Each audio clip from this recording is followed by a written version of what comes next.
The two teachers who made the deepest impression on me were Li Qinghua and Ma Xiaopeng, both of whom taught at the Pingyuan Teacher Training College. Li Qinghua Diakingar and Ma Xiaopeng teaching history. Li Qinghua was young, not yet married, and like a tojoke. Mother on Si said she would introduce him to a girlfriend from Jinan Women's Normal.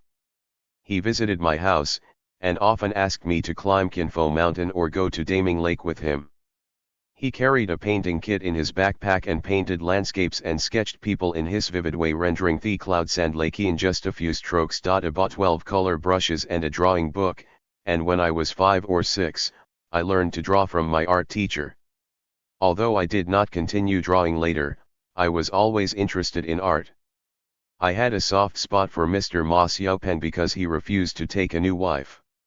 From the time I was 8, when I learned that mother had been abandoned by father, I often saw her at home in tears. Influenced by my grandparents' traditional thinking, I had an aversion to father marrying again. After arriving in Jinan at the age of 12, my stepmother was kind to me and tutored me in arithmetic, but I never felt a close mother-son bond. I also found it difficult to get close to the new-fashioned wives of my father's friends. When Mr. Ma Xiaopeng brought his wife from the countryside to visit me, I felt differently. When I saw Mrs. Ma, I thought of my mother, and felt close to both Mr. Ma and his wife.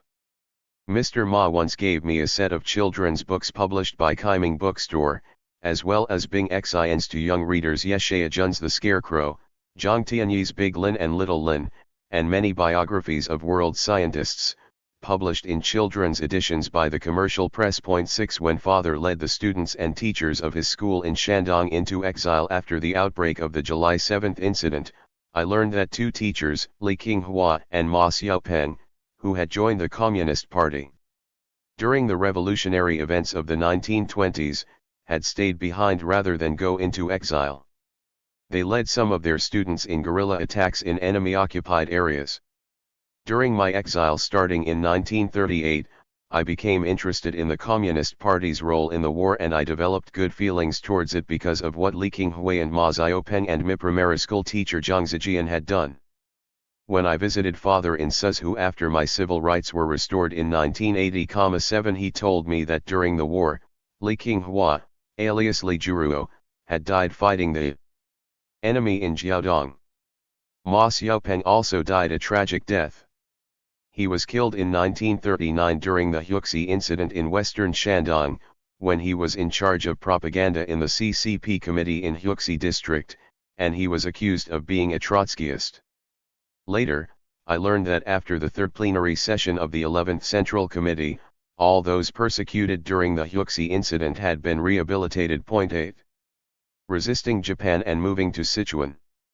In the summer of 1937, I entered the first year of Jinan No. 1 Junior Middle School. It had been 2 months since the Lugu Qiao incident that marked the start of the full-scale Japanese invasion, and no one believed that a war would happen. The nationalist government in Nanjing was used to compromising with Japan. In October, after the Japanese had captured the Pingjin Railway, they invaded southwards along the Jinpu Railway and approached Jinan, so Sun Dongsheng, the headmaster of Jizhong, decided to move the school to Tian and temporarily borrowed the Tian Middle School premises for classes. On 24 December, of the Japanese invasion of Jinan, Japanese planes bombed Tian for a whole day. A few of us didn't have time to flee the city, so we cowered beneath the city walls, listening to the sound of planes overhead and the ear-splitting hiss of bombs hitting the ground, followed by a ground-shaking explosion and the sound of houses collapsing. As one group of planes departed, another flew in to replace it, taking turns to bomb the city. We returned to school, having been baptized in the horrors of war, and our teachers and classmates were both scared and awakened by the bombing. That night, Sun Dongsheng decided to lead the whole school of more than 200 students and teachers away from Tian, each carrying their own luggage. We arrived in Sichuan, Henan Province, in January 1938, by way of western Shandong and eastern Henan. We stayed in Sichuan and insisted on continuing our classes. Sun Dongsheng's advice to travel 10,000 li and read 10,000 books encouraged us. his optimism and belief in freedom and democracy helped us grow up in the big school of society during the war years.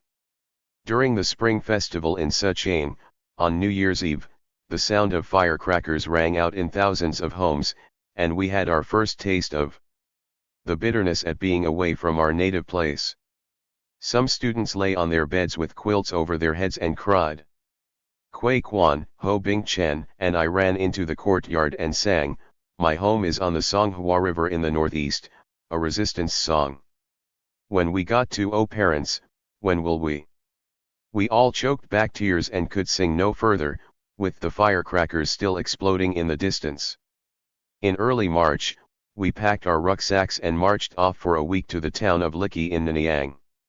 On the fourth day of the march, we crossed the border between Ye County and Fangcheng, the poorest area in Henan at the time, rumored to be rampant with bandits, but who turned out to be peasants with no land to till. The slogans posted along the way read, "It is better to be a soldier than a bandit is not the son of a good man," etc.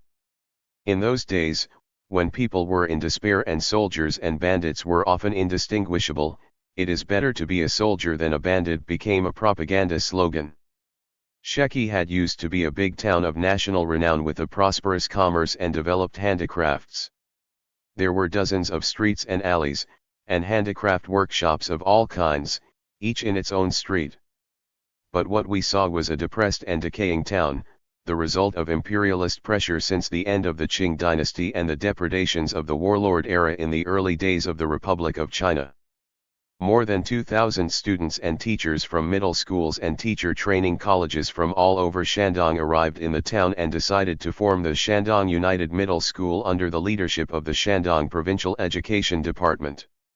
In reality, however, the components of Thunyan remained an state of fragmentation. More than 200 students lived in the temple hall next to the Shanshan Association Hall, sleeping on the floor at night and rolling up their bedding during the day to listen to the teachers in separate classes, studying while at the same time carrying out anti-Japanese propaganda activities. At the start of the wartime united front between the Communist Party and the Kuomintang, the public was in a mood to resist the enemy. The Battle of Taizhuang led to a great victory over the Japanese, and the people were encouraged by news of it. Chen Daking, the divisional commander, and university students who had joined the army staged a parade. As I watched the procession, I envied the students and looked forward to further victories. In mid-May, when Suzhou was lost and Zhengzhou was in extreme danger, we packed our rucksacks once again and said goodbye to the old town of Kaiuki, moving further and further away from home towards the northwestern corner of Hubei province, in the direction of Yunyang. The day after leaving Sheki, we passed through Nanyang on the way to Zhenping, Nixiang, and Zhechuan, where there was little banditry or drug addiction, and into the Wudang Mountains. After 10 days on foot, we arrived at the end of May in Yunyang, on the bank of the Han River. More than 2,000 students and teachers congregated in the town, which then came under the Ministry of Education. Yunyang is a mountain town dominated by the Ma Wang Temple, which became our school site. A number of simple classrooms and dormitories for teachers and students were built, with bamboo pillars and beams, thatched roofs, bamboo fences, and adobe walls. It rained heavily in Yunyang, so we slept under a length of tung oilcloth, in beds that were often soaking wet. Life was hard, with dysentery and malaria, and more than 100 students fell ill. The latrines stank to high heaven, and there was shit everywhere, even in the courtyard. The provincial Shandong United Middle School was, as I said, far from united, and each component worked in its sound. Powerful figures in Shandong's educational circles fought over its leadership, and corruption was rampant. Teachers' salaries and students' living expenses were embezzled by officials, creating a big mess and much chaos. In this school of more than 2,000 students, the 200-odd teachers and students of Jishong formed an active, progressive-minded collective, and pasted colorful wall posters all over the campus. Under the leadership of Chu Yoxian, a music teacher, a drama group formed, and staged plays after school in the streets. In August 1938, Sunday Genies, the younger brother of Sun Dongshen, the former headmaster of Jizhong, came to Yunyang from Yan'an 9 to recruit talent. A dozen people, including the mathematics teacher Mi Ranfu and Sun Guanwen, the son of the headmaster, and the Jizhong student Yu Xinmin, went back with Sun Qinan to Yan'an. This event was semi-public at the time and had a great impact on us students. Our main concern as students was the war, but the school authorities were too busy competing for power and profit to care about such matters, and their main concern was to take advantage of the chaos to make money. The military training instructor was unable to inspire us. In his civics class, Mr. Yan Zigiten attracted an overflow audience whenever he spoke on current affairs. He criticized the tendency to blind optimism and blind pessimism and the idea that weapons only will decide. He pointed out that the conditions for victory in a long war were vigorous mobilization of the masses, universal mobilization, an improvement in soldiers' living conditions, a reduction in working hours, an 8-hour working day, land to the tiller, and the immediate convening of a national assembly with universal suffrage to lead the war. These principles helped us to see things more clearly and to strengthen our conviction in the fight for victory. In October 1938, when Wuhan fell, the situation became tense and we were all on tenterhooks. The Ministry of Education ordered our relocation to Sichuan. The situation in Thishul became even more chaotic and the authorities were in a state of anarchy. To stop us getting caught up in the conflict, Sun Dongshen led more than 200 students and teachers from the former Jizhong school away from Yunyang on December 1, 1938, accompanied by large numbers of students from other schools who envied our democratic procedures. The Han River runs westwards from Yunyang to Ankang in Shaanxi province, through the serried peaks of the Tailing and Daba mountains, where the population is sparse. 2 years earlier, in 1936, the Red Front Army, led by Zhang Qiutao, had stayed in this area for more than a year, and traces of its occupation could still be seen in remote temples in the mountains. On one large stone Zhang's forces had carved the words "There'll be salt to eat if we reach Sichuan." The children of the mountain villagers mistook us for the Red Army and scrambled around shouting, "The Soviets have come to sing to us." Evidently the Red Front Army had been on good terms with the people in this area, contrary to Kuomintang propaganda, which claimed that the communists merely killed people and lit fires. The mountain people in this area were generally poor, and adults and children stood shivering in the cold with few clothes on. From Ankang to Hanzhong, in the basin of southern Shaanxi, the roads are flat with many paths crisscrossing one another, numerous wheat and vegetable fields, bamboo fences, simple dwellings, a constant clucking of hens and barking of dogs, billowing smoke, and herd boys riding home in an atmosphere of peace. I acquired scabies in Ankang, in accordance with the popular saying, "Even the gods cannot escape scabies in southern Shaanxi." Many of my classmates were also infected, and the itching was so unbearable that we had to sit around a wood fire and keep rubbing sulfur powder on our bodies. While staying at one point in Chengdu, I visited a bookstore near the National Northwestern University and bought 3 books, Socialism, Utopian and Scientific, The Foundations of Communism, and Basic Questions of Social Science. Foundations of Communism included the text of the Communist Manifesto and Friedrich Engels' The Principles of Communism. At the time, I bought them not out of conviction but out of curiosity, to know what communism was about. When ein Primarisschule had listened to the headmaster talk every Monday about the Kuomintang's 3 people's principles. I also knew that Sun Yat-sen advocated the reform of capitalism, land to the tiller, and a world for the common good and a universal commonwealth. Though I bought the 3 books out of curiosity, 2 years later I was a believer in socialism as expounded by Marx and Engels.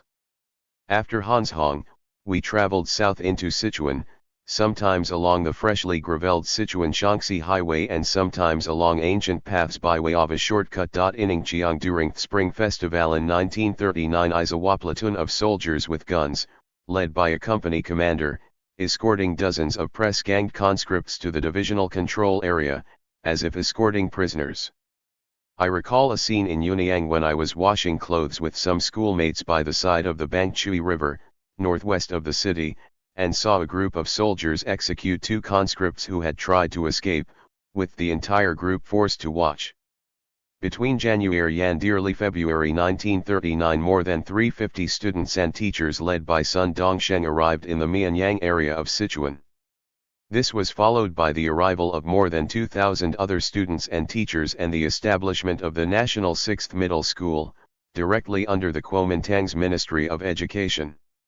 Its headquarters were located in Mianyang, with other schools in other places. The fourth branch was mainly composed of students and teachers from the old Jishong and Sun Dongsheng remained at Shedmaster. The shul had traveled 5,000 li on foot for more than a year through the 5 provinces of Shandong, Henan, Hubei, Shaanxi, and Sichuan to reach the unoccupied rear. In early 1942, the Ministry of Education ordered the abolition of the fourth branch because it was considered to have turned red. The fourth branch of the Sichuan National 6th Middle School. Lujiang is a beautiful, quiet town on the banks of the Rujiang River in Sichuan. We used the Wen Temple, the Shanshan Association Hall, the Chenghuang Temple, and the Sansheng Temple for our school buildings and student dormitories, while teachers rented accommodation in private homes. Between March 1939, when classes began, and February 1942, when it was abolished by the Ministry of Education on the pretext of its rebellion, the branch existed for 3 whole years. In 1939 and 1940, I completed my second and third years at the college. I left Lujiang in early 1941 after graduating from junior middle school. Here are some of the teachers who had a big influence on us. Sun Dongsheng. A graduate of Peking University, he became headmaster of Jinan No. 1 Junior Middle School in Shandong Province. After the July 7 incident in 1937, he left his wife and children behind and led more than 200 students and teachers on a 5,000 li trek that reached Lujiang in Sichuan in early 1939. He inspired us to persevere in our studies by saying, "Walk 10,000 li and read 10,000 books." He inspired us to strive for excellence by reciting the poetry of Lu Yu. 11 Knowledge is light, ignorance is darkness, he said. He sprinkled the democratic and liberal spirit of the May for their into our hearts and minds. He opposed the dull teaching methods of the cramming style. Instead, he advocated free study, free research, and free reading. He taught us self-government and practiced democracy in everything. Under his advocacy, our class became a garden of self-government, democracy, and freedom. In September 1939 he was transferred to Kuomintang's Central Training Corps accused of conniving with left-wing teachers and students and was heavily censured. After protesting to the Ministry of Education, he returned safely to the school on December 1. He recounted the hardships he had endured in Chongqing with tears in his eyes. The whole school held a welcoming assembly, attended by pomp and circumstance. In April 1940 the Ministry of Education of the nationalist government again withdrew him from his post as headmaster and instead appointed him as an inspector of secondary education, in an attempt to divorce him from the teachers and students of the fourth branch. He disdained this assignment and in early 1941 went to teach at Sichuan University in Chengdu. He loved to recite lines by the patriotic poet Lu Yu, and his life was one of which it can be said, "I have no intention of striving for the spring, but I am jealous of its fragrances, and the new fragrance is no less winning than the old." His adherence to the spirit of the May 4 movement was resolute but thankless, first under the political system of the Kuomintang and then under that of the Communist Party. Li Guangtian. In 1928, while studying at Jinan Normal School, Li was arrested by the Secret Service of the warlord Zhang Zongchang and made to do hard labor for more than a month before the forces of the National Revolutionary Northern Expedition arrived in Jinan and released him. In 1929, he joined the Department of Foreign Languages at Peking University, where he befriended Bianzhilan and He Kifang, both of whom became his literary friends. In 1935, he graduated from university and went to Jinan First Middle School to teach Chinese literature. In 1937 when war against Japan broke out Jinan No. 1 Middle School was evacuated. Li traveled to Sichuan with his students and other teachers from Jishong Middle School and continued teaching in Lujiang. He also introduced the well-known writer Chen Xianghe and the Sichuan poet Fang Jing to the 4th branch to teach Chinese language classes, so that a junior secondary school with nearly 300 students had 3 famous and progressive-minded literary figures teaching Chinese. Due to financial constraints, it was not possible to print the textbooks Li had recommended, so he read them aloud instead, while we listened attentively. He also read aloud, in full, Lu Xun's The True Story of A.Q., Diary of a Madman, and Xianglin's Wife, guiding us into an understanding of the spirit of Lu Xun and teaching us to go into the darkness, like Lu Xun, to uncover more darkness and fight the darkness. Or go towards the light, learn the ways of battle, prepare for a greater struggle against the darkness. Li explained the works of Gorky and introduced us to his mother, My Childhood, On Earth, My University, etc. He also read aloud in class Chu Kyubai's translation of the Petrels, ending his recitation with a passionate call to let the storm rage. He pointed out that petrels, ducks, gulls, and penguins were figurative representations of people from different social classes in the midst of a social revolutionary storm. Li introduced us to the works of writers from the Old Russian period, and spent more than 3 weeks in class reading aloud from Lu Xun's translations of Gogol's Dead Souls and Taras Bulba. During those months, I also read Turgenev's Rudin, Father and Son, Virgin Soil, On the Eve, and The Threshold, as well as Tolstoy's Resurrection and other works and writings by Soviet authors, so that we could understand the October Revolution and its noble spirit. I was in my rebellious years at the time, and what I read resonated in my psyche. Li also introduced us to famous literary figures from France and England in the 19th century, in the belief that reading novels by famous writers allows one to gain an indirect understanding of social life and to broaden one's horizons. He said that Balzac's novels painted a picture of social life during the phase of the primitive accumulation of capital, just as Marx dissected capital. Is society with the scalpel of reason? I was reading the Communist Manifesto at the time, so I read Balzac's novels with great interest. Li also read aloud from Chinese literary journals and edited the school literary journal Forge, 10 issues of which appeared between June 1939 and July 1940, when it was forced by the Kuomintang authorities to cease publication. He edited Marching in the Sands, a collection of 30 works by 17 students, totaling over 100,000 words, a factual account of what they had seen and heard on the 5,000 li journey from Shandong to Sichuan. With the sensitivity and sense of justice that characterizes adolescence, they unrelentingly exposed and denounced the ugliness and corruption of society. As a result, he was unable to find a publisher brave enough to publish the collection. At the beginning of 1941, the Nationalist Communist Alliance was on the point of collapse. Li Guangtian was forced to leave the 4th branch and went to teach first at the Southwest United University and later in Kunming. At the end of the war, he was demobilized together with the university and went to teach first at Nankai University in Tianjin and then at Tsinghua University in Beiping. He joined the CCP in 1948. After the founding of New China, he became head of the Chinese department at Tsinghua University and was then transferred to the post of Dean of Yunnan University in Kunming, in 1952. In 1956, he was elected as an alternate delegate to the 8th National Congress of the CCP. During the Cultural Revolution, he was persecuted, and he died in November 1968. He was rehabilitated in 1978. In the 1980s and 1990s, various books by him were published. Fang Jing. I had already seen Fang Jing's poems in the newspapers and knew of his fame as a Sichuan poet.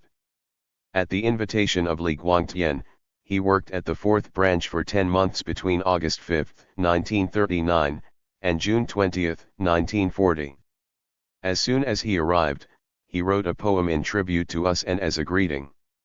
Mr. Fang looked younger than Mr. Li, like a college student just out of school. He loved to say, "I am not here to teach you, I am here to learn from you." He read all the wall posters we had plastered all over our provisional campus and attended our various gatherings, symposia, poetry readings, etc. At the end of 1939, I heard that Liu Xiaoxiao and Zhang Jiqian were communists. I did not know, nor would I have imagined, that Mr. Fang Jing was the one who had introduced them to the party. Nearly half a century later, however, in a book published by the Sichuan University Press, Fang Jing explained that when I arrived at the Lujiang 4th branch, the party organization said to me, "With the war on, it is necessary to do youth work and united front work. And we have to build the party, develop a few members and sow the seeds." Although Lujiang is a small place, it is on a major transport route. Students in exile have much progressive power, and the headmaster is a Democrat. It is important that you go there and work for a year. So I worked in Lujiang for a year according to this instruction. In Lujiang, Mr. Fang Jing completed his task of building the party in 5 months, absorbing 3 students into the party and forming a party group. They were, Liu Xiaoxiao, who was in the same grade as me, Zhang Jiqian, who was 1 year below me, and Shi Renyu, who was 2 terms below me. In the same book, Liu Xiaoxiao said, at the end of August 1939, the CCP's Chengdu Committee sent Comrade Fang Jing to the 4th branch. He was familiar with Mr. Li Guangtian. He talked to us 3 times, and on the final occasion he disclosed his identity and asked us if we wanted to join the Communist Party. I said, "We have been looking for the party for a long time," and all 3 of us wrote an application, which was approved. In November, we were led by Fang Jing to take the oath.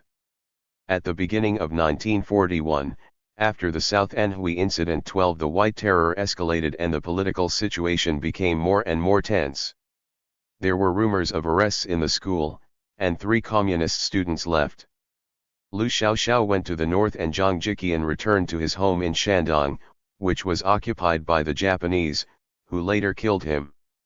After 1949, Fang Jing remained director of the Southwest Normal College.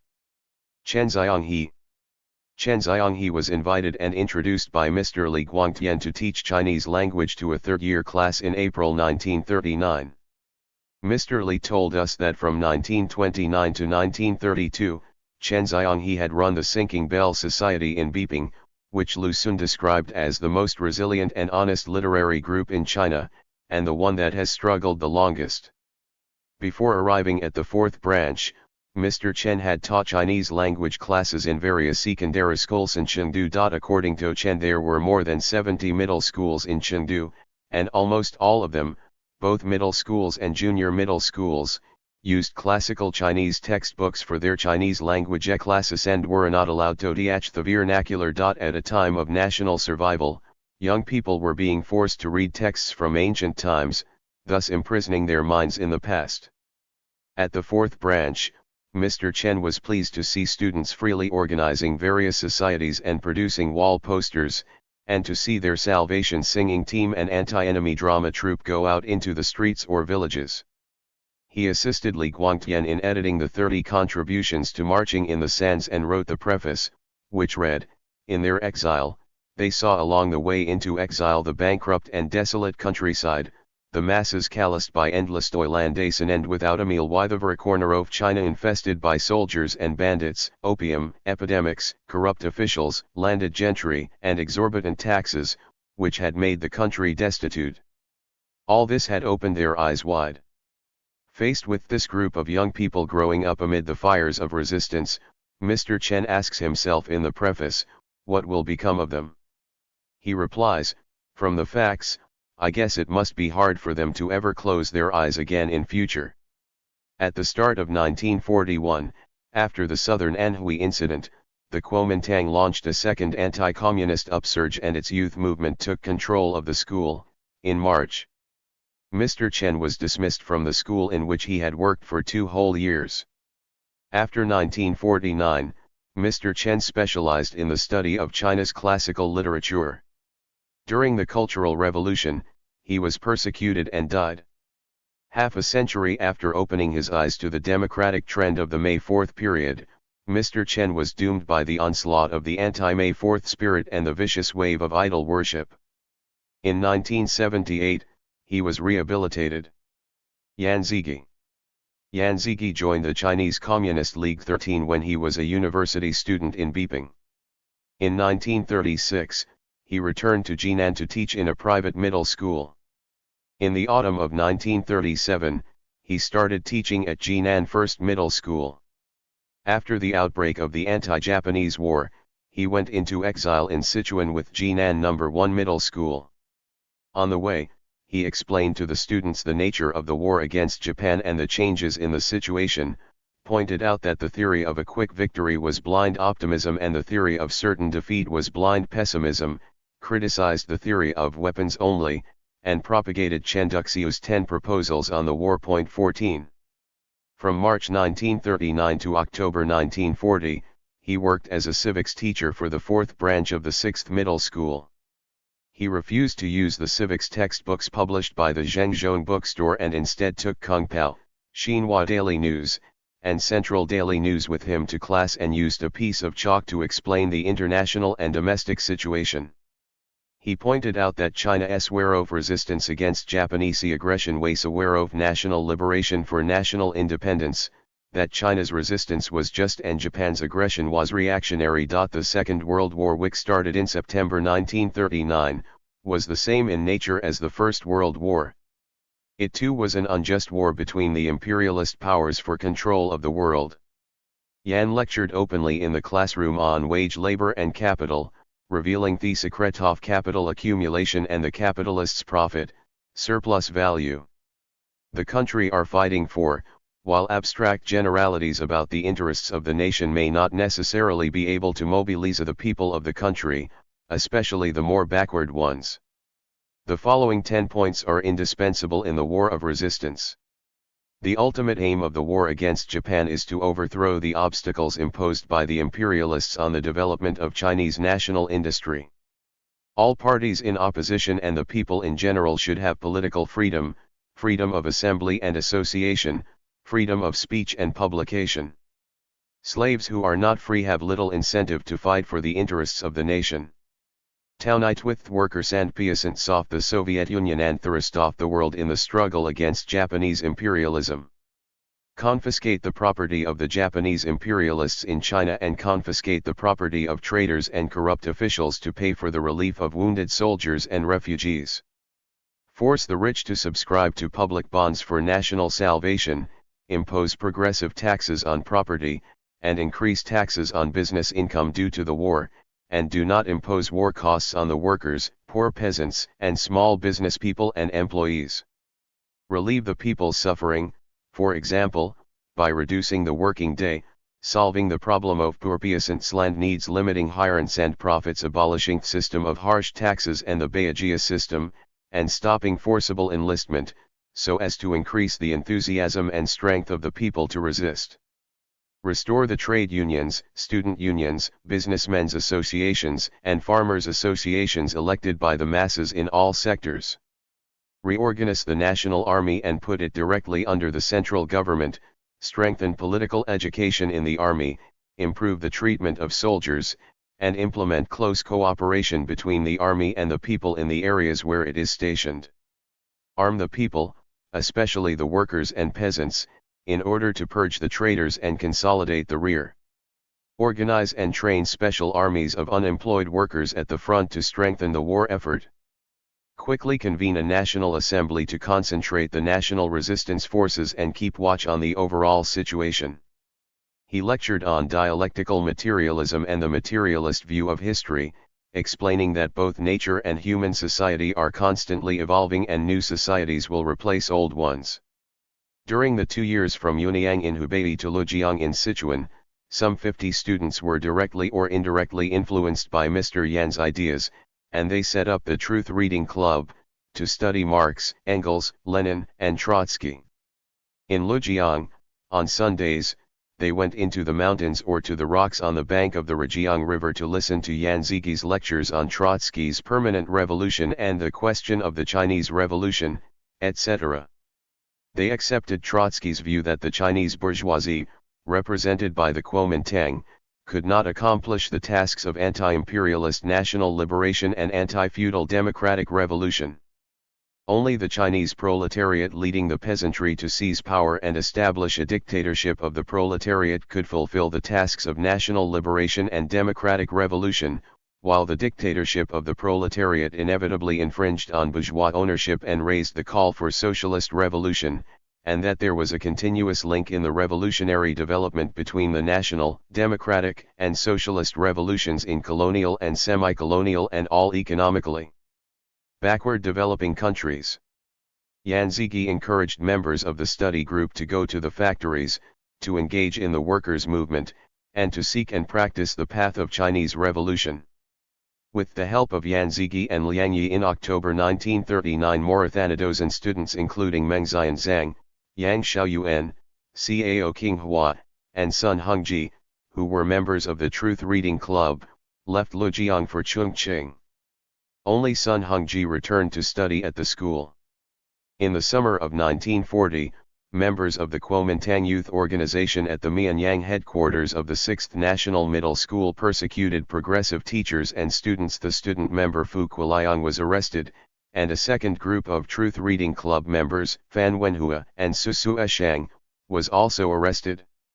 The second group of Truth Reading Society members, Fan Wenhua, Su Shang, Kongs Hequan, Luz Heshao, Chen Rulan, and Ren Yuxi, left Mianyang and Lujiang for Chongqing, most of them to take up jobs as factory workers. Yan Zigi also left Lujiang for Chongqing at the start of the autumn school year in 1940. In early 1941, when relations between the Communist Party and the Kuomintang became openly hostile, students were strictly forbidden to read extra curricular books and progressive newspapers, and teachers and students with progressive ideas were monitored and persecuted. In October 1941 and February 1942, the Chongqing Trotskyist organization was attacked by the Kuomintang Secret Service on 2 occasions, and Yang Xiaoyu and Cao Qinghua, Zhang Hongren, Ren Yuxi, Du Wenlin, and Zhao Fengtian were arrested. Yan Zigi and his wife Du Rui fled Chongqing to Xi'an, and Yan was recommended by a university classmate called Bai to join the Wangkou branch school of the Central Military Academy as an economics instructor. In 1947, Yan Zigi got a scholarship to study in the United States. No one knows what happened to him subsequently. Chu Yoxian. Chu Yoxian was a music teacher. Before the War of Resistance, when Jizhong was still in Jinan, the school flew both a national flag and a purple school flag. The school song was written by Mr. Li Guangtian and composed by Mr. Chu Yoxian. I don't know why purple was chosen as the school color. The song we loved best at the time was the March of the Volunteers after the Chinese New Year in 1938, when Jizhong went into exile for 4 months in Nanyang. Mr. Chu organized the Jizhong Anti-Enemy Salvation Work Group, which comprised a choir and a drama troupe, and went round the streets making propaganda and rousing the people to fight the Japanese and save the country. Several students from the senior class joined the army and went to the Central Military Academy in Wuhan. After the Chinese defeats at Suzhou and Zhengzhou, students from Shandong who had been exiled to various parts of Henan moved to Yunyang in Hubei and set up the National Hubei Middle School. Mr. Chu reorganized the Jizhong Anti-Enemy Salvation Work Group into a theater company and started rehearsals for semi-resistance plays which enlivened the atmosphere in the mountain city.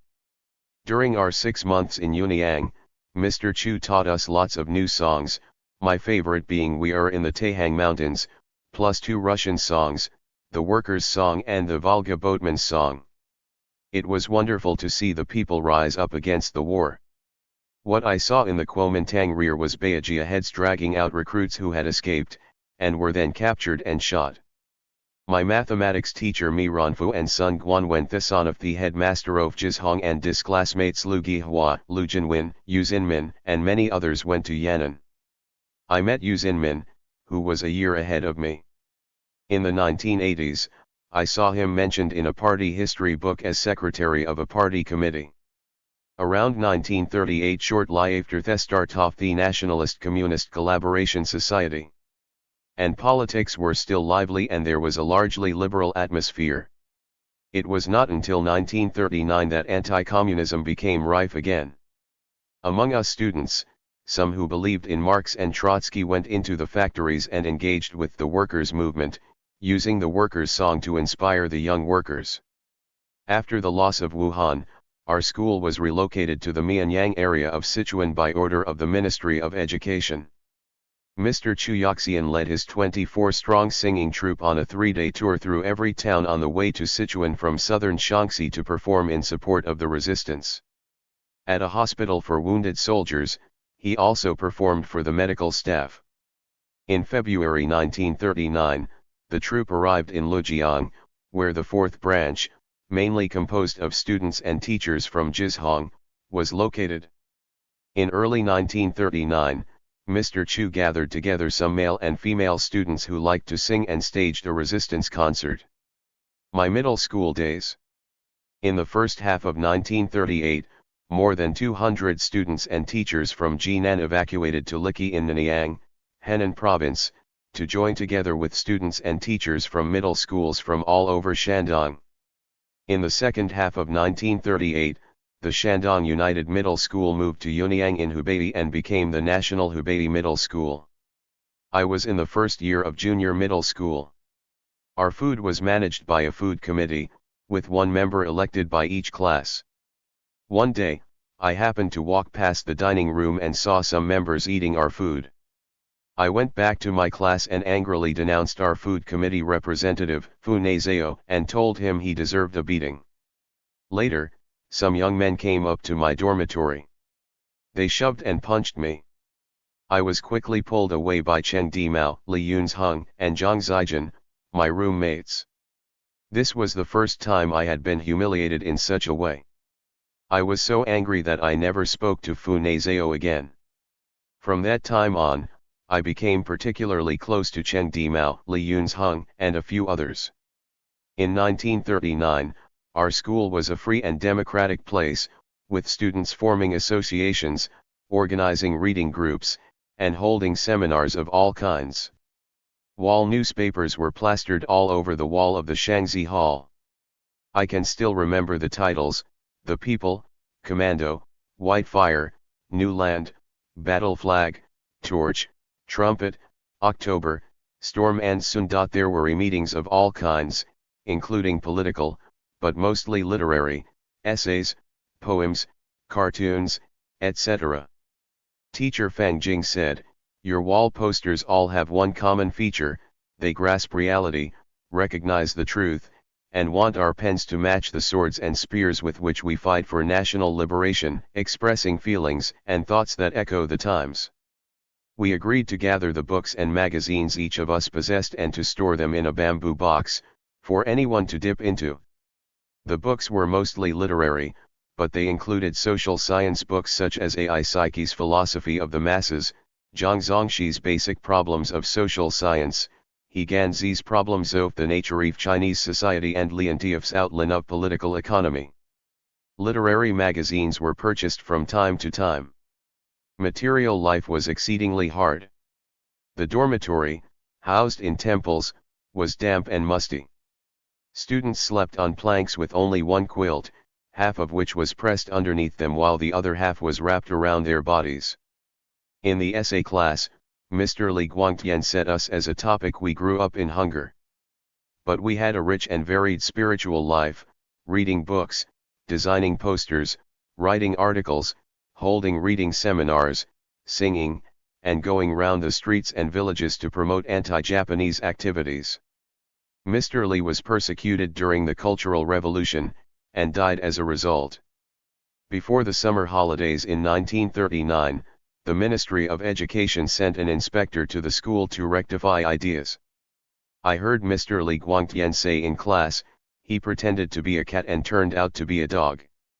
After the summer holidays, another supervisor accused Mr. Li Guangtian of teaching the works of Gorky and Lu Xun instead of following the teaching materials prescribed by the Ministry of Education. In the view of corrupt and incompetent officials at all levels, out to preserve their own vested interests, liberal democracy was tantamount to leftism and redistribution, which frightened them to death. The Trotskyist students in the Chinese Communist League were influenced by the thinking of Yan Zigi. In the classroom, they listened to the same social science theories as their classmates, but outside the classroom, unlike the rest of us, they received ideological guidance from Mr. Yan. They set up the Truth Reading Club as a front organization, with around 50 members.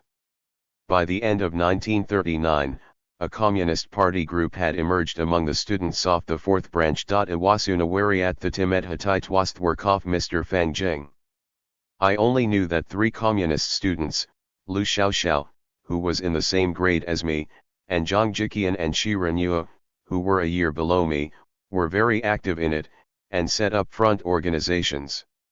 Others influenced by their communist classmates set up an October Club and published the wall newspaper October. Influenced by the activities of my fellow Trotskyists and Communists, I read several Marxist-Leninist books, including the Communist Manifesto and State and Revolution. Before reading them, I had thought that Marxism-Leninism must be difficult to understand, but I soon realized that this was not the case. I came to understand that the capitalist system alienated human beings to the level of beasts in order to generate profits for capital. In those days, it was easy to see that Twarkuden liberadicata through socialist revolution. In a socialist society, there would be no more exploitation, no more oppression, everyone would be free and equal, and everyone would be able to develop themselves to the full. I believed in the communist doctrines of Marx and Lenin. At the beginning of 1940, Lu Xiaoxiao, the communist, often used to come to my dormitory to talk with us. He knew that some of us were progressive and inclined towards the Communist Party. On one occasion, he gave us a concise course on the Soviet Communist Party and said, "This book is very important, read it to know what Leninism is. You don't need to read the writings of Marx and Lenin to know they are correct, didn't they alchemy true in the Soviet Union?" The Trotskyists read Marx and Lenin, but what the hell do they know? They are anti-Marxist-Leninist, anti-Soviet, and anti-communist, they just want to restore capitalism in the Soviet Union. We read it, together with a pamphlet titled Trotskyist Bandits, written by Kong Sheng. I did not believe that Mr. Yan and his fellow Trotskyists were bandits, and I did not understand why the communists described Chen Duxiu as a traitor. I was curious to know what the Trotskyists were all about. Before the summer vacation in 1940, I found Trotsky's My Life in the local library and borrowed it. When my roommates found out, they scolded me. "How can you read such a book? Don't read it." I replied, "How do you know it's wrong if you don't read it?" Du Wenlin, who was in a different class from me, knew that I was reading Trotsky's My Life because I wanted to understand Trotsky, not because I was anti-Marxist-Leninist, and he took the initiative to introduce me to Trotsky's other works. In the first half of 1939, he started to put up a wall poster, not in the school but on the street, to inform the public about the anti-Japanese struggle. He was so diligent and conscientious that he produced one issue a week over a long period of time. During the 2 months or so before and after the summer vacation of 1940, I read a number of Trotsky's books, as well as articles that Du Wenlin had copied into an exercise book. After reading them, I saw that Trotsky believed that Stalin had departed from the tradition of the Russian Revolution, corrupted Lenin's Soviet democracy, betrayed the internationalist mission of the Third International, and rendered it null and void. I learned that Trotsky opposed the Stalinist system of privileges and defended the idea of a socialist world revolution as defined by Marx and Lenin. Stalin, on the other hand, undermined the credibility of socialism and risked the restoration of capitalism in the Soviet Union. I also read the Frenchman André Gide's Return from the Soviet Union and its sequel. Gide sympathized with the oppressed and the poor.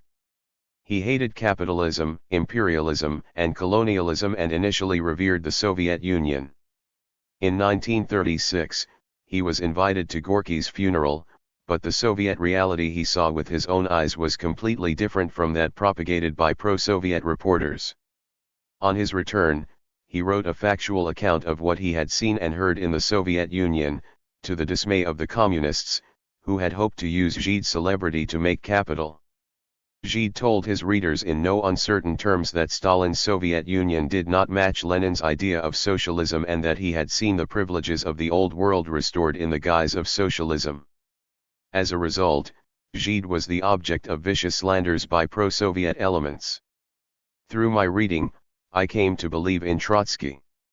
After the summer of 1940, I broke with Li Yunchen, Cheng Dimao, and Xin Fahun, who believed that Stalin was a true Marxist and the Soviet Union had achieved socialism. Progressive-minded students at the time had their eyes opened during those difficult war years and came to link their quest for personal survival to the fate of the nation.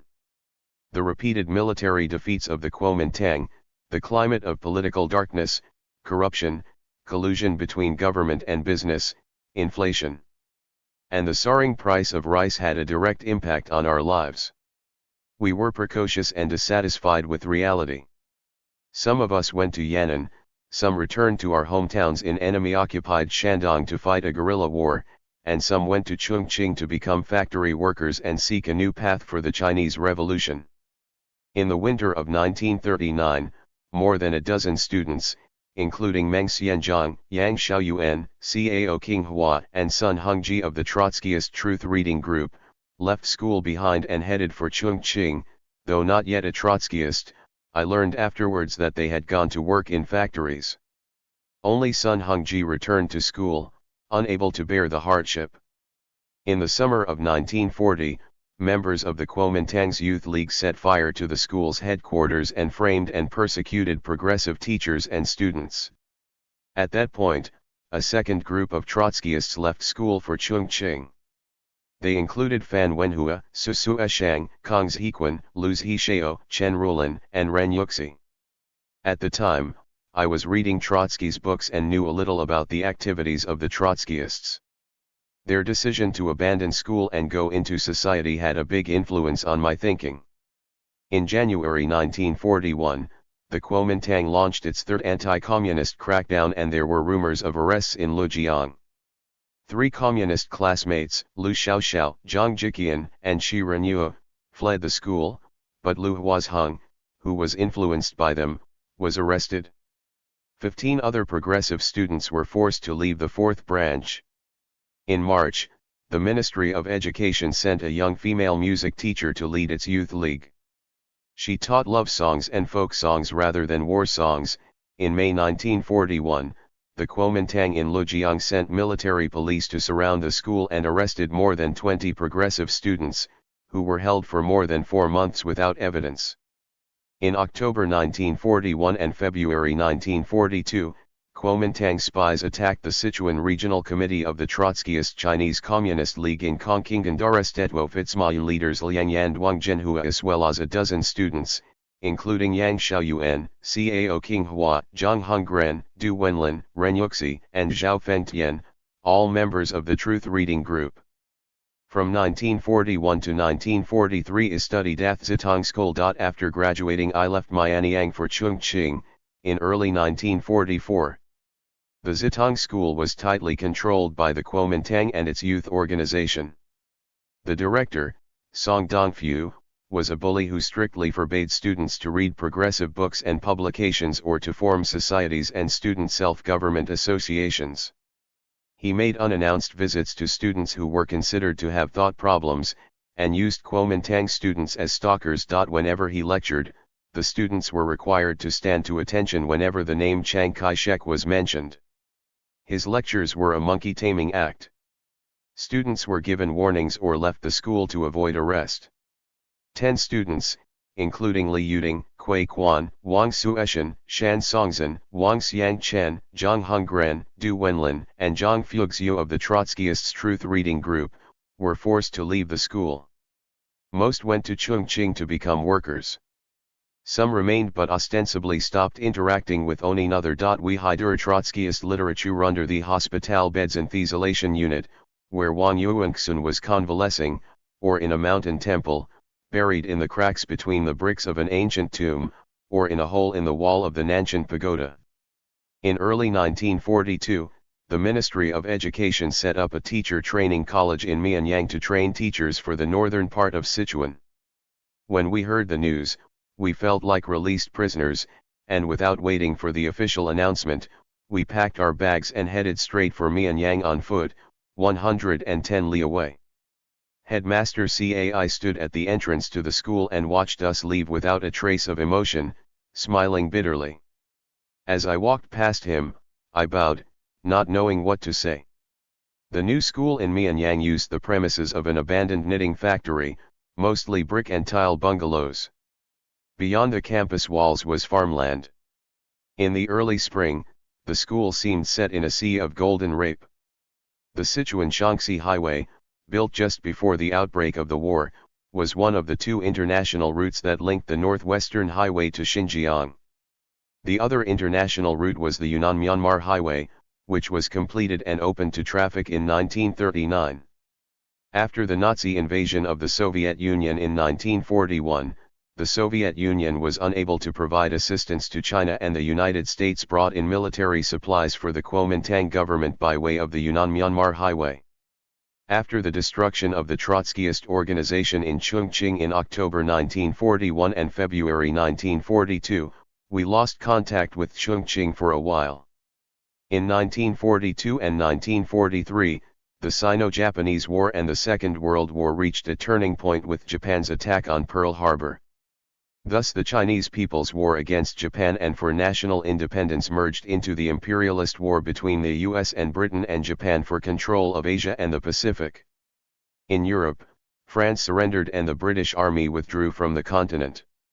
In early 1942, Chongqing's Ta Kung-pao published an article by Chen Duxiu titled An Outline of the Post-War World, which was immediately attacked by the Chinese Communist Xinhua Daily and even by the neutral Ta Kung-pao.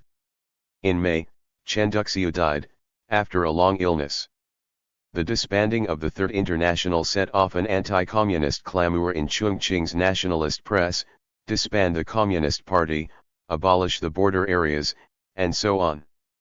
We did not know at the time that the Shanghai Trotskyists were divided over the nature of the Sino-Japanese War and the nature of the Soviet Union. We continued to see the war against Japan as progressive, in line with Lenin's view on nationalities and colonies, and we agreed with Trotsky's view that the Soviet Union was a degenerated workers' state. Lenin's books were available in the major cities such as Chongqing, Guilin, and Chengdu, but Trotsky's were nowhere to be found, and the few we had on hand were worn out from multiple reading and poor storage, so Cao Yulin decided to copy them by hand.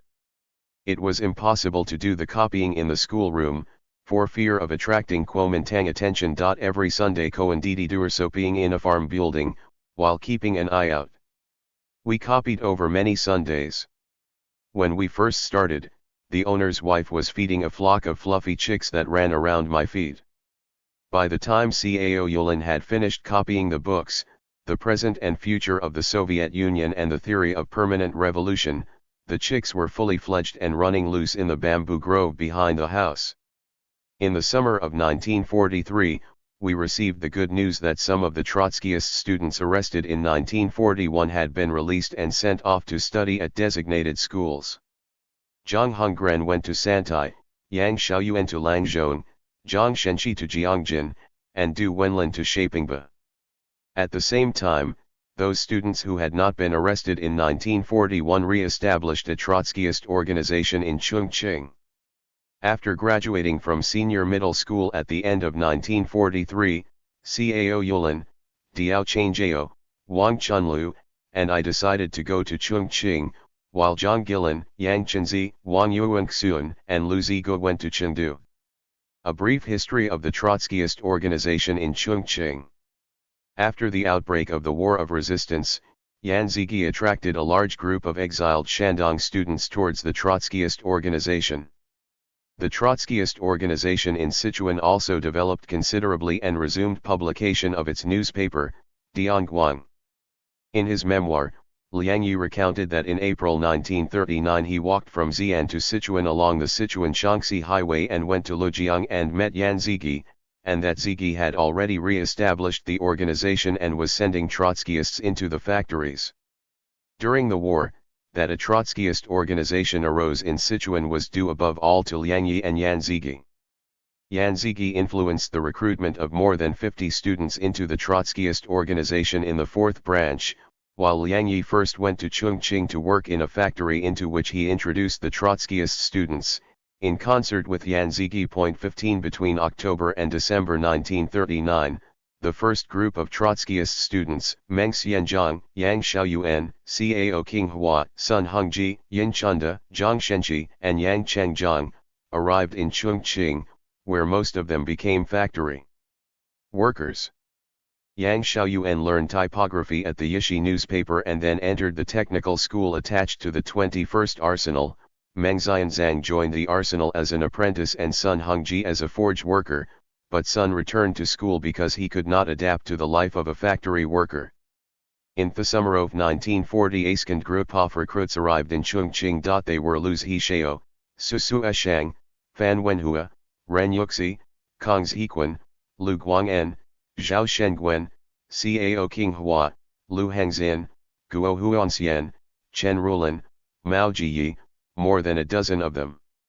Lu Zhishao became a typesetter at the Southern Printing Factory, Su Sueshang a weaver in the South Bank Weaving Factory, Lu Hengzin a cloth worker for the Ministry of Military Affairs, Lu Guang'en a cloth worker for the Ministry of Military Affairs, Kong Ziquan a bus driver, Cao Qinghua a bus conductor, Zhao Shengguan a handyman at the Qiajiachuo 50th Arsenal, and Ren Yuxi an alcohol brewer.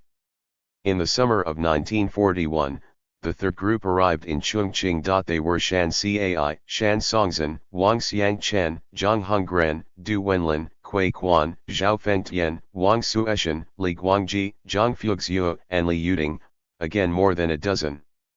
Shan Cai worked at the Jiangbei Iron Works, Shan Songzhen was a forge worker at the Jiangbei Iron Works, Wang Xiangchen was a draftsman in the 21st Arsenal, as was Zhang Hongren, and Du Wenlin was an apprentice at the Southern Printing Factory, while three members, Wang Sueshan, Li Guangji, and Zhang Fuxiu, died of cholera after not finding work in time and living on the streets or spending the night on an abandoned boat on the bank of the Jialing River. A large number of Trotskyist students became factory workers, and Liang Yi worked hard to establish a core leadership group. Before the outbreak of the Pacific War, Shanghai and Chongqing were connected by air and post, and Liang Yi was introduced to Zhang Wuliang in Chongqing by the Shanghai Trotskyist organization. Zhang Wuliang worked as a staff member in the southern bookstore owned by Shifuliang and helped Shifuliang to manage it. Thanks to Zhang Wuliang's connections, Lu Zhishao and Du Wenlin joined the southern printing house. At the end of 1940, after Liang Yi contacted Zhao Fangju, a platoon leader in the army, Zhao Fangju left the army and joined the Chongqing Electric Power Company as a clerk. Zhao Fangju, a native of Qingzhou in Shandong, joined the Trotskyists in the 1930s, while attending a teacher training school in Shandong. He belonged to the same generation of Trotskyists as Liang Yi. In September 1940, Liang Yi left the Jinling University's electrical training course to work in the electricity section of the 50th Arsenal. This arsenal was located in Qiajiachuo on the Yangtze River. It was an hour's journey by ferry from Kaohsiunman Dock. Every Sunday, Liang Yi went to Chongqing to meet with Lu Zhenji, Zhang Wuliang, and the student Fan Wenhua. Fan Wenhua was one of the first students to be influenced by Yan Zigi, and in the first half of 1939 he and his classmate Meng Xianzhang started up the Truth Reading Group.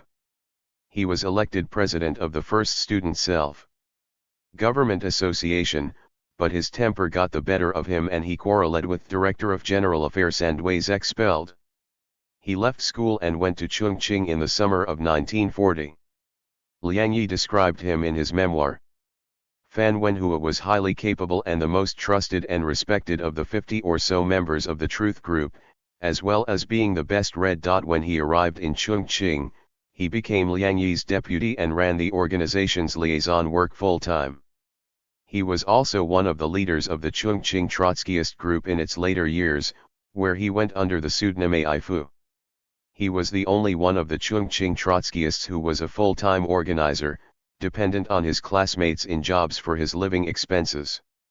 In early 1941, Wang Zhenhua arrived in Chongqing.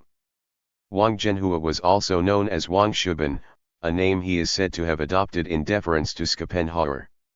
A native of Harbin in the northeast, he arrived in Beiping after the September 18 incident and, while studying at university, joined the left opposition of the CCP under Chen Duxiu.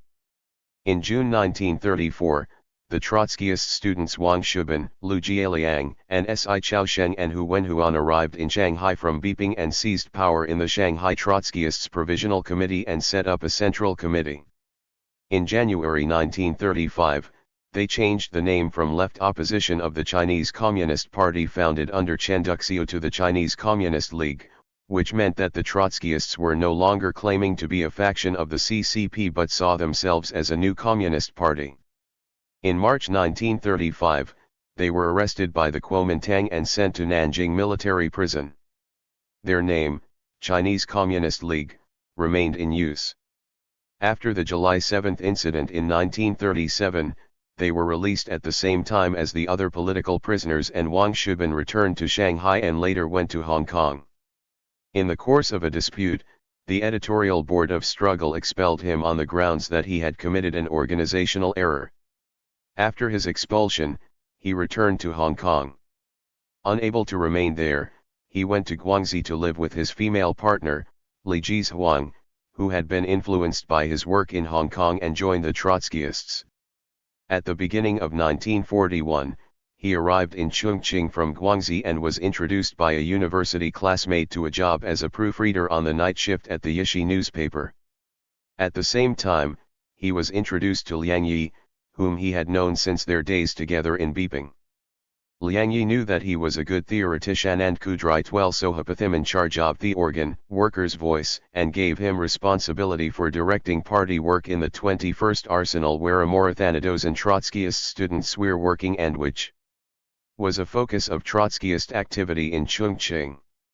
Having been expelled by the Trotskyist Central Committee in Shanghai, he was unexpectedly drawn back into the Trotskyist organization in Chongqing, the capital of the anti-Japanese war, and was given direct supervision over a group of enthusiastic but politically inexperienced Trotskyist students and made editor-in-chief of Workers' Voice.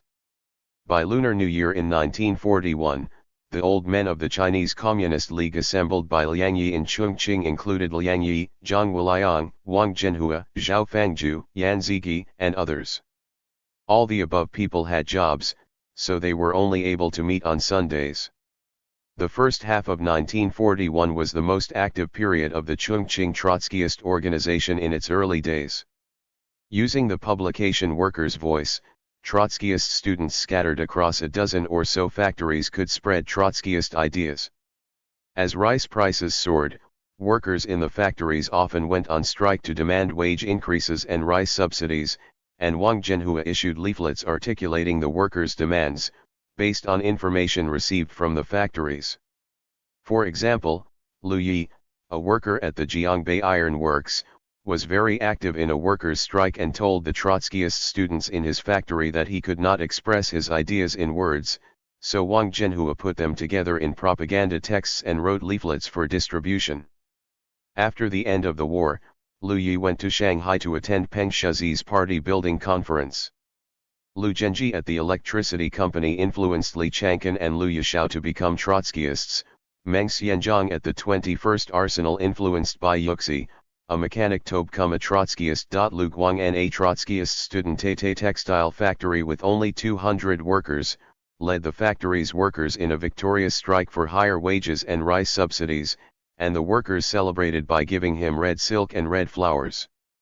Meng Xianzhang, who worked at the 21st Arsenal, recalled in a letter to Li Yuding written on 5 and April 29, 1994, that Wang Zhenhua regularly visited the 21st Arsenal to give us talks on revolutionary theory and help us set up our work.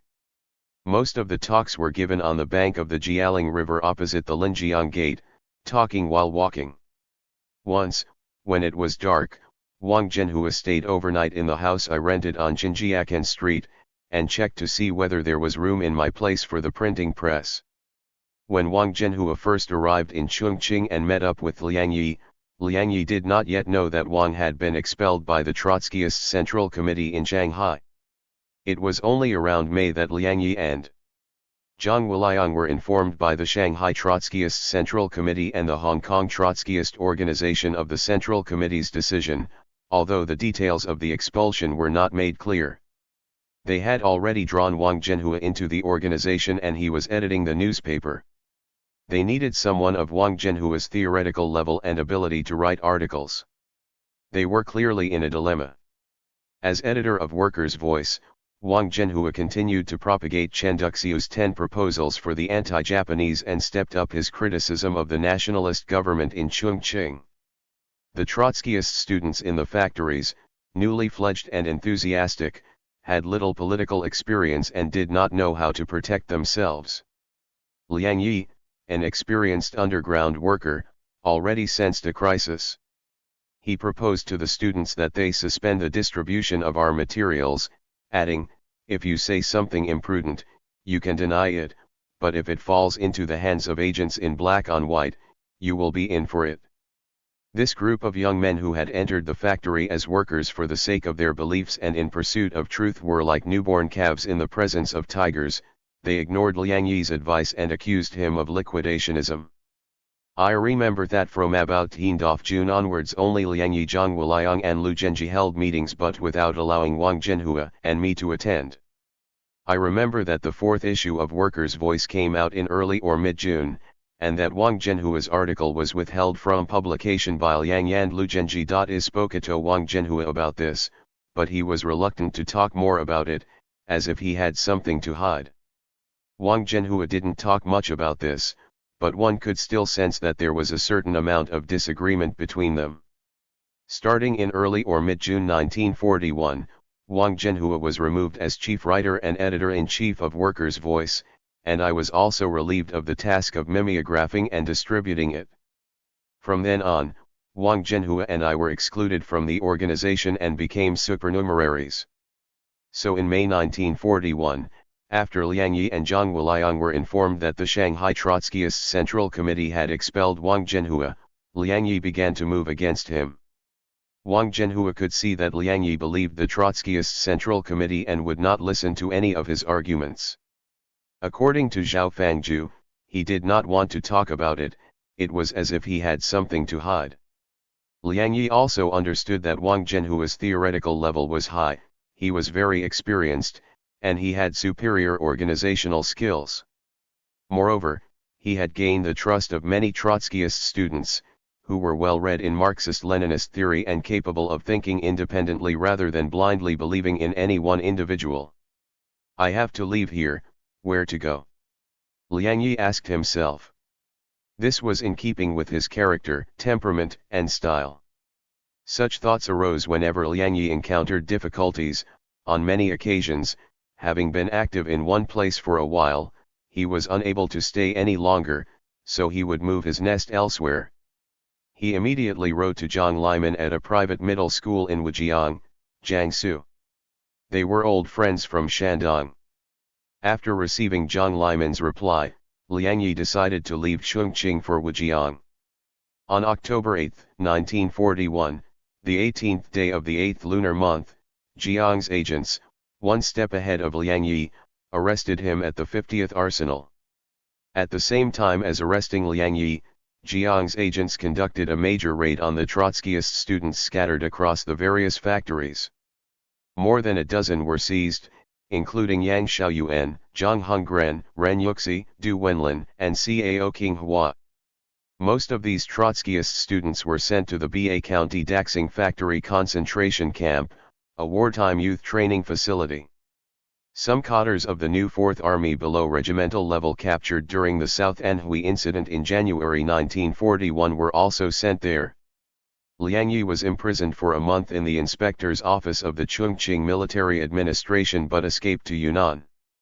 As for Fan Wenhua, Su Sueshang, Wang Xiangchen, and Lu Yi, they fled to Zunyi in Guizhou, while Li Yuding, Guo Huanshen, and Lu Hangzin fled to Chengdu. Shen Zhengkong, an old engineer from the 21st Arsenal, was a university graduate and a mechanical expert. He sympathized with the workers and hated the arbitrary behavior of the agents in the factory. In a letter to Li Yuding in 1994, Meng Xianzhang recalled that he was not in the factory that day and had therefore escaped arrest. He was sent to a textile factory on the south bank of the Yangtze River the following day, and sheltered there for a few days before going on to work in a factory run by Wuhan University School in Lishan.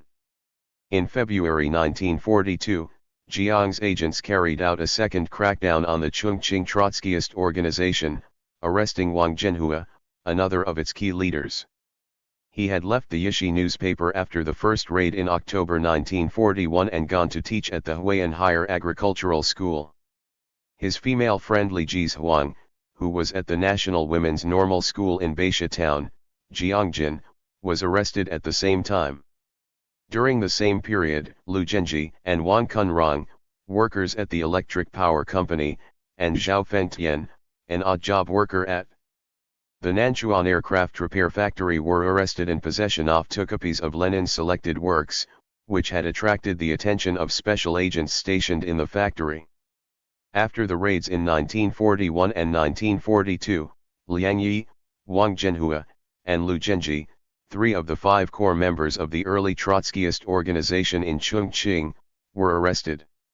Zhang Wuliang went into hiding, and Fan Wenhua, who had been running the organization for Liang Yi, also had to flee to Guizhou. Zhao Fangzhu was the only one of the core leadership team who seemed to have remained unaffected and was still working for the power company. I never met Zhao Fangzhu while I was in Chongqing, not having arrived there until 1944. After the 2 raids, Zhang Wuliang was the only old man left in the leadership of the Chongqing Trotskyist organization, which was reconstituted in 1943, the rest were students. Fan Wenhua and Kui Quan both contacted Zhao Fangzhu to ask him to continue in the leadership, but he refused. It was only in the 1980s that I began to correspond with him, after the organizational department of the CCP in Sichuan published the sad story of the deaths of 4 members of Wang Zhenhua's family, killed by Jiang's agents and posthumously recognized as revolutionary martyrs. In the early 1990s, Zhao came across Liang Yi's memoirs, in which Liang Yi had written, "Wen Shen was allowed to surrender by Wang Ping'ai, in order to save his career." On December 4, 1993, Zhao Fangzhu sent me a long letter analyzing and refuting Liang Yi's claims. I gave a copy to Zheng Kaolin and asked him how he would respond. Zheng said that since Liang Yi had already died, it was impossible for him to correct the facts himself, and that Zhao Fangzhu could write a simple explanation. After I wrote back, Zhao Fangzhu never complied with Zheng's request. It was only when I received a copy of his memoirs, published in Hong Kong in May 2005, that I realized that it was not until the first half of 1941 that Zhao Fangzhu had become involved in the activities of the Chongqing Trotskyists. He wrote that in June 1941 he had been pushed out of the Chongqing Trotskyist organization. 3 months before the big raid by Jiang's agents in October 1941, he left the Chongqing Trotskyist organization. Of the 3 main leaders of Workers' Voice, Liang Yi and Wang Zhenhua were arrested separately, but Zhao Fangzhu stopped being active and was not arrested. In October 2004, when Cao Yulin was writing his memoir of the war years, we had not yet seen Zhao's reminiscences and did not yet know about all the complexities of the events described in them. In June 1943, Fan Wenhua, Su Shang, Lu Yi, Wang Xiangchen, and his new wife Yang Dayuan, who had fled to Guizhou for refuge, returned to Chongqing and found Shan Songzhen, Kui Quan, Lu Zhishao, Kong Zhiquan, Yin Chunda, and Lu Zhenji, who had been released after 6 months. They also contacted the Trotskyists' old man Zhang Wuliang and the sympathizer Shi Yumin. Fan Wenhua and Kui Quan went to contact Zhao Fangzhu to get him involved, but he said no. The revived Chongqing Trotskyist organization in 1943 first tried to contact those who had been separated from the organization and arrested, and then produced an internal mimeograph publication, Electric Light, for which Fan Wenhua took responsibility. After 1943, several other people became active in Chengdu, Yangquanzi, who had been admitted to Sichuan University, Wang Yuanxuan, who was recovering from a lung disease in a church-run hospital, Li Yuding, Guo Huanshen, and Lu Hengzin, who had fled to Chengdu from Chongqing in October 1941 to escape Jiang's agents, and Zhao Fengtian, who had also gone to Chengdu after his release in 1943. Several of them put up wall posters and distributed leaflets at Sichuan University. After the Spring Festival in 1944, when Cao Yulan Wang Chunlu, Diao Changjiao An arrived in Chongqing, the local committee of the Chinese Communist League in Sichuan had been restored to its original size. Its main members were Fan Wenhua, Kui Quan, Su Shang, Lu Yi, Lu Zhenji, and Lu Zhixiao. The old man, Zhang Wuliang, did not appear to do any specific work, but Lu Zhixiao liaised with him. In 1954, the verdict of the Communist Party court was that Zhang Wuliang was the leader and behind-the-scenes commander of the highest organization of the Trotskyist bandits in Sichuan, and soon. When it was in Chongqing, it did not know the exact division of labor among them, and it was not appropriate for me to ask questions. When Kui Quan arrived in Chongqing in the autumn of 1941, he found Zhang Ningyu, an art teacher from his primary school in Jinan. She could draw and play the sheng, flute, and huqin, and she worked in a touring propaganda team as part of the War Service Corps. Through her introduction, Kui Quan went to work behind the counter at the Sino-French pharmacy. Before he could make formal contact with the organization, it was raided. He thus escaped the Big October crackdown. After the restoration of the organization in 1943, he left the Sino-French pharmacy and went to work as a miller in the rice mill attached to a textile factory run by the Ministry of Military Affairs, which milled rice for the workers of the factory and flour for the textile industry. The other person in charge, Fan Wenhua, specialized in organizational liaison. He lived on Fuxing Street, a slum area built along the hillside. Many of the dwellings were constructed of bamboo. I visited the house in which Fan Wenhua lived. Not far from it was a large open cesspit.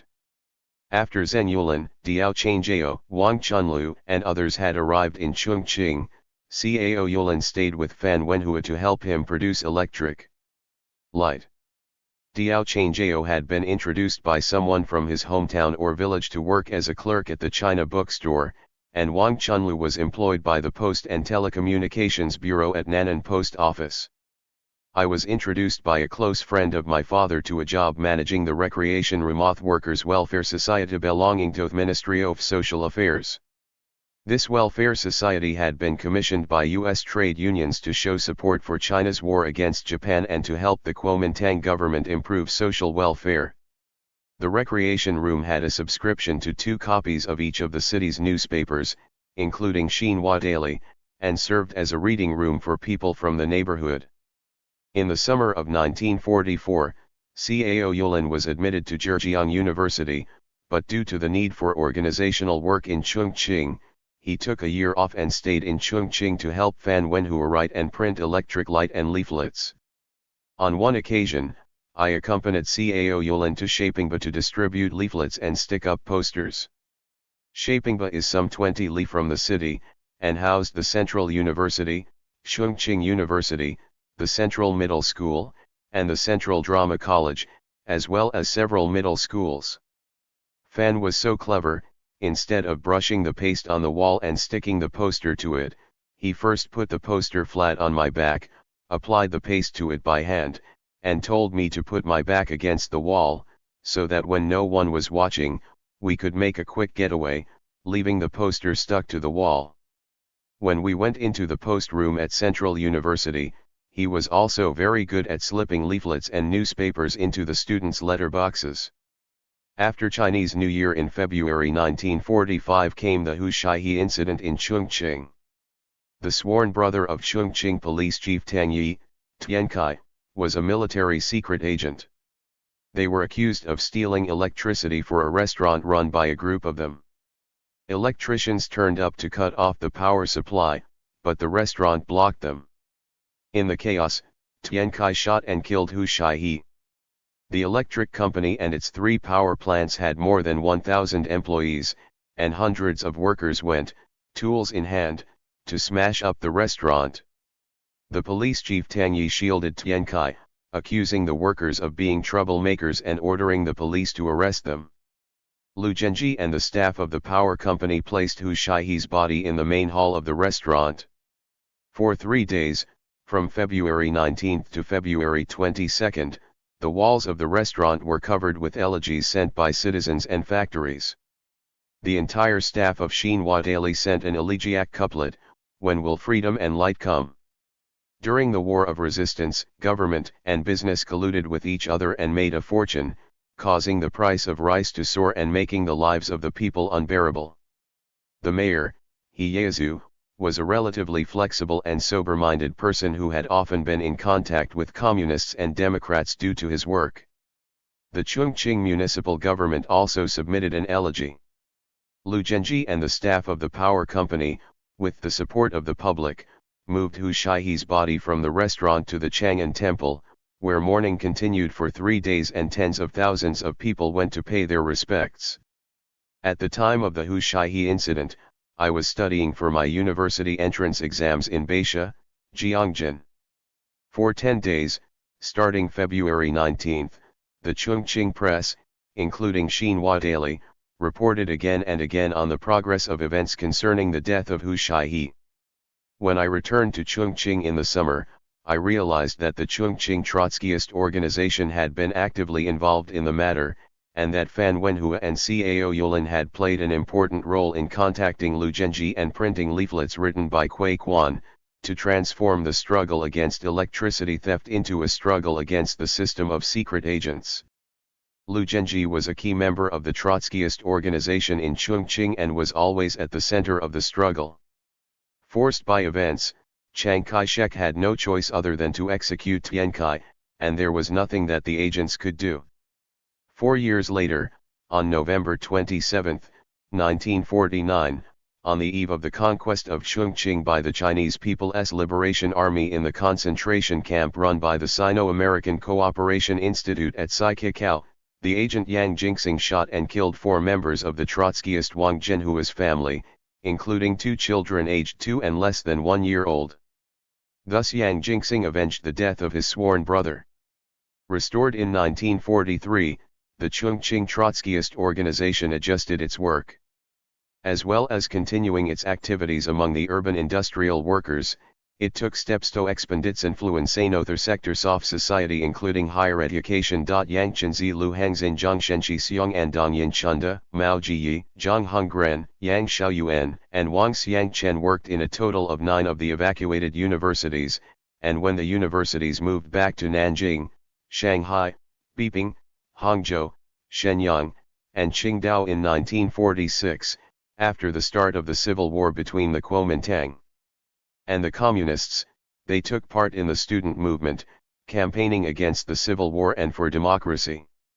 After August 1945, when Japan surrendered and the war ended, battle began between the 2 Chinese parties. I joined the democratic movement against autocracy and dictatorship. In Shanghai, I met with Fan Wenhua, Kui Quan, and Su Sueshang, from whom I learned that Zhang Wuliang had contacted the Shanghai Trotskyist Central Committee and that the Trotskyists had split into 2 factions. Su had first received a personal letter from the minority leader Yi Yan asking whether the Chongqing organization was for the minority or the majority, and another from the majority Uncle Ou asking the same question. Kui Quan wrote back, the Sichuan organization was not divided into factions and wished to know the reason for the 2 factions, which was not clear from their publications, New Flag, and Youth and Women. At the time, a group of Trotskyist students in Sichuan were looking to the Trotskyist veterans in Shanghai for leadership. In May 1946, the Central University suspended classes in preparation for the move to Nanjing in June. Before leaving Chongqing, I went to visit Kui Quan. Su Sueshang, Fan Wenhua, and Lu Yi had already left for Shanghai. Su Sueshang had a brother 20 years older than he, a worker in the Shanghai post office. Su Sueshang had been raised by this brother and made sure to visit him. Fan Wenhua was trying to find out for himself why the Shanghai Trotskyist Central Committee had split. Lu Yi wanted to go back home to Suzhou for a visit, and left together with Fan Wenhua. All three of them were key members of our Sichuan committee. Kui Quan didn't want all three of them to leave together and told Fan Wenhua, "When you go to Shanghai, you will be acting in a personal capacity, not in the name of the Sichuan organization." When the three of them arrived in Shanghai, Su Sueshang and Lu Yi were fought for by the majority and Fan Wenhua by the minority. People are easily dominated by sectarian ideas. The majority said the majority was best and the minority said the opposite. Kui Quan in Chongqing still could not understand the reasons for the split. He asked me to write to him from Nanjing to clarify the matter. Li Ji, who worked with Kui Quan in the rice mill on the South Bank, accepted Trotskyist ideas and went to work as a mechanic in a factory in Hualongqiao, where he influenced and won over a mechanic called Lu and another called Tian. A woman called Gao, a factory worker from Sichuan, had been a pupil in a middle school in Chengdu. In her third year, she and some classmates organized a reading club, read progressive literature and art books, and were considered new school by their fellow students. When the headmaster asked them to disband the reading club and stop reading progressive literature, she asked him why and was soon in hot water. She was ordered to withdraw from school. When she was still a child, her parents had arranged a marriage for her with the son of a grain merchant. After middle school, she often argued with her parents about the marriage contract. Her father threatened to stop her studying, so she decided to leave home. She had read Gorky's novels and wanted to go out into society, like Gorky. She wrote to Xinhua Daily telling them of her plight and explaining that she wanted to study under the communists in Yan'an. She received no reply from Xinhua Daily, which was dealing at the time with an anti-communist clamor after the announcement of the dissolution of the Third International. With the financial support of a few close classmates, she went to Chongqing and enrolled as a worker in the Yufeng yarn factory. At the factory, she came across some leaflets supporting workers' demands for wage increases and calling on them to organize. She saw that the leaflets had been distributed by the Chinese Communist League. She thought wrongly that she had found the Communist Party. She asked Kui Quan why the Communist Party was struggling for the complete realization of the Three People's Principles. Kui Quan replied that such a question could not be answered in a few words, and that you needed to know the basic principles of Marxism-Leninism and the history of the Chinese Revolution to understand the issue. She expressed her willingness to read up on these subjects. Kui Quan introduced her to the Communist Manifesto and State and Revolution. Kui Quan's other contacts included members of Zhu Suifen's labor association, mostly young intellectual workers whose political ideas were inclined towards the Communist Party. Zug's Yufen Wei Saul known social activist Tuo opposed the one-party dictatorship of the Kuomintang. In July 1946, after being sent back to Nanjing with my school, I arrived in Shanghai and stayed at the home of Su Suezi, the elder brother of Su Sueshang. Brother Su was a kind and generous elderly postal worker, basically illiterate, who had spent his life picking up and dropping off mail at railway stations. Our Trotskyist students who had returned from Sichuan used his home as a liaison station. As a result, the communists said he was being used by the Trotskyists and he was never promoted, but he didn't care. When I visited him in the early 1980s, 27 years after my imprisonment by the communists, he said, "Trotskyism, I don't understand the first thing about it." Su Sueshang and Lu Yi joined Peng Shizi's majority and Fan Wenhua joined Zheng Kailan's minority and the three Efthamuzito argued brother Su's house. I asked them to bring me the documents from 1941 when the split started.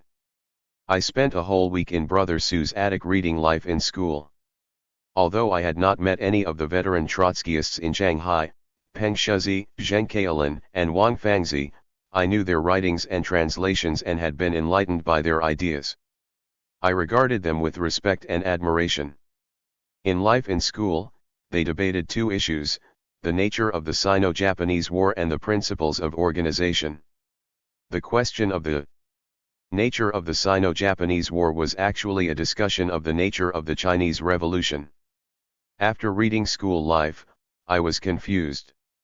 It seemed to me that the two sides in the debate were fighting a war of abstract concepts, mixed with personal attacks. As a junior figure in the movement, it was hard for me to understand. I couldn't imagine that exactly 40 years later, in the early 1980s, they would still be arguing and fighting. After the summer of 1947, Fan Wenhua went back to Shandong.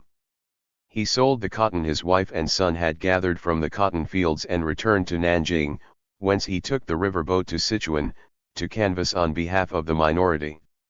When I arrived in Shanghai in early 1948, Lu Yi told me that Kui Quan had already indicated that he would join the majority. When Peng Shizhi held a party meeting, Lu Yi attended on behalf of Kui Quan, and Peng Shizhi intended to transfer Kui Quan to work in Shanghai. After the meeting, my relationship with Kui Quan was severed and he was contacted by Lu Yi on behalf of the Central Committee. Lu Yi left for Hong Kong in 1950, after which he remained in contact with Kui Quan until December 1952. According to a letter Lu Zhishao sent to Li Yuding in 1994, the Trotskyist organizations and the underground CCP were working together against the enemy. But according to a publication concerning the counter-revolutionary prisoner Zhang Wuliang, published in 1954, the opposite was true. When was about to be liberated, he and Kui Quan and others actively planned to pretend to be activists, win over the masses, deceive the workers and organize them under the pretext of protecting the factories, while secretly carrying out counter-revolutionary activities. The Socialist Youth League was organized. How did the conspiracy plan come about?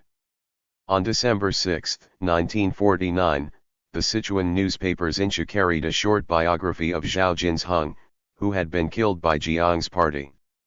It was written by Kui Quan, described as a journalist. It included the following passage. He had organized the Workers' Society and edited the Laborer.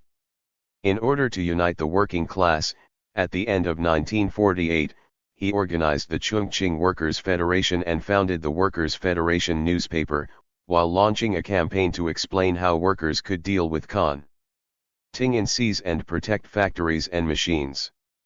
Unfortunately, however, he was arrested for the second time in June. Kui Quan, in his capacity as a journalist, could only write about the contingency plans of the Trotskyist organizations as if they were the personal ideas and actions of an individual. On November 27, 1949, on the eve of the People's Liberation Army's conquest of Chongqing, Jiang's agents massacred more than 300 Chinese communists and other revolutionaries at the foot of Mount Geli. The massacre of 4 members of the family of the Trotskyist leader Wang Jinhua, his wife and 2 infant children, was among the worst atrocities ever committed by Jiang's agents against political prisoners. Also killed were Wang Kunrong, a Trotskyist worker, and Zhao Jinsheng, a Trotskyist student. Su Sueshang left Chongqing for Shanghai in 1946 and joined Peng Shizhi's majority faction. After Peng Shizhi had founded his party in 1948, Su changed his name to Su Tao and was sent to Taiwan to develop the Trotskyist organization there. Fan Wenhua left Chongqing for Shanghai in 1946 and joined Zheng Kailan's minority faction. He then returned to Sichuan and went north again. He was sentenced to 12 years imprisonment and sent to a labor camp in a mine west of Zikang, where he died. 40 years later, his son went to the site to seek out his remains, but although his name was mentioned in the archives, his bones were nowhere to be found. Kui Quan was classed as a leading member of the Sichuan Trotskyist bandits. Lu Zhishao and Kang Zhiquan, who were arrested at the same time as Kui Quan, recalled that Kui Quan taught revolutionary songs to other inmates in the detention center, thus indicating that Kui Quan's mood and his attitude to life in prison were upbeat. He was sent to work on a reform through labor farm. In the 1990s, his nephew wrote to me from Jinan to say that before 1962, his family had known Thu was being held in Kongqing and had sent clothes to him, but that after 1962, there was no longer any word of him. I would like to say a few more words about Zhaofangji. The Chongqing Trotskyist organization existed for 13 years, from the end of 1939 to the end of 1952. Zhaofangji worked in the core group of the organization for 6 months in the first half of 1941 and was responsible for printing Workers' Voice. In October 1941, before the first crackdown by Jiang's agents, he quit. Under Chiang, he escaped arrest, but not under the Chinese communists. Unfortunately, he had a history of quitting and was only held for a short while. A Trotskyist who was not a Trotskyist, a rightist who was not a rightist, he floundered for more than 20 years in the relentless waves of history. In his later years, he wrote an account of his life as a Trotskyist, under the title Sunset Reminiscences. There was much about him of Lu Xun's AQ, and something of the two clowns in the local Shao opera that Lu Xun wrote about. 16 I would also want to write about what happened to Yan Zigi and Liang Yi, as a conclusion to my account of the Chongqing Trotskyist organization. Yan Zigi was the teacher and sponsor of more than 30 Trotskyist students who went to Chongqing to work in factories. In October 1941, after the destruction of the Trotskyist organization by Jiang's agents, Yan left Chongqing to teach at the Xi'an Military Academy. His students were very upset by his choice. In 1947, he enrolled in a publicly funded study program in the United States to study economics, and nothing more is known about his fate. In the early 1980s, I heard from Liang Yi that Yan Zigi went to live in Taiwan in his later years, under the surveillance of the authorities. As for Liang Yi, the organizer who sent Trotskyist students into the factories to become workers, he was arrested by Jiang's agents in October 1941. After escaping, he fled to Zhishuangbana in Yunnan, on the border with Laos, where he stayed until the end of the war. Back in Shanghai, he joined the minority under Zheng Kaolin and Wang Fangzi, and described himself as one of its paving stones. 17 He died in a car accident in Hong Kong in the late 1980s. Wang Zhenhua and Li Jizhuang. Wang Zhenhua, also known as Wang Shubin, was a native of Harbin in northeast China. He went south after the September 18 incident and studied economics at Peking University. After Chen Duxiu's arrest in October 1932, the left opposition of the CCP fell into a state of fragmentation and was disrupted 3 times after forming 3 provisional committees in succession. In June 1934, 4 Trotskyist students from Beiping arrived in Shanghai, Si Chaosheng, Lu Jialiang, Wang Shubin, and Hu Wenzhang, who pushed out the old men Chen Kikang and Ying Quan and formed the Central Committee of the Left Opposition.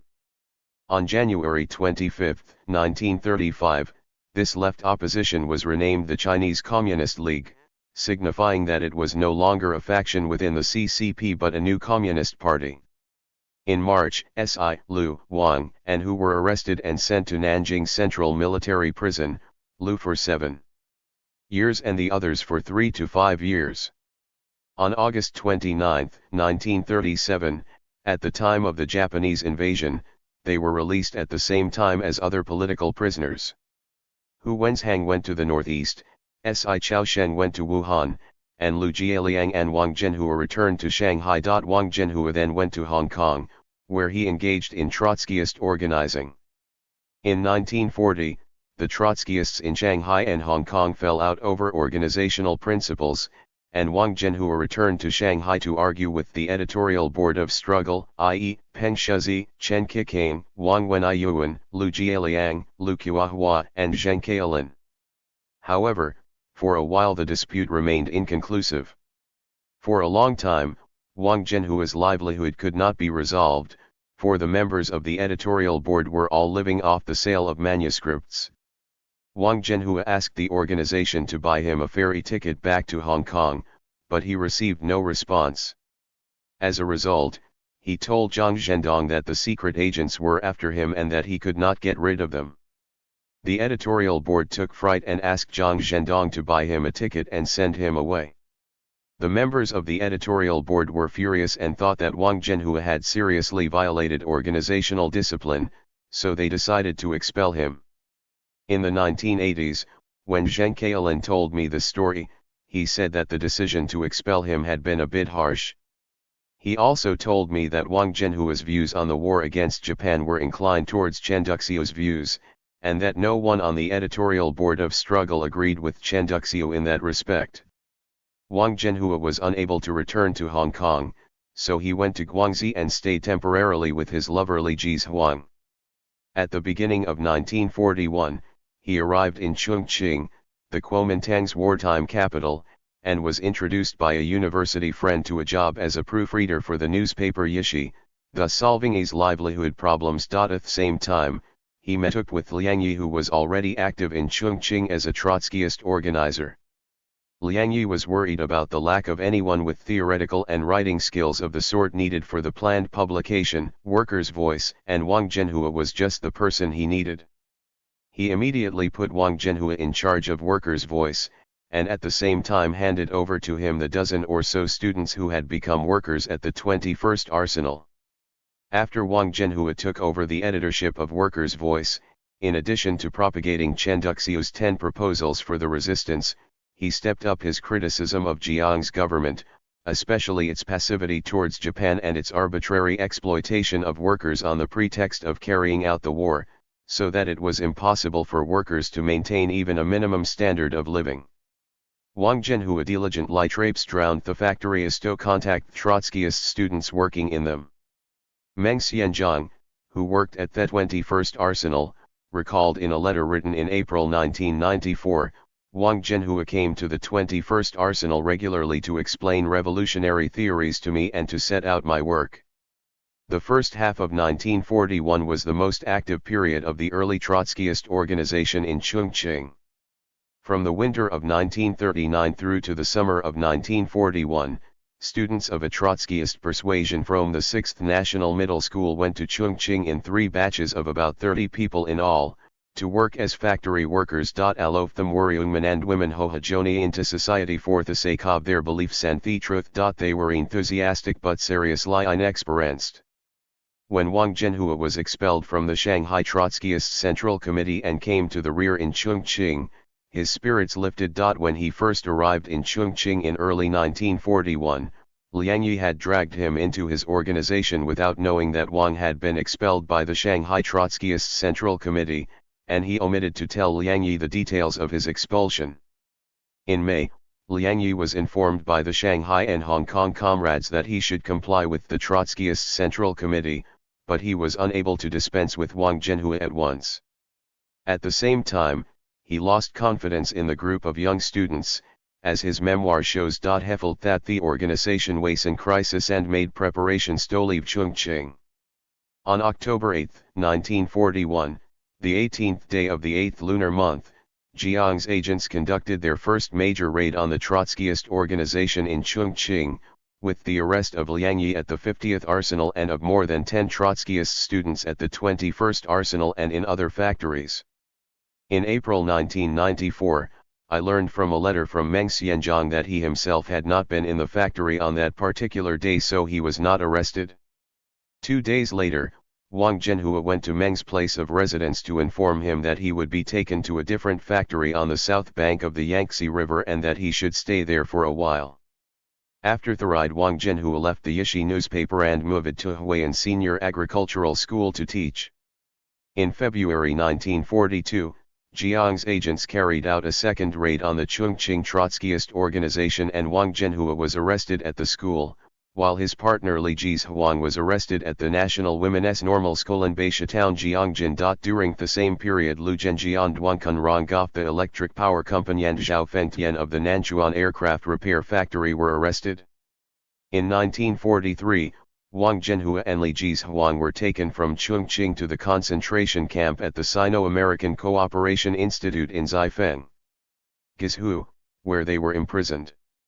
At the time, the left-wing Kuomintang generals Zhang Suiliang and Yang Huchun and Yeting, the captured commander of the new Fourth Army, were being held in the Xifeng concentration camp.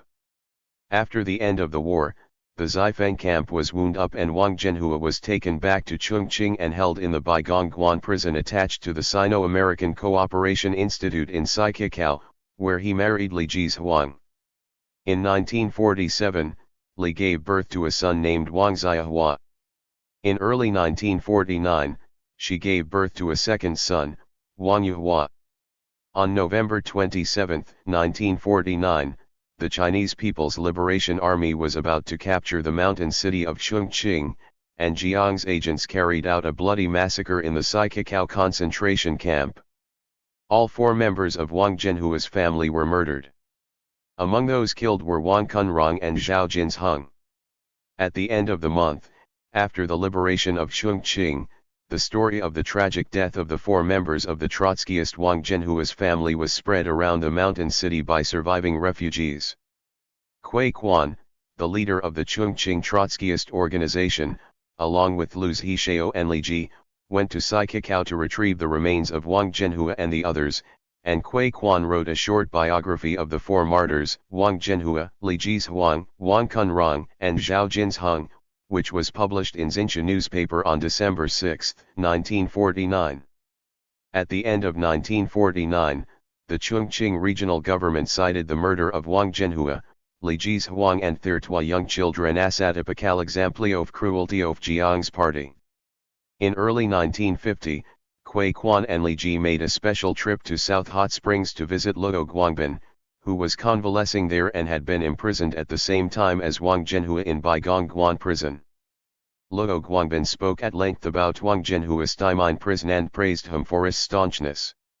In Hanjian 18 there is a description of a Ms. Zhang picking the flowers in prison. This suggests that when Luo Guangbin was creating the revolutionary characters for his novel, he had not forgotten Wang Zhenhua and Li Jizhuang, although anti-Trotskyist prejudice prevented him from saying who the parents of the flowers in prison really were. The names of Wang Zhenhua, Li Jizhuang, and their family were not included in the general list of martyrs of the massacre, because Wang and Li were Trotskyists. The anti-Trotskyist theme was not a domestic product of the Chinese Revolution but a Soviet import from the Stalinist era, which influenced our political life for half a century.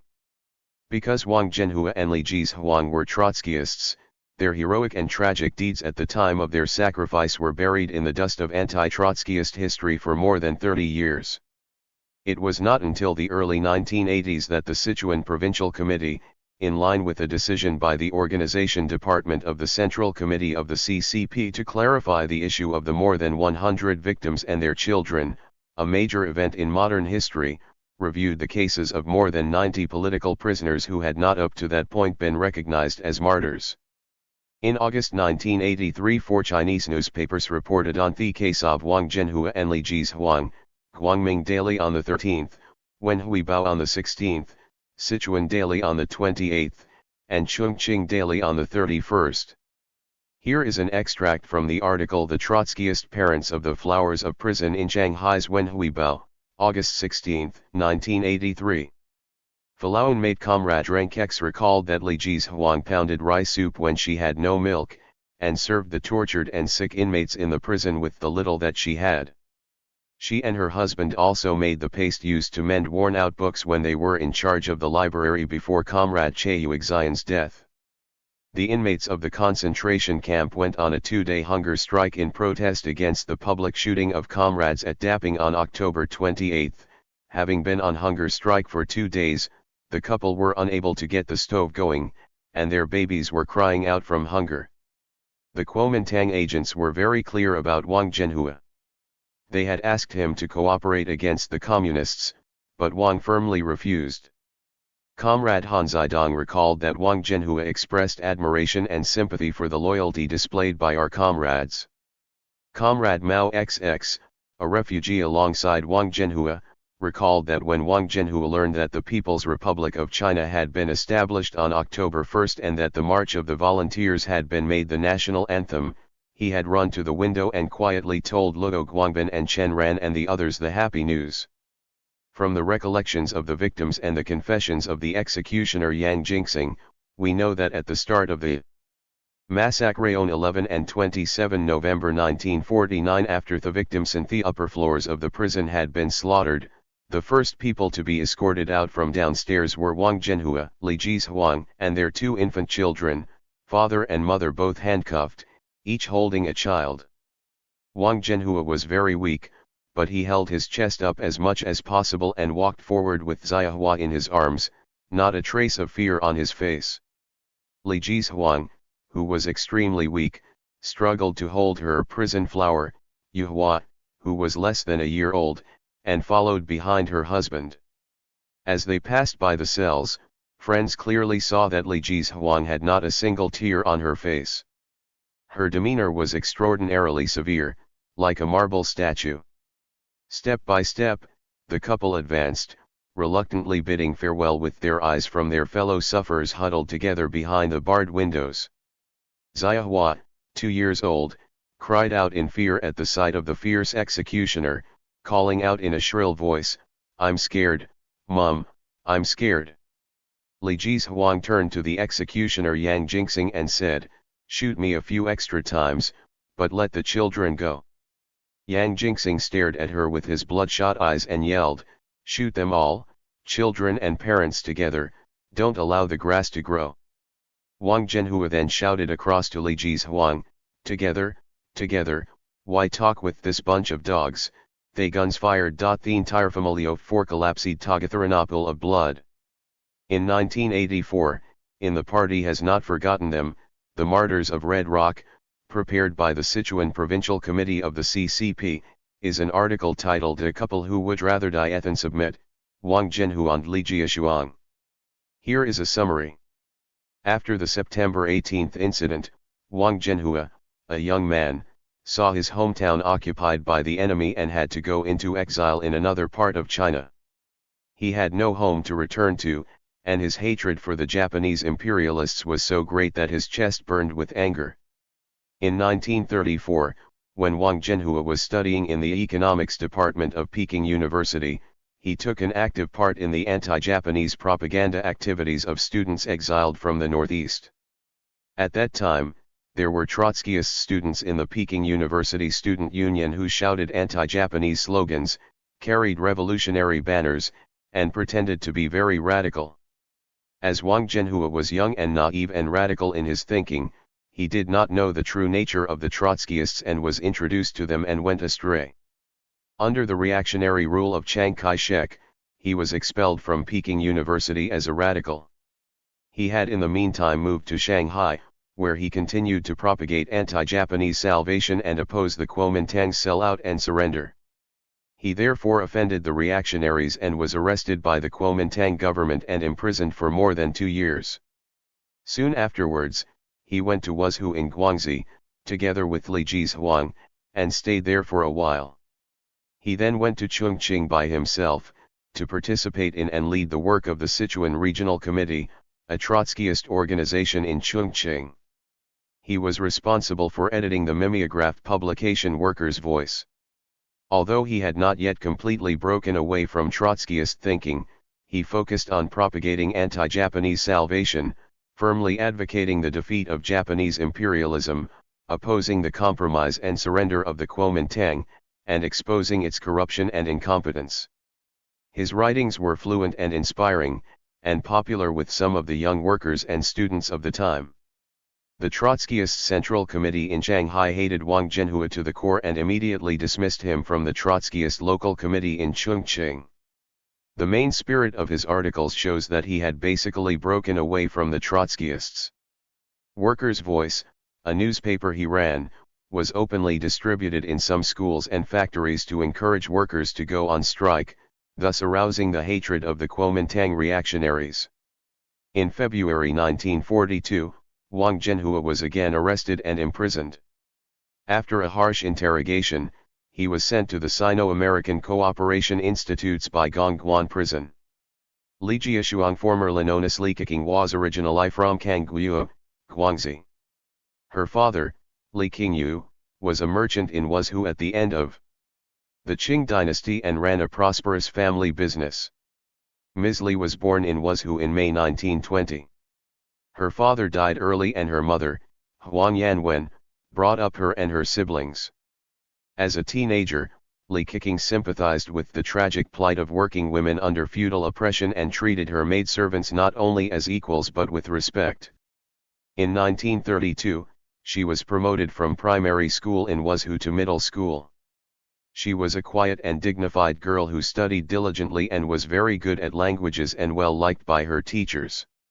She was deeply dissatisfied with the darkness of the old society and gradually developed the idea of resisting the Japanese and saving the country and fighting for women's liberation and self-reliance. She went to Nanning in the spring of 1936 for training, and in the summer she joined the 1st Student Army in Guangxi. In the Student Army, she tirelessly read progressive publications, especially Soviet literature, to broaden her horizons. She later went to Guangxi University, where she was influenced by her progressive classmates and joined a reading club. After the outbreak of war, she joined the anti-Japanese Salvation Movement. Although only 17, she was talented. She could sing and dance well, and liked to act in plays. After the fall of Guangzhou, she went to Hong Kong to work on a newspaper. During her stay in Hong Kong she became acquainted with Wang Zhenhua. She later returned home to Wuzhou in Guangxi with Wang Zhenhua. Soon afterwards, Wang Zhenhua went to Chongqing. Immediately after Wang Zhenhua was arrested by Kuomintang agents, they searched his room and found letters written to him by Li Jizhuang, so the reactionaries arrested her too. She claimed that she was married to Wang Zhenhua, so the two were escorted to the Xifeng concentration camp in Guizhou for a long period of imprisonment. The enemy understood that Wang Zhenhua and Li Jizhuang had a high level of education and tried in vain to soften them up and get them to cooperate. However, Wang Zhenhua sternly refused. The enemy used all kinds of threats and inducements to make Wang Zhenhua and Li Jizhuang succumb, but all in vain. They therefore resorted to mental torture. Although imprisoned in the same jail, for a long time they were not allowed to see each other, in a vain attempt to break their will. Memoirs 907. My participation in Trotskyist activities in Shanghai. In July 1948, Ji Yunlong came from Shanghai to Nanjing to see me and brought me the draft program for the establishment of the party and the road from capitalism to communism, i.e., Trotsky's transitional program. A few days after Ji's departure, Lin Songqi arrived at Central University and told me that Uncle Ou had arrived in Nanjing. I then went with Lin Songqi to where Uncle Ou was staying, and Lin Songqi said goodbye and went back to Shanghai. Uncle Ou told me that he had first gone to Guangzhou and then to Wuhan and now to Nanjing. He was staying with a friend with whom he had a close personal relationship, also surnamed Peng, who was then working as a commissioner in the Ministry of National Defense. I was told to be careful not to speak with the wrong people. Uncle Ou asked me to accompany him to Central University and Jinling University. After leaving Central University, I walked with him past Huqiao prison. He said, "We're going to start again." I understood him to mean that it was time to build the party again. Walking to the entrance of Jinling University, he said, "The buildings here are still the same." During the Northern Expedition, he was the director of the political department of the XTH Army, and after the Northern Expeditionary Army had captured Nanjing, he had given a speech in the auditorium of Jinling University to a packed audience. Speaking of the past, he was highly excited and endlessly emotional. I accompanied him into the empty auditorium and sat for a while. After smoking his pipe and staying silent for a long time, he told me that he was going to hold a party congress at the end of August or the beginning of September, and that I must come to Shanghai in late August. The following day, I arranged a meeting with Jin Wanlin and Du Yifei, students from Central University, and Yang Tongchun and Xiongren Wang, students from Jinling University. They accompanied Uncle Lao Suan Wulaki and the Zijin Mountains and spent the day walking and talking. When he returned, Uncle Ou told me that he had a good impression of the men, all of whom were able to express their opinions clearly. I told him that Du's ideas lean towards the minority faction, and he asked, "Does the minority have people coming?" I told him truthfully, "This is an open door." That was indeed the case, and shortly before Uncle Ou arrived, at about the same time as Ji Yunlong turned up in Nanjing, Li Pei of the minority had come to see me in Nanjing and brought me 2 copies of the newly published Chinese translation of Trotsky's History of the Russian Revolution. In the spring of 1948, Fan Wenhua, who had joined the minority, stayed with me for a while passing through Nanjing. When I mentioned the open door and saw that Uncle Ou stayed silent, I told him that of the 7 or 8 people who had traveled from Sichuan to Shanghai, some were in the majority and some in the minority, but we were still a group. No one was trying to recruit anyone, and we respected each other's views. On the third day, I arranged for Zhao Shen and Li Xiaomei to meet with Uncle Ou, and I accompanied them both to talk with him for a while. Then I took him to Jiangning Normal to visit Fan Yuqiu.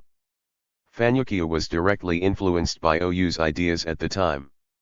She influenced 2 female students and 1 male student at Jiangning Normal. They set up a reading club.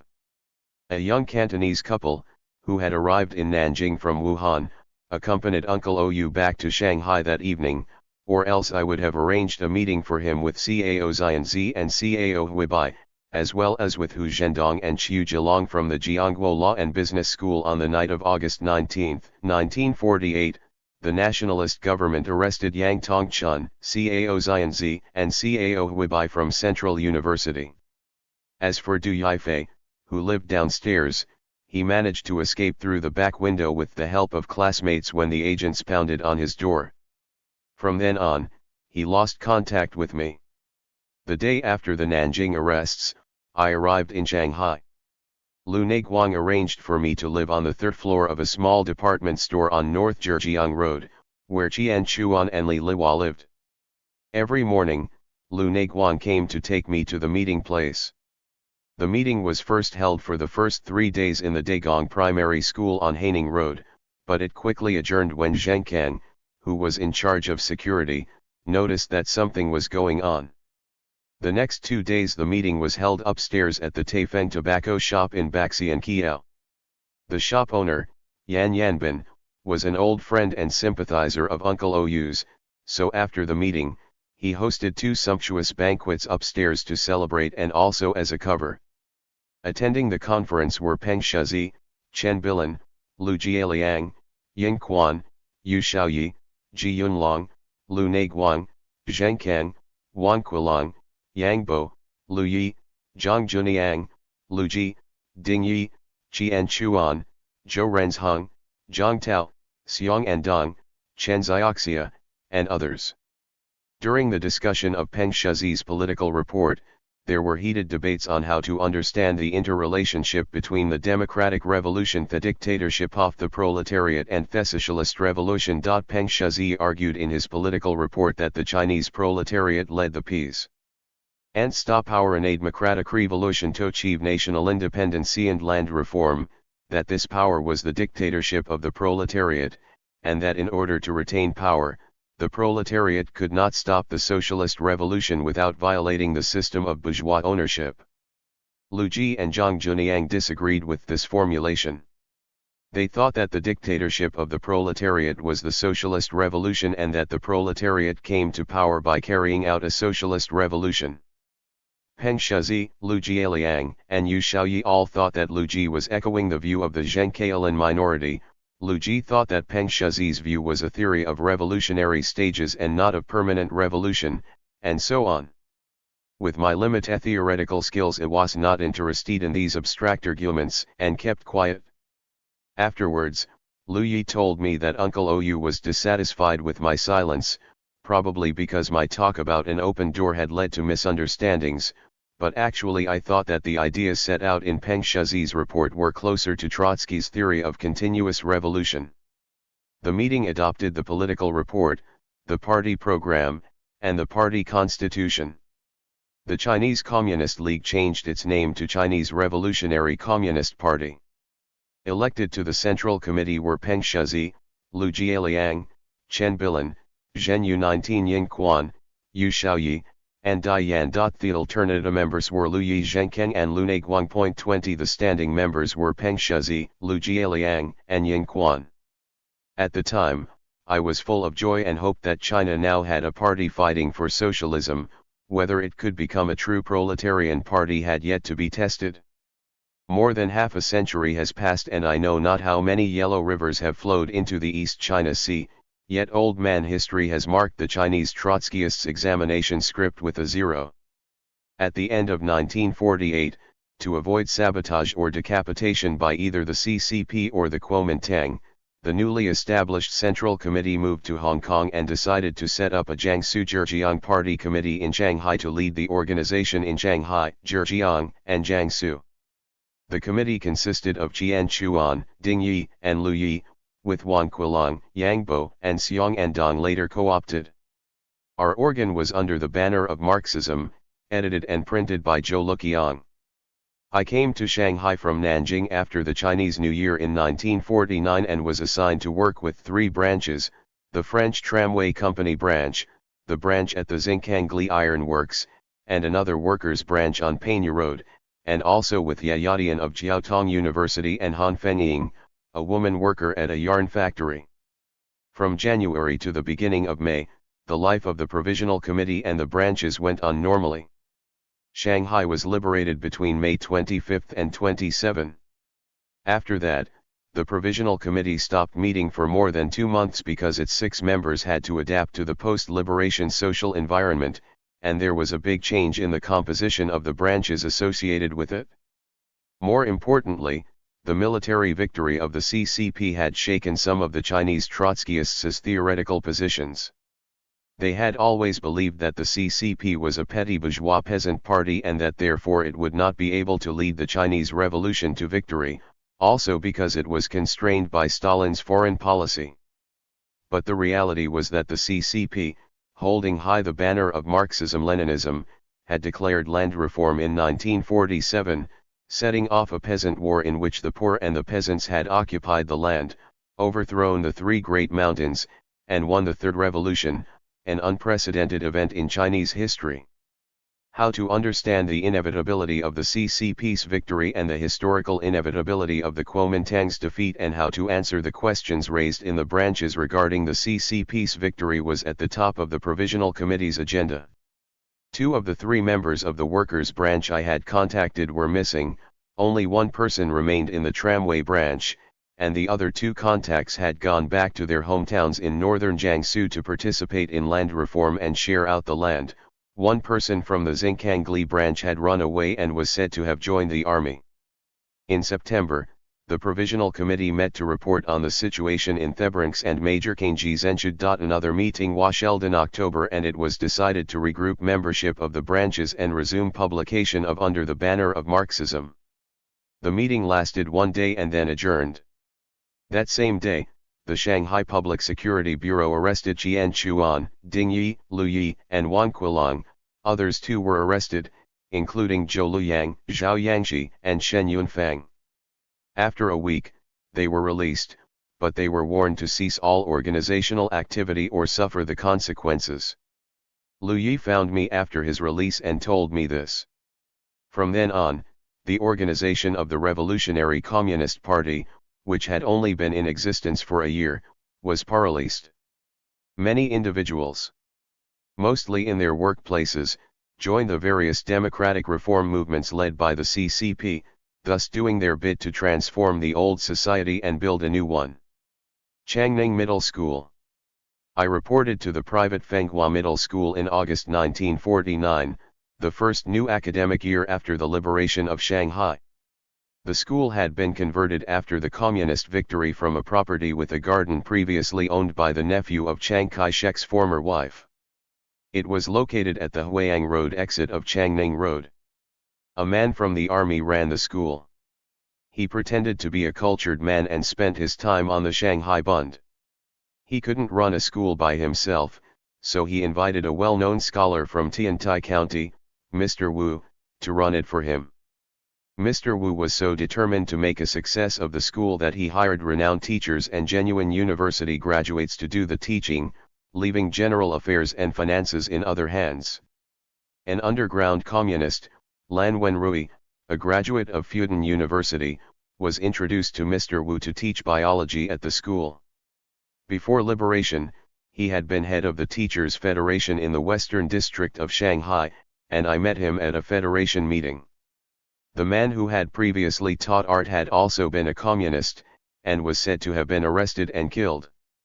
After the liberation of Shanghai, Mr. Wu did what was necessary for the time, and Lan Wenrui presided over the school administration.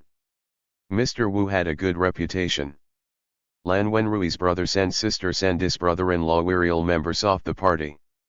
His father, Lan Gongluo, was an old revolutionary who was an administrator of the then Council of State. With liberation, cadres and former underground members of the party in the city were all conscious of having become masters of their own house, and their hearts were pounding, busy all day long transforming the old society and easing it out of backwardness, poverty and ignorance in the direction of a new society of freedom, equality, and light. I saw Lan Wenrui going to meetings in the district every day, in the morning, the afternoon, and sometimes the evening, as if there was so much work to do that he couldn't stop. It was because he was so busy that he persuaded Zhang Hong to let me go. He told me that he had formed a good impression of me in the Teachers' Federation, and when he found out that I had earlier sided with Zhang Hong in an incident at another school, he was even more convinced that I could help.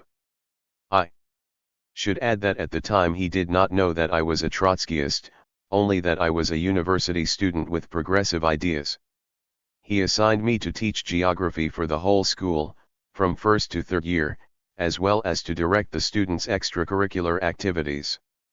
Having studied history at university and knowledgeable about both geography and geology, I was confident that I could teach the subject while at the same time learning it. A new international bookshop had opened on Yuyuan Road near the university, where I was able to buy charts published in the Soviet Union for geography teaching. I made good use of them in my teaching. The bookstore also had a large collection of Soviet socialist propaganda posters, which I hung on the walls around the campus and on the wall of the library. The teachers and students mistook me for a member of the CCP. Lan Wenrui's membership was not made public until 1951, when the school was transformed into a municipal school and the establishment of a party group was announced. The 40 or so students who had transferred together with me from my previous school had already assumed that I was a member of the CCP. I was a communist who was not a member of the party. Society had only just been liberated, and rumors abounded. People's hearts were in turmoil. Ideas about respecting and fearing the United States coexisted with others that advocated suspecting or opposing the Soviet Union. Among the students, those who believed in and supported the Communist Party were closest to my and Ian's hearts, while other students were close to Mr. Zhou, who taught Chinese literature. The students were a natural hereditary reveal their thoughts and feelings, while the teachers were more complex and, as adults, had a wealth of social experience and were used to disguising their true selves. Lan Wenrui once told me that Mr. Zhou, Mr. Chiu, and others had behaved in a reactionary way before liberation. The trade unions in a wool mill and a cotton mill near the school wanted to set up evening literacy classes and asked the school to help. Old Lan and I decided to organize some of the progressive-minded boys and girls to join in. Every evening, Old Lan and I accompanied the students to the factories, where they were warmly welcomed by workers and were thakened in confidence and commitment. In 1950, a campaign was launched to get young students to join the army, and students enthusiastically signed up. I was head of the junior class, so none was old enough. I therefore helped the head teacher of the senior class rally support for the campaign. There were many problems. Some parents were not prepared to respect their children's wishes. After talking with one such parent for a whole afternoon, I began to understand his feelings. He was not hostile to the Communist Party, but he clung to the traditional idea that there was no future in being a soldier, that good people do not become soldiers. Between 1950 and 1951, the social and political situation in the country changed rapidly, and so did people's thoughts and feelings. The father who had previously opposed his son's enlistment now changed his mind. A trade union was set up in the school and the staff became part of the working class. Yang Nianzu was elected head of the trade union branch at the school. This teacher suffered during the Cultural Revolution, when he was branded a counter-revolutionary for speaking ill of Zhongqing and sentenced to 10 years in prison. Shortly after the union was formed, a branch of the CCP emerged at the school, with 3 members, Lan Wenrui, senior student Zhou Zhiheng, and the student Li Rufeng. I had known for a long time that these two students were members of the party, and I often saw the three of them holding group meetings in Ian's living room. Some teachers and students were surprised to see that I was not a member. "Teacher, you're not a communist?" the students kept asking me. I often used Soviet propaganda posters to tell the students that socialism was a free and democratic society without exploitation or wealth, to inspire them. One day, I happened to see a communist I knew from the Central University, Zhao Hunke, in old Ian's office, engaged in a long conversation. I suspect that Zhao Hunke had come to investigate my Trotskyism. I don't think old Lan had known that I was a Trotskyist until that point, but I noticed that his attitude towards me did not change. Introduced Yang Renhua, a music graduate from Central University, to him, and Zhao Zongji, Yang Bo's wife, to teach history, both of whom he accepted, showing that he still trusted me. Yang Renhua was just a classmate.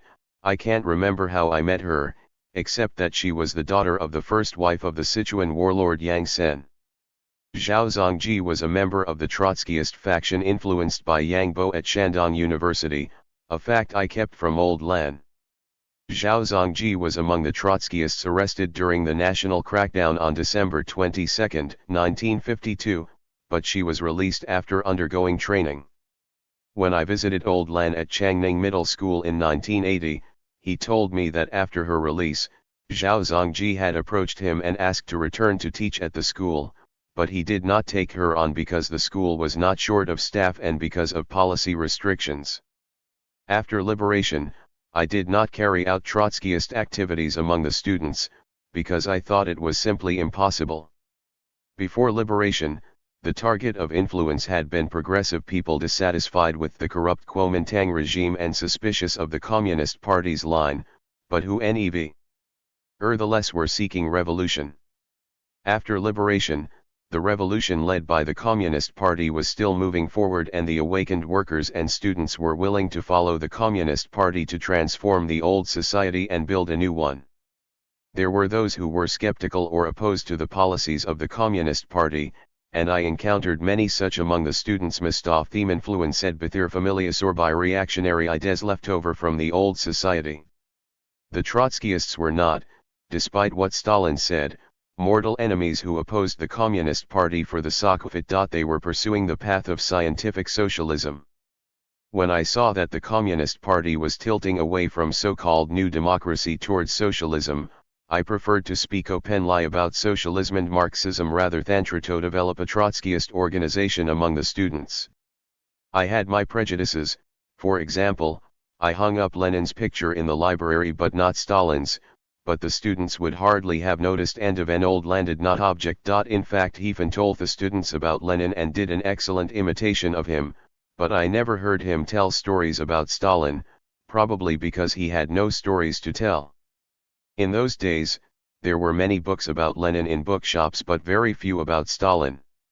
During the purge of Trotskyists in December 1952, not a single student was implicated as a result of me.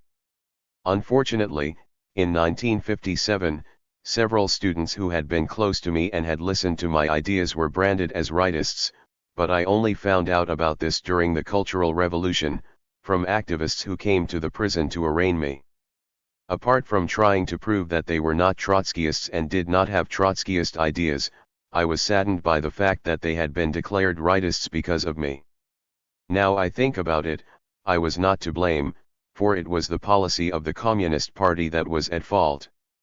In the summer of 1952, Shanghai held an ideological reform campaign for middle school teachers. The whole city was declared a brigade, which was divided into teams. Old Lan was team commander. He knew that I was a Trotskyist and I asked him how I should fill in the box on the form headed political profile. He told me not to fill it in and that the issue would be dealt with separately. He put a dozen female teachers from another middle school into a study group with me, headed by the headmaster of that school, a man named Li, a member of the CCP, whom I had met before liberation in the Teachers' Federation. After listening to a report, the group leader summarized its spirit. We talked for 2 days, and set about distinguishing what was wrong thinking and what was reactionary thinking. A popular saying at the time was that historical innocence is not the same as historical clarity. This meant that only if a historical problem is identified and the organization reaches a conclusion can historical clarity be achieved. Ideological reform required everyone to recount their own history clearly, to distinguish between wrong bourgeois ideas and imperialist reactionary ideas, and, on the basis of heightened ideological awareness, to recount their own history clearly, regardless of any anti-communist historical problems, even historical problems involving bloodshed, as long as they are clearly explained in the context of the ideological reform campaign. In the reform movement, problems would be treated as ideological issues and people would not necessarily be held politically responsible as long as they gave a clear account of themselves. Idowaka pakov daki and men cigarettes fromi bagwili examining my mistakes and said, when I go out, I take daki and men cigarettes with me and offer them to my friends, but at home, when I am alone, I smoke a more expensive brand. That kind of thinking and behavior is selfish and self-serving, hypocritical and bourgeois. Several of the female teachers laughed, not necessarily at me, but at the fact that I spoke out so openly about my snobbishness and pettiness. One tried to help me to quit smoking altogether. The women were kind-hearted and simple-minded, and were unable to comment on my ideological self-examination. The women teachers were kind-hearted and innocent and unable to make any comments about me ideological examination. The group leader made a few points, which I could see were in line with old Ian's thinking. At the end of the ideological reform, we had to fill in the forms. Under political affiliation, the group leader put down membership of the CCP, one female teacher put down the Democratic League, and the other female teachers and I put down the masses. If I had been put in a group with teachers from my own school and had said the masses, I guess some of them would have taken the opportunity to give me their opinions and voice their discontent with Old Lan. Old Lan had joined the school before liberation and had at one point lived a loose and even romantic life. Before the party organization in the school went public in 1951, some teachers and a few students continued to call him Curry behind his back, a Shanghai term whose meaning I do not understand but which was spoken contemptuously and dismissively. During the first 2 years after liberation, he was busy with work outside the school and I was busy with schoolwork on his behalf. Many teachers praised me for my decent style, but such remarks were meant to reflect badly on Old Lan. I knew that some teachers were dissatisfied with Old Lan, and it is difficult to say whether the dissatisfaction was for personal or political reasons.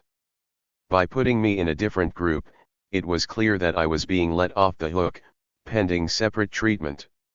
As to what such treatment might entail, it seems to me that Old Lan could not have known before December 22, 1952, when the net finally fell. After the end of ideological reform, the class of which I was teacher rose to become the senior class in Theadomnov 1952 and I remained with it. I wanted to stay with this class until it graduated. Old Lan fully supported my ideas and approach. After the thought reform movement, it seemed to me that thinking had been effectively reformed. Relationships between people changed, people spoke cautiously to each other, people moved to make comments were less vocal, and some people became respectful and polite towards Old Lan. I remember that during the anti-rightist movement in 1957, by which time I was in prison, I read in the newspapers that the actor and film director Shi Hui had been branded a rightist and of their actionary statements attributed to him was said to have been made during the ideological reform of 1952, when he said that it had transformed people into everlasting smiles. In October 1949, when the Shanghai Trotskyist Majorities Provisional Committee was busted, its main leaders, Qian Chuan, Ding Yi, and Lu Yi, fled to Hong Kong and the Shanghai organization ceased to exist. From 1950 to 1952, I kept in touch with Yang Bo and his wife Zhao Zongji and with Cao Huibai, Sipeo, Ye Yashan, and Ye Chunyua. After Cao Huibai returned from Hong Kong, I managed to get her a job teaching language classes at the Fenghua Middle School for a few months in the first half of 1950. Lan Wenrui did not yet know that I was a Trotskyist, and Cao Huibai argued with him about the people's democratic dictatorship and the dictatorship of the proletariat. Afterwards Lan Wenru told me that Miss Cao stinking is not simple. I told Cao Huibai not to argue with old Lan on such issues in future. After the school became the municipal Changning Middle School, I introduced Zhao Zongji to teach history, which she did for Marathanayer until 22 December. In 1950, when Ye Yadian was studying at the Jiaotong University, she had sometimes visited me at Fenghua Middle School and invited me to her home, where I was entertained by her mother and elder sister. After graduating in 1951, she was assigned to the Nanjing Radio Factory. When I returned to Nanjing to visit my parents during the vacation, I received her in my home and introduced her to Jin Wanlin and Cao Xianzi. Sipe Yao kept in touch with me for a longer time, from late 1950 to 1952. She came to the school often, sometimes once a week, and my students were on familiar terms with her. The female students even asked me if she was my girlfriend, and I replied to them, citing a UN poem, "A person is locked inside my heart, I have lost the key, the door cannot be opened, the person inside cannot get out, people outside cannot get in, you guess, is she my girlfriend?" A few of the students who liked to read literary novels, and who were intelligent and sensitive, had detected my spiritual sadness. Sipe Yao knew that many students were close to me, and at one point she suddenly asked, "Why don't you develop them?" I asked her jokingly, "How do you know I haven't? How many have you developed?"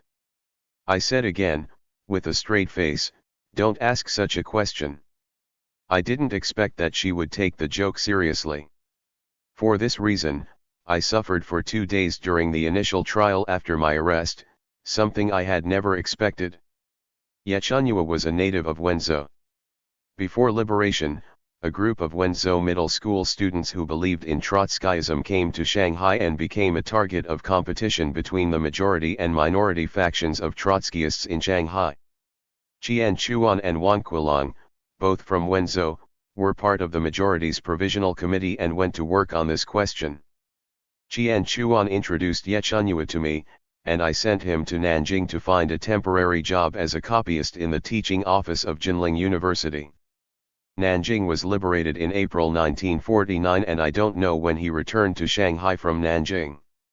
When I saw him again in Shanghai in late 1949 or early 1950, I realized that he had joined Zheng Kailin's minority.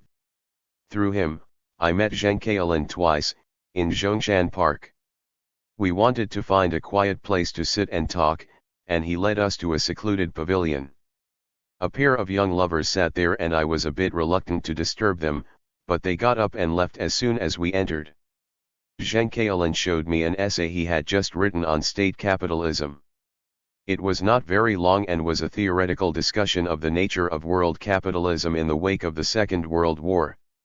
The Labour government in Britain and the Social Democratic government in France were nationalising vigorously to escape a post-war crisis, and Zheng Kailin compared the nationalizations in Britain and France to that in the Soviet Union under the Stalinist bureaucracy, arguing that the managerial class that had emerged in the capitalist countries and the Stalinist bureaucratic caste that ruled the Soviet Union were both state capitalist. He argued that the Soviet Union was no longer a degenerated workers' state, as Trotsky had believed, but had restored capitalism in the form of state capitalism. Having read his thesis, I simply took it for what it was. I remained committed to Trotsky's view of the Soviet Union as a degenerated workers' state of a transitional nature, for I had not yet seen the emergence of private ownership of the means of production in the USSR. But my theoretical understanding was limited and I was not in a position to debate with him. After the liberation of Shanghai, I met with Zheng Kailin only twice. In 1964, the government organized the Trotskyist prisoners to study the anti-revisionist 9 commentaries. 21 It was not in the same group as Zheng Kailin, who wrote a 80,000 to 90,000 word treatise on Qatarism and submitted it in the form of a report on the 9 commentaries. The government Qataris at the Twathi Hajratin was poisonous and did not allow it to be disseminated. Yu Xiaoyi, who was in the same group as Zheng, told me that Zheng said that the core of Stalinism was cadreism, that cadres decided everything, that cadres were not elected but appointed from the top down to state organs, and that they were not servants of the people but masters of society, while the means of production were not collectively owned, and so on. In 1950, Li Ji and Lu Renjing each put out a statement of repentance in the newspaper, and Ye Chunyua came to see me with that day's issue of People's Daily. I was not surprised at Li Ji's statement. Before liberation, Peng Shuzi ran the magazine Seeking the Truth and asked Li Ji to write an article for it. Li Ji wrote an article titled Elder Brother, It's Not Okay, in which he expressed the view that one should know when not to do something. I was also not surprised by Lu Renjing's declaration. His arrest by the Kuomintang in 1935 and his immediate surrender at the time showed that he lacked backbone and had abandoned his socialist position and was working for the Kuomintang. After the communist victory, it was only logical that he should want to return to the ranks and make a living again. At the time, I thought it was lying gone distorting events. At the time, watching him vilify himself in this way, I assumed he was not saying what he really thought. 15 years later, during the Cultural Revolution, it was my turn to lie in exchange for peace, by putting various labels on myself. Thinking back, Lu Renjing might have done the right thing. The truth turned upside down, that was a perfect example of social existence determining consciousness. In the first half of 1952, Ye Chunyua sent me several issues of his group's mimeograph publication New Directions, which mainly consisted of articles criticizing the CCP for protecting capitalism and implementing policies such as equating capitalists and workers, in line with Zheng Kailin's ideas about state capitalism. I remember one article titled I Can't Find a Chapter on Legal Profits in Das Kapital, whose contents I have forgotten despite its arresting title. At the time, there was indeed a trend of thinking that amounted to spontaneous opposition to capitalism and the bourgeoisie. In my school were two teachers, Mr. Zhou and Mr. Chiu, who, according to what I had heard, had been very reactionary before liberation, though when I arrived at the school I never heard them say a word against the Communist Party. Mr. Zhou said, regarding the policy of protecting the legal income of capitalists and equating capitalists and workers, what sort of communism is that? I couldn't understand his standpoint. As for Mr. Chiu, he made an even more interesting remark. The new democratic policy is one of raising pigs, fattening the capitalists up for 15 years and then slaughtering them. After reading New Directions, I had no opportunity to tell Ye Chunyua what I thought of it, for I was arrested along with scores of other Trotskyists on December 22, 1952. My arrest. On December 22, 1952, I returned to the staff room after dinner to play a few games of ball with Yang Nianzu. Lan Wenrui called Yang Nianzu over for a game of chess and I returned to my writing desk to read the weekly reports submitted by my students. I had been their class teacher in their first year, and continued to be so in their third year of middle school. I had made it a rule that each have his or her own exercise book and write a weekly journal every Sunday, to be handed in to me on Monday. They could write about life, studies, or family and school matters, any problems among their classmates or any opinions they had of the teachers who taught them, including me. I also made it clear that the purpose of asking them to write a weekly journal was to help me do my job as a class teacher. They liked the idea and were happy to do it. Their diaries got better. Some raised problems of the mind, and I wrote down my responses to them.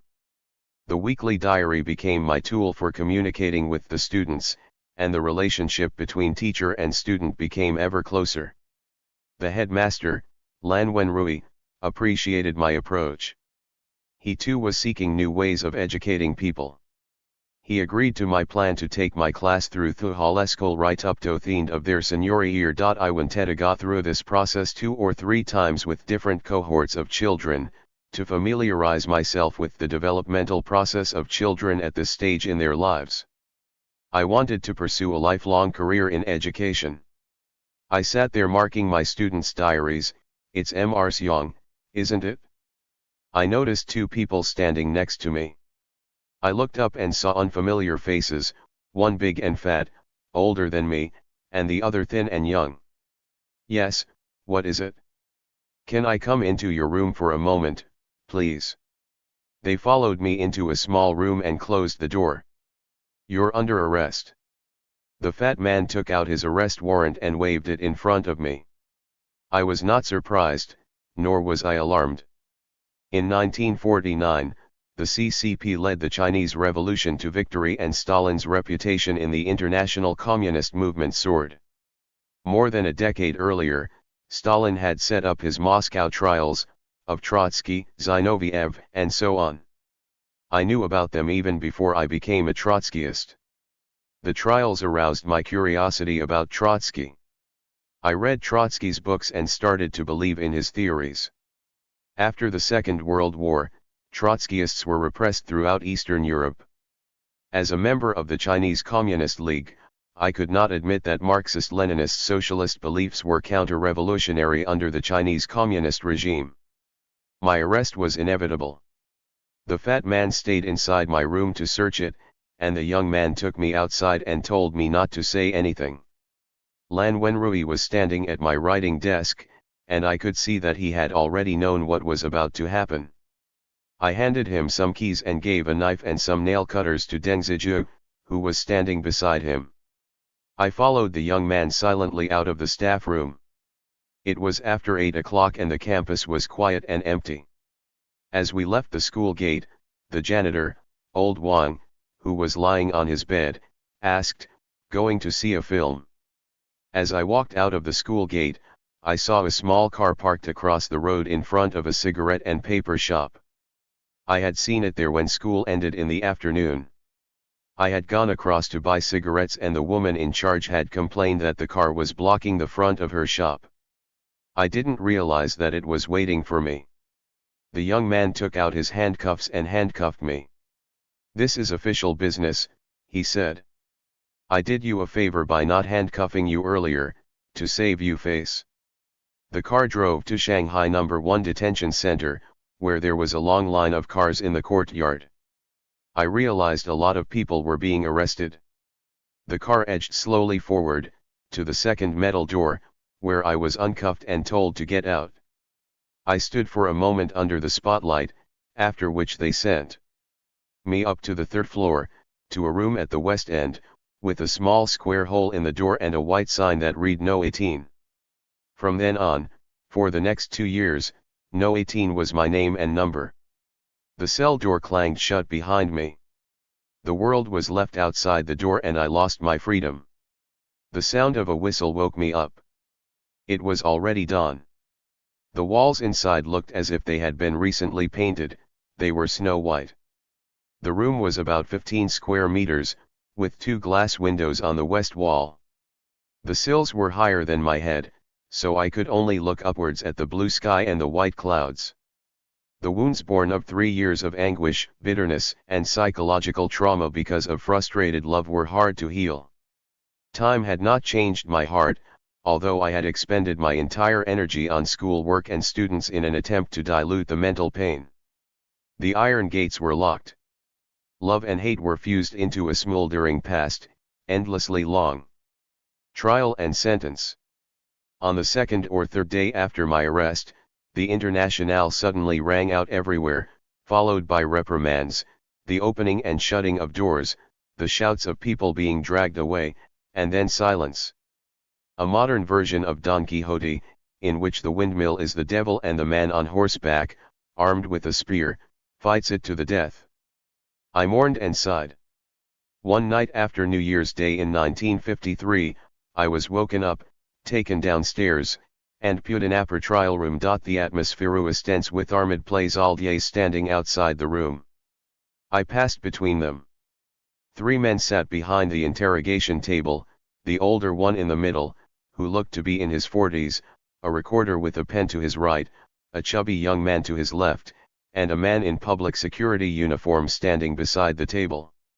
After the older man in the middle had asked my name and place of origin, the standing officer said, "He is the official in charge, I am from the Public Security Bureau." He stammered a little as he continued, "It is our policy to be lenient when you confess and strict when you resist. You must confess your crimes honestly and seek leniency." Then he added, "You know what the Soviet GPU is like." The official sitting in the middle went on to say something about not fighting wars for which one is unprepared. I should have no illusions, they knew everything about me. They didn't want my data, they wanted my attitude.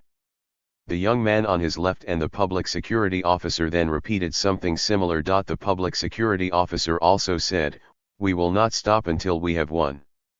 The man in the middle said, "I will now ask you 2 questions to see if you are honest." One question was how many students I had developed in the school. In his words, corrupted. The other question was about my relationship with senior Kuomintang officials in Nanjing, with special emphasis on how I had colluded. I was confused by these questions, since neither related to any actual fact. Don't be nervous, haven't you read any philosophy books? Objective existence cannot be denied. Don't think that you have prestige among the students. We will educate them, they will understand and speak up. I gave my explanation. When the Public Security Bureau broke up the Provisional Committee in 1949, we were told to stop organizing. I complied, and I did not develop any students. The students in the school who wanted to follow the socialist path through the Communist Party thought I was a communist teacher and approached me as such. I encouraged them to join the Communist Youth League. Public Security Officer, don't argue. I'll show you the facts. That will be to your disadvantage. Chubby young man, don't be afraid. It will be to your advantage to tell the truth about your collusion with senior Kuomintang officials, and you can take credit for your honesty. We want to prove through you the collusion between the Trotskyists and the Kuomintang, so that our children and grandchildren will no longer be deceived and poisoned by them, and so on. Public Security Officer, we are training you to be an example. I was immediately scared.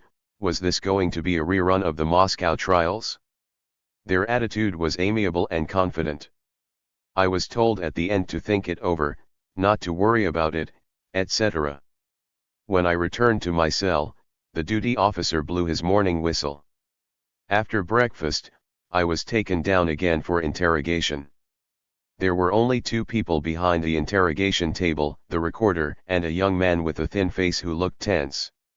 He glared at me for a long time before saying, "Have you thought about the questions we want you to consider?" I hesitated, not knowing how to answer him. He had a violent temper. Throughout the morning, he reprimanded and scolded me, slapped the table, and did just about everything except hit me. As his anger mounted, the recorder beat the wooden chair with an iron bar to intimidate me. The interrogator kept saying, "Speak up." The interrogation went on like this until the afternoon, when he suddenly shouted out my name. "I'll give you one last chance to go back and think it over, and if you are still like this, I'll lock you up for 5 years and then try again." When I heard the last sentence, it was like a message, it wouldn't end up like the Moscow trials. Otherwise, why would I have to spend 5 years in prison? When the whistle was blown that night, I was taken down once again. I decided to tell the truth without further delay, to avoid being locked up for 5 years. Behind the table sat the 3 men from the preliminary hearing, the recorder, the official, and the fat young man. The public security officer was not there. The fat man spoke first, "Let me show you 3 documents." The recorder pushed forward the materials.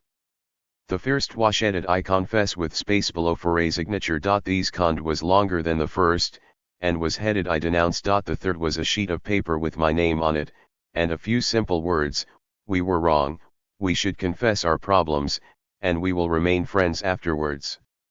The handwriting, which I recognized, was genuine and not an imitation. The official: "We have shown you the materials, to save you. Those older than you, those younger than you, those of your generation, have all come to understand. You are the only one who remains stubborn." I said, "The 2 questions you want me to answer have no basis in truth. I think your question is based on material provided by SIPEAO. She asked me casually, I answered her jokingly, but she didn't realize it was a joke. As I spoke, the senior official suddenly stood up and walked away after writing something down. Fat young man, objective existence cannot be denied, the phenomenon reflects the essence. Tell us about your relationship with high officials of the Kuomintang. I noticed that he did not use the word collusion. I said, he didn't go to Taiwan, he's still in Nanjing. When I went back to Nanjing for Chinese New Year last year, I even visited him. My relationship with him is a long story, why not let me write about it? Okay, that's fine, write about it, in detail. Soon after I had returned to my cell, the recorder brought me a pad of paper and a pen. Here is a summary of the story of my collusion. Gao Chuanzu, known as Jingzai, was one of the first officials of the Kuomintang to be sent to study at Sun Yat-sen University in Moscow. He returned to China during the Northern Expedition to do political work for Chiang Kai-shek's First Army, and later remained an official in Nanjing. During the anti-Japanese war, he was secretary of the Special Party Department of the Central Military Commission of the Kuomintang in Chongqing. After the war, he became a member of the Shandong provincial government and director of education in Jinan, under the chairmanship of Wang Yaoe. My father and he were schoolmates and longtime friends. I knew him when I was a child and called him Uncle Gao. When he arrived in Chongqing in 1944, I went to visit them and was very close to him during the war. After I was demobilized back to Nanjing in 1946, I often went to his home in Nanjing to help his wife with household chores such as buying rice and coal briquettes. On one occasion, he returned to Nanjing from Jinan and said he wanted to meet some Shandong students from the Central University, to see if any of them wanted to work with him in Jinan. He was intent on inviting guests to dinner at his home and asked me to help entertain them. Among the students he invited, 3 were leaders of the Kuomintang youth movement, with whom I had been in remote contention in the school movement for many years but whom I had never met. They were a bit flattered by the invitation, not to mention that I too would be at Gao's house. I took advantage of the opportunity to play the young host, offering cigarettes and tea. I avoided joining in their conversation with Gao, and I was at another table with Mrs. Gao and her children during the meal. After the meal, I offered cigarettes and tea and they left, and I went with Gao and his wife to see them out. After that, the 3 leaders of the Kuomintang youth movement nodded whenever they met me. The servility of a society of ranks. In 1951, during a crackdown, I heard that one of the 3 had been arrested in Nanjing. When I was asked to give an account of my collusion, I thought of the act I had staged at the Gao family home as fashionable young gentlemen, so I was sufficiently emboldened to spend the morning and afternoon in a standoff with the irascible young interrogator. After a dozen reports had been written and handed in, for a long time there were no further arraignments.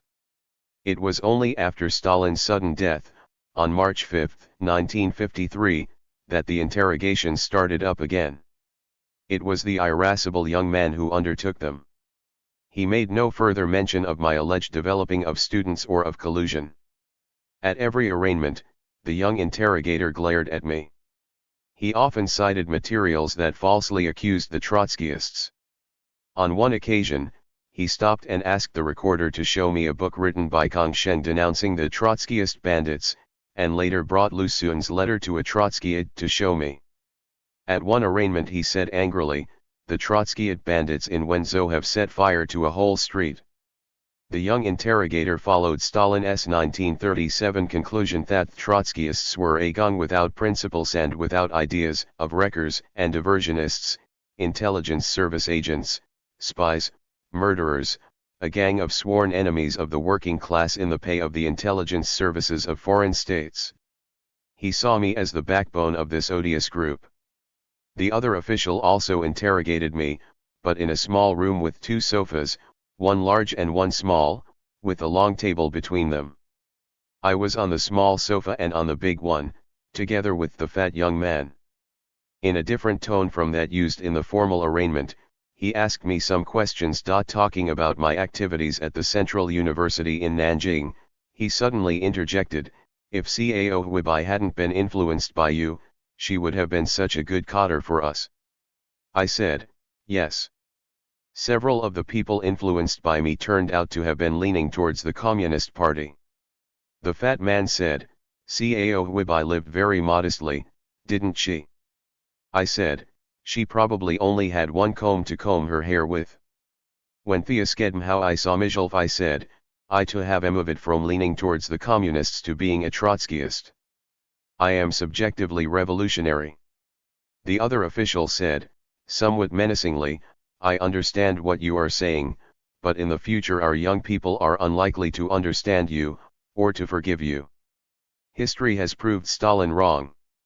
Wrong too was the CCP's verdict on the Chinese Trotskyists, which has now been rewritten as follows: "The equation of the Trotskyists with national traitors was a product of the mistaken conclusion commonplace at the time in publications of the Communist International that the Chinese Trotskyists had links to Japanese imperialist intelligence organizations. When the Communist International existed, the Chinese Communist Party was a branch of the Communist International, and it was a matter of organizational principle that the lower levels echo the higher ones." At the end of 1953, I was shown the record of my interrogation and signed it. My interrogation was over. I was confined to my cell for the whole of 1954, with no books or newspapers to read, my mind empty, my life wasting away day by day, month by month. Except for eating, drinking, and sleeping, my days silent, my cell like a coffin, my spirit on the verge of collapse. The window sill was higher than my head, and when I looked up and out through the glass, all I could see were white clouds and all I could hear was the faint noise of the city in the distance. I often think about the class of students that I had taught, from their first year to their last. I knew their personalities, temperaments, and family situations, and they listened as I taught them to believe in socialism and support the Communist Party. In 1951, during the crackdown on counter-revolutionaries, I took them to a meeting of 10,000 people to suppress counter-revolutionaries. In 1952, I took them to the Milan factory to attend a meeting to expose and criticize the capitalists. When I was arrested, it grieves me to imagine what the students must have thought and how they viewed me. In the summer of 1954, a woman opened the door to my cell and beckoned me to follow her to a pre-trial room, where she told me to sit down. She said, "We locked you up for 6 months so you could reflect on your crimes. What are your thoughts now?" I had no answer. I sat there speechless, my eyes down. I knew she was looking straight at me, and there was a long pause. She then said, go back, and think about it." Her tone was gentle as she sent me back to my cell. The cell door had a square opening with a small flap and the officer on duty opened it to look inside. The following morning, the flap opened and the woman's face appeared. A newspaper flopped through the hole, the July 1st issue of Liberation Daily. A day later, that for July 2nd followed. From then on, I had a newspaper to read each day. The newspaper was vigorously promoting the party's general line, but I found it hard to focus on that issue. What I thought about most was my own fate and how it would be handled. On October 1st, National Day, the midday meal was over and the newspaper had not yet been delivered. I was wondering why when the door opened and I was taken to the pre-trial room, where a coder wearing glasses sat behind the desk and told me to sit down. After reading the newspaper for 3 months, what do you think about your crime? What are your thoughts now? I didn't know how to answer. Again, I sat there speechless. Again after a long pause, he said, go back, think it over again. His tone was heavy with reprimand. The next day no newspaper arrived, and none thereafter. On New Year's Day, 1955, I was transferred to a large room where several prisoners were already sitting. The administrator and the coder with glasses from National Day assigned me a seat, closed the door, and left. The man sitting next to me told me that the one with glasses was in charge of training at the detention center. This man kept on at me. He told me that he was an old policeman, a retained officer, a public security officer, that he had contributed a lot during the suppression movement, that hard work was the only way forward, and so on. Even before he had finished, a small window on the door of the room opened and the officer's face appeared. He called me over and asked, "What's he talking about?" I told him the truth, and the hole snapped shut again. I felt humiliated, as an intellectual who had once been a middle school teacher. The old policeman sitting next to me liked to chatter. According to him, prisoners in solitary confinement were still seen as important cases, whereas to be transferred to a bigger room with other people meant the case was about to be concluded and sentence passed. Within a few days, one man was transferred out. He was said to be a senior employee of an airline in the Kuomintang years, and to have a stubborn attitude. He claimed to have been doing his duty for the party and the country. According to the old policeman, I think he's for the chop. Later, another young man was transferred out, a factory worker who had been a gang leader and completely void of political sense. He always used to say, "Whatever the party, we workers just live by our muscles." The old policeman said, fighting was a crime even in the old society. Even then people had to be arrested. At best, this person will be sent for reform through labor. One day the old policeman was transferred out. With a smile on his face, he picked up his towel and chopsticks and left. Onada Iwastol Tajit Mithings and followed he official to the ground floor, to a pre-trial room. The big boss was standing behind the table. The sentence is now pronounced. Judgment of the Military Law Division of the Shanghai Military Control Commission of the Chinese People's Liberation Army. Shanghai Military Law Judgment City No. 03034. The defendant Xiong Andong, also known as Xiong Yangji, Chen Kuoyui, and Lu Yuan, male, 31 years old, native of Huimin County, Shandong Province. The defendant, after joining the Trotskyist Chinese Communist League in Sichuan in 1941, was active in spreading Trotskyist falsehoods among students. In 1946, he headed the Trotskyist branch in Nanjing, and was active in various universities. In 1948, he attended the founding meeting of the Chinese Revolutionary Communist Party. In March 1949, he infiltrated into Shanghai and became a member of the Provisional Committee of the party in Jiangsu and Zhejiang. After the liberation of the city, in October 1949, the Provisional Committee of the party in Jiangsu and Zhejiang was destroyed, but the criminal refused to surrender. In May 1950, he gathered together the surviving bandits and set up a central group, which maintained contact with the bandits' Central Committee and collected military and political intelligence. He is hereby sentenced to life imprisonment and loss of political rights for life in accordance with paragraph 4 of the Regulations of the People's Republic of China on the punishment of counter-revolutionaries. The phrases gathering military and political intelligence in China and attempting to subvert our people's democratic regime were unfounded presumptions. I was outraged by the completely false accusations. When sentenced to life imprisonment, the first thing I thought of was that I would never see my birth mother again, which was worse than a death sentence. I was only 30, so for me a life sentence was crueler than for a 60 or 70-year-old. A death sentence would have been better. I am now 84 years old, lucky to have survived this long. History has shown that I am not guilty and that the Trotskyists were not guilty. I hope that the people of my country will not see this sad and ugly drama played out again.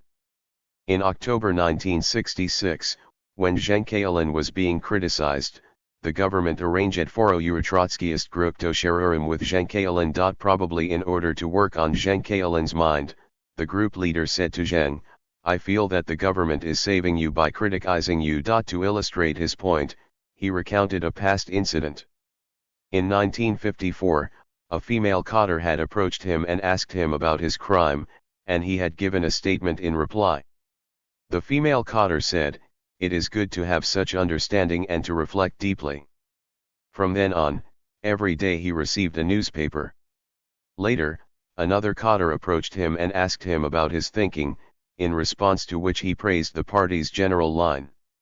The cadre told him something along the following lines: "Our policy towards you is to destroy the organization, save the individual, and reform our minds. Namaturau begorsmal the crime, you must first confess it in order to seek rehabilitation. Confessing your crime is not the same as not being punished or sentenced. The sentence is not a death sentence. The key to the prison door is in your own hands. You must fight for it," etc.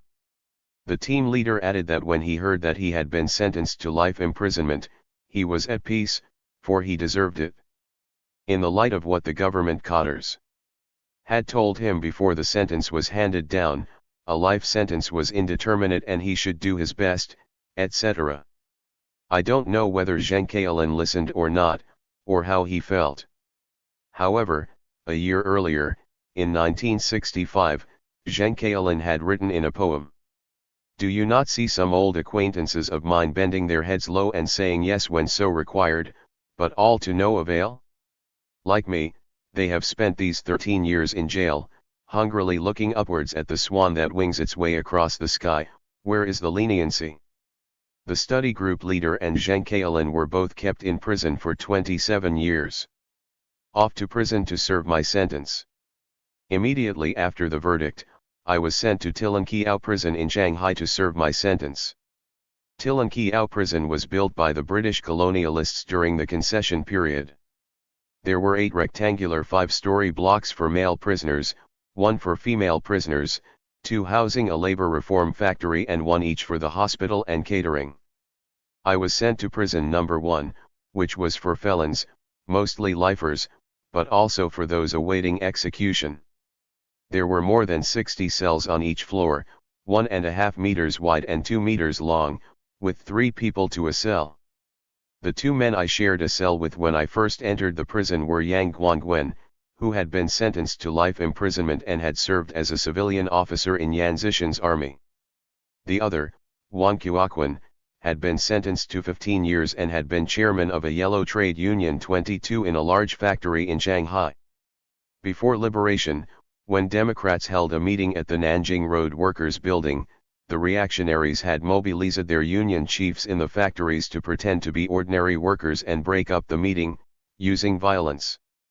After liberation, all the union leaders who remained in Shanghai had been arrested, and anyone who could not prove that they were not present in the day of the violence was executed. Wang Qiuquan, a member of a football team, had happened to be at a match in Wuxi that day and he had newspaper reports to prove it, so he was spared. He was an athlete type, simple-minded and upright. Knowing that I was a prison novice, he looked after me. Shortly after I was admitted, the prison held a meeting at which one could admit one's guilt and submit oneself to the law. The atmosphere was electric, as the sentences of some prisoners were commuted and others increased.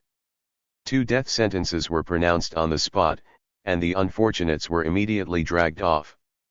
The prison director made a long speech in which he repeatedly talking about confessing, reforming, and starting a new life. After the meeting, I was appointed leader of a study group. 5 cells formed one group, with 14 or 15 people. I asked Yang Guangwen and Wang Qiuquan what it was like to be a study group leader. They told me that the prisoners in this group were historical 23 counter-revolutionaries and criminal murderers and arsonists. None of them was highly educated, and the previous study group leader had also shared a cell with Yang and Wang. Yang told me, "This is a good opportunity for you to report our thoughts more often to your supervisor, both your own thoughts and those of others, etc." The word education took on a new meaning for me, different from the meaning it had had at school. Wang Qiuquan told me, "You are an intellectual and an educated person. As group leader, you must first memorize the contents of the educational classes and convey them to the group. You have to record the speeches each of us makes, organize them, and give them to the supervisor." The leader of the neighboring group, Kong, was a northeasterner with a Shandong accent. When he realized that I was a fellow countryman, he approached me and said, "It's not easy to get assigned as a group leader as soon as you arrive. This gives you the chance to redeem yourself. You must report frequently, report diligently, and give your heart to the government.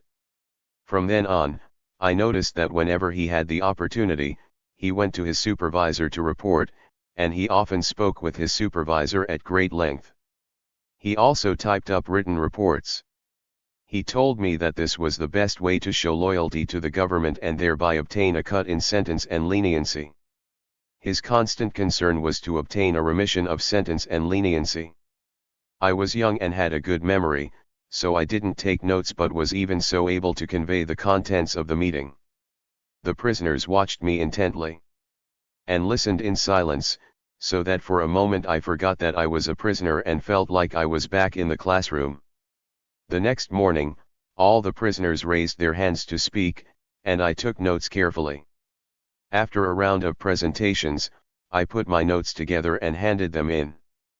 Back in the cell, I asked Wankuakwan, "How will the study go tomorrow morning?" "You just have to explain the contents of the lesson again." I repeated the contents of the lesson and another round of speeches followed. I took careful notes and handed them in again. But I found that each person's speech was almost identical, but for a few changed words, with the first round. Each came out with the same clichés about confessing their sins and obeying the law, becoming a new person, and so on. They all played the usual trick of abstract confession but concrete denial. For example, a prisoner who had been sentenced to life for killing his wife with a pair of scissors admitted that killing his wife was the worst possible crime, but at the same time said that he would not have killed her if she had not grappled with him for the scissors, since they were very much in love. As for Yang Guangwen, he said that he would not only confess, serve his time, and repent his crimes, but that he would continue to confess his crimes. He too was confessing his crimes in the abstract but denying them in the concrete. He said he had served as a reactionary officer under the Kuomintang reactionaries, and that when his troops were defeated, they had sacked a small nearby town and raped people. He said that although he himself had not done anything wrong, he could not help but be held responsible for the actions of his soldiers, and his life sentence was lenient. My job as group leader turned out to be a trap. I was put through the confession machine for processing. In front of these counter-revolutionary criminals, I could hardly say that I was innocent, that I had been convicted for believing in socialism and disagreeing with the Communist Party, that I had been warned when entering the prison not to talk about the Trotskyists to other inmates, and that in my statement I had said that I was guilty of being anti-Soviet, anti-communist, and anti-people and of fantasizing about the US and the Soviet Union fighting a world war, etc. I also said that I wanted to deepen my understanding of the spirit of reform, deepen my confession of guilt and compliance with the law, radically change my outlook on life and the world, completely reform myself, and so on. But such reform simply produces someone who can consciously tell lies. This phenomenon is a product of ignorance and arrogance, big words, empty words, falsehoods, an age in which everyone is trapped into deceiving others and themselves. For a whole year, including the second half of 1955 and the first half of 1956, I was put in a group in the yarn-shaking workshop and the warping mill. I wrote to tell my father about my sentence. Soon afterwards, he sent me a parcel containing 2 pairs of cloth shoes with tire soles, plus some daily necessities. These cloth shoes were just what I needed. It was very hard work, but intellectuals working hard for the first time simply gritted their teeth and got on with it. It was nothing compared to my life sentence, which entailed intense psychological pain. After shaking yarn for more than 3 months, I was transferred to the warping mill by Brigade Leader Zhang. The warp yarn was used to weave towels and quilts. The warp machine was driven by a motor, and was technically demanding. You had to keep a constant eye on the yarn to stop it breaking. I learned the technique from a warp master who had been a technical worker in a knitting factory, purged for historical problems. He had only been sentenced to 12 years. Because of his skills, he was kept in prison rather than being sent to a camp, so that he could lead the rest of us. He was a quiet and responsible worker. Our warp machine was old and did not rotate evenly, which affected the quality of the towels and quilts. This man suggested using newspaper to roll in with the yarn in order to make it more evenly distributed, and the officials adopted his proposal. The newspapers used were old ones from the prison office building, between a couple of months and a couple of years old. It was by then more than 3 years since my arrest, and I had had no access to newspapers and was unaware of world events. Although the newspapers were discontinuous, we were able to learn something about changes in the national and international situation over the previous 3 years. The following 3 issues caught my attention. After land reform, the peasants' enthusiasm and motivation increased, and for all high agriculture developed rapidly throughout the country. However, the owners of small plots of land were powerless against natural disasters. Moreover, land and labor were once again beginning to be sold. Plans therefore arose for mutual aid groups and producers' cooperatives. The newspapers said that cooperatives of a semi-socialist nature were on the rise. Between 1953 and the end of 1955, the socialist transformation of agriculture, handicrafts, and capitalist industry and commerce was achieved. On New Year's Day 1956, when Chairman Mao received democratic figures from all walks of life in Beijing, Peng Zhen, the mayor of Beijing, declared, "We have entered socialism." I'd never imagined that the socialist transformation of agriculture, handicrafts, and capitalist industry and commerce could be completed ahead of schedule and the country could move onto the road to socialism. Even though I was a Trotskyist prisoner, I was happy to see the propaganda in the newspapers, and I shouted yes. This reflected the thinking of young Trotskyists at the time.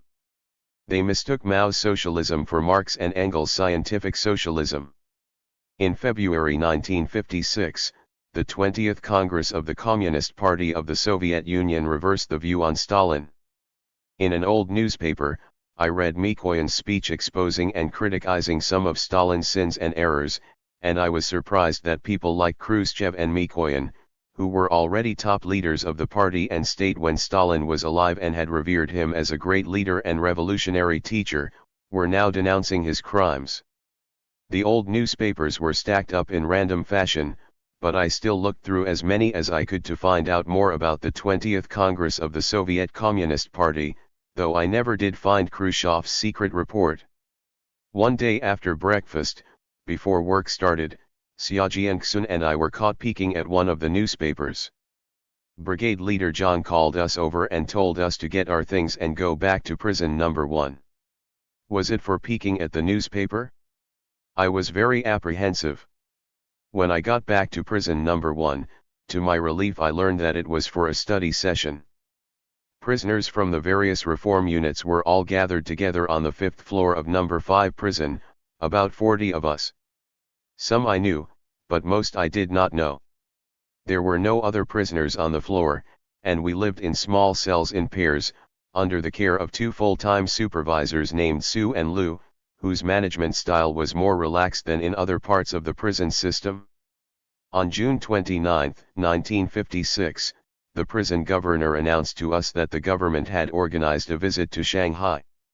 He said, "The purpose of the visit is for you to go outside and see the level of construction of industry, agriculture, culture, education, and health, and to show you that we communists are engaged in socialism." Another official said, "We don't want to beat out to death with sticks, we want to reform your minds." He told us to pay attention during the visit, to listen properly, to take notes, and to make a careful study after returning from the visit. This was indeed unexpected, but hearing the speech, I was flooded with an emotion that I found hard to conceal. Was a life sentence any different from beating someone to death with a stick?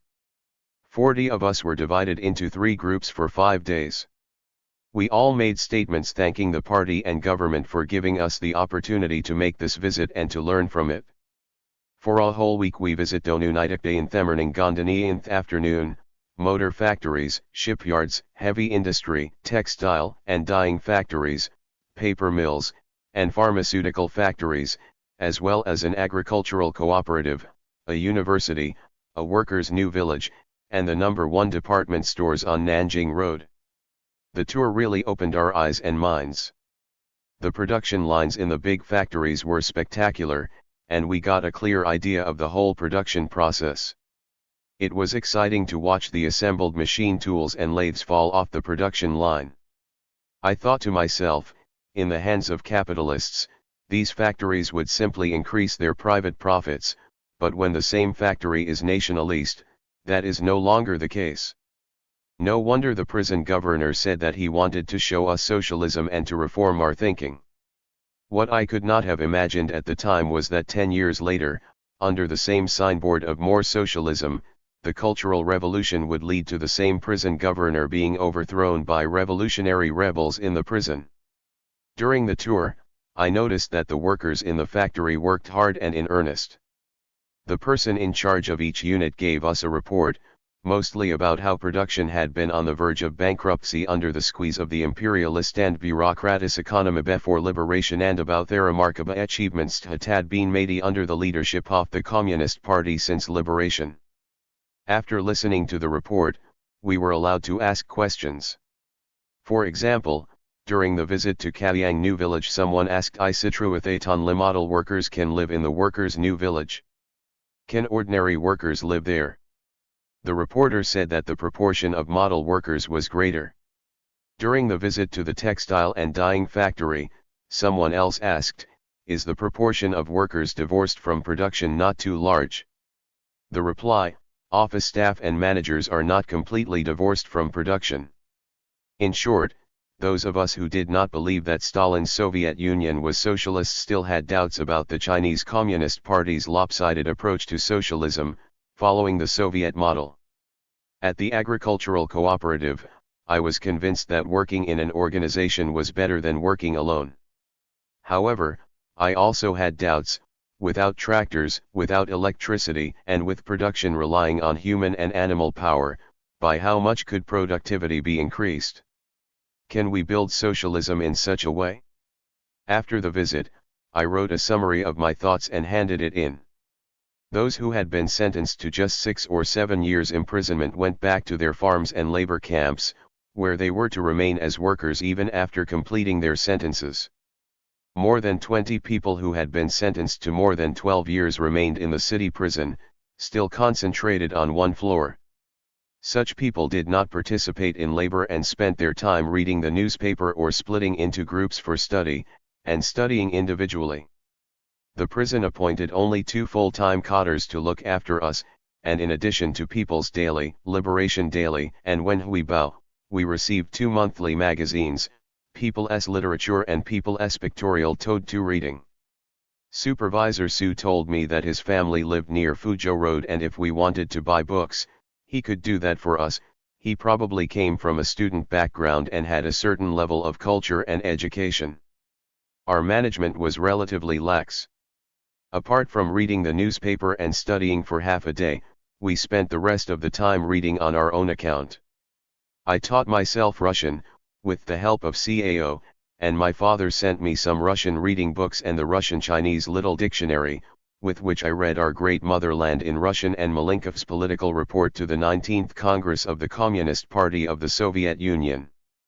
On October 1, 1956, we were taken to People's Square to watch the National Day Parade, from the third-floor balcony of a hotel next to the square. The square was already crowded with people waving flags. After passing the podium, the parade came in our direction. Compared with the 3 National Day parades between 1950 and 1952, the present one was more spectacular. 4 years earlier, I had been part of the parade and the organizer of a unit, but now I was an enemy of the people sent to watch the celebrations in order to be educated and to change my views. In a daze, at the head of the contingent of students from the College of Chemical Engineering, I saw Yu Yuman's sister holding the college banner. I didn't know her well, but I had met her at a friend's house in the first half of 1952, and I knew from a friend that, as a school student, she had been influenced by the Trotskyist minority and that she had influenced my friend's sister, her classmate. I was happy to see her walking in the procession and to know that she had been spared my fate, along, so I presumed, with my friend's sister. Little Yu was also sitting on the balcony watching the parade, and confirmed that it was indeed his sister. After the Chemical Engineering College contingent came a group of white-clad nurses from the city's hospitals, a solemn and moving procession, followed by a phalanx of 1,000 red scarves, children marching vigorously in quick, short steps, their childish voices shouting "Long live the Communist Party of China! Flowers of the motherland!" The command car sped up and called out over the tannoy, "Slow down at the front, the children can't keep up." After the children came the writers' and artists' motorcade, inching along in the children's wake. Forgetting for a moment that we were prisoners in their eyes, we celebrated and rejoiced together with the people. Studying the historical experience of the dictatorship of the proletariat. The visit in 1956 convinced me that the CCP's approach to the Trotskyist issue was not exactly the same as the Soviet approach and had Chinese characteristics. The Soviet Stalinists set out to exterminate the Trotskyists. The CCP let us go out into society and educated us in order to change our minds and stop us, by factual reasoning, from doubting or opposing the Communist Party. Two of my colleagues, a few years younger than I, once said, "If I had known that the Communist Party was practicing socialism, I wouldn't have become a Trotskyist." There was a feeling of remorse in these words that was impossible to conceal. In February 1956, the 20th Congress of the Soviet Communist Party sharply criticized the Stalin cult, and in April the CCP published a pamphlet titled "On the Historical Experience of the Dictatorship of the Proletariat." We Trotskyists were scattered across various labor camps and had not officially seen the newspapers, the documents of the 20th Congress of the Soviet Communist Party, or the above-mentioned article published by the CCP. It was not until June that a copy of the article was given to us to read and study. In October 1956, in the wake of the Poznan and Hungarian events in Eastern Europe, the CCP published another long pamphlet titled "Once Again on the Historical Experience of the Dictatorship of the Proletariat." Studying these two documents, it struck me that the CCP was defending Stalin, as a great Marxist-Leninist. It praised Stalin's creative application and development of Marxism-Leninism, defense of the legacy of Leninism, opposition to the enemies of Leninism, and so on. Trotsky, on the other hand, had argued that Stalin had corrupted the traditions of the October Revolution and Lenin's Soviet system, by implementing a series of wrong lines and policies on many international and domestic issues. Stalin represented the interests of the privileged bureaucratic layer. He had replaced the dictatorship of the proletariat with the GPU and imposed a personal dictatorship. The Moscow trials were concocted to kill off an entire generation of Bolsheviks loyal to Lenin. I have never read Khrushchev's secret report, but I can guess the gist of it from newspaper articles quoting from it. Khrushchev and Mikoyan, the Soviet leaders at the time, who had praised Stalin as their real father and new parent when he was alive, opposed and denied Stalin just 3 years after his death, showing that Trotsky had been right to expose and criticize Stalin from the mid to late 1920s through to the 1930s. In response to Khrushchev's revelations of Stalin's dark side, Once Again on the Historical Experience of the Dictatorship of the Proletariat did not oppose Khrushchev and the other Soviet leaders head-on, but instead opposed statements by Tito and other leaders of the Yugoslav Communist Party, expressing shock and indignation at their attack on Stalin. For Tito and the others did not limit themselves to criticizing the dark side of Stalin but analyzed Stalinism as a political system, arguing that Stalin's party was the embodiment of bureaucratic dictatorship. I studied the two documents, but I could hardly vent my true thoughts on the Stalinist issue. Instead, I had to follow the tone of the documents, mouthing platitudes and falsehoods, without daring to tell a single word of the truth. Shen Wenling and Lin Hua, 24, who had both been sentenced to 5 years imprisonment, were sent back to their places of work after the 1956 visit. Both were eligible for early release. However, once they heard about the 20th Congress, they told their fellow inmates it's because of Stalin that we spent 5 years in prison. Other inmates denounced them and reported them to the police, who added 10 years to their sentences for slandering the great revolutionary teacher and for insubordination. The 1957 anti-rightist struggle as seen from prison. In the first half of 1957, the 20 or so Trotskyists in the city prison were still concentrated on one floor, each held in a cell with 2 other people, spending their long years in prison reading newspapers and studying on their own account, seemingly without a plan. I shared a cell with Chen Mang, from Wenzhou, and I continued to study Russian and memorize Russian words, while Chen Mang recited ancient poems in a rhythmic voice, something that he was very good at. Chen Mang had been sentenced to 15 years imprisonment. He was a kind, quiet, old-style intellectual. His lover was a Shandong woman. They had not yet married. I'd known this woman for a long time, and I knew her family. I knew she had a lover, but I hadn't known that it was Chen Mang. In 1964, Chen Mang had gone to Qinghai as part of a labor brigade, and had died there of illness. In the early 1980s, after I had been released and returned to Shanghai, I learned from the friend of an old worker that this woman from Shandong had been waiting for Chen Mang, unaware that he was dead. She had no historical problems and had not been affected by any of the political movements. She was a primary school teacher, and remained single for the rest of her life. In the spring of 1957, the newspapers started talking about the 100 Flowers and the 100 Schools of Thought and the issue of intellectuals and the rectification of the Communist Party. The newspapers reported that Mao Zedong had invited the democratic parties to help in rectification, and that Zhou Enlai had gone to Hangzhou to call for contention and debate, saying, "I have come to tear down the wall," i.e., the wall that separated the Communist Party from the people, because of subjectivism, sectarianism, and bureaucracy. On May Day, when the rectification campaign began, the newspapers mobilized people from outside the party to help the Communist Party rectify the situation. Articles critical of the Communist Party appeared in the newspapers and in the party press, something that had never happened in the first 3 years after liberation.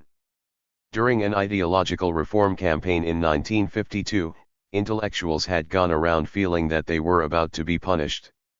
They learned to say only good things about the Communist Party and never bad things, whence the term Goetheites, ostensibly aficionados of the German writer Goethe, but actually Chinese who sycophantically sang the praises of whoever was in power. The opposite became true in 1957. In May 1957, the newspapers were full of articles criticizing and attacking the Communist Party, and these articles became more and more frequent and ever louder. A group of non-party intellectuals and others who had been prominent before liberation, most of whom had studied in Britain and the United States and were admirers of Western liberal democracy, had opposed Chiang Kai-shek's autocratic dictatorship and, after the end of the war against Japan and the dashing of their hopes for democracy and freedom under the Kuomintang, fled to Hong Kong.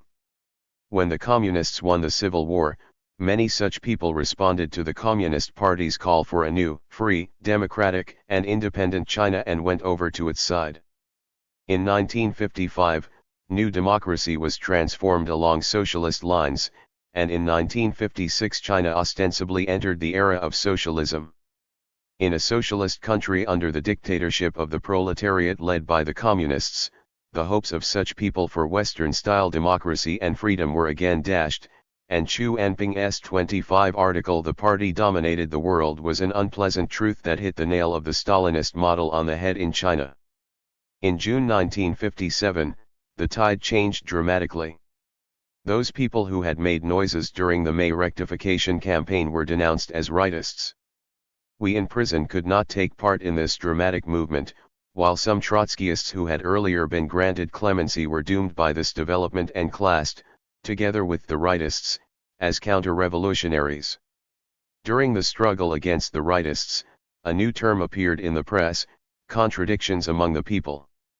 This meant that in a socialist society there were two different types of contradictions: contradictions among the people and contradictions between the enemy and the people. This was one of Mao's contributions to the development of Marxism. Mao's socialist society was a society with classes, class contradictions, and class struggle. The concept of socialist society as expounded by Marx and Lenin was one in which classes would have died out and there would be no class contradictions or class struggles. A study tour in 1957. The government suddenly announced that it was organizing another study tour for us. The visit began on August 17 and ended in mid-October. Its objectives were to show that the CCP was serving the people, that it was socialist, and that the Soviet Union was an aid to proletarian internationalism. These aims were clearly directed at those of us who were identified as anti-Soviet, anti-communist, and anti-people. The Trotskyists who attended the tour were He Zikin, Zheng Meng, He Zijhan, Xie Gongmo, Li Pei, Ji Yunlong, Wang Quilong, Zhou Renzheng, Zhang Zhendong, Ye Chunyue, Huang Ji Untong, Yu Xiaoyi, Li Yangzhu, Lu Ji, Zhang Juniang, Yang Bo, Lin Hua, Shen Wenling, Yu Yumin, Zheng Liang, Du Feiji, Xiong Andong, and more than 20 others.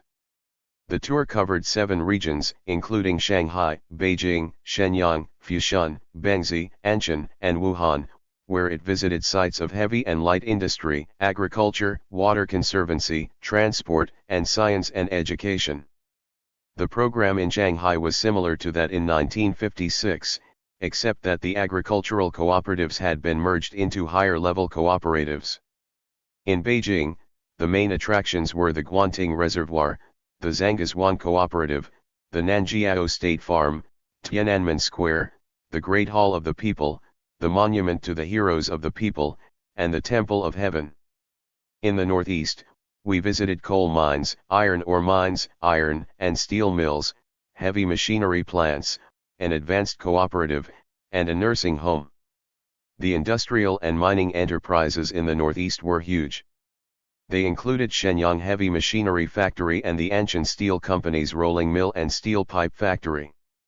The leaders of each unit described how their factories had been expanded or built with the assistance of Soviet proletarian internationalism and restored to production after the severe damage inflicted on them at the time of the Japanese surrender. None of the leaders of these units said anything about the Soviet Union dismantling and confiscating the machinery after the Japanese surrender. It was not easy for us to ask about this, since it might have been anti-Soviet propaganda put about by the Kuomintang. In Wuhan we mainly visited the Yangtze Bridge, the Wuhan Iron and Steel Works, a meat processing plant, the Central China Institute of Technology, the Zhongnan Institute of Nationalities, and the Wuhan Medical College. Wherever we went on this tour, unit leaders made special mention of the anti-rightist movement. During our stay in Beijing, the leader of the tour, Section Chief CAO, asked us what we wanted, and He Zikin said he wanted an audience with comrades from the central government. CAO looked at He Zikin but did not reply. He Zikin was a former member of the Communist Party, having participated in its 5th and 6th Congresses in the late 1920s, and had worked with Mao Zedong in Hunan during the Revolution of 1925-1927. But the winner is king, the loser is bandit. He Zikin forgot that he was a prisoner, and was still dreaming of the past. After the visit, Section Chief CAO, in his speech, replied to the request made by He Zikin, "Are you still asking for an audience with the head of the Central Committee? I think we would do better to continue to work and reform." Continuing to work and reform. After returning to Shanghai prison from Wuhan, I was put back in the warping mill. One day, one of the officers who had accompanied us on our visit came to the workshop to talk to me. He asked about my health and my work and said there would be another tour the following year. In early 1958, Mr. Yang came to the workshop to talk to me again and told me that the tour had been cancelled and that I should work hard to be rehabilitated. The inmates were given a course of education on the theme of building socialism more quickly. Shortly after Section Officer Yang had spoken to me, I was transferred to the towel weaving workshop. The machine used to weave the towels was decades old. Although several times larger and more complicated than the looms used by peasant families in the countryside, it operated in the same way. As a child, I had messed around with looms and was no stranger to them. The technical instructor explained the operating procedures to me and told me to watch how it was done while helping out with other jobs in the workshop. A week later, when one of the inmates fell ill, the instructor asked me to try it out. This instructor had formerly worked in a private towel factory, and had now been transferred to the newly established labor reform workshop. One of the prisoners had also worked in the same factory, and for some reason had been sentenced to 12 years imprisonment. The two of them had been friends, and it was clear that the instructor still had a measure of affection for the skilled prisoner. I worked full-time, with 3 meals eaten in the workshop and 2 hours of study a day after 10 hours work. The study was limited to reading newspapers and listening to the radio. In 1958, I knew that the Great Leap Forward was underway and that the aim was to catch up with the United States and overtake Britain in iron and steel production. The newspapers reported that the ears of wheat in the fields were so tightly packed that an egg would not roll off them. No one dared say that they did not believe this, for even Mao Zedong said that there was too much grain to eat. I could only believe these reports were true, given the theory that if the people are bold, the earth is productive, and the instruction don't be afraid of not being able to do it, just be afraid of not being able to think of doing it. During my visit in 1956, we had visited a primary agricultural cooperative formed by merging several mutual aid groups. In 1957, we had visited an advanced agricultural cooperative formed by merging several primary cooperatives. I believed in agricultural collectivization, and I believed that the CCP was guiding the peasants along the path to socialism. In 1958, people's communes were formed by merging high-level agricultural cooperatives. The press proclaimed the transition to communism. In the 1930s, Stalin had vigorously promoted the collectivization of agriculture and the establishment of collective farms, which Trotsky criticized as crazy and a dangerous adventure. Were the people's communes also a dangerous adventure? I knew nothing about the Russian countryside, but I had grown up in a village and I knew a lot about the Chinese countryside and peasants. After liberation, the peasants were given land and worked it with great enthusiasm. But they were powerless against natural disasters, so at the time I believed the propaganda in favor of collectives. In early 1959, I was transferred to the knitting workshop, where I worked for 6 months knitting gloves and for a further year and 8 months knitting socks. 10 hours a day, I poured all my energy into my work and forgot my worries. There was only one supervisor in the workshop and one technician. The technician had originally been a security worker in the factory, and Supervisor Zhu had been a soldier. One day after lunch, the technician came up to me and asked me to go to the office, where Supervisor Zhu smiled and asked, "Where did you go yesterday after lunch?" "I went to the rubber room." "What for?" "To see what it's like in there." I thought something must be wrong, that someone had informed on me. I immediately admitted my mistake. Supervisor Zhu, still smiling, said, "There's nothing wrong with that, we can always find out by asking." The technician said, "Off you go, then." As I returned to my machine, the technician blew the whistle to start work. There were 2 rubber rooms on the same floor as the workshop, 4 prisoners swabang at their heads against thul trying to kill themselves. Each room was about 10 square meters in size, with 1 wooden door and no windows. The interior walls, the floor and the back of the wooden door were covered with a very thick layer of rubber. The doors were usually locked, but on that day, the door to one room was left ajar, so I went in to have a closer look. I banged the wall and jumped up and down on the floor, and it really was elastic. I thought it must have been Kong who reported me. When prisoners report people, cotters are sure to listen. This phenomenon is a product of a system that uses sentence reduction as a means of political blackmail, a system that exploits the fragile psychology of prisoners in their desperation, so that they go to great lengths to make reports, like Granny praying to the gods. In prison, I came across more than one Kong, people who do everything possible to obtain leniency and a reduced sentence. Some developed the habit of reporting monthly, weekly, and even daily. I'm sure it wasn't the labor team leader who informed on me. His machine was next to mine. He was a diligent and solid worker, who due to some history. Memoirs 943. Eichel problem had been sentenced to 12 years. He was not well educated, so every week, when writing his group report, he got me to help. He had opinions about Kong who regularly delivered inferior products, but he never voiced them. During the 10-minute break after lunch, he often went to help people with their work, but I never saw him help Kong. When we Trotskyist prisoners gathered together for study, there was no restriction on our access to newspapers, but in the labor teams, access to newspapers was controlled.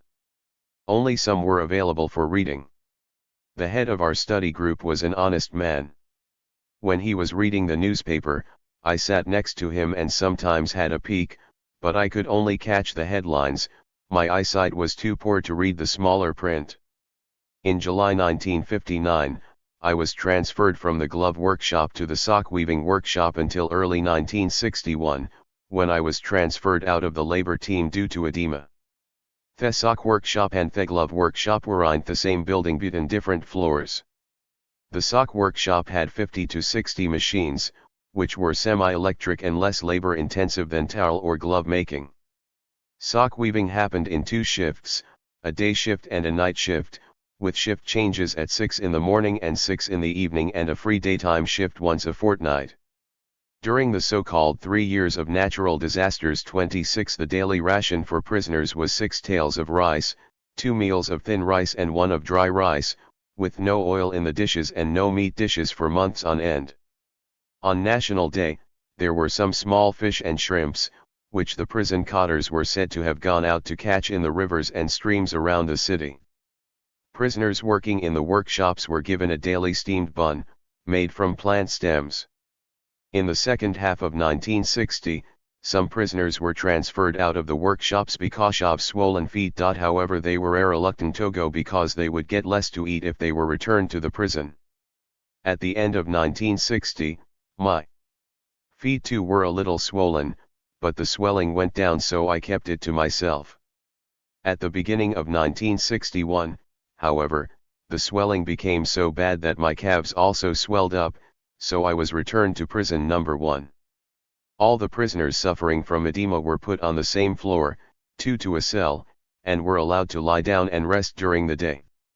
My cellmate, Jisoo, was more than 10 years older than I. He had been purged in 1955 and sentenced to 15 years saturator. During the revolution of 1925-1927, while still in his teens, he had joined the party and worked as a transport worker. After the failure of the revolution, he was arrested by the Kuomintang.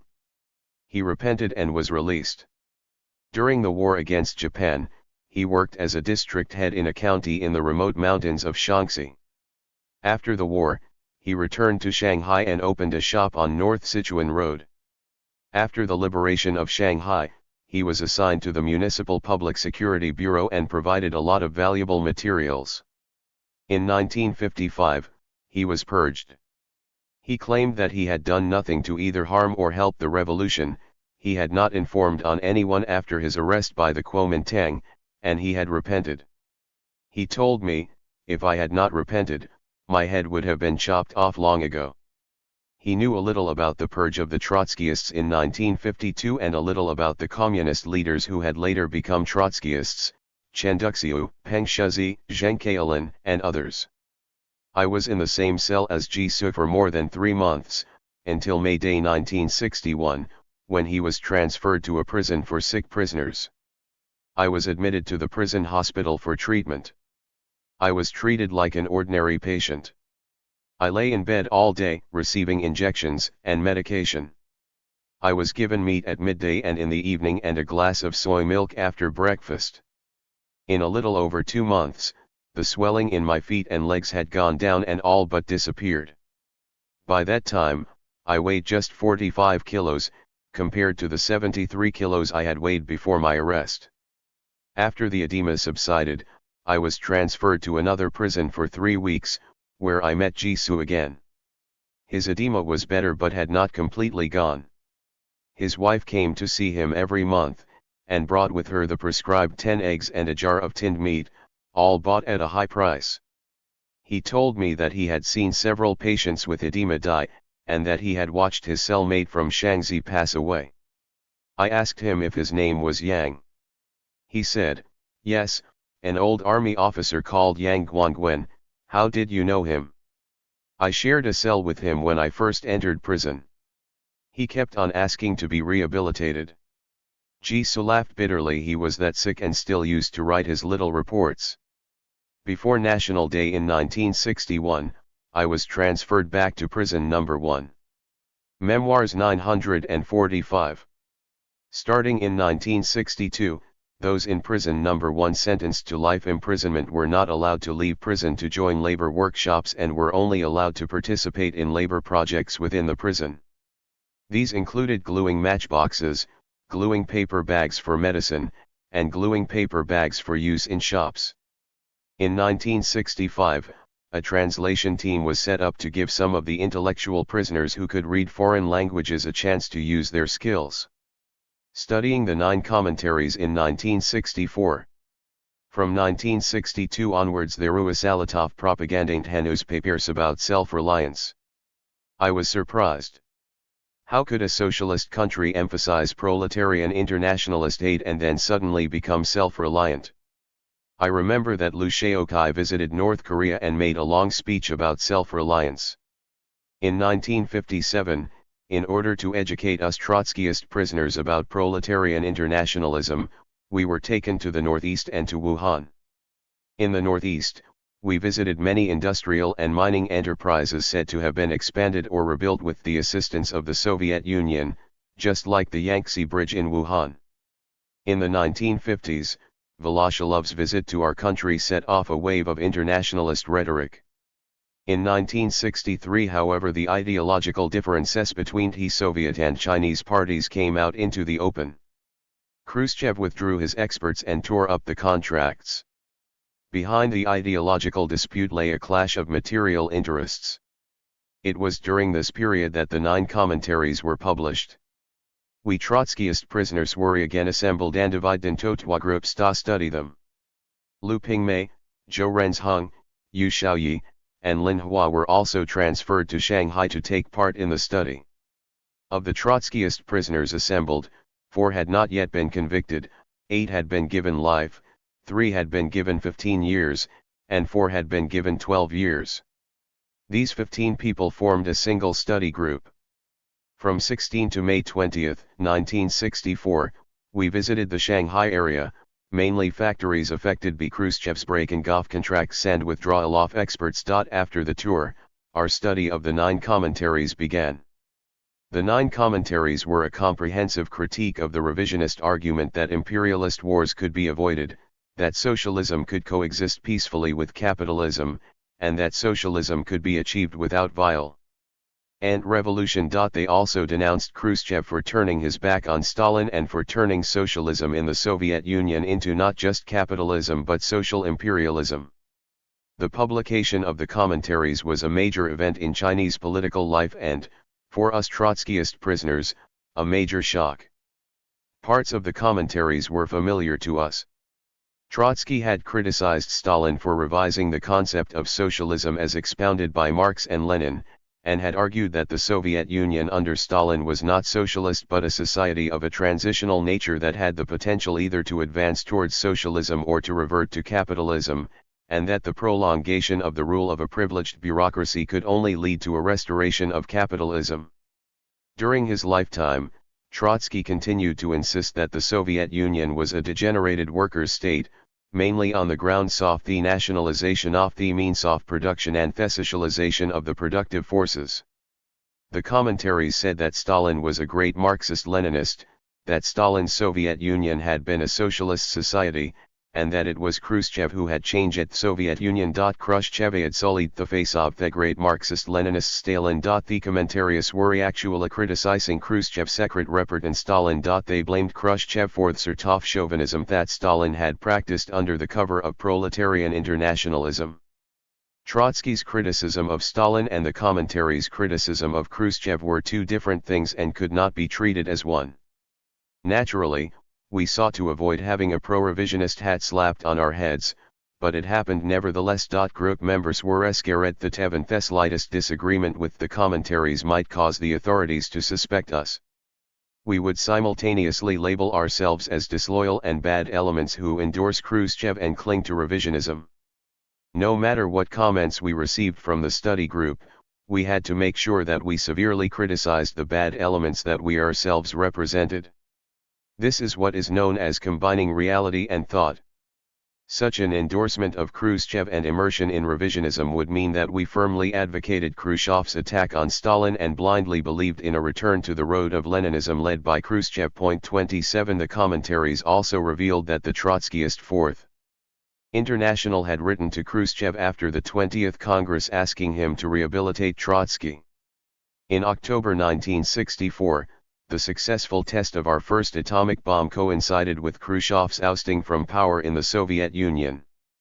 However, the CCP had not changed its view of the nature of the Soviet state, nor did relations between the two parties and the two countries improve. Among the Trotskyist prisoners in Shanghai, Zheng Kaolin responded to the commentaries with an essay of around 90,000 Chinese characters and submitted it to the government. Its title was on Qatarism. The government cadres later declared that Zheng Kaolin's essay was toxic and warned him not to spread it among the group. In October 1966, when fighting before rival groups in the Cultural Revolution was going on all over China, Zheng Kaolin was still being criticized. Cao Huibai in Chongqing, after studying the commentaries, wrote a report on his thoughts to the party organization. As a result, he was forced to wear a hat. 28 His wife was made to divorce him and the result of an earlier appeal was overturned. During the Cultural Revolution things get much worse and he was severely beaten and died. After studying the commentaries, the 4 Trotskyists who had been sentenced to 12 years in prison were transferred to the Shanghai Labor Reform Farm in Qinghai Province or allowed to go home under supervision. The 3 serving 15-year sentences and the 8 serving life sentences, as well as the 4 unsentenced Trotskyists, continued to be divided into 2 groups in prison. Number 1, studying in the morning and returning to work in the afternoon. In the second half of 1964, a new supervisor called Wang turned up. His style and manner were simple. Other supervisors always had a proper writing desk with a glass top and various office tools, but this Wang brought in an old student desk from somewhere and put it in the corner, from where he worked. He brought thermos with him so he didn't need Tajata prisoner to fetch water for him. When I was studying in the morning, he would walk over to have a look, and the same in the afternoon, when I was working. One afternoon, when he saw that I had finished distributing tasks, he said, laughing, "For the uneducated, drawing lots is understandable, but you are all intellectuals, and you still resort to such methods." As socialists believing in materialism, we were naturally embarrassed by his comment. Our group leader immediately made a self-criticism to Wang, and admitted that he should have stopped doing so a long time ago. But he put the onus on me, so all I could do bow my head in silence. From then on, I no longer devoted so much time to this task. After collecting the cotton waste, I divided it up at random, for everyone to take one batch. I took the last batch. A few days later, Wang came over and stood in front of Zheng Kaolin. He then turned to the Rostov and said, "In my view you should select a few pieces of good silk for him to unravel. Look at his hands." Indeed, I'd long noticed that Zheng Kaolin struggled to unravel the silk, and he was always far slower than the rest of us. I would not have come up with this solution by myself, for fear of being seen to sympathize with an opponent of reform. At the end of 1964, under Wang's leadership, a translation group was set up in the prison, bringing together prisoners to translate science and technology books. The group comprised Zheng Kaolin, Yu Xiaoyi, Zhou Renzhang, and Wang Qilang. On New Year's Day 1965, each prisoner received a set of Mao Zedong's selected works, which had just been published. I had read volumes 1 and 2 in 1952. I now read the fourth volume, which contained policies, guidelines, and commentaries on the 4 years from the end of the war against Japan to victory in the War of Liberation, to try to understand the reasons for the CCP's victory in the Civil War. In October 1947, the CCP had promulgated the outline of the land law and carried out land reform in the liberated areas of northeast and northern China, realizing what Sun Yat-sen had proposed and the Kuomintang had been unable to do. Young peasants joined the communist-led army in great numbers, leading to a dramatic peasant war quite different from peasant wars in the past. This peasant war happened under the guidance of the CCP, which represented the peasants' interests. The 8 million Kuomintang troops, the vast majority of whom were drawn from the countryside, were caught up in the tide of agrarian revolution, which disintegrated their army and led to its inevitable defeat. 7 years at Qingdong Farm. Prison number 1 is where lifers are held. I was held there for 20 years. The world outside the prison has 4 seasons and the alternation of day and night. Inside the prison, life is the same day in, day out, with no changes. Every morning the sound of a whistle, 3 people locked in a small cell, everything organized like an army. The supervisors on each floor open the cell doors almost simultaneously. The sound of iron doors, iron locks and brass keys. Memoirs 949. Clanging against each other whistles through the prison like a storm. When I first arrived, it made my head swell and I had a taste of iron in my mouth. As the days passed, I became accustomed to hearing it, and the sound of metal became a symphony of life. When the door to the cell opens, the toilet bucket is carried out and taken downstairs, where the sound of slopping out rises from the cesspool, with the stench sometimes carried up on the draft. The inmates then take the buckets back inside the iron door, which is slammed shut with another clang. The 3 men sit quietly, waiting for the orderlies to bring water with which to wash their faces, each holding a large enamel cup. There is another deafening symphony of clanging doors, locks, and keys. The inmates exit from their cells and study in groups. The mood is lifted by the sound of food boxes being loaded up in the distant dining room. The supervisor. Back to your rooms. There follows yet another clanging of doors while we sit waiting for our food. After the meal, we start to transform the knitted trimmings into yarn. After another clanging upstairs and downstairs was it still, unwinding the yarn while awaiting our turn to go downstairs in batches to the courtyard between the 2 buildings to take the air for half an hour. When we return, the door clangs shut and we continue our work, waiting for the evening meal. After a roll call, the key is inserted into the lock and turned twice. This is the end of the day. We wait for the whistle to go to bed. Tomorrow, the same will happen. Day after day, year after year. On the morning of September 28, 1972, after breakfast, it was time to open the doors of the cells and release the prisoners for study, but the whole prison remained silent. The floor supervisor opened the door to our cell and then went back to his office, without opening the rest. This unusual event caught our attention. Zheng Kailan, Yu Xiaoyi, and Huang Jiantong, the 3 unsentenced Trotskyists, were told to get their belongings and go downstairs. The 3 of them had been imprisoned for 20 years and no verdict had yet been announced. Soon afterwards Wang Qilang Yechunyua, and Zhou Renzheng were told to get their belongings and go downstairs. They had all been sentenced to life and had served 20 years. It was as if something had changed. I was caught up in my thoughts. I don't know how long it took, but at a certain point I was told to get my things and go downstairs. I walked into an office. Zheng Kailan, Yu Xiaoyi, Huang Jiantong, Wang Qilang, Yechunyua, Zhou Renzheng, Zhang Zhendong, and several others stood there in silence. Someone from the Public Security Bureau then came to announce our release. We were given release certificates and had to put our palm prints on them. However, the release certificates were immediately removed. A cotter with an unfamiliar face waved me over as I walked into the office and said to me, "Your rehabilitation is not going very well, you'll have to reform your mind in future. This cotter was Yu Hongfei, who took over our affairs from then until his retirement in the 1990s. We were told that we were about to go to the labor reform factory and the labor reform farm to continue our reform through labor.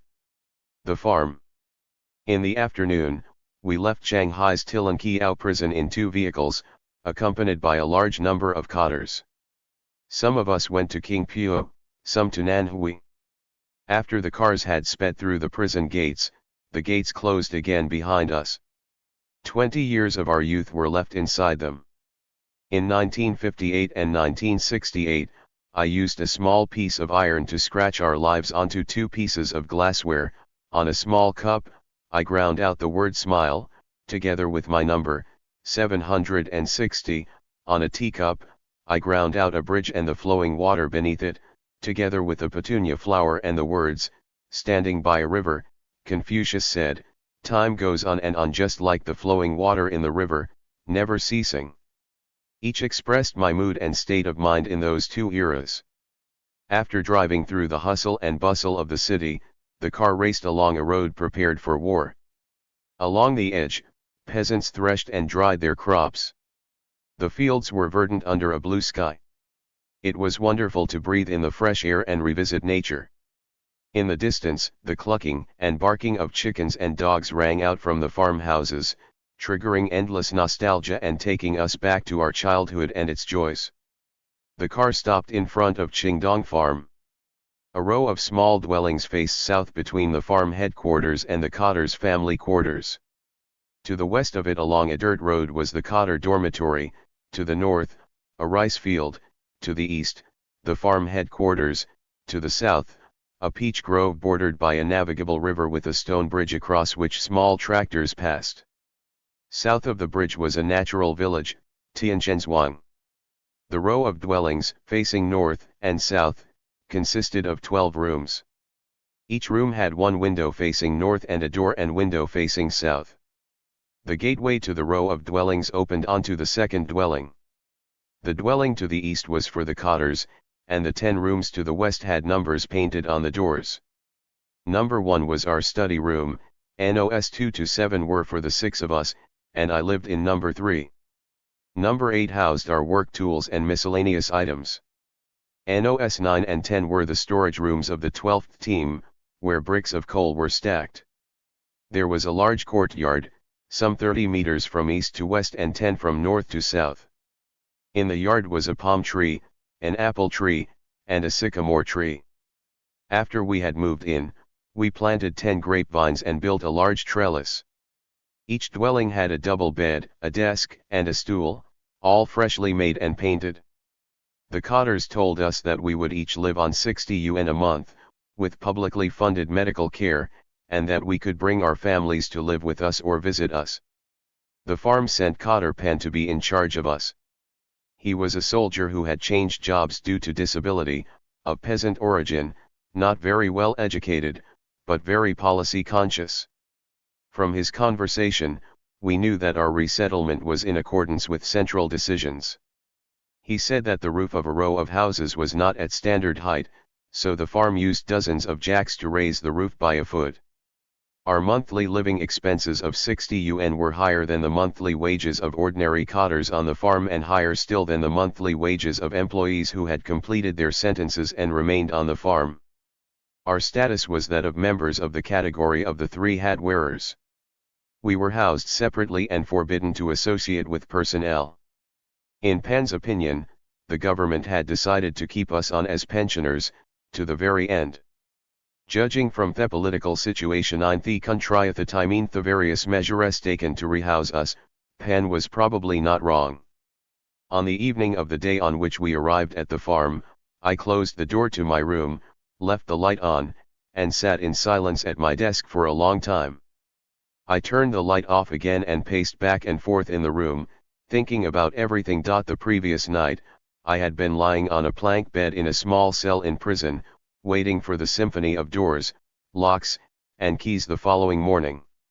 Now, with my own hands, I gently closed and opened the door of my house, walked out into the courtyard, looked up at the twinkling stars, and smiled at the world, as if in a dream.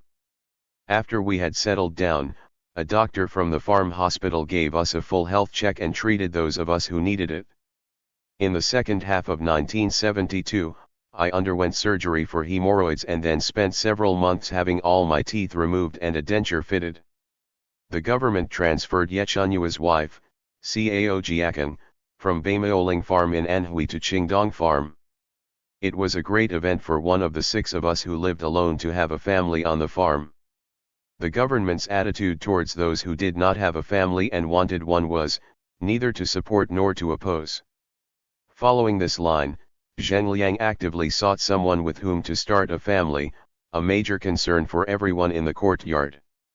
Zhou Rengzhen's wife Zhao Qingyan, accompanied by his mother-in-law and daughter-in-law, came on a visit from Wenzhou, with his young grandson in her arms. 29 The reunion of 4 generations was also an important event in the courtyard. Zhou Rengzhen's mother was a kind-hearted old lady who was very optimistic about people and things. She brought bottles of a special Wenzhou wine with her and gave one to each of us. She cooked eggs for us in the wine. We felt the warmth of the human world. In late 1946, Zhao Qingyan had been in charge of correspondence between Shanghai and Nanjing. She was referred to as my elder sister in the letters. In the autumn of 1947, I had gone to Shanghai from Nanjing and been introduced to her at Zhou Rengzhen's place. The first time we met, I was impressed by a young girl who looked like a student and liked to laugh. More than 20 years later, she had become a very different person, silent and uncommunicative. At the beginning of the Cultural Revolution, she was often dragged out by Red Guards for criticism and was so exhausted that she even ignored her own son. When I first met Zhou Rengzheng, he was not yet married. Now I was happy to see him and his family reunited, although I could not but bemoan my own fate. Zhou Rengzheng lived in number 4 and I lived in number 3, next to each other. In my little home, I thought of myself, already past my prime, with no children and no one to depend on. I was enveloped by a feeling of bleakness and despair. 2 trips to the countryside to visit relatives. In August 1973, Pan handed me a letter from Shandong. Our letters used to first go through Cotter Pan and were then distributed to us. Who else is at home? Pan asked me after I had read the letter. Only my old mother. Can't she come? You should go back and see her. His words warmed and comforted me, but they also puzzled me. When we were settled on the farm, we were told that our families could come and visit or live with us, but not that we could go home to visit them. Besides, according to Pan, I hadn't done very well in my rehabilitation. Do you think it will work? I asked. You can always apply. To my amazement, my request was granted. Old Pan told me to get ready, and Cotter Yu of the Shanghai Public Security Bureau and Section Chief Bei came to the farm and told me what to do on the way there and the way back. They also told me that Cotter Pan would accompany me. The reason was that I had been away from society for a long time, and many changes had taken place, for example, the procedure for buying tickets, getting accommodation, and soon all that would be handled by Old Pan. But they didn't need to explain why a counter-revolutionary prisoner sentenced to life imprisonment could not simply run around by himself. The train reached Jinan at dawn. When we stepped out of the station, there were banners and slogans on all the walls and bits of torn paper bearing political slogans blowing around in the morning breeze. The 2 revolutionary rebel groups were still acting out the role of Sun Dashan, the Monkey King. On the road from the railway station to the coach station, young boys were running around with handcarts, some empty and heading for the city, others loaded with rubbish, which they were carrying back to the suburbs. They were peasants trying to make a living. Before chemical fertilizers had been invented, peasants in the north used to get up early in the morning and carry their dung baskets around the villages, collecting dog and human dung and using it to fertilize the fields, a method handed down from their ancestors. Officials were busy fighting for power and profit, peasants were busy collecting rubbish and dung in the hope of a good harvest. Such is the history of human civilization over thousands of years, Like nature, it has its own internal laws, changing and developing step by step. It is 180 li from Jinan to my home, and there is a bus stop in the market town where the commune is located, 5 li from home. Old Pan stayed in the commune's guest house and I walked the 5 li. I was afraid. I hadn't seen mother for 40 years, and I didn't know how old she would look. She had been 35 years old when we parted. She had walked with me to the village, and whenever I looked back, she had still been standing there watching me. The moment I saw her, I was almost afraid to continue looking. The face I had seen aged 35 was not the old, dull face in front of me. I shouted mother and helped her up onto the con. We stared at each other for ages, unable to speak. I noticed that she was looking at my mouth. I immediately realized that she was wondering about my buck teeth. A smile flashed across her wrinkled face as I removed my denture and showed it to her. "Just like your old grandfather," she said, "you've got false teeth." It pleased me that she had noticed. There was another silence. Not speaking was a better way than speaking at that moment of expressing the deepest feelings of the heart. "We have to thank Chairman Mao and the Party Central Committee for their great revolutionary humanitarianism," she said, and I heard her with respect. A man came striding through the door of the house carrying a tobacco pipe in his hand. Third uncle greeted me and introduced me to Lu Damai, the village head. When I heard the title, I stood up and bowed my head to show respect. Making himself at home, he found a stool to sit on, stuffed some tobacco into his pipe, lit it with emich tuk twa puffs and said to third uncle, "I came back from the commune. I heard that Endong is back. Well, well. How long can you stay?" "I been given a week." "That's good. It's good to come back for a visit. It's difficult to be both loyal and filial." What did he mean? Of course it was a matter of filial piety to come back to see my mother, but where did loyalty come in? I had to wait for him to take 2 more puffs before he said, "Do you have everything you need to cook and eat at home? Let me know if you have any problems." "We have everything we need," third uncle said, answering on my behalf. I said, "The government has subsidized me with food stamps."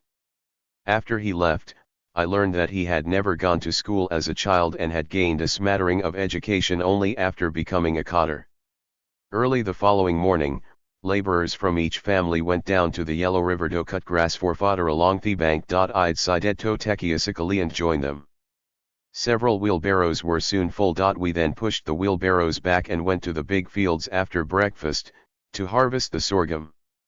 I was alone on the bank of the Yellow River for a while.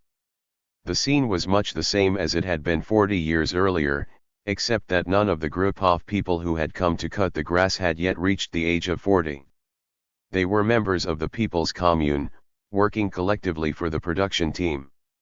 The next day was the 15th day of the 7th lunar month, known in the old days as the Ghost Festival, the day you visited the graves of those who had died.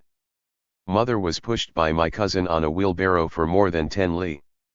To visit grandmother's grave, but I did not join her, guessing that this was one of the things that the cotters in the Shanghai Public Security Bureau had warned against. Moreover, third uncle did not want me to go either, also because of the political implications. Mother very much wanted me to go with her, but I said no, without giving a reason.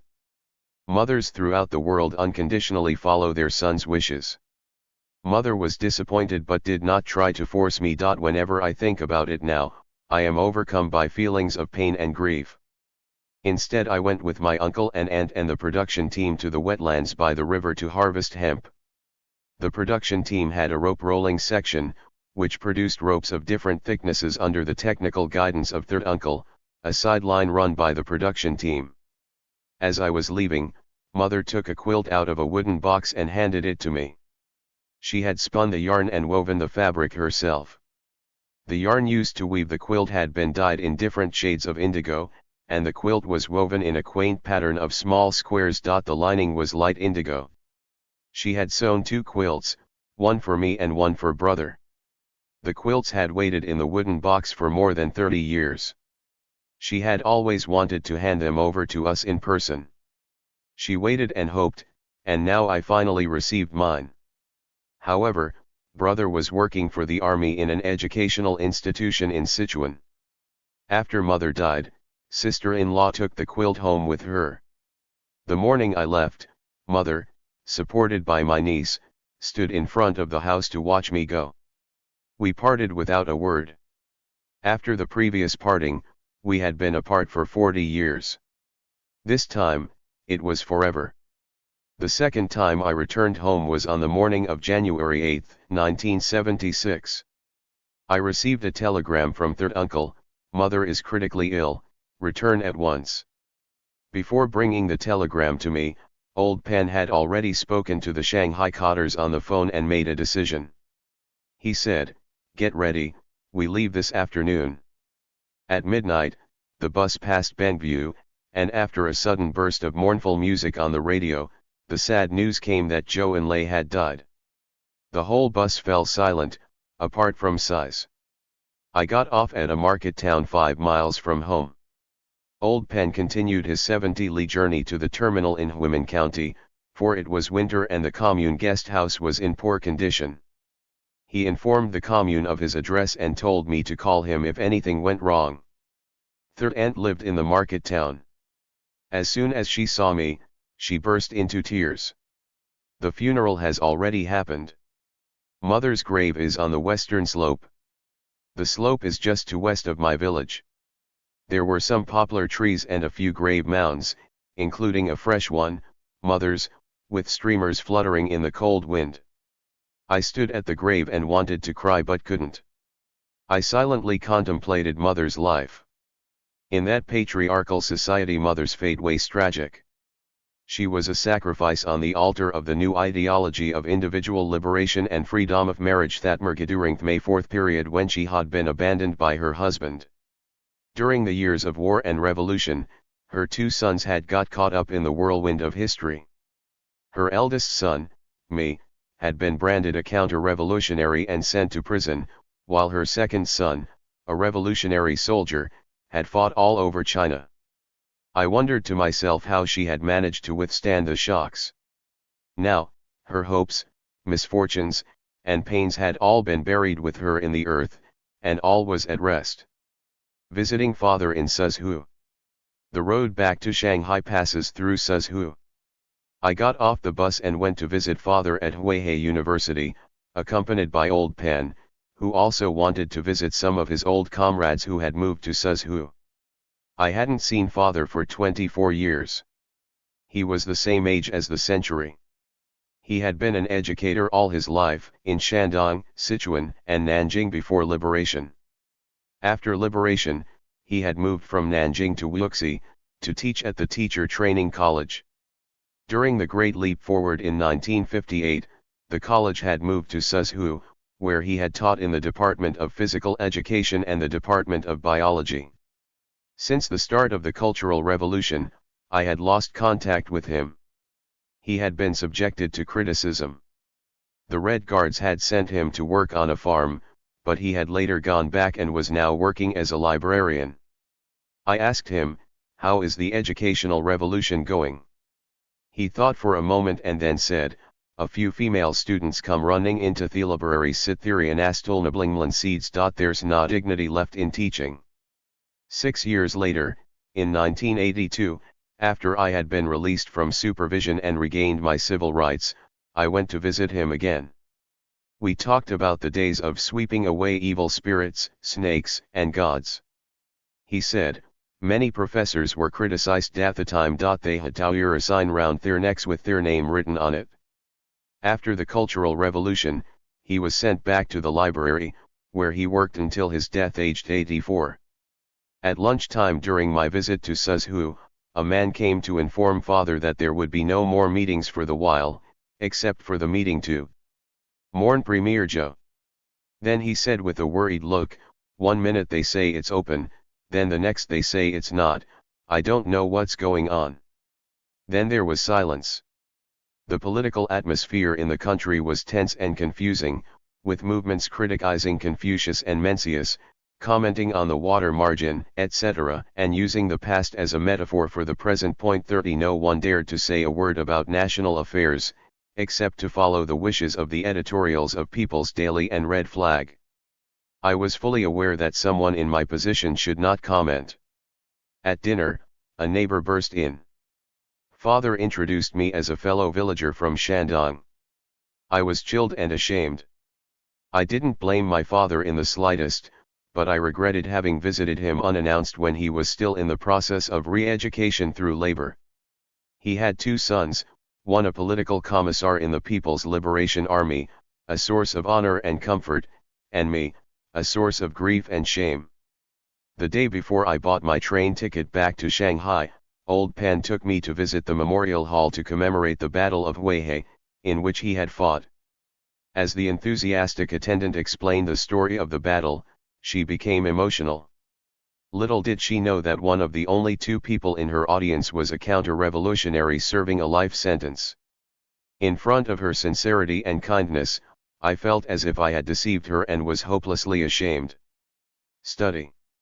In September 1972, the Cotters announced that we were to continue to reform our minds through study and labor, with study as the main focus. We were told that we must read Mao's selected works, Lenin's selected works, and Stalin's writings. Once a month the Sinofus were allowed to go shopping Kingpu, and once a year Old Pan took us shopping in downtown Shanghai. In Kingpu, our first stop was always the Xinhua bookstore. In Shanghai, we first visited the bookstores on Fuzhou Road. We were free to buy whichever books and newspapers we wanted. Zhou Renzheng had an order for the complete works of Lenin. He knew foreign languages.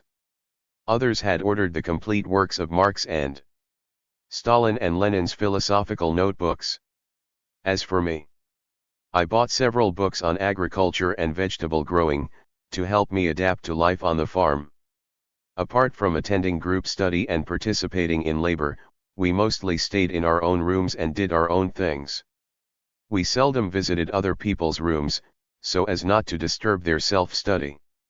Back in my own room, I often closed the door behind me, sat down at the desk under the south-facing window, made myself a strong cup of tea, took down a book from the bookshelf, and dived into it, in search of knowledge and to enjoy myself and forget the boring pronouncements and verbal battles going on in the study sessions, based not on sincerity but on falsity. Room 1 was our collective study room, with a rectangular table and a few stools. Whenever we studied, we sat around the table with our copies of Red Flag and our notebooks, cigarettes, and tea on hand, in a courteous and solemn atmosphere. I wrote down the main ideas in the editorials for future quoting. Zhou Renzheng, the study group leader, was competent and dedicated. Old Pan, the Cotter, sometimes brought a cup of tea to sit for a while to show how much he valued our studies. In fact, he was not in charge and did little supervision. A year after the September 13 incident, 31, the criticism of Lin Biao's extreme leftist line and anarchist ideology was followed by criticism of his extreme rightist essence, so extreme left became extreme right all of a sudden. In the study group, we argued about whether Confucius represented feudalism or slavery. The argument caught the attention of Old Pan, who came to my house in the evening and said, "What are you arguing about? I can't make head or tail of it. I heard before that Confucius was feudal society, now it turns out he's a slave society. What's going on? If you think your ideas are in line with Marxism-Leninism, then stick to them. Otherwise, you must accept their criticism. To insist on being wrong is unacceptable." Agavine admit that the ID should not be reformed. However, insisted that it was opposed to the Central Committee. As a result of that quarrel, the criticisms of the others were included in the half-yearly summary of my ideological reform in 1974 and in the year-end summary. In 1975, the same old arguments had to be repeated. At the time, the only way to show that you were right was to rub others' faces in it. In a climate of total dictatorship, I didn't even try to defend myself. Instead, I held my tongue. In January 1976, After going back to Shandong to take care of my mother's funeral and visiting my father in Suzhou, I returned to Shanghai on the 19th and read the reports Zhou Enlai's death. On April 4, the Tiananmen Square counter-revolutionary incident took place. 32 Old Pen immediately told us to study the report in People's Daily. In my speech at the meeting, I let slip the comment, how come there are so many counter-revolutionaries? Some took up the remark and I ended up wearing the hat, not believing the report in People's Daily. In those days, it was the fashion to grab people by their pigtails and expose and criticize them.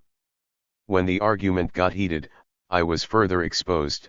You don't have Stalin's Foundations of Leninism or On the Opposition on your bookshelf. It was true, so I gained another hat, that of bitter hatred of Stalin. How dare I hate this revolutionary teacher? When we settled down on the farm, we had been told to include these two books in our program of self-study. But I was too simple-minded, and refused to buy just for the sake of appearances books that I had no intention of reading. I have suffered a lot in this life for being stubborn. I resolved to wear a disobedience hat to ward off the bitter hatred hat. I said that I was willing to accept any punishment, and that the claim that I harbored a bitter hatred of Stalin was a subjective inference by others, which could in no way be substantiated. After the study session, Old Pan summoned me to his room and said, comments made by others must be treated correctly. Tomorrow, the farm quartermaster has a vehicle going to Qingpu to buy goods. Go with it, help them load up the supplies, and then go to the bookstore and buy those two books. The half-yearly summary of my ideological reform in July 1976 added 2 more items to my account, not believing that the Tiananmen incident was a counter-revolutionary incident and not purchasing books by revolutionary teachers, a sign of resistance to reform.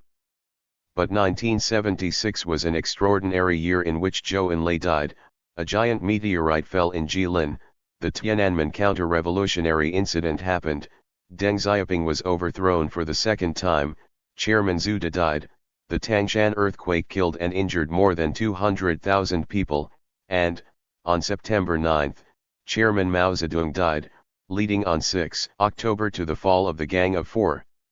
Given that the deaths of Mao, Zhu, and Zhou coincided with meteorites and earthquakes, People's Daily noted that a meteorite had also fallen in the 3rd century BC, when Qin Shi Huang died. 33 All the deification had perhaps confused me, for I began to think that there might be some truth in the idea of celestial influence. The confusion and surprise caused by the death of Mao and the crushing of the Gang of Four seemed to mitigate the fear and grief caused by the Tangshan earthquake. Old Pen was constantly listening to reports and holding meetings, while the cadres were trying to unify their thinking. Things became more relaxed in the last 3 months of 1976. My own view was that since Mother's death, I had nothing more to worry about, and that I would spend the rest of my life on the farm. In December 1976, Old Pan told us to write a year-end summary of our ideological reform. Since we had to write one every 6 months, I had already prepared a draft of my thoughts, which I added to or subtracted from as needed. It was invariably about deepening or further deepening the exposure and criticism of my Trotskyist crimes, consolidating my confession of guilt and compliance with the law, intensifying the reforming of my mind, and so on. Lots of big words, empty words, lies, incantations, and oaths, a never-ending litany of criticism and self-criticism. Old Pan summoned the 6 of us to ramble on about our ideological preparations. The Shanghai cadre Yu Hongfei and Section Chief Bei listened to us. Yu Hongfei then spoke.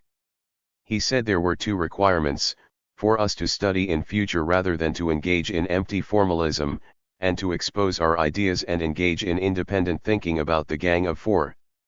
As soon as I heard this, I realized that the issues that we had been debating in the group for more than 2 years had finally been put to rest.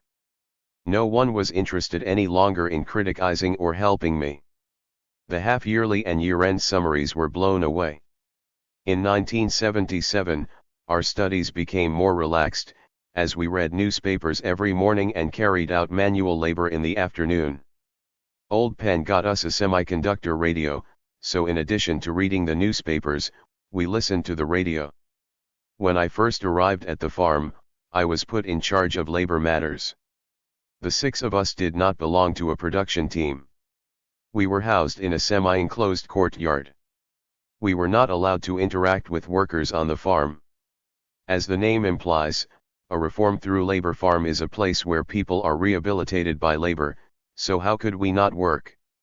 We were therefore assigned to do work that could be done in isolation from outsiders. For example, every morning we went to the living quarters of the farm cotters to sweep up leaves and rubbish. Every Sunday, we replaced the quilts, sheets, and pillowcases in the farm guest house and washed them. We weeded the farm yard, and on May Day, New Year's Day, and the Spring Festival, we worked in the farm cotter's canteen, killing the chickens and ducks, preparing the fish, cleaning the pig intestines, cleaning the vegetables, and so on. The 3 summer months were the busiest time of the year, both on the farm and in the rural commune. Cotter Penn was a disabled soldier who walked on a crutch, but he nevertheless led us to work in the fields every summer. The harvesting of the winter wheat and the planting of the rye seedlings were labor-intensive, so we were not asked to do them. Instead, we were told to raise a bed of rye seedlings for planting in the fields. We were also made to pick up the ears of wheat left on the ground by the harvesters. These 2 tasks were not particularly onerous, but after 10 days or so, we were still exhausted. To the north of our row of houses was a low-lying wetland, overgrown with weeds and infested with flies and mosquitoes. In the winter of 1972, we dug a drainage ditch to clear it. We grew our own food, and in that sense our living was idyllic. When group study was over, I often went down to the vegetable garden to weed, catch insects, tidy up the plants and seedlings, or watch the butterflies and the bees, to repair my mood. Interlude. In 1978, all rightists were rehabilitated. Several rightists who were under supervision were allowed to leave the farm.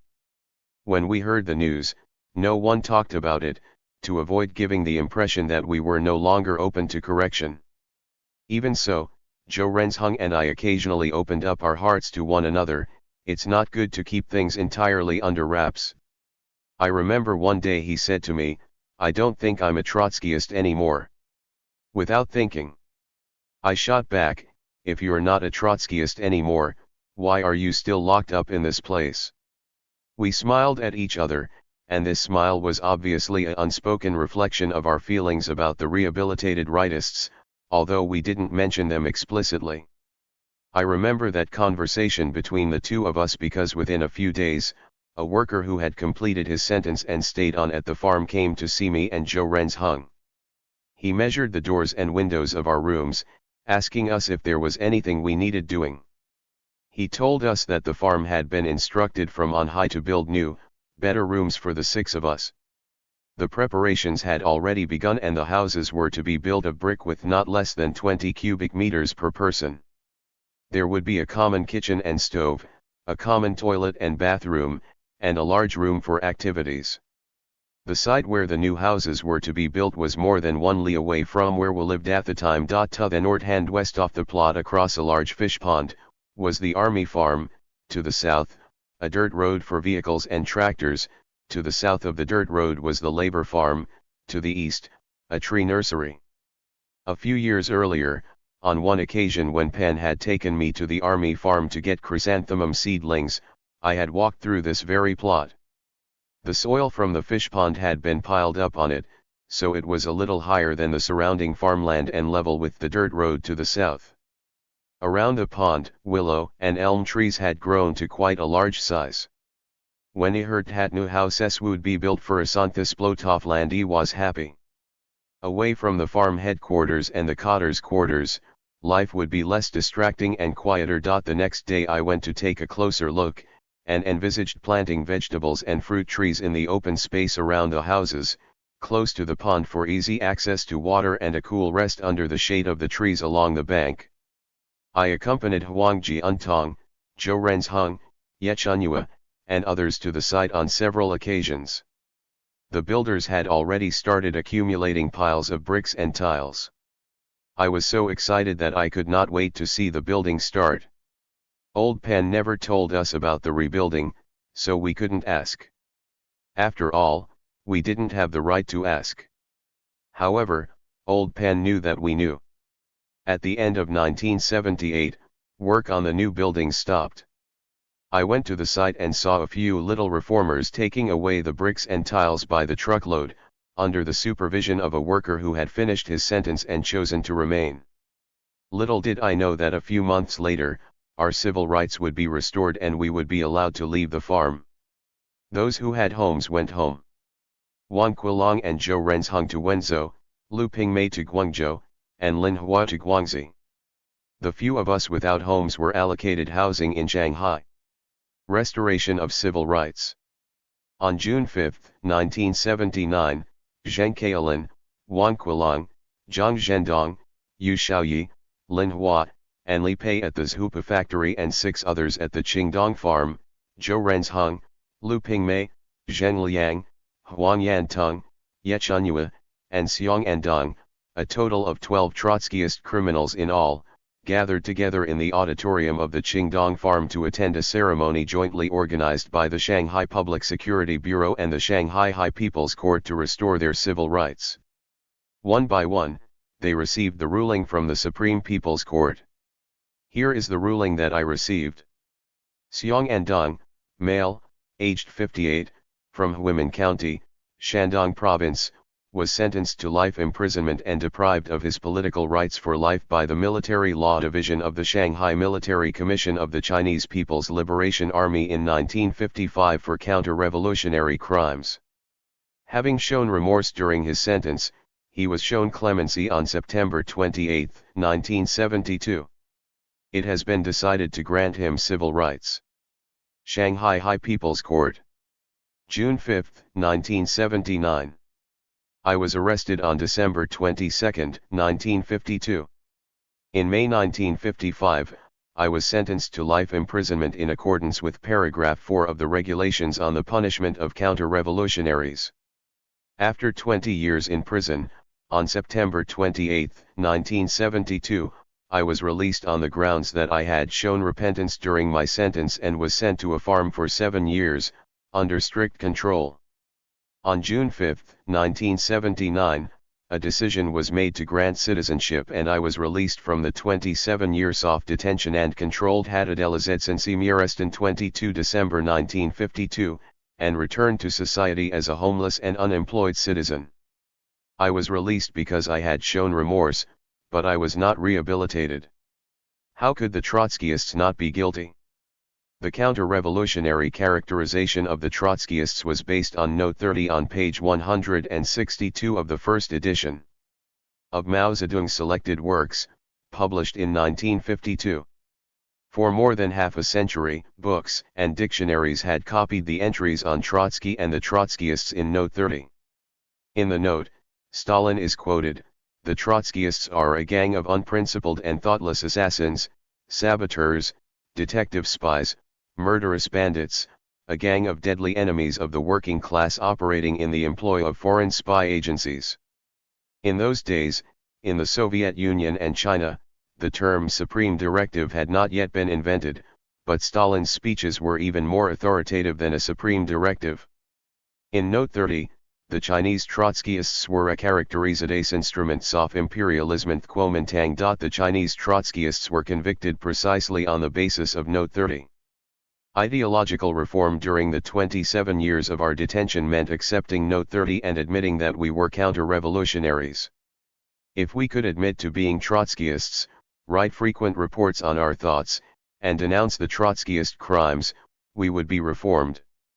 In 1988 the Supreme Court of THIRD vindicated the victims of the Moscow trials between 1936 and 1938, proving that the charges against Trotsky and the Trotskyists were unfounded, falsehoods created to please Stalin.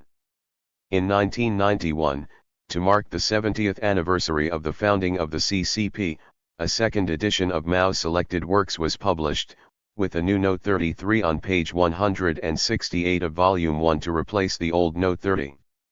The dictionary and thesaurus published in the 1990s were also amended. In the new note 33, Stalin's comment on Trotskyism was withdrawn without any explanation. The characterization of the Chinese Trotskyists was also withdrawn, but in that case the reasons were explained.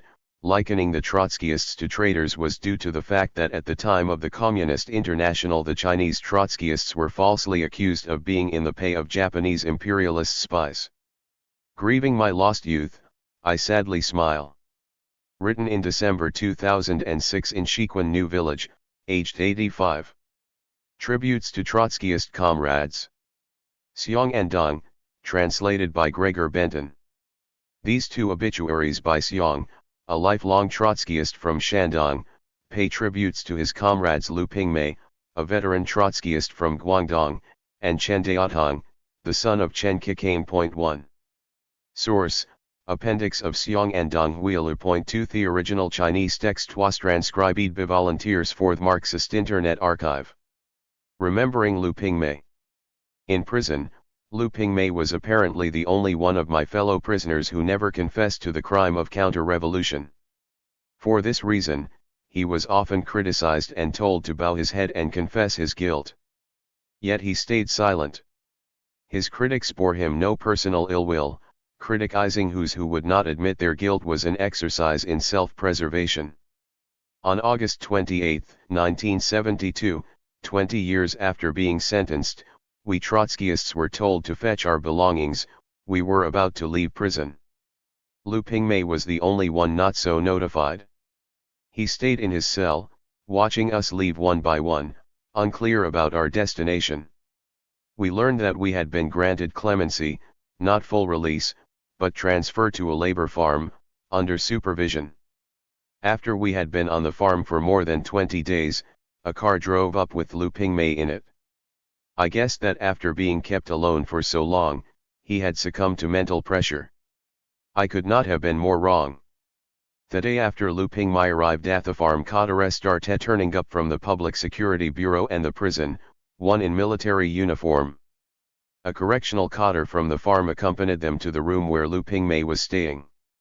The cadres told me to boil water for tea and to tell everyone else to go back to their rooms and not to move around. The kitchen was opposite Lu Pingmei's room. The door to his room was closed and I could not hear what was said. The door opened and the cadres were about to walk out.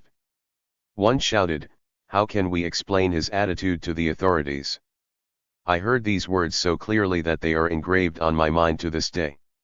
So Lu Pingmei's attitude had not changed.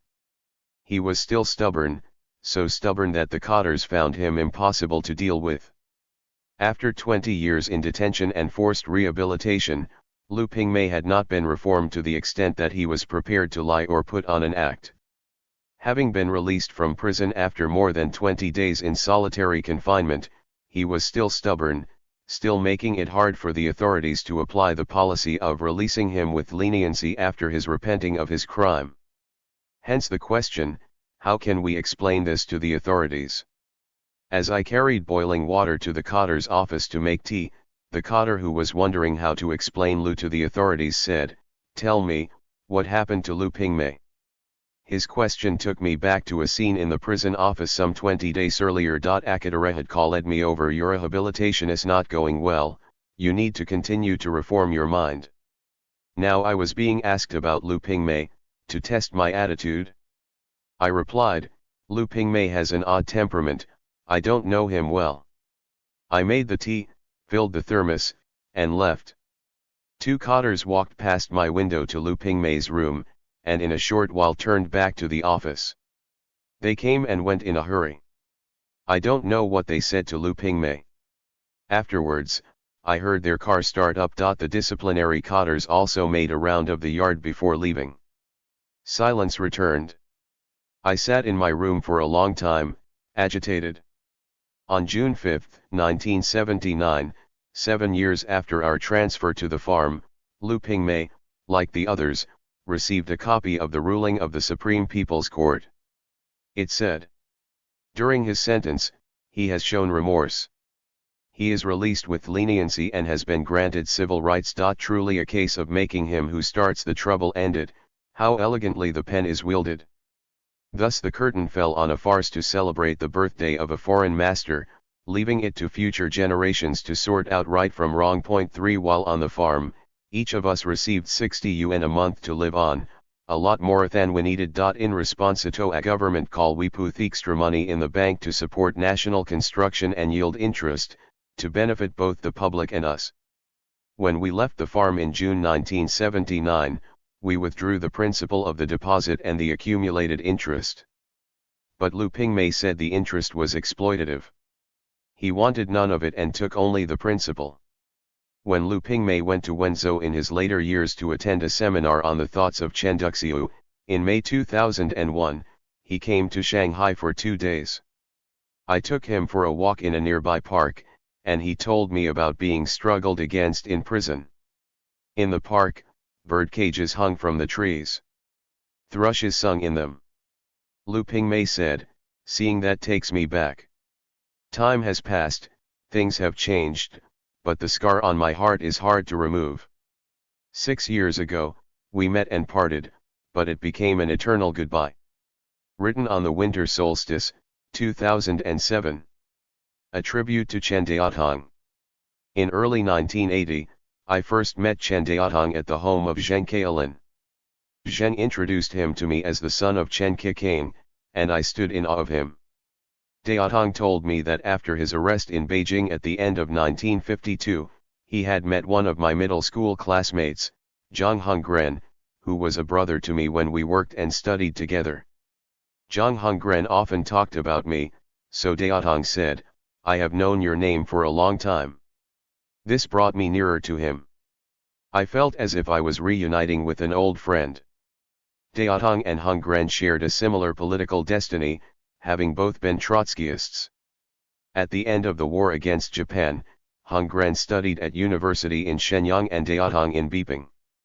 In 1947 to 1948, they joined the victorious communist-led peasant war and were assigned to work units, undergoing rigorous political study and ideological reform. The political belief at the time was that historical innocence 4 was not the same as historical clarity. 5 They did not play the role of Lu Xun's two clowns, i.e., they did not pledge their loyalty as educated clowns to the political power, as part of a double-dealing act.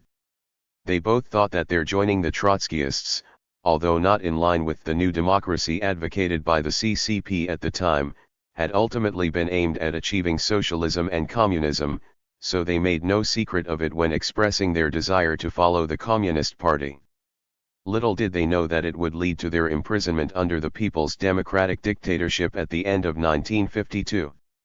Neither of them would ever forget that when they were declared to be counter-revolutionaries, their colleagues turned pale and watched angrily, hostility written on their faces as the rest Shapandith.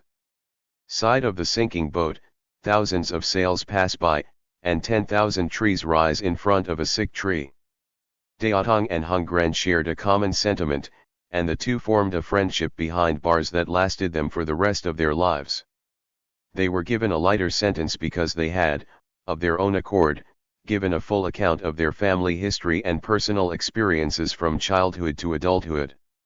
In 1956, they were released from prison, in their early 30s, and were sent to a new workplace in Beijing. After getting Tokno Daotong I often ran into him at Zheng Keilin Shom. After visiting Zheng, he would sometimes stop by at my house. His family lived on Zikang Road, close to where I lived. I realized that Daotong was a straightforward and cheerful person, independent-minded and highly driven. He had joined the Trotskyist organization in 1946, having been drawn in by his father's social and political connections. In early 1948, he announced his withdrawal from it. Chen Daotong's leg was injured and he had difficulty walking, but previously he had used to go to bookshops, where he would also buy several books on my behalf or tell me what to buy.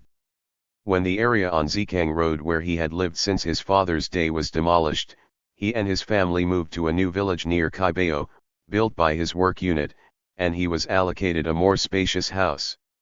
It took more than an hour to reach. His father, the Trotskyist Chen Kikane, had died a hero's death at the hands of Japanese gendarmes, leaving a deep scar on his soul, about which he wrote many poems in later years. The last time I visited him was at the end of 2012. His wife Ye was a warm-hearted woman who was not only very hospitable but made sure to accompany me on the bus on the return journey, for I had to change twice before taking another bus back home. I did not visit them in 2013, when I was hospitalized several times. In early 2014, I heard that Chen Daotong had advanced lung cancer. I was anxious to visit him, but was unable to do so until May, and he died on May 4. His children, following his will, only informed his friends and relatives later. I feel a deep sense of sadness and grief. Another honest and sincere friend has been lost. May 2014. Section F. Ying Quan. Remembering Ying Quan. Zheng Kaolin, translated by Gregor Benton. Completed May 24, 1983. These excerpts from Zheng Kaolin's memoir of Ying Quan, who helped lead the famous three armed workers' uprisings in Shanghai starting in 1926 and later became a Trotskyist, show among other things how the Trotskyists preserved their rich cultural and intellectual life even in Mao's prisons. Source: Wang Fangzi Archive, MS 1709, 15, Brotherton Library, University of Leeds. It was not until 1947, 2 years after the Japanese surrender, that we suddenly received a letter from Tongqing in Anhui province. It turned out that the year after the surrender, Peng Shuzi had raised a sum of money to set up an open magazine that he called Seeking Truth, and had recruited several celebrities to write articles under their real names, even Li Ji.2. However, Peng Shuzi published High-Sonartiklesen Elias. When Peng published an article in Lao Z3 in the Firster Secondasu, Li Ji wrote an article criticizing Peng in the next issue. Peng then came up with a counter-criticism, and the two sides argued the toss. I found it boring to argue about Lao Z in that situation, but Ying Quan saw the magazine Seeking Truth in Tongcheng and realized that it had to do with us, so he wrote a letter to Li Gc/O the magazine and asked him to pass it on to us. Ying Quan gave us his address and advised us not to debate with Li Ji, to avoid hurting our friends' feelings. He dismissed Peng Shuzi's boring article as Trotskyist boilerplate. We wrote to him immediately. Zhang Zhendong and I scraped together 10 yuan and sent it to him. From then on, we were in touch. We always thought that Ying Quan must be at home waiting for the rice to fall into his pot. For later we found out that he was not as poor as we had been. In Shanghai, he was headmaster of the Tongcheng Teachers Training College and a member of the Tongcheng County Consultative Council. I wrote to him sarcastically about his being a Kuomintang official. In his position, I could have been a headmaster, but never a counselor. He knew I had a temper and didn't argue with me. Soon afterwards, he came to Shanghai and stayed at the Zhongli Primary School, where Zhang Zhendong was headmaster, and met with all our old friends. It was only then that he realized that our organization had already split and that neither Zhang Zhendong nor I was in contact with Peng Shuzi. We apprised him of the theoretical and political aspects of the split, as well as its effect on personal relations. Zhang Zhendong told Ying Quan what he had personally heard Peng Shuzi say, at a meeting. I don't know how the conversation came round to Ying Quan, but Peng Shuzi solemnly declared that he was not willing to work with Ying Quan in any way in the future. I have already explained that Chen Duxiu had also declared that he would never work with Ying Quan again. Peng Shuzi's statement was no different. I myself have always had good feelings for Ying Quan, but there were times when I fell out with him. When Ying Quan came to Shanghai, he met with Peng Shuzi and heard from him about the split. But I have no memory of it. I remembered later that he wanted to hear both sides' explanations, but he did not express a clear attitude, or rather, he said something ambiguous that made it sound as if he was on our side. Ying Quan then went back to Tongcheng. Soon afterwards, there was a student rebellion at the teacher training school of which he was headmaster, and the students kicked him out. He sent me a mimeographed leaflet distributed by the students, without any accompanying explanation. The leaflet was very long and cursed Ying Quan, the Trotskyist bandit. I don't know whether they were whipped up against Ying Quan by the Kuomintang or the Communists. When he came back to Shanghai in the summer of 1948, he still didn't want to talk about it. One day in the summer of 1948, totally out of the blue, Ying Quan came to Shanghai, and once again stayed in the Zhongli primary school. He didn't say why he had come, and we didn't connect his visit with the so-called party-building conference organized by Peng Shizi's faction. We had known about their preparations and they had sent us a draft of the main documents of the Congress. At the time, I was in hospital with typhoid fever. Wang Fangzi wrote an article criticizing the so-called party program drafted by Peng Shizi. I forget whether I was already out of hospital when Ying Quan arrived. We never suspected that Ying Quan would go to a congress of Peng Shizi's party. In the course of the next few days, he left the school early in the morning and did not return to bed until the evening. Finally, he asked Wang Fangzi, Zhang Zhendong, Lu Zishan, and He Zishan to meet him at my home. By then, I had been discharged from hospital and was recuperating. He told us he had been at the Congress of Peng Shizi's faction over the previous few days. He gave a detailed account of the Congress and how he had been elected to the Central Committee put in charge of propaganda and made part of a standing committee alongside Peng Shizi, Lu Jieliang, and Chen Bilan. He said that Peng Shizi, Lu Jieliang, and others wanted all the delegates to oppose us, but they were unable to achieve their goal and there were still people among the delegates who were in favor of us, and that he, Ying Quan, had also said that the criticism of Peng Shizi's draft platform written by Wang Fangzi was justified and could not be ignored, etc. After hearing Ying Quan's revelation, I felt sick to the stomach, though I don't know how the others felt. Afterwards, Ying Quan moved out of Zhongli primary school and went to live in a house arranged for him by Peng Shizi. Peng also got him a job teaching in a secondary school in Shanghai. Despite this, he often came to my home and talked with us in detail about Peng Shizi's side of the story. I no longer had anything to say to him. Shortly after the World Congress 5 of the Fourth International, a declaration was sent to us and I translated it, despite the fact that I had not yet recovered from my illness. But I did not let Ying Quan know that I was translating it. They had also received the declaration, but since it was in French, they gave it to their head of propaganda, Ying Quan, to translate. Ying Quan told me about it. I said, okay, go and translate it so I can read it later. I had soon finished my translation and mimeographed it. Only then did Ying Quan stop translating, and the bit he had worked so hard on ended up in the waste bin. Soon, however, Ying Quan clashed with Peng Shizi, Lu Jieliang, and the others.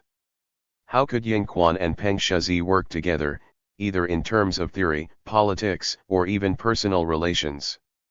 Ying Quan was too slapdash in such matters.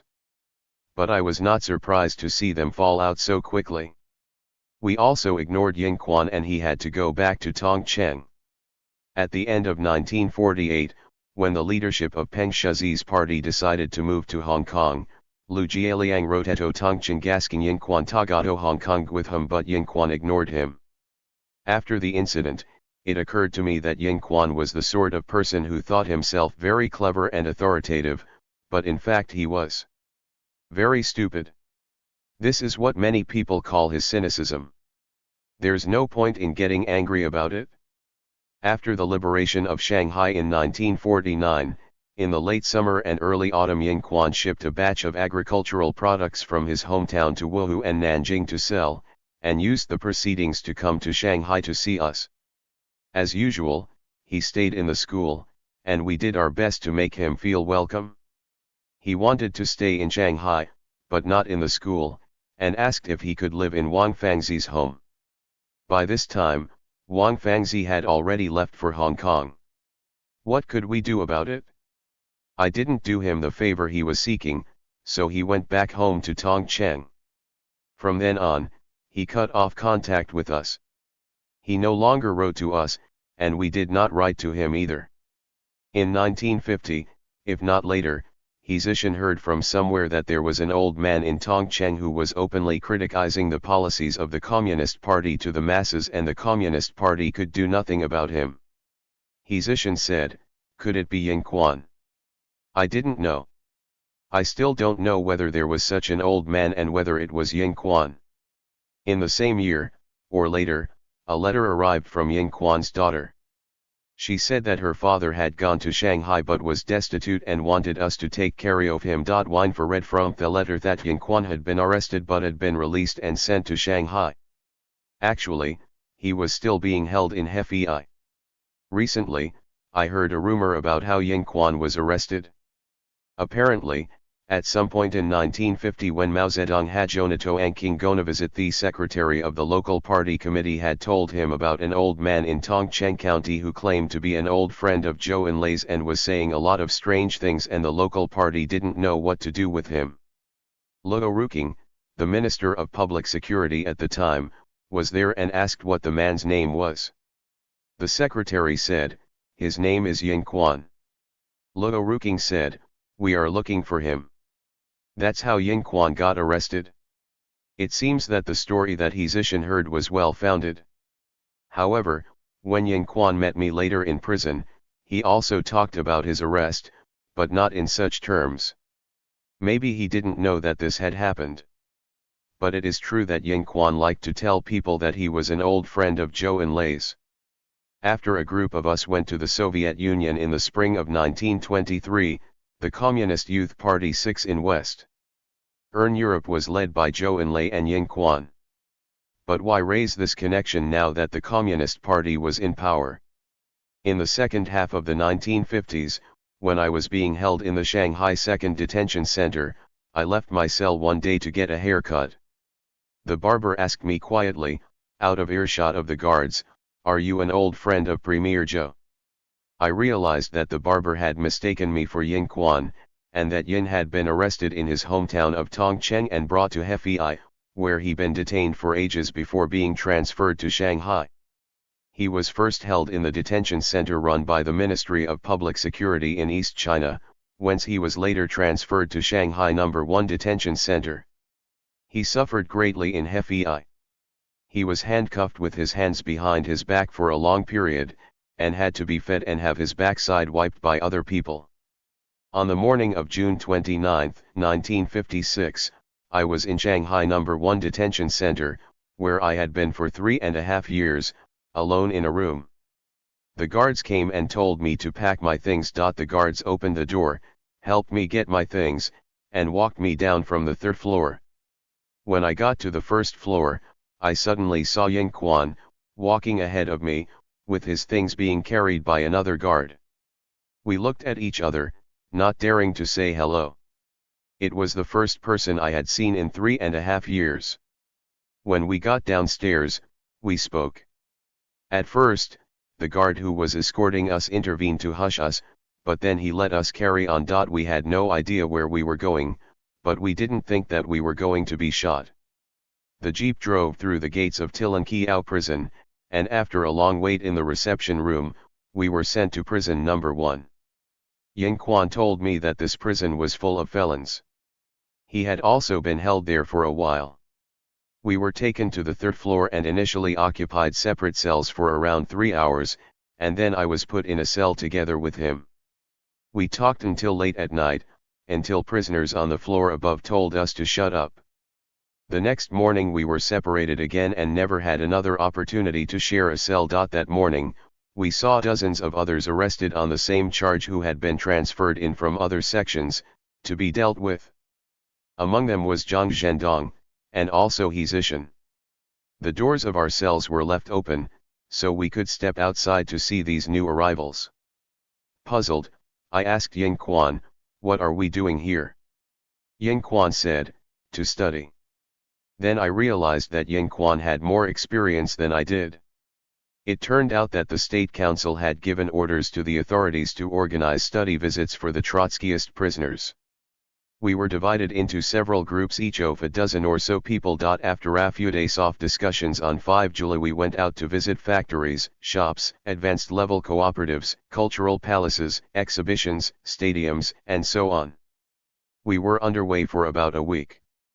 After that, we met to study.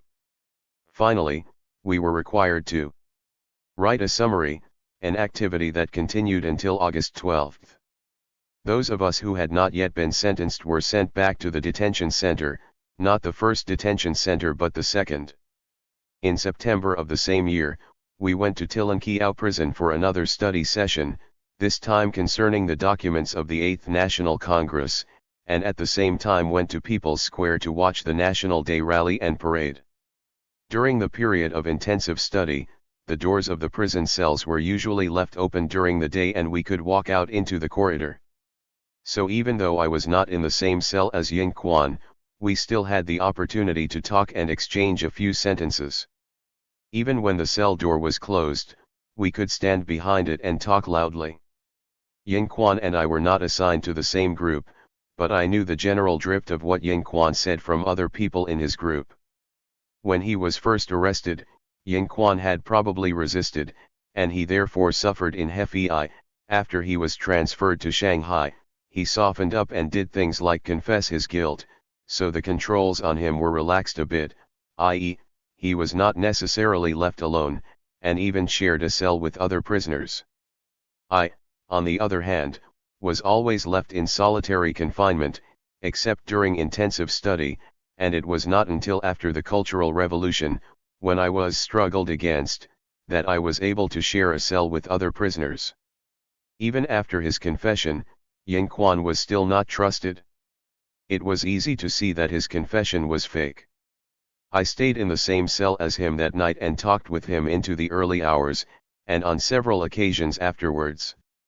I was satisfied that, whatever my old friend might say on the surface, his fundamental thinking, his Trotskyism, remained unchanged. We still had a common language. For example, when we talked about the 20th Congress of the Communist Party of the Soviet Union and about Khrushchev's secret Report 7, I said, one day in the future, Stalin's glass coffin will have to be removed from Lenin's grave. Ying Quan said, I don't want them to remove it, I want someone else to remove it. This indicated that he was even more opposed to Stalin and the Stalinists than I was, including those Stalinists who were opposed to Stalin. Another example was when we talked about the anti-rightist movement being waged at that time. He said, the so-called rightists are in fact the ones who support the Communist Party. Those who oppose the Communist Party would only say complimentary things in today's circumstances, not critical things. All this was well put, and enough to demonstrate that no matter how guilty Ying Quan said he was on the surface, he never considered himself guilty on the inside. In his group study, according to what people in the same group told me, Ying Quan adopted the attitude of acknowledging his guilt but saying little or nothing about it and lots about others' guilt. For example, he angrily denounced Peng Shuxian Disorganisation as Kuomintang agents. Hesite Deviden said that party building meeting was very generously funded and that it was followed by a banquet. Where did this money come from? Wasn't it from the Kuomintang secret services? He also mentioned some members of the group who he said that were secret agents. He thought that by saying so, he could satisfy the demands of the Communist Party and show that he, Ying Quan, was not himself a secret agent. His denunciation was measured. He never said that Wang Fangzi, Zheng Keilin, Zhang Zhendong, and other members of the so-called minority were agents. Unlike others, he never said that all Trotskyists were agents. But such statements by Ying Quan were nevertheless harmful. Once I knew about it, I advised him not to attack Peng Shuxi at such meetings. But he repeated the same accusations about Peng Shuxi in front of me. I said, this male betrayed but we should settle accounts with Peng Shuxi at some future date, not inside a Communist Party prison. He also went on about the money used to stage Peng's party conference. I said, I know where the money came from, but I'm not going to tell you just now, I'm simply telling you that it was innocent and had nothing to do with Kuomintang agents. It turned out that Ying Quan really did not know the source of the money for Peng Shuxi's conference. He simply imagined that no one would ever give so much money to the Chinese Trotskyists for a conference, so his only conclusion was that the secret services must have funded it. To make up for the fact that the old comrades were not following him in large numbers or not at all, Nine Pen went to great lengths to bring Ying Quan out from the Chinese interior to shore up appearances. Ying Quan was elected onto the Central Committee and put in charge of propaganda. He was given a house to live in and a job at a secondary school. However, he had refused to tell Ying Quan where the funds came from. In late April 1957, Ying Quan and I were transferred from the 2nd Detention Center to Tilankiao Prison, where we stayed overnight, to visit the May Day Parade but not to study. On August 17, 1957, we went to Tilankiao again, this time to prepare for a visit outside Shanghai. We stayed there for just 3 days before returning to the 2nd Detention Center, for plans changed at short notice and the two of us were not required on the visit. But the rest went, first to places around Shanghai, then to Beijing and the Northeast, and then to Wuhan and back to Shanghai. They also had to study and write summaries. When I found out about this later, I was happy not to have gone, but Ying Quan protested, asking why he was not allowed to join in the visit. During the Great Leap Forward and the ensuing 3 years of natural disasters, we were all locked up in the 2nd Detention Center. Ying Quan was sick and had to go to the prison hospital to recuperate.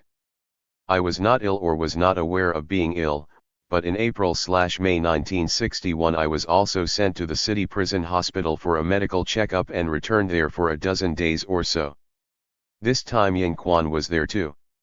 I saw him in the exercise yard and we exchanged a few words. We hadn't seen each other in 5 years. The first thing he said was, "You've turned into a little old man."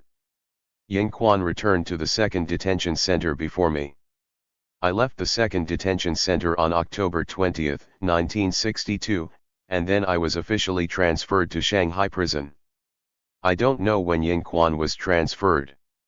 He was in prison number 8, I was in number 5, and most of our fellow prisoners were in number 1. The government was afraid that the two of us old men might vo given nutritious meals 3 times a week with some sliced or shredded meat, later increased to once a day. Although I was not a patient given nutritious food. Wetwold mean were looked after but segregated. I continued in solitary confinement and did not attend the other prisoners' classes. On May 16, 1964, the government took a new measure concerning the Trotskyist prisoners. They were all gathered on the 3rd floor of prison number 1 to study the so-called anti-revisionist documents 11 that were being published one after another at the time. My clothes were taken to the 3rd floor by other prisoners while I hung around downstairs. I was escorted to the director's office. The head of the unit, section chiefly, and a female secretary were already sitting there. Soon afterwards, Ying Quan came in, followed by 2 more prisoners. None of us had yet been sentenced. 12 Section chiefly gave a lecture, mainly on living and study arrangements. He said, "The 4 of you will be organized into a group and live on the eastern part of the 3rd floor, 1 to a cell, and 1 of you will be appointed as the group convener. The 4 of you will take turns at keeping records. The government will organize a visit, and when you come back from the visit you will have to study and write a summary. There will be other study sessions later." He pointed to a short man sitting next to him and told us, "If you have any requests about your living arrangements, you can ask our comrade Liu." After Section Chief Li's lecture, we went up to our cells on the eastern wing of the 3rd floor. 2 were already settled there, but Ying Quan and I were newcomers. Our rooms were connected, so we could talk with each other while standing at the cell door. By now, our clothes had been placed in our cells. The head of the prisoner work team reported to Supervisor Liu that there were a lot of bedbugs in Ying Quan's clothes and that they had caught some of them but not yet finished doing so. There were also bedbugs in my clothes, but fewer. Supervisor Liu took this very seriously, as prison number 1 had won the red flag for hygiene, displayed high on the wall of the director's office. Pretty soon, the bedbugs had been vanquished. Our 4 cells were at the front, near the balcony of Supervisor Liu. The prisoners in our case, both convicted and unconvicted, were all in charge of the Public Security Bureau, which also dealt with questions concerning living conditions. One of the guards had told one of the prisoners, "We can't deal with your affairs here, we have to report them to the Public Security Bureau." This meant that the Trotskyist prisoners had a special status in Tilinkiau prison. We could stay together with others imprisoned on the same charge, unlike other prisoners, who were separated, and we went out on frequent visits, whereas other prisoners rarely or never did. At the time, there were relatively few prisoners in Tilinkiau 1. There were 2 or 3 empty cells on the 3rd floor, and others behind our 4 cells. The convicted Trotskyists were kept in a few cells in the western part of the same building. There were up to 20 of them, 3 to a cell. Supervisor Lou strictly prevented our 2 groups from mixing. When we went down to the yard for out daily exercise, the West Wing inmates were always at the front of the line and the East Wing inmates at the rear. When we went on visits, we mixed with each other and could talk, but we were under the surveillance of the staff, so we could say little more than hello and blah blah. I personally never said a word, and even if I and the others had wanted to talk to people from the western end, they didn't dare talk to me. 13 I went away for about a week. I can't remember what I did. I had no interest in visiting. Once after visiting a factory, I sat down at Tailongtaba and listened to the factory manager's report on the history and current situation of the factory. At the end, he asked for questions, but I never once asked one. What interested me was not so much the plant, the machinery, and the product, but how much say the workers had in the management and planning of production, and what was the ratio of surplus value to variable capital. These kinds of questions were not allowed. Before the visit, our group met to study. First there was a rambling conversation. I suggested that I could not be the note-taker. Ying Quan asked, "What did you say?" It turned out that during the lecture by section, chiefly in the supervisor's office downstairs, Li had said that the 4 of us should take turns at taking notes. Ying Quan had not heard him say this, and now he rushed to say that he couldn't take notes either. He said that he couldn't even write out his own opinion, let alone that of others. Afterwards, whenever the group leader reported to Supervisor Liu, he exempted us 2 old men from the task. Ying Quan asked to be provided with the classical works of Marx and Lenin, saying that he wanted to be able to quote from the scriptures when speaking at the study sessions. The group leader said that he had some classical works of Marx and Lenin in his possession and could lend them to us. Apart from the study sessions, Ying Quan and I stood at the locked cell door and shouted across to one another, but naturally it was less fun than when we had been sharing the same cell. Ying Quan said that he had written some poems in the traditional style while in prison, and I told him that I had too. So we each copied a few CI and exchanged them. I told him in all honesty, "Your poetry demonstrates unevenness of tone, and the rhyme scheme and the tonal structure are quite shaky, they don't work at all." He retorted, "Why go on about rhyme schemes and the tonal structure?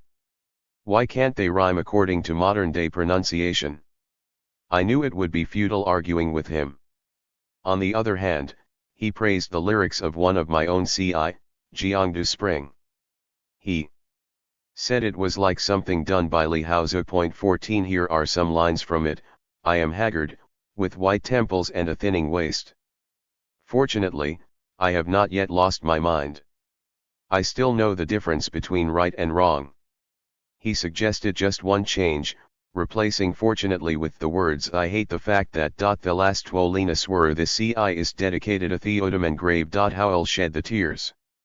He asked me what I meant by autumn grave, so I told him. On the whole, he appreciated the content of my CI, but I liked it even more when people paid attention to the meter and the rhyme scheme. Later, we went on a tour. Before we had finished our visit, however, he suddenly called out one day through the wall of his cell, "Kaolin, I'm dying." "Nonsense," I said. He said, "I'm in a panic." The team leader told the guards on the 3rd floor to get the doctor prisoner, Zhang Fuqing, who took Ying Quan to the prison hospital for treatment. I saw Zhang Fuqing take him there. Soon afterwards, another prisoner came to collect his clothes and took them away. A few days later, the hospital sent someone to disinfect his cell. I thought, Yin Quan is dead. There was no Yin Quan on the later stages of the visit, no Yin Quan at the study session following the visit, and no Yin Quan at the later sessions organized to study the CCP's anti-revisionist documents. What a shame. I knew that Yin Quan had been prepared to speak out on many things during those study sessions. He must have had a lot to say after so many years of contemplation. I myself decided to seize the opportunity to express ideas I had developed over the years. I would have liked Yin Quan to hear what I had to say and me to hear what Yin Quan had to say, but unfortunately neither was possible. I took an active part in studying the anti-revisionist documents, starting with the general line on world revolution and concluding with the 10 commentaries, which were published only in the course of our studies. After the studies were completed, summaries were written. For my part, I wrote a summary in the form of a pamphlet of 85,000 words, titled A Treatise on Qaddarism. I decided that Yin Quan must be dead. The prison administration was so strict that there was no way of knowing whether a hospitalist prisoner was dead or alive. I wrote a poem titled In Memory of Yin Quan. This, together with some 400 other poems I had written in prison, was confiscated during the Cultural Revolution. 15 After I was released from prison, I was able to recall only about 1/10 of them. Unfortunately, I have been unable to recall the words of this particular poem written Tata Tunava Tributeto the Emperor's Grace. Why did I use that tune? Because it was the one used by Xin Kiji in his lament for his friend Zhu Shi. Zhu Shi died during the proscription on false learning, so Xin Kiji had to resort to obscure formulations in his eulogy. But it turned out, to my astonishment, that Yin Quan was not actually dead when I wrote my poem mourning him. It was just a rumor. One day in October 1965, a year and 4 months after I had written my eulogy, the chief of the prison administration, Section Chief Lee, suddenly turned up at the prison and summoned all the prisoners to the entrance to prison number 1, to announce to us that the government had decided to release Yin Quan and that he would be handed over to his daughter the following day. Yin Quan was still alive. Soon a prisoner pushed in a wheelchair on which sat Yin Quan. Everyone went over to shake his hand. Section Chief Lee asked Yin Quan to speak. He had obviously been briefed on what he and spoke coherently. The gist of what said was that we had been wrong. He advised us to rehabilitate ourselves and said that the government would release us if we did. Wasn't he a ready-made example? And so on. After he had spoken, Section Chief Lee told the prisoner to push Yin Quan back to the hospital. Section Chief Lee then asked each of us to talk about our feelings. It was clear what he meant, but who dared say what was really on his mind? It was best to go along with what the government wanted. I was deliberately the last to speak. Before I spoke, Ji Yunlong, who thought himself the cleverest of the accused and was closest to the government, started by asking Section Chief Lee whether Yin Quan had been released or was on medical parole. I laughed inwardly. I thought to myself, why would you, a clever man, ask such a stupid question? In return, Section Chief Lee asked him, what do you think? Ji Yunlong then made a statement framed according to what the government required. Finally, it was my turn.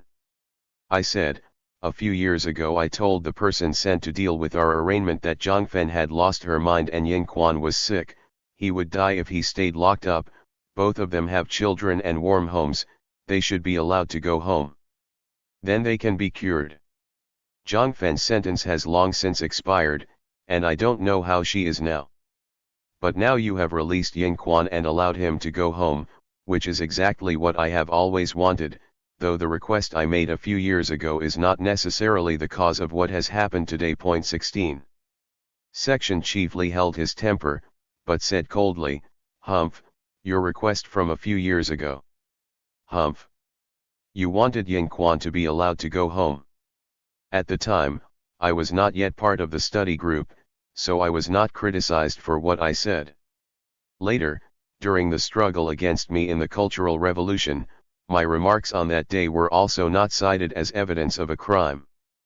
Section Chief Li told us that Ying Quan's daughter had come to receive him. He said that when they told her that the government was about to release Ying Quan and was going to let her take him home, she had become anxious and said that she had not brought enough money for the journey. He had then told her, "Don't worry, we'll send someone with you to help you take him back." I concluded that Ying Quan would either die back home or on the way home. We had no way of discovering whether Ying Quan was dead or alive, so whenever an official came to ask me about Ying Quan's whereabouts, I always said, "Ying Quan is dead, he died in 1965. But this time it turned out that I was wrong again. Ying Quan returned home, changed his lifestyle, and slowly recovered. He was able to take his grandson for walks outside his house and lived for 2 more years before his death in 1967, a period of unprecedented success.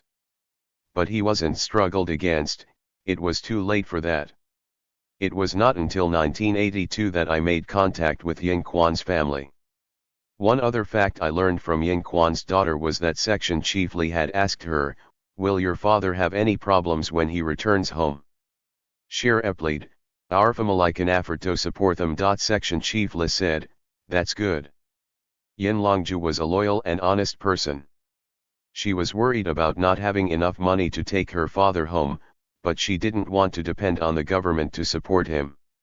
Ying Quan too was worried about his own life after his release from prison. He asked Section Chief Li, "What will I do when I go home?" Section Chief Li said, "I have already spoken to your daughter." When Ying Quan arrived home, he realized that the government had left his affairs entirely in the hands of his children. During those unprecedented years, although he was never beaten, his living conditions worsened daily, and he ended up wishing he was back in prison, though there was nothing he could do about it. It was beyond my imagining. In 1967 he died of malnutrition and hunger, rather than of old age and illness. Thus died a revolutionary. He was one of the top leaders of the 3 armed workers' uprisings in Shanghai. He led and developed Communist Party work and the mass movement in Shandong Province. He presided over Communist Party work in Anhui Province after the defeat of the revolution.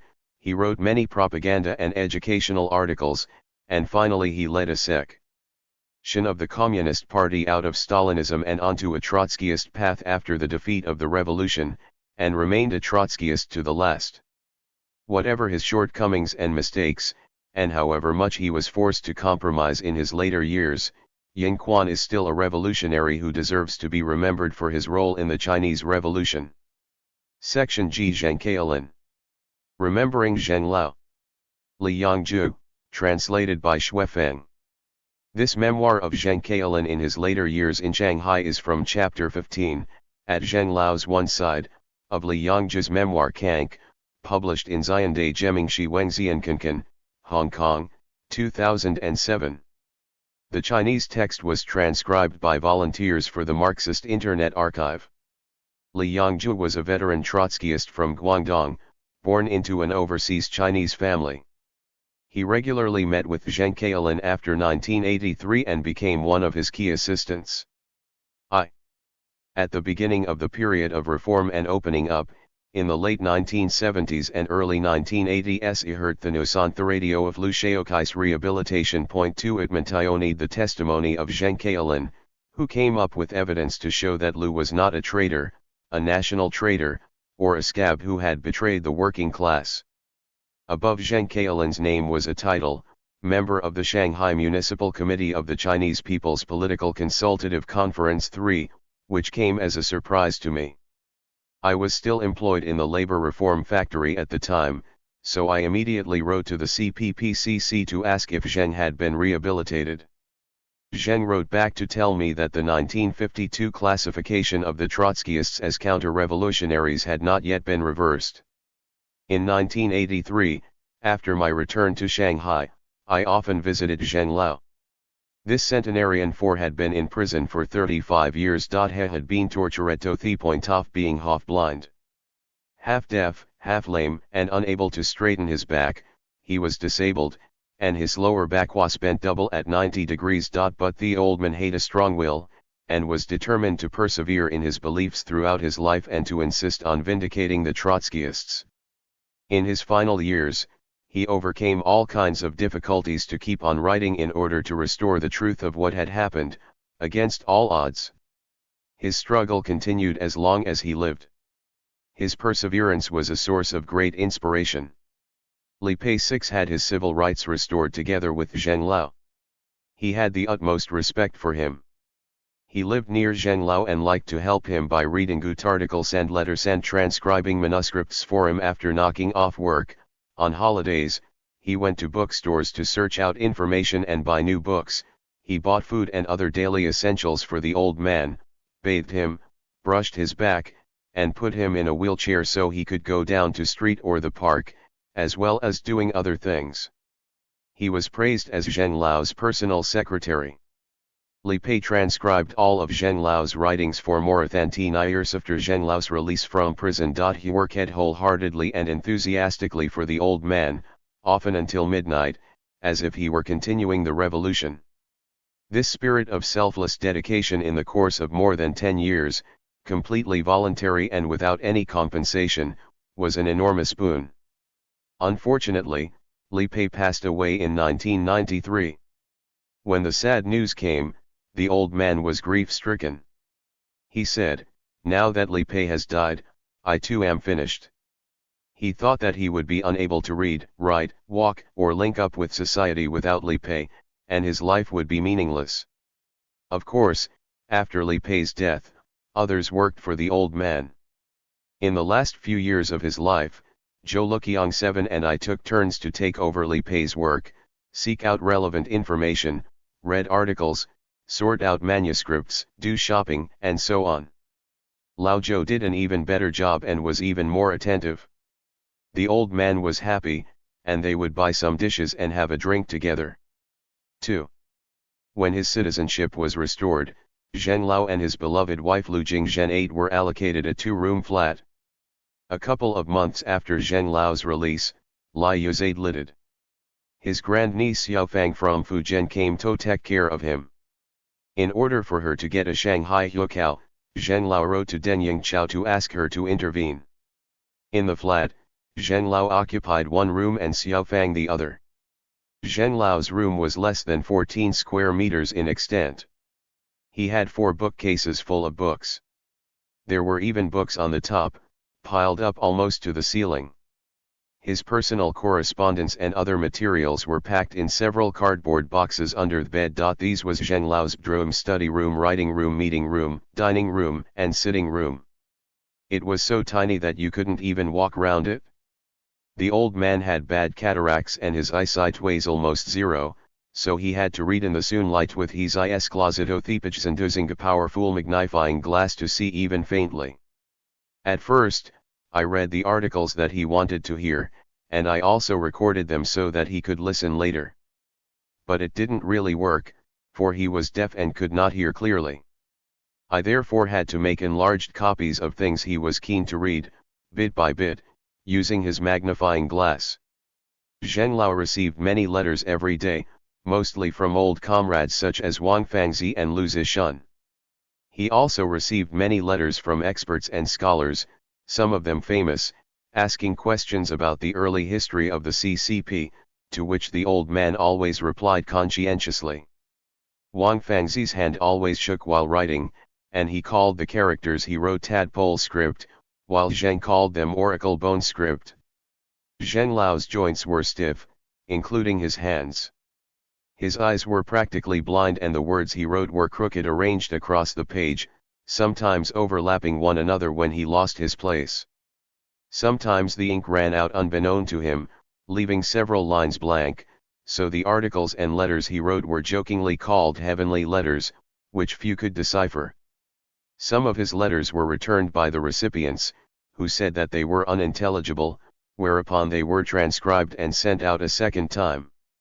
Old Zhou 9 could read and understand Zheng Lao's heavenly letters better than me, for he had been a teacher for many years, so he dealt with most of the writings. As for the articles for which I took responsibility, I would first take them home and read them carefully, underlining words and sentences I didn't understand in red and then asking for clarification. After the first transcription, I had to read them back to the old man, and after he had checked and corrected them, I made the final transcription. I recall in one article titled "My Time as a Worker Student in France" there was a paragraph about a child from Sichuan about working with Deng Xiaoping, in which various words overlapped each other, so I had to clarify them before making my transcription. Point 10 In the end, the old man had to proofread it a second time, so that not even a single punctuation mark was missing. Such was the old man's rigorous and serious approach to writing, from which we all learned. 3. Zheng Lao's life was hard, and it was a real miracle that he managed to live to nearly 100. A journalist asked him what he did to stay healthy. His answer was surprising. It turned out that he did not believe in any of the traditional methods. First, he had been in prison for decades, so he never had the opportunity to eat healthy supplements. Second, he was disabled, so he was unable to do any exercises, such as Tai Chi or Qigong. He just sat there all day long concentrating on thinking, reading and writing. This is perhaps the secret of his longevity. Every morning on waking, he would eat 2 slices of bread, put on a suit and tie, and cover his big, shiny head with a Parisian-style beret. Point 11 He liked to drink coffee, boiling up the coffee beans and then sitting down to enjoy it, to mark the start of his day's work, writing articles, replying to letters, receiving visitors. The midday meal was prepared by Xiao Fang. The old man would then microwave it, and use boiling water to make some soup. Although Zheng Lao had spent a total of 35 years in prison and had become physically disabled as a result of torture, he was anything but a cold and heartless person. Instead, he was a warm and welcoming old man. When friends came to visit, they were always warmly received. Zheng Lao was very happy when Zhao Yun and A Zhao visited him, and was especially friendly and courteous to A Zhao because A Zhao had shared a cell with Lu Jingzhen and taken care of her. Liang Ting, who was also in the same cell, blamed Lu for not confessing and criticized her. Zheng Lao had a clear idea of whom to love and whom to hate. He received A Zhao warmly, but refused to meet Liang Ting. When the old man met A Zhao, he was able to tell her clearly where he had met her and Lu Yi more than 50 years before. It was a deep and admirable friendship. 12. 4. In 1989, Mao Mao, Deng Xiaoping's daughter, made a special trip to Shanghai to visit Zheng Lao, who had worked with Deng in France, while researching her book My Father Deng Xiaoping. Zheng was 4 years older than Deng, so he was Deng Senior in France. That women had also lived and worked together in the Soviet Union, so they knew each other well. Mao Mao mentioned Zheng Kaolin Minitamise in her book so that after its publication he became famous and there was an influx of visitors from home and abroad. Important magazines like Shanghai Tan and Yanhuang Chunkai carried articles about Zheng Lao. After Deng's death in 1997, the TV documentary Deng Xiaoping, watched by households across the whole country, featured Zheng Lao at 3 points: as a former Chinese student in France, as a former member of the Central Committee of the CCP, and as a former member of the Shanghai Municipal Committee of the CPPCC. In the twinkling of an eye, Zheng Lao became a prominent representative of democracy. From the CCP's point of view, the intention was to make the propaganda point that a Trotskyist leader had become a member of the CPPCC and was still openly active. As more and more reporters and scholars turned up seeking interviews, and more television stations sent film crews, it was obvious that Zheng's room was too small and inappropriate for someone in his position. It became embarrassing, and often Zheng's desk had to be moved to his grandniece's room for filming. Later, even the CPPCC took the point, and stepped in to apply for a larger flat for Zheng. I heard that after negotiations, the then Shanghai Party secretary personally approved the application. In 1998, Zheng moved from Shiquan Road to a 3-room flat on the 10th floor of a high-rise building on Chifeng Road. It was difficult for such an old man to adapt to such a change in his environment. The new flat was further away, so the number of Zheng Lao's visitors decreased. At the time, he was working on an important final essay, to summarize the historical experience and lessons of the Marxist movement in the 20th century. He did so under the exceptionally difficult circumstances of old age and a lack of information. Due to his strong will, at the age of 98, the old man finished this essay of nearly 80,000 words, titled Marxism in the 20th Century, which was included in Volume 3 of History and Recollections, Selected Essays of Zheng Kaolin in his later years. The Communist Party's policy towards the Trotskyists remained unchanged, and those arrested in 1952 have not been rehabilitated. Zheng Lao often told people, "Our goal now is to fight for complete rehabilitation. We must not wait passively. We actively fight for it at every opportunity." This is exactly what he did.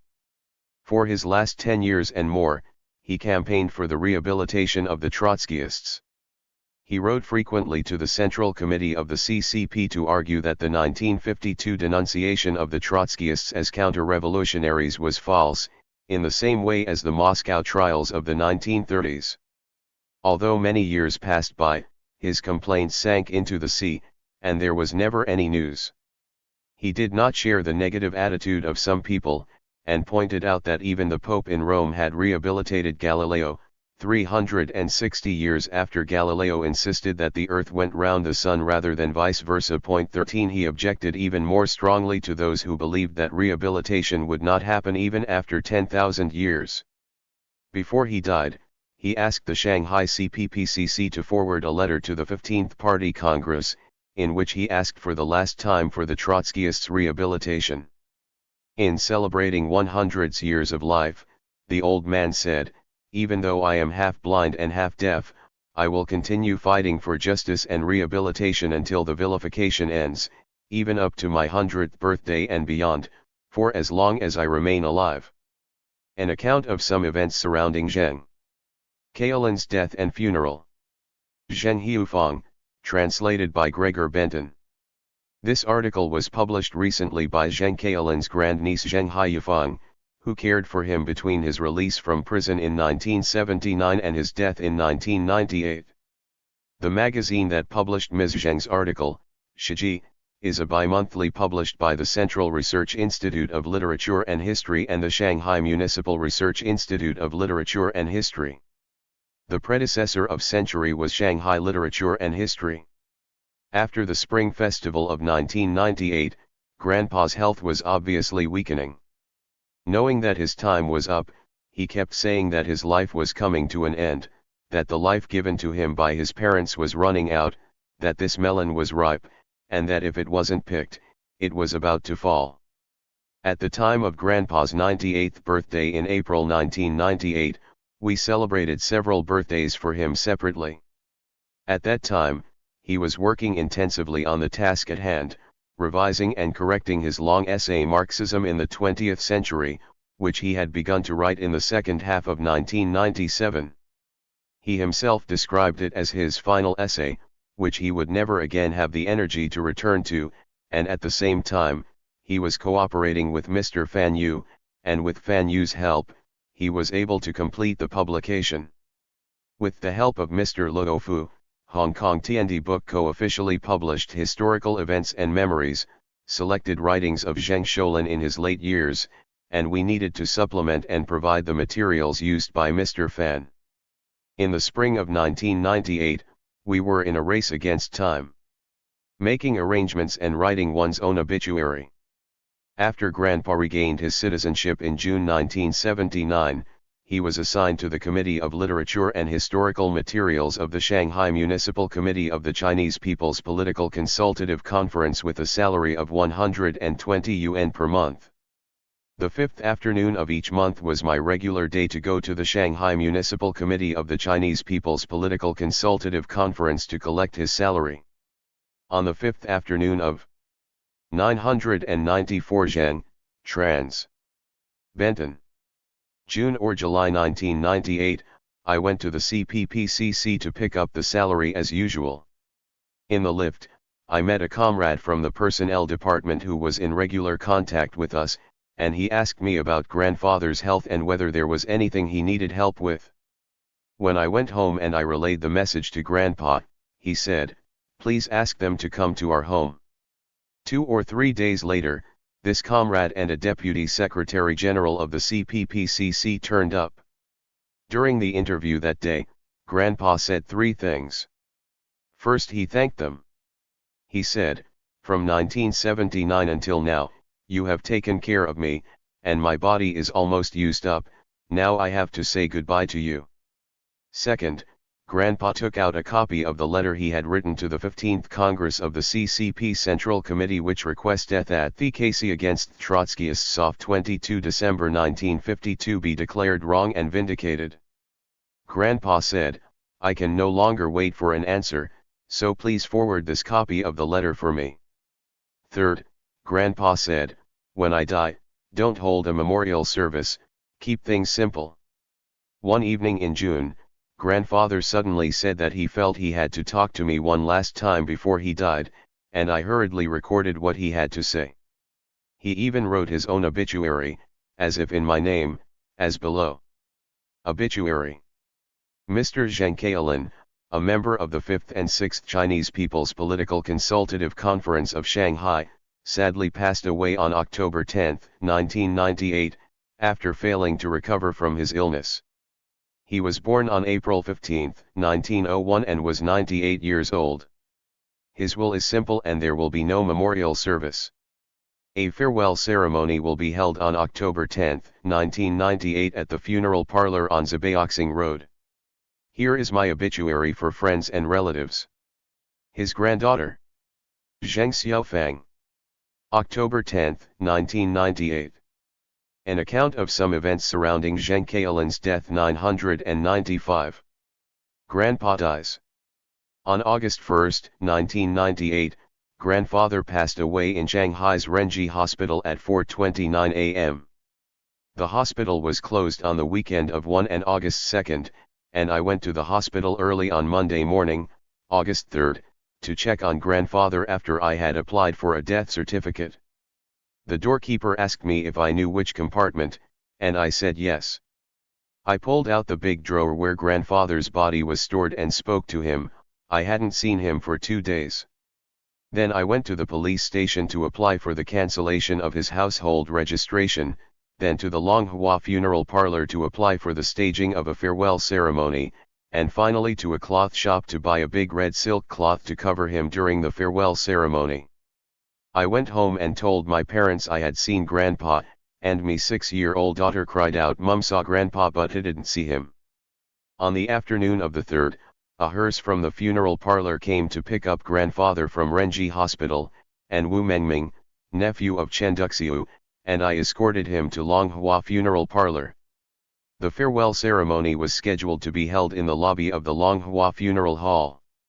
Grandpa was the last to die of the delegates at the August 7th conference, and the time for the farewell was especially scheduled for the morning of August 7th. We informed all our friends and relatives about the time. At about 6 o'clock on the afternoon of the 3rd, we suddenly received a call from the CPPCC asking my father and me to go to the CPPCC immediately but for the other relatives not to go, as there were important matters to discuss. We immediately took a taxi to the CPPCC, and saw several copies of the obituary already printed for the farewell ceremony on August 7th. There were still 4 or 5 comrades in the office of the personnel department on duty, and one of them, a male comrade in his 40s whom we had not seen before, was mainly the one who spoke to us. He said that the leaders had to travel on August 7th, so the farewell could be rescheduled for August 5th. I was surprised to hear that it would be the day after tomorrow. People coming from elsewhere were scheduled to arrive in Shanghai on the 6th, and it was too late for us to make a lot of preparations. I gave various reasons for not changing the time, but in the event there was no room for discussion. In particular, Uncle Lugashen at Tsinghua University has not yet decided on a specific time to come to Shanghai because his students had to graduate. At the end of the discussion, I said that if Uncle Lu Guizheng could come to Shanghai before the 5th, I would agree to bring forward the farewell ceremony. So the staff took me higher into the building to make a long-distance phone call to Beijing. After I had explained the matter to Uncle, he said that he could come to Shanghai on the 5th. In this way, we went back to the office of the personnel department and set the time for the farewell on the morning of August 5th. On the morning of the 4th, a female director of the personnel office of the CPPCC accompanied me to Longhua Funeral Parlor to change the time of the farewell. Our only choice was to hold the ceremony at 11 a.m. The female director asked me, "What will be written on the funeral couplets at the farewell ceremony? Please show it to us." I said I was still considering it. She said, "Funeral parlors sell too." I said, "You can't simply buy one in this case, just leave the couplet paper empty." She said, "That wouldn't look good empty." I said, "That's okay." So at grandfather's farewell service, the couplets on the left and right sides of the hall were left empty.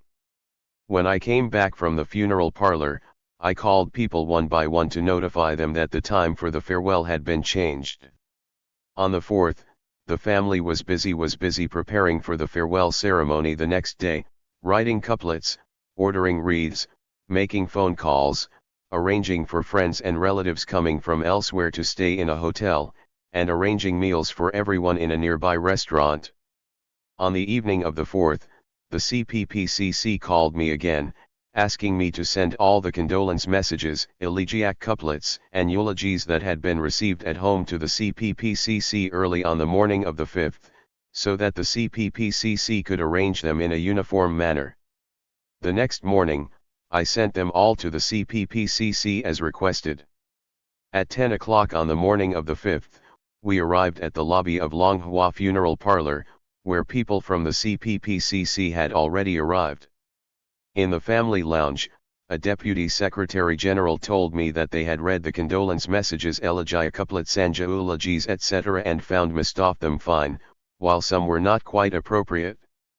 After consideration, they did not bring them all. I immediately said, "Then they must all be returned to me." He said, "Definitely all of it back to you." Afterwards, a friend who was an editor at a magazine told me that he had brought a notebook to copy the memorial texts, but it turned out there was nothing to copy. Mr. Zhou Yongxiang, the author of Chu Kaibai's Chronicle at the Shanghai Academy of Social Sciences, hung a couplet he had written earlier on the basket of flowers he had sent, bright and upright, highly respected, and renowned for his revolutionary achievements. Right and wrong, history has ruled that although he died, his name will live on in the ages. After the farewell party, we moved Grandpa to the back of the hall. By this time the glass cover had been removed, and I was standing close to Grandfather again. I cried and said to him, "You have to give me your dreams in future." After the farewell ceremony, Uncle Lu Gui's hung and I got into a hearse to escort my grandfather to the Minhang crematorium. The officials asked us, "Do you want to see the furnace?" I answered yes. We were also asked if we wanted to see the release of the body. I answered yes. We were asked if we wanted to pick up the ashes ourselves. I answered yes. After completing the formalities for each item, Uncle and I stood in front of the furnace and watched as Grandfather was pushed into the door of the furnace. The fire burned up the red silk cloth, and the door of the furnace closed with a clang. That scene still floats clearly before my eyes. The next day I went to Thekpukandretri Vidal the condolence messages, couplets, and eulogies. 2 Shanghai TV stations, as well as Jifang Daily and Wen Weipo, reported the news of death. Returning to the starting point. As requested by Grandfather, he did not wear new clothes during the farewell, but instead wore his usual best clothes. He was not invited to eat tofu rice, and his ashes were placed in a wine jar from which he had drunk. After the ceremony, I called Mr. Wang Yuanhua to tell him how uncomfortable it had been to organize the farewell ceremony for Grandfather. Mr. Wang comforted me on the other end of the phone. Grandpa's ashes were stored in Longhua Funeral Parlor for nearly a year, and I went to see him on the first day of every month. In July 1999, according to Grandpa's wish, we sent him back to his hometown in Fujian province without any great to-do, and from then on grandpa and his grandparents, parents, wife, and children were together forever. Grandpa left his hometown in Fujian for France in 1919, and returned home in 1999, the first time in 80 years that this traveler had returned to the starting point of his life. Written on April 15, 2023, Grandfather's 123rd birthday. Part 4, Correspondence and Interviews. Section A, Correspondence between veteran Chinese Trotskyists, comrades, and friends. Correspondence between Iyaki Yamanishi and Wang Fangzi, 1960 to 1967. In these letters between Wang and Yamanishi, a prominent Japanese Trotskyist leader and translator, Wang asks Yamanishi and the Japanese Trotskyists to help promote a campaign of international solidarity with the Chinese Trotskyist comrades in Mao's prison. Yamanishi suggests that Wang resettle in Japan with the assistance of Japanese Trotskyists. However, Yamanishi's effort led nowhere. Wang emigrated to the UK in 1975. Source: Wang Fangzi Archive, MS 1709-11, Brotherton Library, University of Leeds. From Yamanishi to Wang, November 30, 1960, Tokyo. Dear Comrade Wang, thank you very much for your letters. As you advised us in your letter, our organization of about 200 members united on October 27 with another faction of about 30. This group belonged to the Pabloid faction in Japan and made up the big majority in the faction. The Pabloid faction is now left with about 10 members of its own. There is other group about 30 or 40, which broke away from XXX summer last year. 1 They have a Shaktmanite tendency with pedantic scholasticism, with little practical activity. But we are trying to win them back. 2 The recent unification has proved quite encouraging for our members. It is a very good experience for them all. But all these Trotskyists of Japan, as well as the anti-Stalinist radical students of Zengakuren, have an ultra-left sectarian tendency. 3 Almost all of them practically boycotted the recent general election, some openly insisting the boycott. Even our organization did not participate in the campaign. Utterly childish. I have been explaining to them the necessity to study the struggles by Lenin and Trotsky for winning the Social Democratic workers, their speeches and documents at the earlier congresses of CI or at the plenums of Echi, TS4 articles on the Chinese question, LS5 infantile disease, and so on. Such ultra-left mood is quite natural for young men. It is quite understandable. But unless they overcome completely this infantile tendency, our movement can never grow into a real workers' movement. They must learn to trust the mass workers who are quite accustomed to work organizationally, with their huge, national organizations. The general election was a very good chance for them to go into the mass workers, to penetrate deep into them, but I lost the best chance. But I am quite sure, with patient explanation, they will learn quickly. The result of the election showed that mass workers quite correctly oriented towards the left. CP got 3 instead of 1 in the last diet. The Democratic Socialists lost severely. SP rose from about 120 to more than 140. Within SP, members from trade unions and other left-wingers increased. Since there was such a strong current, if, beginning with our comrades, all the factions of Zengakuren, together with Socialist Youth League of SP and Democratic Youth League of CP, if these youth organizations all formed a united front or some kind agreement to throw their whole weight and strength into the election campaign and energetically collaborated with the workers, then the mood of the campaign might have been very different, making the slogans of the candidates into their real commitments. Our organization should have made a proposal of united front to all youth organizations including that of CP. Now, we are seriously discussing the entering tactics into SP or SIL. I think in a near future, we can realize this tactic nationally. We can publish our papers in these organizations, and almost openly propagate our policy and T's ideas. T's ideas is now rapidly becoming a feverish current.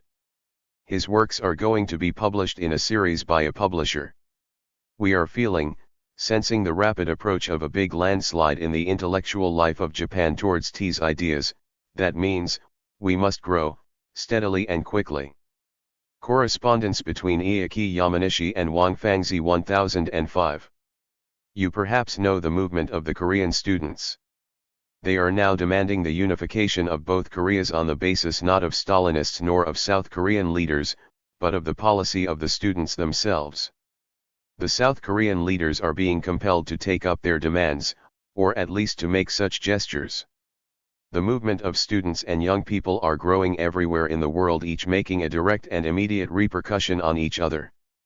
This means that a real international must be established without losing any more time. We are determined to cooperate very closely with SLL, SWP, and our comrades of Canada, etc. But we also think it is necessary to participate in the coming Congress of IS, to present the position of the IC. As you know, the Central and South America are in a turmoil, especially the Central America. That's parties in those countries must be active. We may be able to find comrades who are willing to collaborate with us IC members to regenerate the fight. We are firmly convinced that China and Japan must be united each other on the LT's ideas, first of all economically. China's plans and Japanese industries, these must be closely linked together. Many guests of intellectuals and unionists go to China only to pay homage to the leaders, but shutting their eyes to the misery of the masses there. The long article of Comrade Peng on Peoples Communes is excellent. We also published some excellent articles by your comrades on the real situation of your country. We wish to get such news very much. I regularly hand our papers to our mutual friends for you. The central organ is the World Revolution, which is printed, the Laborer and others are mimeographed. I thank you very much for T's book on the Chinese questions. It is very valuable. I am now publishing my translation of the book from American edition. I am very glad to be able to supplement it with priceless articles from your book. Thank you very much. I wrote this letter in a hurry to be in time for our friend's departure. I hope to write you again soon. And I shall be very happy to hear from you soon, in English as much as possible. Yours fraternally, Iaki Yamanishi. 1006 Correspondence between Iaki Yamanishi and Wang Fangzi. From Wang to Yamanishi, January 15, 1961, Hong Kong. To YN. Dear friend. Your letter dated November 30, 1960, has reached me. Thank you very much for the trouble you have taken in writing me such a long and interesting letter. We are so glad to learn that our Japanese comrades have achieved a preliminary unification. Under the present situation of Japan, we are firmly convinced that your organization, how insignificant it now might be, will presently develop by leaps and bounds. The boycott policy towards the recent Japanese election adopted by your comrades, of course, was wrong. They perhaps, I guess, took the present Japanese situation as direct revolutionary, as they might have thus reasoned. If it were not, President Eisenhower's state visit to Japan would not have been successfully prevented. Such an orientation is undoubtedly incorrect, even if according to my superficial observation from afar. You and your comrades, however, will certainly succeed to persuade and educate these young comrades through their own mistakes. You are quite right in pointing out that China and Japan must be united. This unification, I think, first of all, must be realized in the close cooperation between Japanese and Chinese revolutionary vanguards. Until now we have known each other very little. There were no relations between movements of the two principal nations in the Far East. At the time when the Chinese section was more or less a mass organization, ideas in Japan, it seemed, only a handful of intellectuals, while you begin to have some influence among the masses, and even upon the real politics, we Chinese brothers, were dispersed and suppressed by the Mao regime. It's a pity that the movement in the Far East has thus far so unevenly developed. We will do our best to make it even. You perhaps have been informed, that the Communist League of China was splitted on the eve of the Pacific War into two groups, majority and minority. The main issue on which the League split concerned the nature of China's anti-Japanese war once it interlocked with the imperialist war between USA and Japan. CDEP was the majority leader while I was one of the leading members of the minority. In 1945, when the war was over, the issue which had caused the split lost its practical importance. Our two groups should have reunited in order to make use of the developing post-war situation. It was a misfortune, in retrospect, that we, both groups, had not shown enough readiness to achieve that purpose. Consequently, in spite of the fact that we did play during the post-war period not a small role among the working people and students and had considerably enlarged our influence all over the country, yet we were still lag far behind the progress of revolutionary tide. Our tiny forces had not grown up rapidly enough to be willing to master the situation. Communist armed forces occupied Shanghai in May 1949. Our group took a decision on a conference that the main forces should remain there in order to carry on underground work.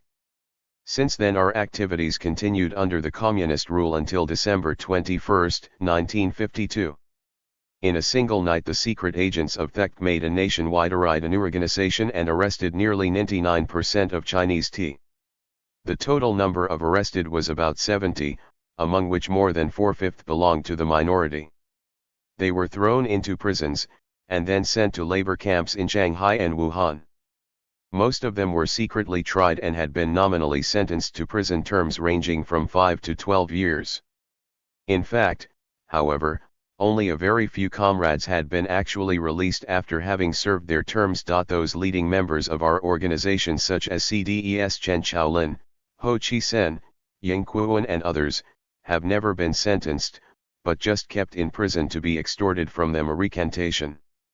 However, Mao and Zhou are so far disappointed in converting their old friends. 6 And I am convinced they will never be satisfied in that respect.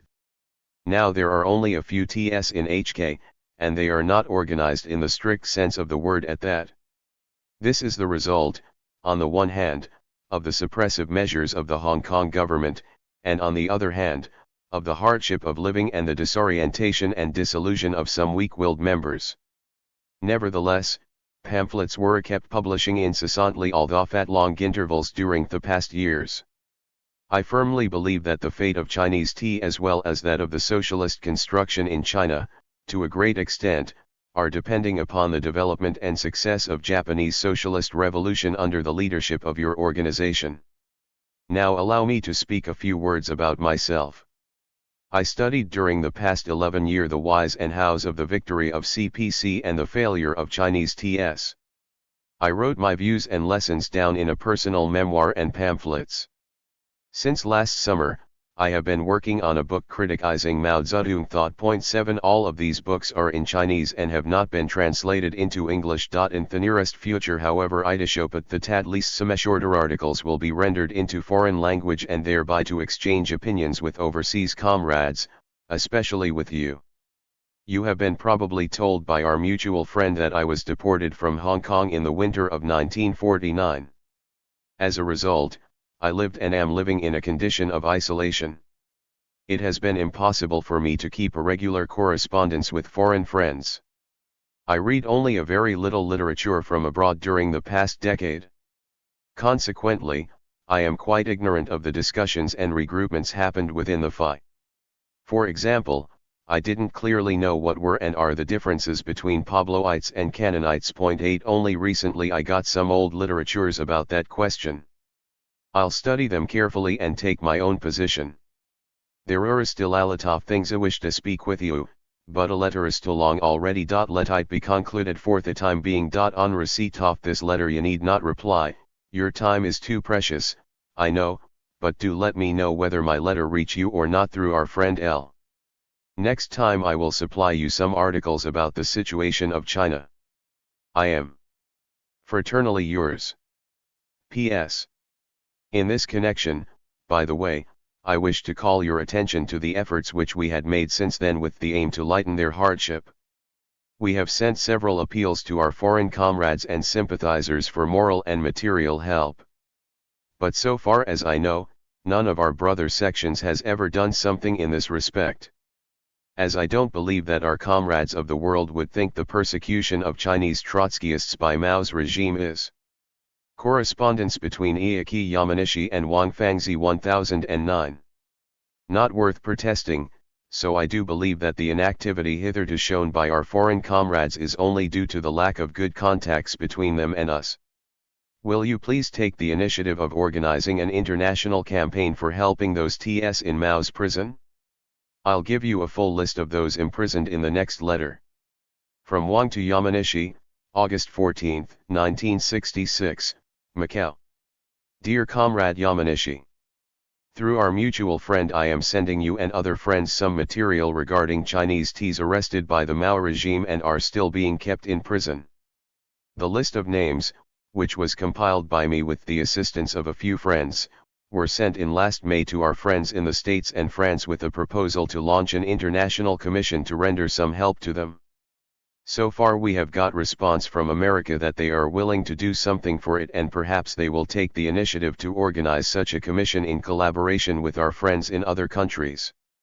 They are trying, I am told, to seek some names of prominent personalities, including Bertrand Russell, for the proposed Commission 9. It would never be able, however, to bring forth some positive result, we are sure, if among those personalities there was no any Japanese. As we know well, the voice from Japanese leftists means much more now to Peking leaders than that from the European and American progressives.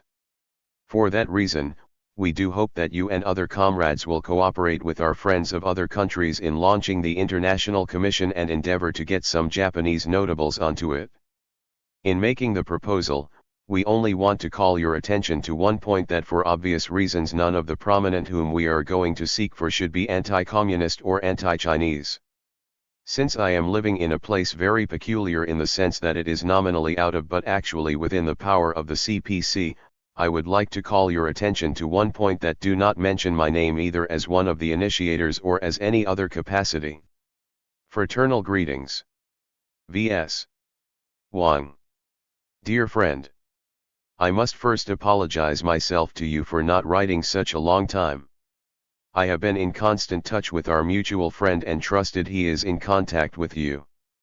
First let me emphasize that if you come, we will do our best to support you. Our friend is quite confident of your living. And I also think you can teach Chinese to young men here, and in that way, you will also be able to earn a part of your living. So do not worry about your living here.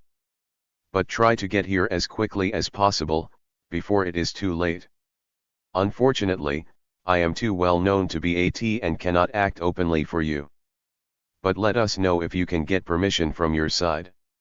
That will be better if you can. If not, please tell us what to do. I read your long letter with real interest. I also read article by XX. These reports help us very much for understanding the most important events in China. But we need much more up-to-date information about the so rapidly developing situation. Our mutual friend is a great help, but his Japanese is not sufficient to convey the news from your side clearly to us. If you come here, you will be a great help. Just now the world is in great need of correct and quick information of the Chinese developments from your side. If we can get them in prompt and clear from them, we can send them to US, then to the whole world. At present, the fourth is developing a campaign for Hugo Blanco. Point 10. That is quite right. But we must also do the same for the Chinese CS who are being victims of both Mao and Lu factions in China. We must raise the question in close connection with the demand to defend the Chinese political revolution against both cliques in China, against Kremlin oligarchy who is frantically trying to utilize the present crises to their interest, and most of all against foreign imperialisms. I am now going to see your friend, and allow me to send you this brief letter written in such a hurry. Let me repeat again that you should try to leave there and come here before it is too late. And let us know further about it. Do not worry about your living here. We will do our best to support you. Besides, you will be able to get work here. Sincerely yours. EY. 2 letters to the leadership of the Chinese Communist Party, asking for the rehabilitation of the Trotskyists. Zheng Kaolin. These letters by Zheng formally demand the rehabilitation of the Chinese Trotskyists shortly after his release from prison. June 15, 1983. Dear comrades, I am sending you through CDE. PF a translation of two letters written by Comrade Zheng Kailan of China addressed to the Central Committee of the Chinese Communist Party and the Central Commission for Inspecting Discipline of the CCP respectively since his release from prison in June 1979. For obvious reasons, the letters cannot be published at present either publicly or internally. I translated and send them to you only for your information, to let you know how our comrades in China, who had terribly suffered yet have been all along loyal to the cause of the world socialist revolution, are doing and thinking in the present situation. Also, I send them to you to be added to the archives of the Fourth International as two valuable documents of Chinese Trotskyists. CDE. Zheng Kailan joined the communist movement in France in 1922, participated the Chinese Revolution of 1925-27 first as an editor of the party weekly The Guide and then as a member of the Hubei Provincial Committee of the CCP. After the defeat of the revolution, he accepted the position of the Russian left opposition and became a founder of the Trotskyist movement in China. A member of the CC of the Chinese Trotskyist organization since 1931, then the Communist. 1012 Zheng. League of China. After 1941, when the Communist League of China split into Internationalist Workers' Party and Revolutionary Communist Party, Zheng was elected the secretary of the former organization. Zheng was arrested by the Kuomintang in 1931, got a 15-year sentence, which he actually served 7 years, as he, together with all other political prisoners, was freed from prison at the outbreak of the Sino-Japanese War. When the CCP came to power in 1949, Zheng decided to remain in China and continued to lead the activities of the IP till December 1952 when all Trotskyists throughout the country were arrested by the CCP police. Under arrest and interrogation, Zheng never showed any wavering in defending the cause of the Fourth International. As a punishment on his recalcitrance, they imprisoned him for 27 years and only released him in June 1979 following a change of the political situation in China. Still under some sort of surveillance, Zheng has been given a job in a so-called Literature and History Commission in Shanghai and ordered to contribute to the writing of the history of the early days of the CCP. CDE Zheng has written a lot on the party history, but none of them allowed to be published. They incurred the displeasure of the high UPS of the party, as most of them are correcting the mistakes or exposing the falsifications made by the official historians and at the same time defending the Chinese Trotskyists, Chen Duxiu in particular, against the absurd charges and slanders which the CCP, in parroting the CP of the Soviet Union, had ever brought up against them. Nevertheless, Zheng's efforts have proved not entirely fruitless. Over the past 3 or 4 years, research into Chen Duxiu's life and activities, into the Chinese Trotskyist movement and the relations between the Comintern and the CCP has become, so to speak, rather fashionable among the young Chinese historians. A number of good articles have so far appeared in some official magazines. In them, one can clearly see a serious attempt to restore the history of the CCP and the Chinese Revolution to truth. This of course is mainly due to the limited liberalization trend emerged in the post-Maoist era, which enabled people to dare the risk of questioning the official falsifications and lies.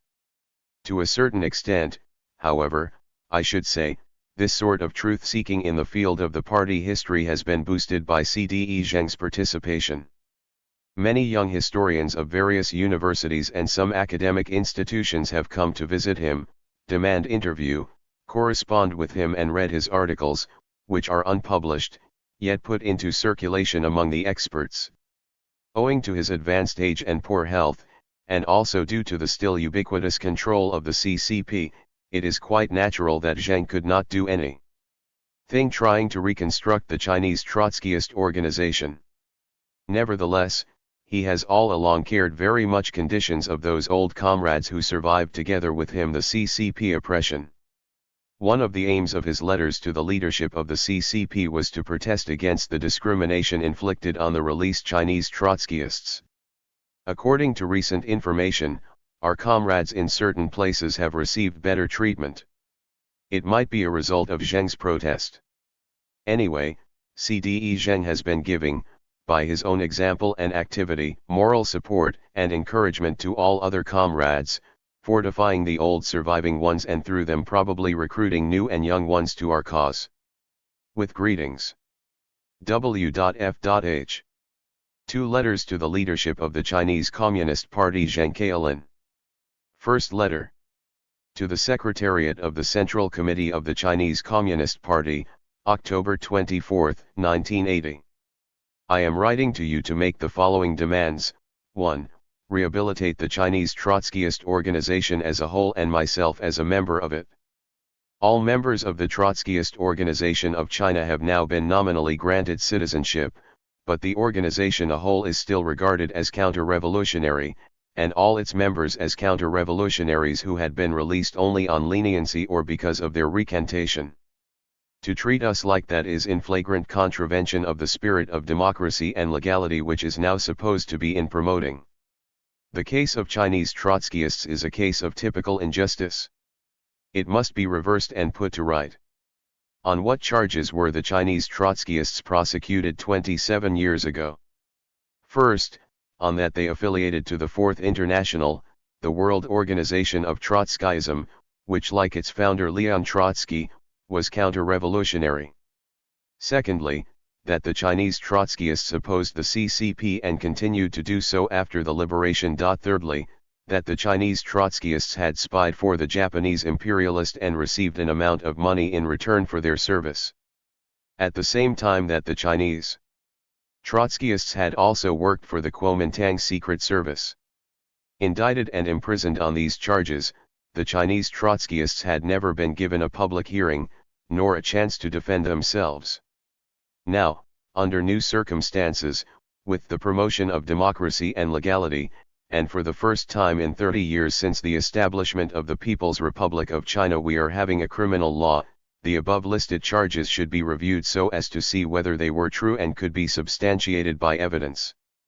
As a matter of fact, all these charges, ranging from the assassination of Kirov I and serving the Nazis, of which Trotsky and his followers had been accused, to the collaboration with the Japanese imperialism and working for KMT secret police, of which we Chinese Trotskyists had been accused, were completely groundless.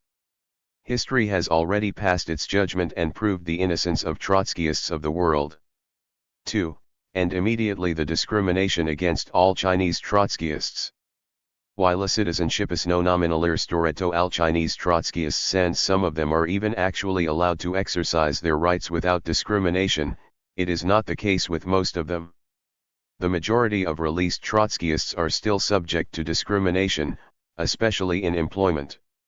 According to the policy proclaimed by the government, intellectuals with special training should be now allowed to return to their old jobs, but the Trotskyists falling within that category cannot benefit from it. For example, the Trotskyist teachers can only be employed either as substitutes or on temporary basis. In certain provinces, local authorities usually oblige the Trotskyists to write at short intervals reports about the current conditions of their thinking, despite the fact that they have been restored their citizenship. Worse still, they are sometimes even ordered to report in person to the police. These are really violations of democracy and legality. And such practices should be stopped immediately. Here I would mention another fact, though it happened in the past, that a number of imprisoned Trotskyists got extra prison terms under false charges when they had already served their time. To those victims, particular rehabilitation and compensation should be made. I confine myself in this letter to give you a sketchy picture of how the Chinese Trotskyists suffered and are still suffering. If necessary, I will give you concrete instances. 3. Return to me all the manuscripts and books seized by the secret police when I was arrested. When I was arrested in 1952, several books in manuscripts, either written or translated by me, were seized. I demand the return of all these manuscripts, which consist of 3 treatises on political theory, material for the history of the CCP, 3 novels translated from German, Italian and Russian respectively, a study on phonetics, and over 400 poems written by me.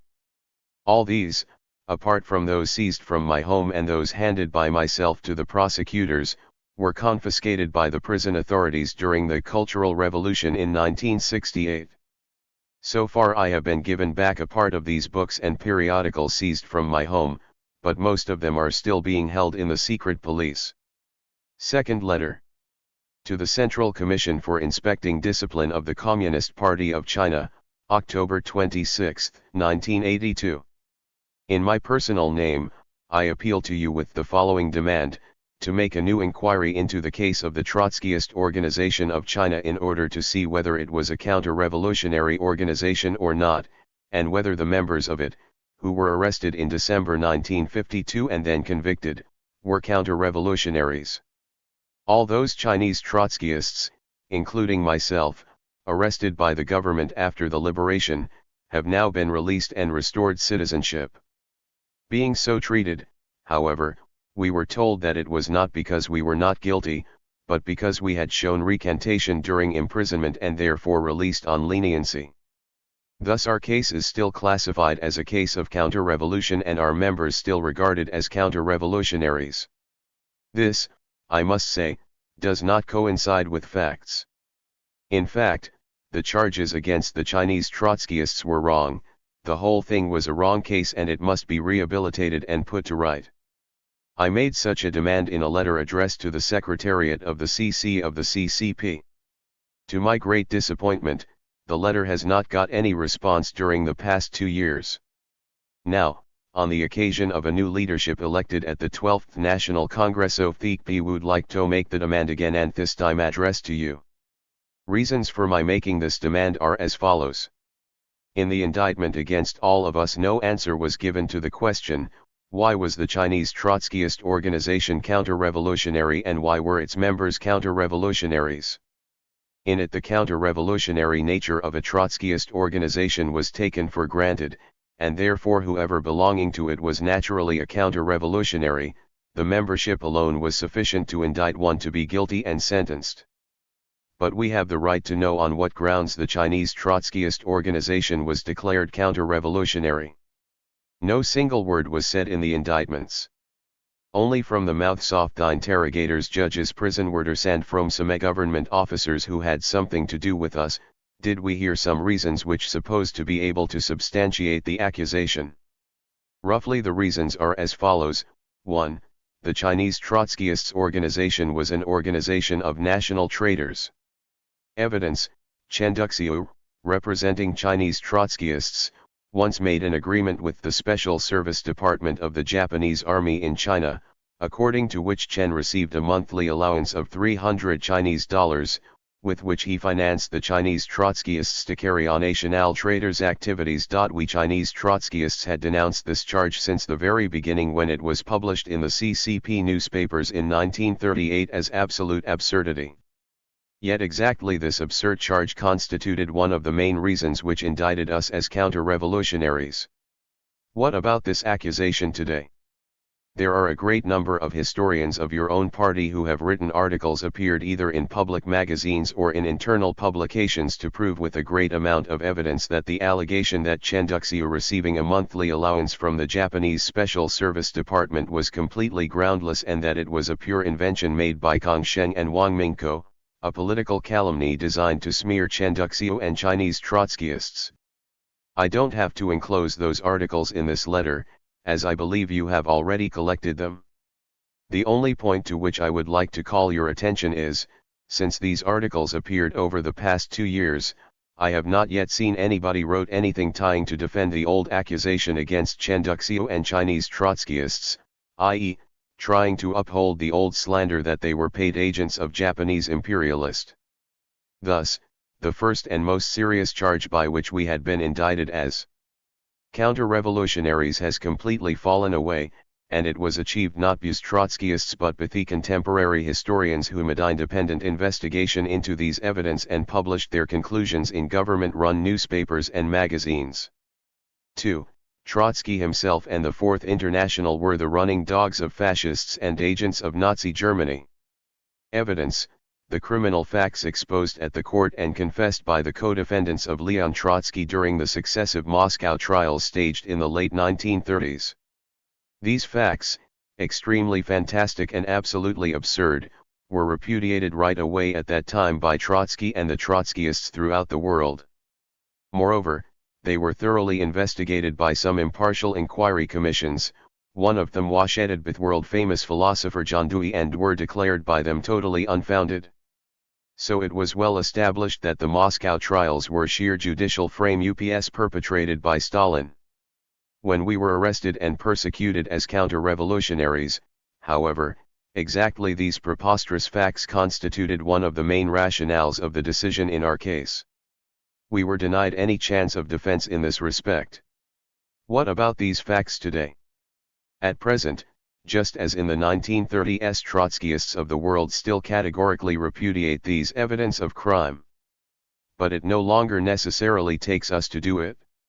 Today, at least to my knowledge, the public opinion of the world nearly unanimously recognize that the Moscow trials were frame ups, and there is scarcely anybody in the world who would believe in the truth of the exposures made at the Moscow trials. Over the past few years, several scores of books dealing with the political struggles in the Soviet Union during the Stalinist year have been translated and published in our country. All of them, without exception, take a same view of the Moscow trials and conclude that they were frame-ups. Since all these books were published by the government publication institutions, most of them for internal circulation only, and some of them are on sale publicly, I don't have to name these books or to take quotations from them. Nevertheless, I would like to quote some passages from one book, which in my opinion, is a work of authority and enables us to solve the questions whether L. Trotsky was a Nazi agent. It was the Eurocommunism and the State, written by Santiago Carrillo, General Secretary of the Communist Party of Spain. A whole section in the 5th chapter of the book was devoted to the Trotsky affair, in which Carrillo said, in the 30s, during the Spanish Civil War, the CP of Spain believed the myth that Trotsky collaborated with the Nazis and he was protected by the American imperialism. At that time, to decide whose position was right, Stalin's or Trotsky's, amounted to a question of creed, and we chose to believe the leader of the USSR. Now, history and the 20th Congress of the CP of the Soviet Union have confirmed a number of Stalin's outrages which had once been exposed by Trotsky. We should not deny the right of rehabilitation to those individuals or groups who had been wrongly accused of fascist agents, better late than never. Having thus exonerated Trotsky and Trotskyists and stood for the rehabilitation of them, however, Carrillo did not forget to make clear that he was still opposed to Trotskyism. For example, he said, the position Trotsky adopted on the Spanish Revolution of 1936–39 was completely wrong. Carrillo was absolutely right when he distinguished one question from another, whether Trotsky was a fascist agent from whether Trotsky's position was correct. While he opposed to Trotsky's position on certain questions, he admitted that Trotsky was not a fascist agent and that the Spanish Communist Party was wrong when it followed Stalin in accusing Trotsky as such in the 1930s. In the present letter, I would not discuss the question of Trotsky's ideas, but limit my argument to his integrity as a revolutionary. As a matter of fact, Carrillo simply said what the world public opinion had already said. But, due to his special capacity, his words acquired the most authoritative character. Thus, in my opinion, to quote Carrillo alone is quite enough to disprove the accusation that Trotsky and the Fourth International were fascist agents. Then, how can the second charge whereby we, Chinese Trotskyists, were indicted as counter-revolutionaries hold out? It completely lost its ground, because it has been refuted, not by us, but by the world public opinion in general and by the General Secretary of the CP of Spain in particular. 3. Chinese Trotskyists have always been opposed to the CCP. Evidence, too many to be produced. True, we did oppose the CCP. The problem is what kind of the opposition we opposed and are still opposing: some theories held and some policies adopted by the CCP. So the difference between us and THIRD-WORLDIsts, the difference between political opinions and such a difference can never be taken as a crime of counter-revolution. Anyway, there is no single article in the first criminal code, the criminal code of the People's Republic of China, proclaimed in 1979 and put into force since the New Year Day of 1980, stipulating that any opposition theoretically to the CCP is liable to prosecution. Thus, the third reason by which we had been charged as counter-revolutionaries when we were under arrest cannot stand either. Is there any longer any reason then to accuse us of being counter-revolutionaries? For delaying out exoneration?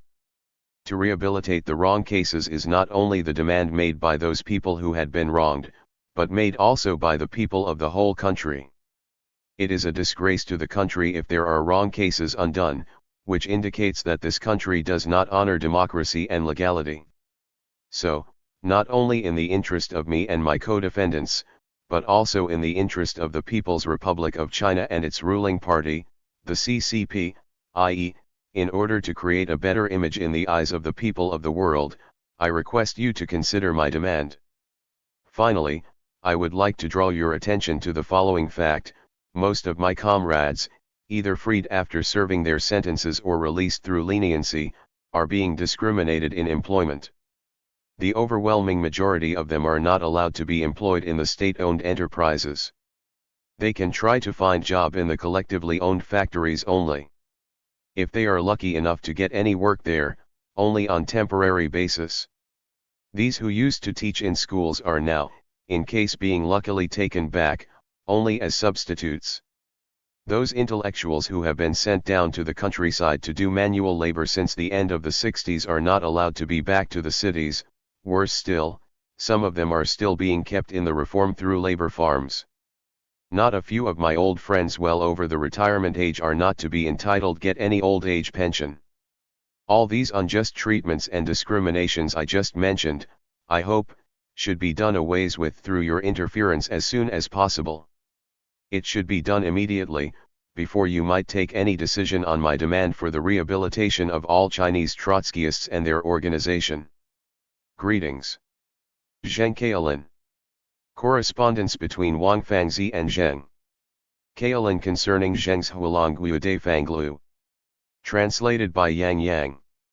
This exchange discusses whether global capitalism is in its death agony or had still not exhausted its historical potential. Wang argues that Trotsky's theory of deformed/degenerated workers' states upheld by the FI remains credible, but Zheng disagrees. He believes that the Stalinist bureaucracy has turned into a new ruling cadre class, as he argues in his Hualongguo de Fanglu. 1. Source: Wang Fangzi Archive, MS 170932, Brotherton Library, University of Leeds. Letter to Zheng Kaolin. Wang Fangzi. Brother Kaolin, I have finally finished reading your De Fanglu. I have been sick recently, so it took me 20 days. Many personal thoughts occurred to me while reading it, but I wrote little down. So I shall have only a brief discussion with you regarding the content. My physical strength does not allow me to write at any length. I'll simply touch on a few fundamental problems in the form of some brief points, which I ask you to take into account and reconsider. I hope this is not the final version of your De Fanglu. You can still make several changes before you publish it or preserve in some other form. First, let's discuss some epistemological questions of our time. Following Lenin, Trotsky called our present age the era of the death agony of capitalism. At the very beginning of his transitional program, he says that economic prerequisite for the proletarian revolution has already in general achieved the highest point of fruition that can be reached under capitalism. Hagosanta point out that the historical condition shave not yet ripened for socialism is the product of ignorance or conscious deception. The objective prerequisites for the proletarian revolution have not only ripened, they have begun to get somewhat rotten. Without a socialist revolution, in the next historical period at that, a catastrophe threatens the whole culture of mankind. Point 2. This transitional program, adopted in 1938, seems not to have dated in any sense but is on the contrary more accurate today than ever. The issue and the choice, socialism or barbarism, that mankind now faces is ever more urgent at a time when new technologies have brought into existence sorts of inventions, nuclear weapons in particular. It is wrong to argue on the basis of the current massive technological revolution that the historical mission of capitalism has not yet been completed. On the contrary, the new technologies that are emerging one after the other are in no way an indication of the vitality of capitalism, rather, they are a demonstration of its death throes. How do new technologies come about? Simply speaking, they are products of the Second World War and will lead to humanity's next catastrophe. In his introduction to Marxist economic theory, Ernest Mondale points out that an almost uninterrupted transformation of the techniques of production is virtually a byproduct of the permanent arms race, of the Cold War in which we have been involved since the end of the Second World War. In fact, if you carefully examine the origin of 99% of the technological changes applied to production, you will see that they are military. 3 It is a sure fact that without a socialist revolution that overthrows the capitalist system, this ever-changing technological revolution will push humanity to the brink of extinction, culturally and even physically. The new technologies are increasingly incompatible with capitalism. This is also evident from the impact of their application to civilian production. Here are a few examples from the UK in recent times. Recently, a newspaper group led by The Times installed its latest printing machines in great secrecy in a premises surrounded by barbed wire. The group secretly recruited 400 to 500 workers to learn new printing techniques. As soon as these new workers should learn how to operate the machines, the management began to negotiate with 6,000 existing staff, raising a series of terms unacceptable to them. The workers therefore rejected the management offer and went on strike. As a result, all 6,000 were laid off. These laid-off workers continued to organize protests. To counteract them, the Tory government dispatched armed police, who suppressed the strikers while guarding the strike breakers. It is indeed a great leap forward when 400 to 500 workers can perform the same work as 6,000. Naturally, given that the new technology is in the hands of individual capitalists, such a great leap forward merely adds to the boss's profits. Meanwhile, as a result of this technological advance, the 6,000 who previously earned £200 or £300 a week become unemployed and have to claim redundancy pay, which amounts to approximately £30 a week. Another example is the miners' strike. When the Second World War ended, there were over 1 million British miners working in the pits. However, due to the development of new sources of energy, the application of nuclear power to production and the introduction of new mining techniques, many pits had been shut down and the number of miners was sharply reduced. By 1984, there were only about 200,000 miners working in the industry. Nevertheless, the Tory government continued to shut down more and more unprofitable mines and made another third of the mining workforce redundant.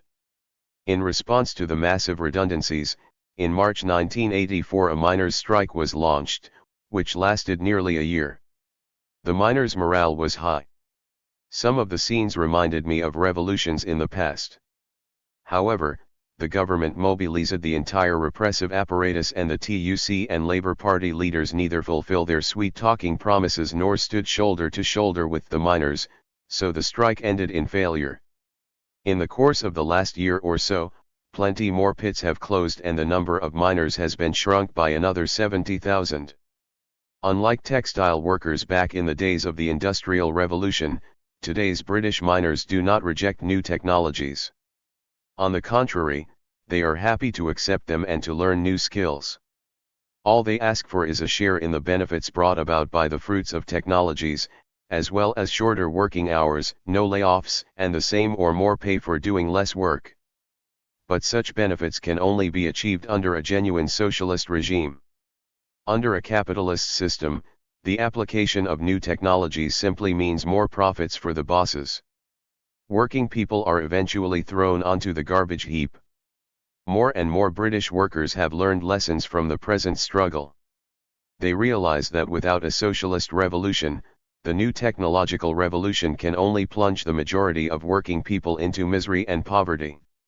Now new technologies are pushing all human beings at an accelerating pace towards collective suicide, and this is already known on the streets.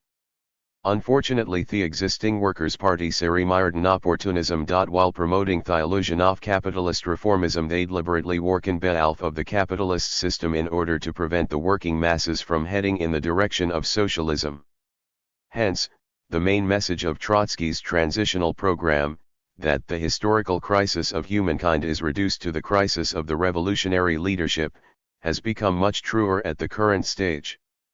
We should therefore never think of dismantling our revolutionary organizations. The world situation at present is very different from that after the dissolution of the First International in 1874.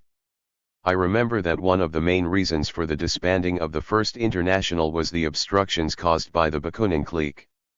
To keep things moving, the best solution was to disband the International.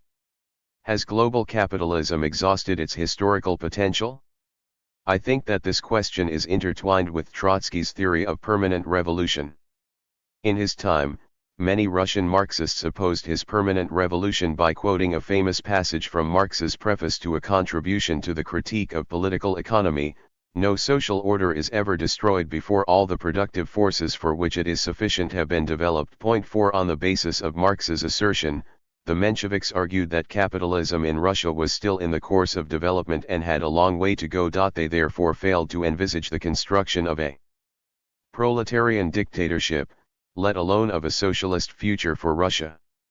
In response to the Mensheviks, Trotsky pointed out that Marx's assertion takes its departure not from the country taken separately but from the sequence of universal social structures. He added that the structure of industry, and also the character of the class struggle in Russia, were determined to a decisive degree by international conditions. Capitalism had reached a point on the world arena where it ceased to justify its costs of production, understanding these not in the commercial but the sociological sense. Tariffs, militarism, crises, wars, diplomatic conferences and other scourges swallow up and squander so much creative energy that in spite of all achievements in technique there remains no room for the further growth of prosperity and culture. Point 5. Trotsky's theory of permanent revolution is mainly based on his study of the dynamics of the bourgeois revolution in Russia. It not only admits the backwardness of Russia's capitalist development but even uses Russia's backwardness as the basis for its argument. The theory also presupposes that global capitalism has exhausted its historical potential. Otherwise, the theory of permanent revolution would indeed, as its opponents claim, be a fantasy without any objective roots. If today we propose that capitalism has not yet completed its historical mission, in retrospect we would need to admit that the guiding principle of permanent revolution on which we insisted in the course of the Chinese Revolution, which demanded constant advance in the direction of socialist revolution, was an unrealistic fantasy and an illusion with no future. As far as I know, the most sophisticated study of late capitalism is Mondel's. I can ask a French friend to buy a copy of Mondel's Late Capitalism and mail it to you if you read French more readily. Before you finalize Defanglu, I think you should read the transitional program. This document is the equivalent for our time of Marx and Engels' Communist Manifesto. Nearly half a century has passed since it was drafted. Until today, our comrades remain fundamentally faithful to the principles of the transitional program. On the 20th anniversary of its publication, I wrote an article pointing out that some parts of it were out of date and needed correcting. Point 6. You should begin your critical reflections with the transitional program as your starting point, and revert back to it. We cannot deny that this document represents the genuine tradition of revolutionary Marxism-Leninism and its theoretical application to the new era. We should hold firm to it as the basis of our work in order to apply Marxism and develop it theoretically. I hope this letter reaches you. Best regards. Your younger brother, Fangzi. April 6, 1986. P.S. I reread my letter again this morning before posting it. I think there are a few more points that I should take this opportunity to discuss with you. The main battlefield of the world's socialist revolution indeed lies in the most developed imperialist countries. Only a victory of the revolution on this battlefield can have a decisive impact on the spread of world socialist revolution. Nevertheless, We should concentrate on the dynamics of revolutions not only in the developed world but also at their incidence in the rest of the world. Lenin's idea of advanced East, backward West remains correct today. The idea that the struggles in the Third World, i.e., for democracy and national independence, should be regarded as an embodiment of the strategy of encircling the cities from the countryside on a global scale is, of course, ridiculous. But it is absolutely right to see those struggles as part of the world revolution, for they can, to some extent, exert a radical influence on the rest of the world and spark flames of revolutions there. In the past, we evaluated the Chinese Revolution in a positive way. We should take the exactly same position towards the ongoing revolutions in Asia, Africa, and Central America today. We should embrace those revolutions, participate in them, and even lead them if possible. We certainly should not take a passive attitude towards them. Naturally, such revolutions are often led by cadres who have no proletarian roots, who are in most cases petty bourgeois revolutionary intellectuals. Military officers and rebel Catholic priests also figure among these revolutionary cadres, while only a few in the revolutionary leadership are rooted among the workers and peasants. The course and direction of such revolutions is quite different from the traditional approach to socialist revolution. Most of them often start with armed struggles. At the very beginning their revolutionary forces gain strength in the villages. They then gradually move on in the direction of civil war, in which the corrupt and reactionary rulers propped up by the imperialist powers are defeated and replaced by new revolutionary regimes. Such regimes, as in the case of Cuba and Nicaragua, first destroy the backward forces in the countryside. Second, given the logic of the struggle and the internal and external situations, the new regime is forced to nationalize big industries, the banks, and other institutions. In the meantime, the revolutionaries who come to power eventually embrace and accept Marxism-Leninism as a result of their own independent experience in struggle and their reflection on it. Their political organizations have been transformed into communist parties with clear political programs. In this way, these countries are not all that different in nature, economically, politically, and ideologically, from the socialist states. How should we assess the class nature of the new regimes in Cuba and Nicaragua? This issue has been the focus of a major debate within the Fourth International for many years. Briefly speaking, there are three opposing views. Those regimes are a particular form of military dictatorship and essentially capitalist, fundamentally distinct from Soviet workers' state. Other comrades think that Cuba has established a solidly proletarian dictatorship, which unlike other workers' states is not only a workers' state but is neither degenerated nor deformed. From their perspective, Cuba is a flag bearer of the ongoing world socialist revolution. Our Trotskyist comrades should therefore unite with it and abandon sectarian positions in order to push forward the progress of the world revolution. These people are quite pessimistic about the prospects for socialist revolution in the imperialist countries and thus pin all their hopes on the Third World. The rest of our comrades, who comprise the majority of the Fourth International, recognize that Cuba is a workers' state that has already established a proletarian dictatorship. These comrades also consider that the Cuban Revolution is relatively internationalist in spirit. Thus we should vigorously support the regime in Cuba and defend it. However, it cannot be seen as a proletarian dictatorship on the same lines as that established by the Bolsheviks after the October Revolution. Castro's party and the Cuban regime are heavily influenced by Stalinist ideology. Although politically more open than other socialist states, it is not in essence distinct from them. We should therefore continue to take an independent and critical position towards it. At the same time, these comrades emphasize in particular that the hope for world revolution in our time cannot be pinned on the so-called Third World alone. Alongside revolutions in the Third World, political revolutions in the degenerated workers' states as well as socialist revolutions in the imperialist countries are all essential and cannot be underestimated. Of the two sorts of revolution, proletarian revolution in the developed countries will eventually determine the fate of humanity as a whole.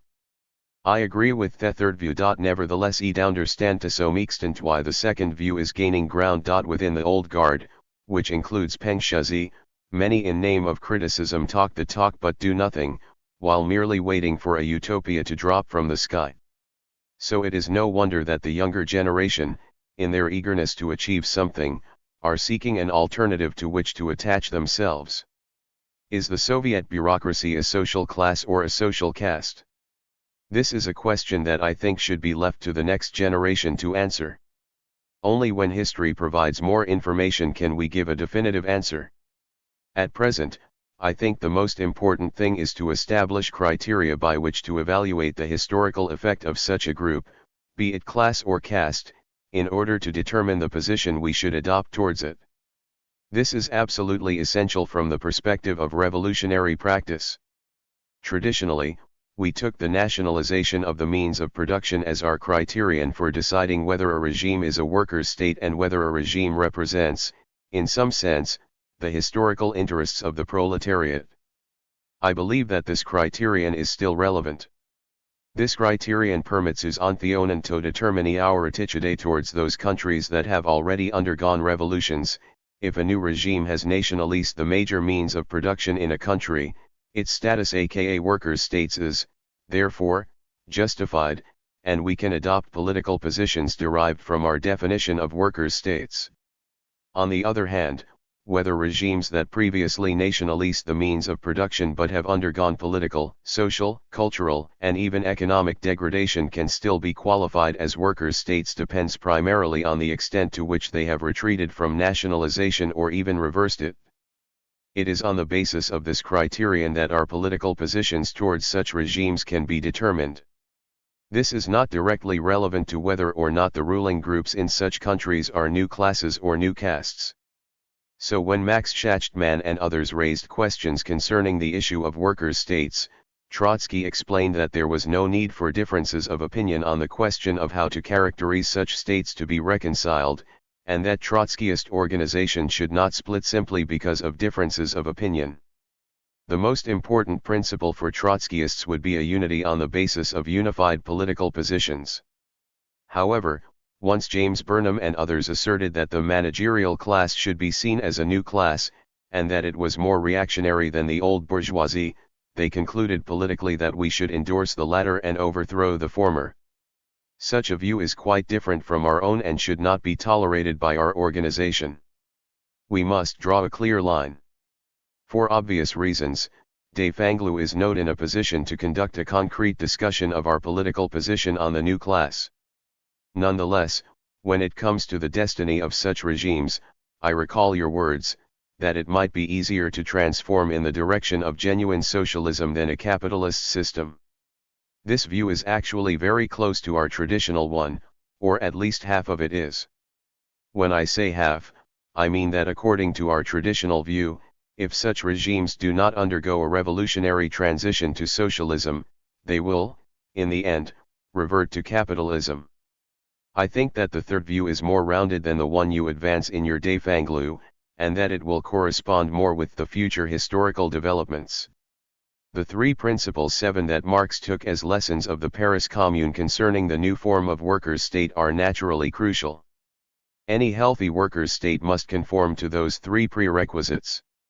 Nevertheless, more than 100 years of revolutionary history tell us that those 3 principles probably only apply immediately after the establishment of the workers' state, after which they gradually weaken under the pressure of class struggle until they die away altogether when the workers' state faces its demise.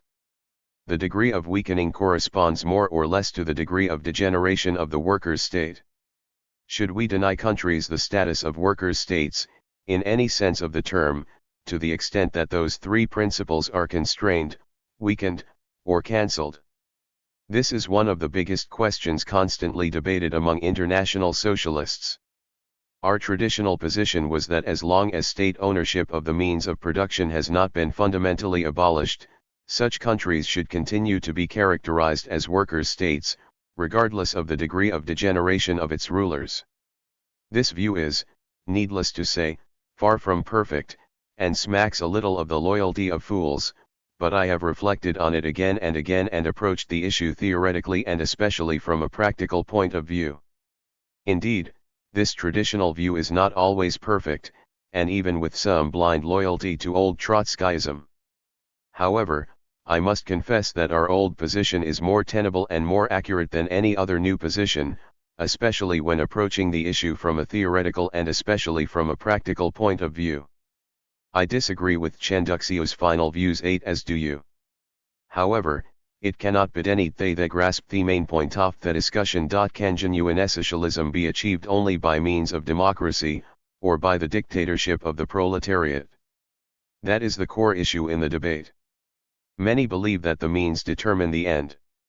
They are convinced that victory achieved by insurrection and the subsequent establishment of a dictatorship can never lead to socialism, and can only give a rise to totalitarian bureaucratic rule. From their point of view, Stalinism is a direct descendant of Bolshevism. Any talk of degeneration or betrayal is irrelevant. On this fundamental issue both I support Lenin's and Trotsky's view. Nevertheless, having witnessed the evil face of these omnipotent and totalitarian regimes over the past 50 years, and having reread what Lenin and Trotsky said on this matter, I think that we have a duty to offer some revisions of their views. Some 20 years ago, I wrote a long article titled On Chenduxio's Final Views 9, in which I suggested a few clarifications regarding Lenin and Trotsky's views in this regard. You should do more of this in your day, Fanglu. Your younger brother, Fangzi, April 16, 1986. Letter to Wang Fangzi Zhangkaolin. Elder brother Fangzi. I have read your 14-page letter. I doubt that my reply will be as long. After my release from prison, I was keen to put together a systematic compilation of the views I had formed during the debates with others in the prisoners' study group, as well as the conclusions I have drawn from my own independent research and thinking, in order to bequeath them to posterity. In calling them my final views, I do not mean to imply that I would never change them. All I mean to say is the obvious point that if I die after completing their commitment to writing, I will no longer be in a position to make posthumous changes. What is happening today is unexpected. Since compiling my thoughts, I have not shown them to anyone in China. However, I have posted letters abroad to a few intimate friends, for them to comment. Nevertheless, I have no intention of starting up a debate, and I certainly have no intention of completely overhauling my systematic views.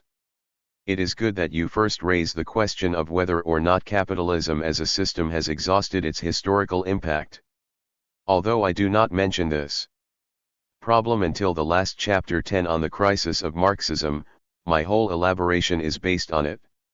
It is precisely because capitalism has not exhausted its historical role that a new system must be formed, one that will transform private ownership of the means of production into collective ownership, but which will continue to produce in accordance with the law of value in a capitalist form. This is in accordance with the principle of combined development.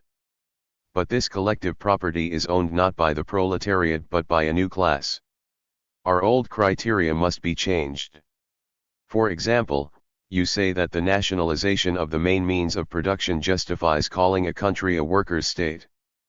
But to call a country a workers' state on the basis of nationalization, without asking who owns the collective property, would be a big mistake in the case of today's Poland. In this Polish workers' state even the trade union Solidarność, which minimally represents the interests of workers, has no access to this collective property, let alone unions and political parties that might truly represent the workers' interests. The great advances in science and technology and their application to production are the best proof that capitalism has not yet exhausted its potential. Science and technology have developed more in the last 20 years than in the previous 2011. This statement, even if exaggerated, nevertheless reflects an outstanding achievement. Lenin, in his Imperialism, the highest stage of capitalism, cited as a characteristic that epitomizes the decay of monopoly capitalism the fact that scientific and technological development has come to a standstill, and that even if some invention were to come along, the monopoly capitalists would purchase the patent to it and lock it up in a safe to ensure that it was not applied to production. Today, however, not only are major inventions taking place in science and technology but nearly all of them can be applied to production. It is true that most of these new inventions are to meet war needs and are eventually used in warfare, but so were many inventions in the past. For example, initially merchant ships and warships were one and the same thing. Although they later diverged, the merchant marine was still influenced by and modeled on the warship. Engels also traced the wage system back to the pay system used in the past by the cavalry. When the time comes for the passage from handicraft workshops to machine industries, the application of scientific and technological inventions to production results in unemployment among workers. Now, the same is happening but on an even larger scale, with 400 to 500 people replacing 6,000. It would be better to implement socialism, so that those 6,000 can share the fruits of invention. However, the inventions themselves prove that capitalism has not exhausted its historical role, and the fact that capitalism has not exhausted its historical role means that it is able to manage those 6,000 unemployed in more or less the same way as mechanized industry is able to deal with the craft workers left behind after the bankrupting of the workshops. However, it does so not by putting them to work but by preserving them as an industrial reserve army, in accordance with the laws of capitalist development. The basic idea of Trotsky's transitional program is that the conditions for world socialist revolution have sufficiently ripened but the revolutionary leadership is in crisis. The same is still true half a century on. There have been instances in history when the objective conditions were ripe but the subjective leadership was wrong and therefore failed. But if the objective conditions really were ripe, such failures could have been corrected soon afterwards. This is what Marx meant by the doctrine of the development of human history as a spontaneous process. But now, half a century after the drafting of the transitional program, there is no visible sign of a world socialist revolution, so this lack cannot be attributed to errors of subjective leadership. Instead, we should carefully re-examine the objective conditions. We should consider the problem from a different angle, by recognizing that the leaps forward in science and technology over the past half-century show that capitalism has not yet exhausted its historical role. In March, I read an interview in the journal Dusche with Frederick Jameson, from the U.S. I guess you probably know about him. He was invited to Peking University as a visiting scholar in the field of literary criticism. I almost stopped reading it at one point, but a reference to Marxism attracted my attention. Then he began talking about Ernest Mondel's Late Capitalism, and quoted passages by Marx from Mondel's book. The following quotation is from the interview, but the author does not distinguish between what Mondel himself says and what Jameson thinks. The passage goes as follows. The latest stage of capitalism is the purest form of such a system. It confirms Marx's assertion in his Capital regarding commoditization.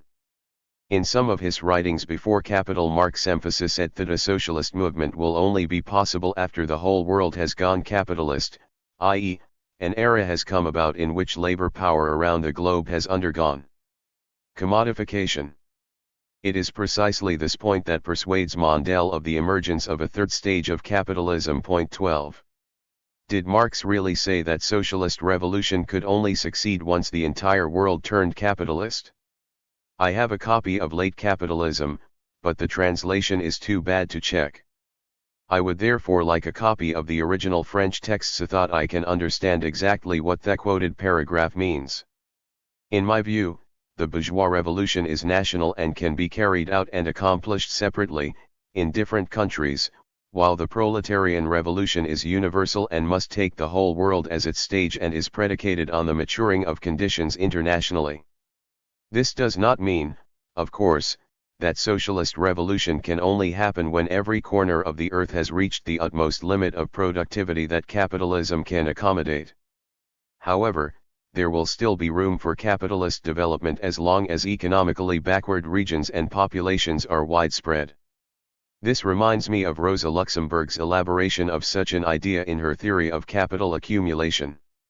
From this point of view, the rapid development of capitalism, the so-called opening up and reform of backward countries, of the so-called Third World, is today objectively conducive to the preparation of the future socialist revolution. As for the socialist revolution itself, we should pin our hopes to the developed capitalist countries. We should return to Marx and Engels. In the past, we like to utter slogans and concepts such as the limbs die first and the heart dies later, and to talk of backward Europe and advanced Asia, the dawn of revolution comes from the East, etc. All of those ideas were born of disappointment because of the failures and debacles of the revolution in the developed countries. I have only dealt with one issue in this letter, namely, my understanding of the current era. I have no intention of discussing the other questions you raised in your last letter. Eventually, capitalism will be replaced by socialism. As to when this happens, I myself suspect that the prospect is remote, but I do not rule out the possibility of a revolution soon. Even if objective conditions are not yet fully ripe, revolutions might still break out and might even succeed, just like the embryo of revolution in Russia in October 1917. Here, too, subjective leadership can play a role. Revolutionaries can be forgiven for being optimistic in their estimation of how things will develop. Lenin appraised Marx and Engels, and we should similarly appraise Lenin and Trotsky. I do not think that we were. Correspondence between Wang Fangzi and Zheng Kaolin 1033. Wrong to follow Trotsky in insisting that the theory of permanent revolution applies to the Chinese Revolution. We Trotskyists cannot be judged by the success or failure of our endeavors. Our positions are still better than those of others. As for my book, it will be published posthumously, so there's no point in talking about tactical questions. Your younger brother Chow, May 4, 1986. Correspondence between Zheng Kaolin and Wang Fangzi on late capitalism. These two letters briefly discuss Ernest Mondel's late capitalism. Zheng argues that the collapse of the Soviet Union in the early 1990s was ultimately caused by the boom in Western capitalism, while Wang regards that boom as unsustainable and believes that it will deepen the capitalist crisis. The original Chinese text was transcribed by volunteers for the Internet Marxist Archive. I received your letter of August, but not yet your diary. Brother Guo he told me that a few copies of the diary should be made as soon as it arrived in Hong Kong, and he would post them to me. It is wrong to burn your diary before your death. It is a record of one's thoughts. Let us leave the judgment of right and wrong to future generations. My health is not good. And my so-called privileged dispensation will end soon. Even if I were to die suddenly tomorrow, it would hardly come as a surprise. I have had a heart disease for more than 10 years now. The angina started last autumn. Then it happened a couple of times more in the first half of this year. Recently it has been more sporadic. Thanks to various remedies, my life was spared, but the day will come when no remedy will work. I can no longer write lengthy articles. I remain capable of organizing long articles in my mind, but my eyes do not allow me to put them down on paper, since I am unable to read the materials by myself. From now on I too can only write a diary, i.e., the bare conclusions of my thinking, but not assertions capable of producing theories. Diaries are also a genre, as the French philosopher Pascal showed. My assertions will inevitably be at odds with each other. The premise is that of surviving a few more years. In reality, however, I survive from day to day, so that I can write one more diary entry. I have had the privilege of cataract surgery to improve my vision, and my mouth has been fitted with a set-off dentures. Nevertheless, I am Suntodi, so he would I submit to further pain that might also bother others. To put it in a nutshell, today's economy has developed rapidly over the last 40 years, by 40-fold. This represents a period of outstanding progress in human history, that much is undeniable. Strangely enough, however, very few people may have offered a reasonable theoretical explanation for this leap in economic development. Bourgeois economists may argue that it is a spontaneous process that requires no explanation. Neither did Ernest Mendel explain it in his Late Capitalism unless in a takacious long wave a theoryos the explanation. Nonetheless, this leap in human progress requires elucidation. I have tried to provide one, but it seems to me unsatisfactory. The Cold War itself is not a proper explanation, and the Cold War was merely a phenomenon of late capitalism, in which productivity grew inordinately. It is not production but distribution that determines economic development. If more commodities were produced, it would simply create full warehouses. If the warehouses were empty of commodities, production would develop spontaneously. Following this, new scientific techniques would be invented and applied to production, including the techniques invented for the Cold War. However, the Cold War did play a significant role in the downfall of the Soviet Union. When the Soviet bloc and the American bloc were at odds, each wanted to swallow up the other. Hence, both sides had to prepare for war. However, the economic power of the Soviet bloc lagged far behind that of the US side. Thus, the Soviet bloc had to assume a great prudence in order not to avoid lagging too far behind the US. As a consequence, the pressures instigated by the US through the Cold War were imposed on the people of the Soviet Union. No one was prepared to risk turning the Cold War into a hot war. In the end, all the burdens and pressures led to the disintegration of the Soviet bloc, and the Soviet Union itself soon perished. Imagine how much labor, material resources, and funds were invested in the manufacture of thousands of atom and hydrogen bombs in the Soviet Union. All of them were created by the blood and sweat of the Soviet toilers. In order to manufacture nuclear bombs, the Soviet people had to lower their standard of living. But those nuclear weapons are now merely a pile of waste. Even before this sudden capitalist economic boom, the burdens on the people of the Soviet Union were much heavier than those borne by the people on the US side. When the boom came, the burdens on the former were increasingly magnified, leading eventually to collapse. The fall of the Soviet Union was a function of the Cold War, but in the final analysis it was caused by the sudden boom of Western capitalism. Now a great crisis is brewing. Masses of floating capital has nowhere to go but China. If things continue in this way, the living standards of the Chinese people will rise significantly in coming years. One US economist has predicted that the time will come when China's GDP exceeds that of Europe and North America combined. But I think this is an exaggeration. If it were to happen, where could all the commodities be sold? By then the whole world would be in the state of chaos. It would lead to the rise of the second wave of world revolution. Sadly, I will not live to see it. Now I must stop writing. Your younger brother Chao. Elder brother Chao. I have not replied earlier to your letter of September 2nd because I had forgotten where I put it. I have searched everywhere. Old people are forgetful, and I seem to be even more so. Yesterday, this letter finally emerged by itself, from a pile of books. Reading it over, I felt I had a lot to say to you. A few days ago, I came across your recent work, the 70th anniversary of Guide Weekly, one which is very well done. It doesn't look as if it was written by a 92-year-old man. Pascal St. Ponce's is one of my bedside books, but it did not inspire me to write my journal. I had no more strength to write. However, the thoughts in my head refused to lie down. The urge to write was like the urge to use the toilet in an emergency. This is why I intend to burn my journal before I die. In late capitalism, Mondale changes Marx's scheme of reproduction in a way that I think is wholly appropriate. He says, Marx's scheme of reproduction: two sectors, Department I, means of production, Department II, consumer goods, into a scheme with three sectors, adding to these two departments a third department producing means of destruction.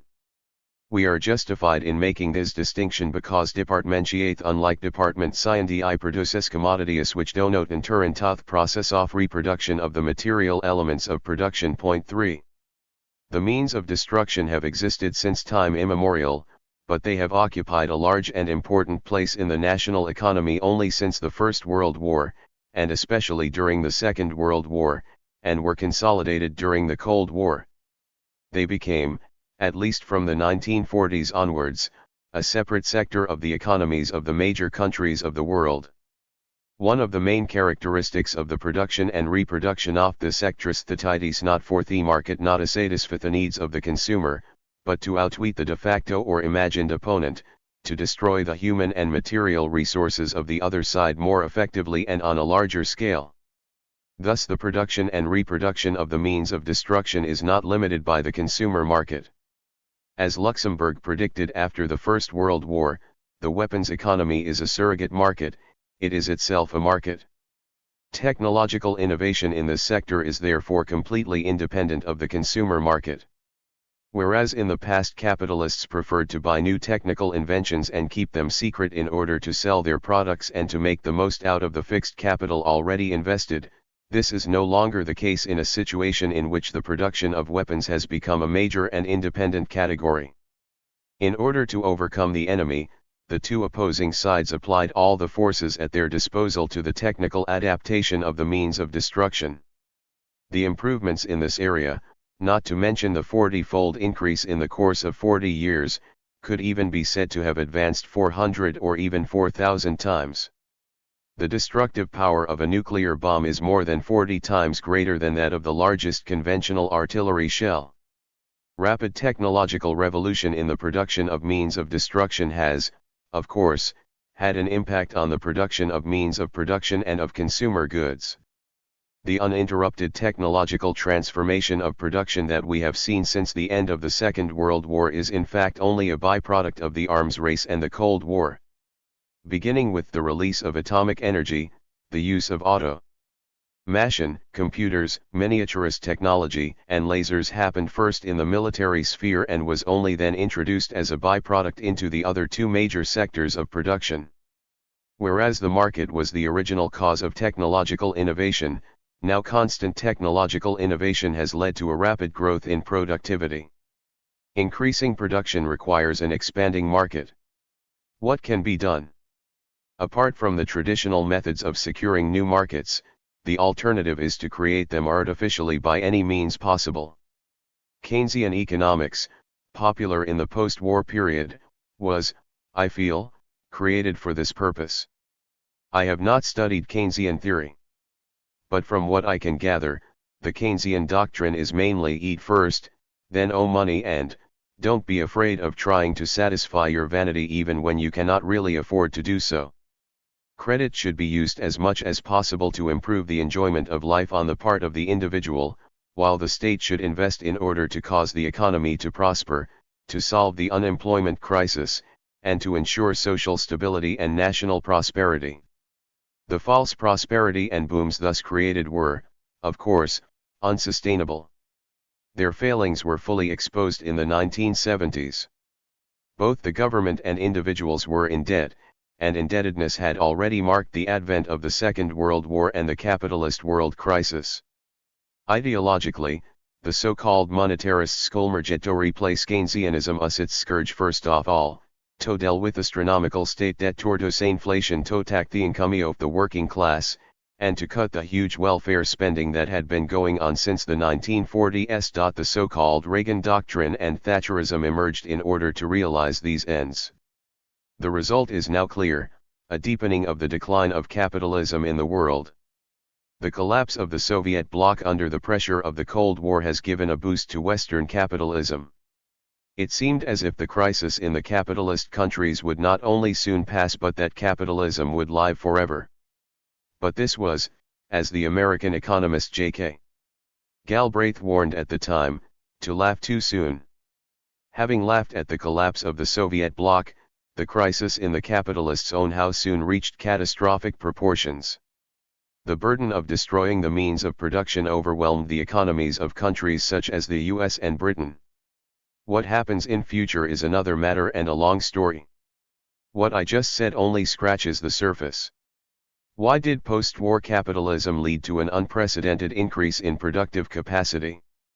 And why did the economies of the Western capitalist countries confront such a serious crisis after their total victory in the Cold War?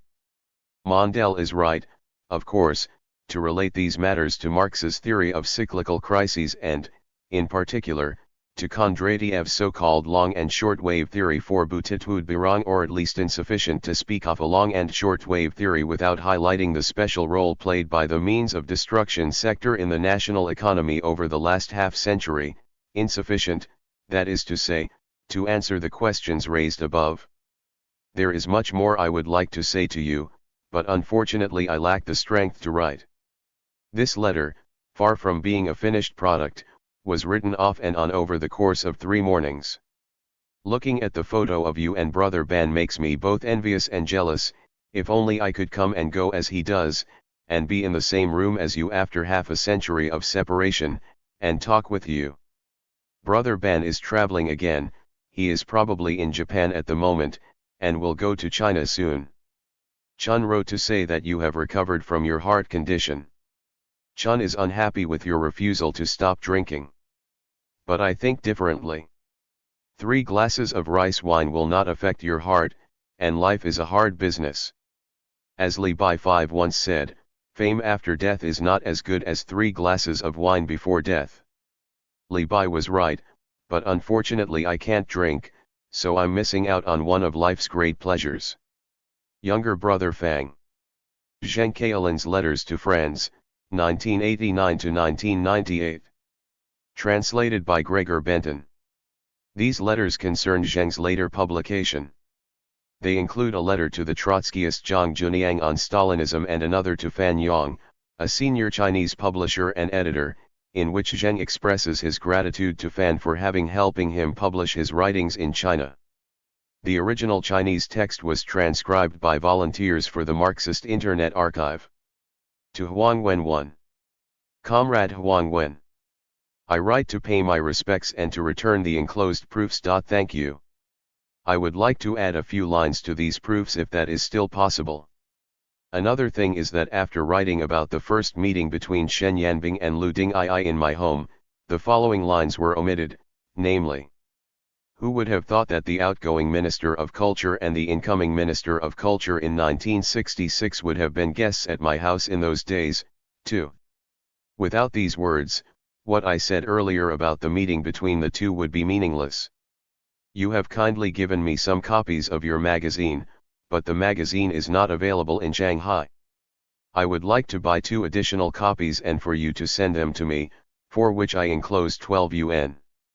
I have 2 copies of the first issue of this year and 1 copy of the second issue of this year. I have received all the issues of your magazine, thank you. Zheng Kailan, April 6, 1991 to Mr. Qian Bachan 3. Mr. Bachan. Thank you for the 2 articles you have published. The first article was already very well conceived, but the second was even better. I was so glad to read it, and my friends were even happier than I. In the past, articles have been published in journals about me as a person, but no one has ever dared to link me to the question of our rehabilitation. You are the first to do so.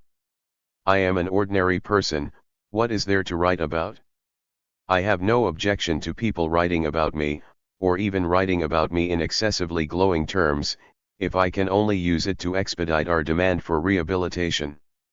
We were accused of 2 things.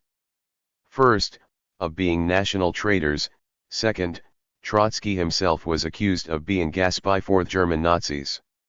In 1988, the Supreme Court of the USSR declared the 3 Moscow trials to have been wrongful and rehabilitated, and in 1991 a new note was added to the new edition of Mao's selected works stating that likening the Trotskyists to traitors was due to the fact that at the time the Communist International falsely accused the Chinese Trotskyists of being in the pay of Japanese imperialist spy organizations. So even without our input, others had already shown that neither charge could be proven. Yet to this day, our case is still classified as counter-revolutionary. You are the first person who has dared to link me to the rehabilitation of our case. In addition to this, the quotations in your 2 articles from my humble writings are matters to which others pay little attention, despite their importance. Naturally, there are some factual errors in both articles, but they have no bearing on the conclusions. I will not deal with these factual errors today but will list them later, for you to include in your complete works. Again, with thanks and in admiration. Yours sincerely. Zheng Kailan, March 11, 1997. To Brother Kun 4. Brother Kun. Yesterday, Ali 5 came to my home to show me a letter you had written to him, in which you copied out a paragraph in English and asked me how to translate it. I translated it as follows. For his part, they are again a police organization. In this way, they play the role of both guiding the people along the road to social progress and governing them from a policing point of view. This speech 6 to judge by this passage, can be seen as a glorification of the Stalinist system that ruled the Soviet Union for decades and whose aim was to guide the people along a path of social progress but by exercising police means. In short, this argument is a reflection of the pervasive and poisonous influence of Trotsky's theory of the degenerate workers' state, i.e. the idea that the Soviet Union under Stalin was still a workers' state, though one degenerated by bureaucratic rule. In fact, this was a false view from the early years of the left opposition. In the middle period, at the start of the Second World War, it could still count as a viable opinion, but now that the Stalinist system has been eliminated, it would be ridiculous to try to hold on to it. Why was it that, when the Soviet Union was destroyed, when the last of the Stalinist institutions was overthrown, not a single worker came forward to fire a shot in defense of the workers' state? At the time, Yeltsin's Russia was hoping that someone would teach it how to restore private property, to abolish the red flag, and to adopt the Tsarist flag as the national flag, to mourn the murder of the last Tsar, and so on. The speech was also aimed at bringing about a revival of the Stalinist system and a reassertion of political control.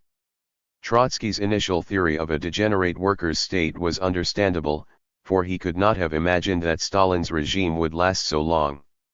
If in the years before the Second World War the political situation in the Soviet Union had changed, if Stalin had lost power and others had come to power, if the left opposition had been able to operate openly in the Soviet Union, it would have been detrimental to our activities to make the Soviet Union sound too somber.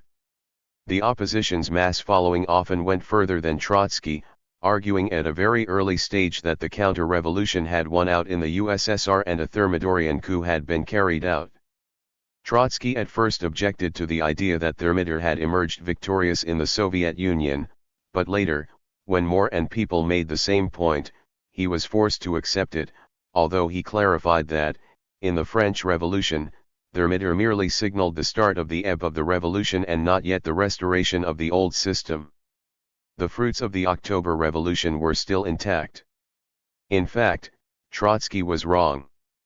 There was a revolutionary period after October that in my opinion lasted for about 10 years, from November 7, 1917, to December 1927, during which time Trotsky was expelled from the Communist Party of the Soviet Union at the same time as the defeat of the Guangzhou Rising.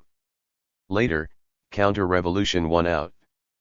Imperialism, the bourgeoisie, intellectuals in general, and the Chinese Democrats in particular all agreed that the collapse of the Soviet Union demonstrated the bankruptcy of socialism and of Marxism, but in fact it only demonstrated the bankruptcy of Stalinism, for no socialist society had ever been achieved anywhere in the world.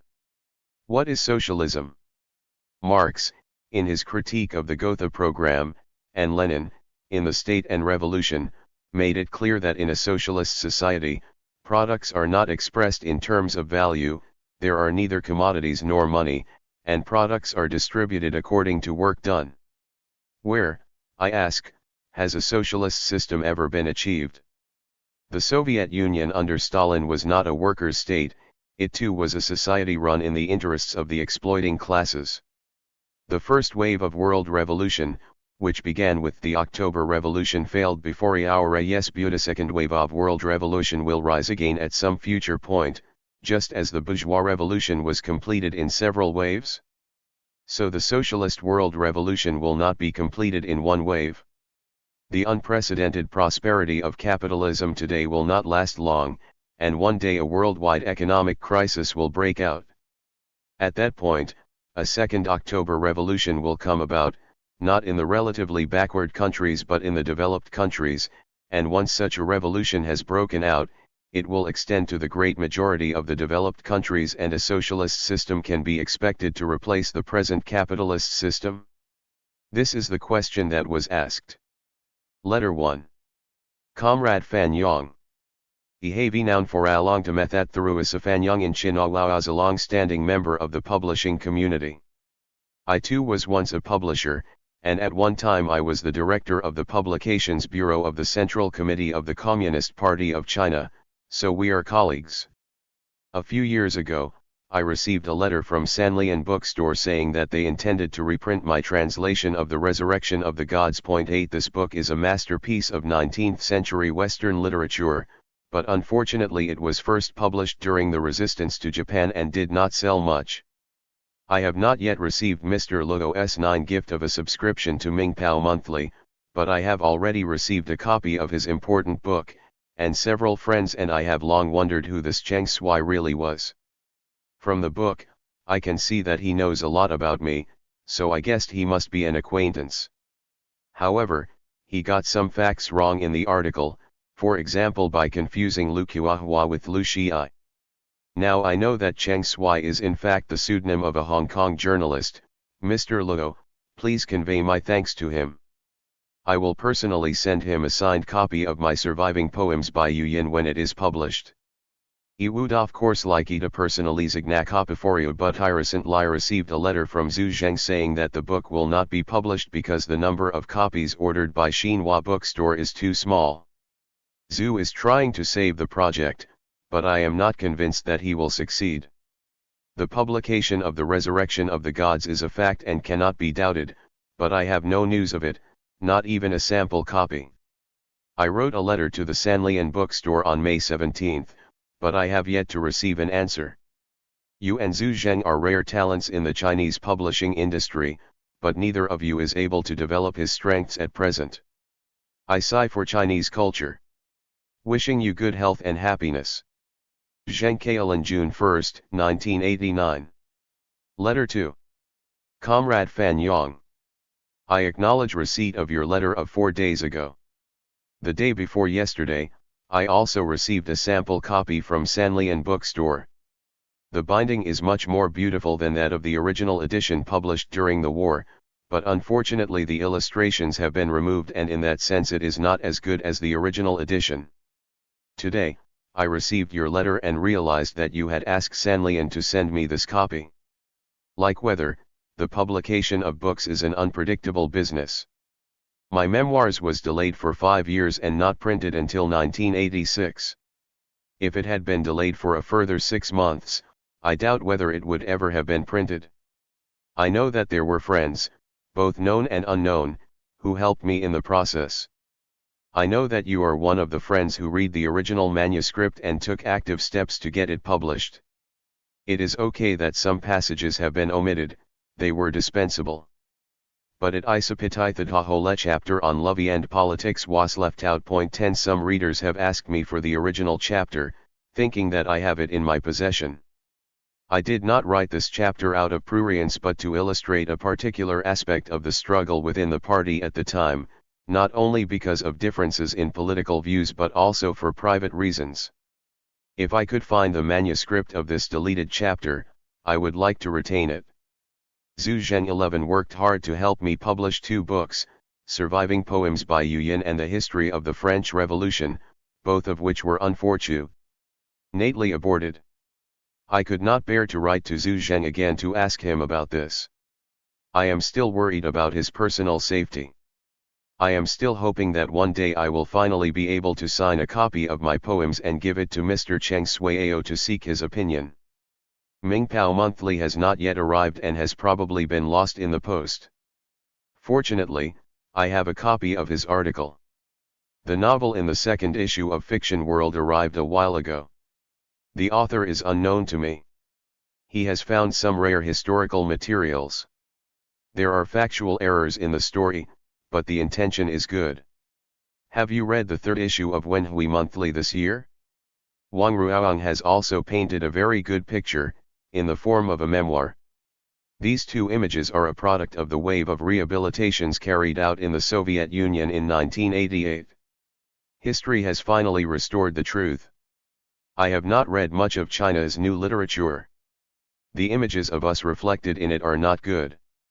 I have read Midnight, and I am told that Yang Mo's Song of Youth paints an even worse picture. but the two glorious portraits that have appeared so far this year more than compensate for that. Will others follow? Zheng Kaolin, June 24, 1989. Letter 3. Comrade Fan Yong. I wrote to you on June 29 to say that you had forgotten to send me the Ming Pao Monthly. Mr. Lu sent it to me after reading it. It was only after you mentioned it that I realized that my memoir had been put aside for 40 years before it was eventually published. I was surprised to see it published, and it was not my intention to write it in the first place. Towards the end of the war, in 1944, China Bookstore had stopped accepting manuscripts and I had no means of subsistence. A friend was willing to support me for 6 months, on condition that I write my memoirs within those 6 months. I didn't want to write them, but I had to. I decided to use myself as a mirror on the times I had lived through and the people I knew who were active during them, and less about myself. Even today, I have no interest in writing about myself. However, the times are even more complicated than they were in the past, and I know even fewer people who are active. Even if I wanted to write a memoir, I would not be able to do so. Recently, my cataracts have become so severe that I need a magnifying glass to read, and I write as if carving my characters onto wax paper. After my 90th birthday, and if my cataracts have by then cleared up, I might be able to consider writing a sequel if I have nothing more important to write. I have not heard from Zhu Zheng for a long time. I wonder how he is. Have you from him? It is a great pity that there is apparently no use for good publishers like you and Zhu Zheng. Zheng Kaolin, June 7, 1989. Letter 4. Comrade Fan Yong. I am grateful for your reply, which I received on November 17. I am writing to you today not about my own book but to recommend a translation. There is a very famous book called The Prophet Trilogy. It has 3 volumes, each of which is about 300,000 Chinese C characters in length. The 3 volumes are The Prophet Armed, The Prophet Unarmed, and The Prophet Outcast. The author, Isaac Deutscher, was a Polish national who fled to Britain and became a British citizen. The original text is in English and was published by Oxford University Press. There have been further translations into German, French, Japanese and other languages. The book is material and beautifully written. No Chinese translation has so far been published 12 as it is a biography of Trotsky. In the past, no one dared to touch Trotsky, or even to translate materials for the purpose of negative teaching.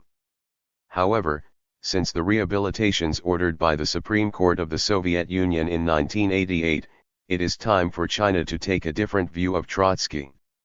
Last year and this year, several books by Trotsky appeared in China, including Literature and Revolution, and they were published for positive purposes.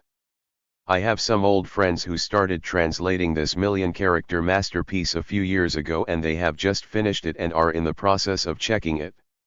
They know that the situation has changed in recent years with the opening up of the country, and that Trotsky's own work has been published in China, as has Deutscher's biography of Stalin, which was published a few years ago.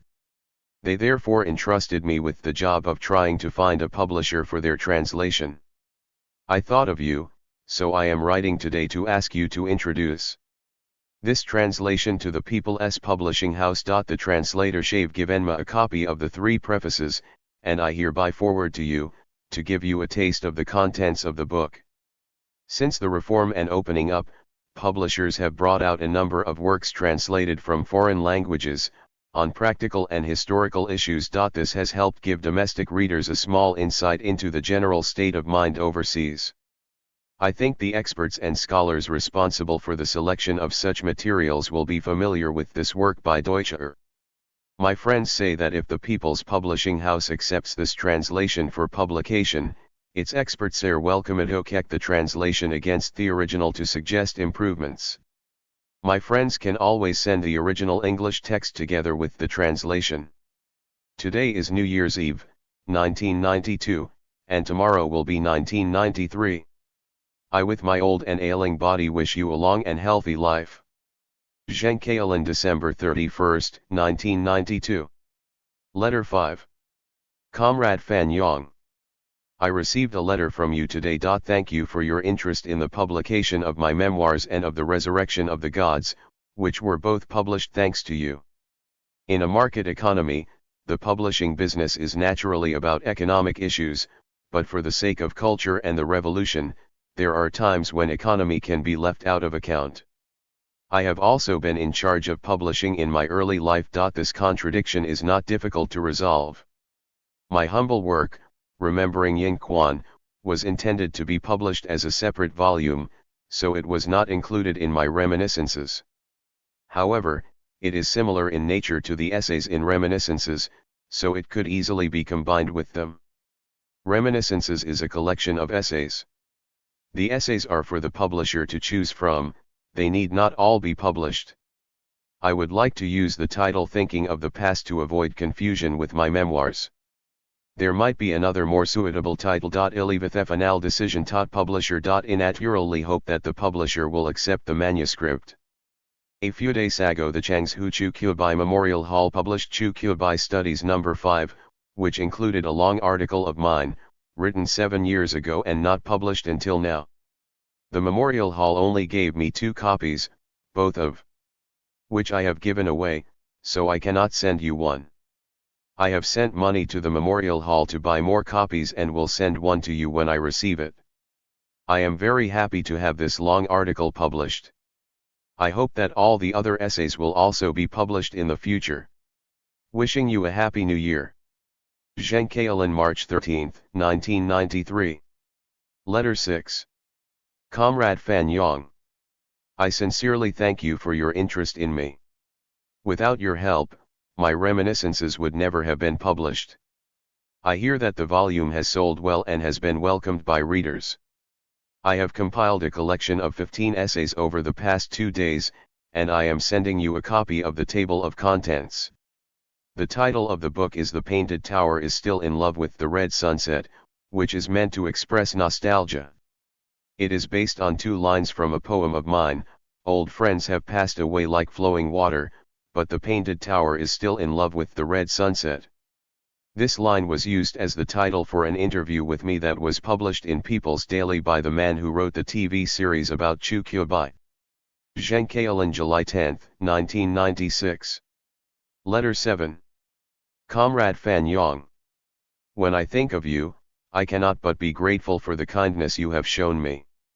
Without your help, neither my memoirs nor my reminiscences would ever have been published. Soon I will send you the manuscript of a second collection, titled Scales and Clause 13, containing 35 essays, slightly more than reminiscences. It was a letter from you that first prompted me to compile this collection. I would never have thought of submitting it to the Fire Phoenix Library. It was only when you wrote to me with this suggestion that I gave the matter serious thought. As a result, however, I decided that my writings did not have the same literary skills as other writings in the series. But then I thought, why not compile a collection for internal circulation? 14 So I spent a lot of time compiling my collection of scales and claws. It is not that I have no old articles to collect, simply that in the past I did not dare publish them because of my dissident views. However, in recent years the situation has changed, and even my reminiscences could be published. My memoirs were also published, together with other publications that could not be published in the past but can now appear without any restriction whatsoever. That lifted my spirits, so I sent you my scales and claws for you to show to the publisher. If it is approved for publication, another collection of my old articles could then follow. Apart from my poor literary skills, there is a further reason why my collection could not be submitted, the issue of political dissidence. The editors of the People's Publishing House have the right to decide on this issue, but the editors of the Fire Phoenix Library do not. Zhengkailin September 6, 1996. Letter 8. Comrade Fan Yong. I really don't know how to thank you for wasting your time and energy on my affairs. I have spoken to Little Who face to face about the big project. He can tell you about it when he returns to the capital. There is only one new thing to talk about in this letter. When a translation of Romain Rolland's Moscow Diary was published last year, after a 50-year gap, 2 translations were published in China. This caused a small ripple in Chinese publishing circles, and some magazines published articles and comments that brought up André Gide's subsequent trip to the Soviet Union. On his return to France, instead of publishing his diary, Gide wrote a book titled Return from the Soviet Union, which directly attacked the cult of Stalin's personality and provoked vicious attacks from pro-Soviet forces all over the world. Today, more than 60 years on, articles are being written in China comparing the 2 books and protesting at the attacks on Gide all those years ago. People are trying to find Gide's Return from the Soviet Union for the purposes of comparison. I am told that a publisher has found a translation of the book and has printed it. The Yedong Library version, which I translated, was reprinted several times in the 1930s and served a political purpose. Now friends have persuaded me to republish this translation and have tracked down the original. They have suggested that I use my real name instead of the pseudonym I used at the time, and that I write a translator's preface. I have accepted all these suggestions. I am now sending you the original Yedong edition, which is more than 60 years old, together with my new preface. Can you find someone to publish this book as soon as possible? There is a Dunhuang publishing house. Do you know anyone there? Mr. Mu Hui, editor of the magazine Qiashi 15, who photocopied the original book for me, has told me that he suggested that the Dunhuang publishing house publish it, and they said they were willing to do so but feared copyright disputes. If you know someone at the press, please tell them in my name that I translated the book and there will be no copyright dispute. I hope that Dunhuang publishing house will publish it. Zhengkaolin, March 26, 1998. Correspondence between Chinese intellectuals and Wang Fangzi. Translated by Gregor Benton. These letters between Wang and 2 eminent Chinese liberal intellectuals touch on the history of Chinese Trotskyism, theoretical problems of Marxism, and political suppression under the CCP. Source: Wang Fangzi Archive, MS 1709 46-49, Brotherton Library, University of Leeds. Letters between Lu Binyan 1 and Wang. Greetings, Mr. Wenai Yuan, 2. Thanks to fate, I was fortunate enough to meet Ms. Chen Lingfang 3 and then to have the opportunity to communicate with you. I am very grateful for your kind gift of your masterly memoirs, which have filled in some gaps in my knowledge of the history of the Chinese Revolution. The history that you have experienced is very important to me. I was born a generation after you, in 1925. My experience has been quite unlike yours, bedurfatessari similar iwasal soundable to hoint he partabikos.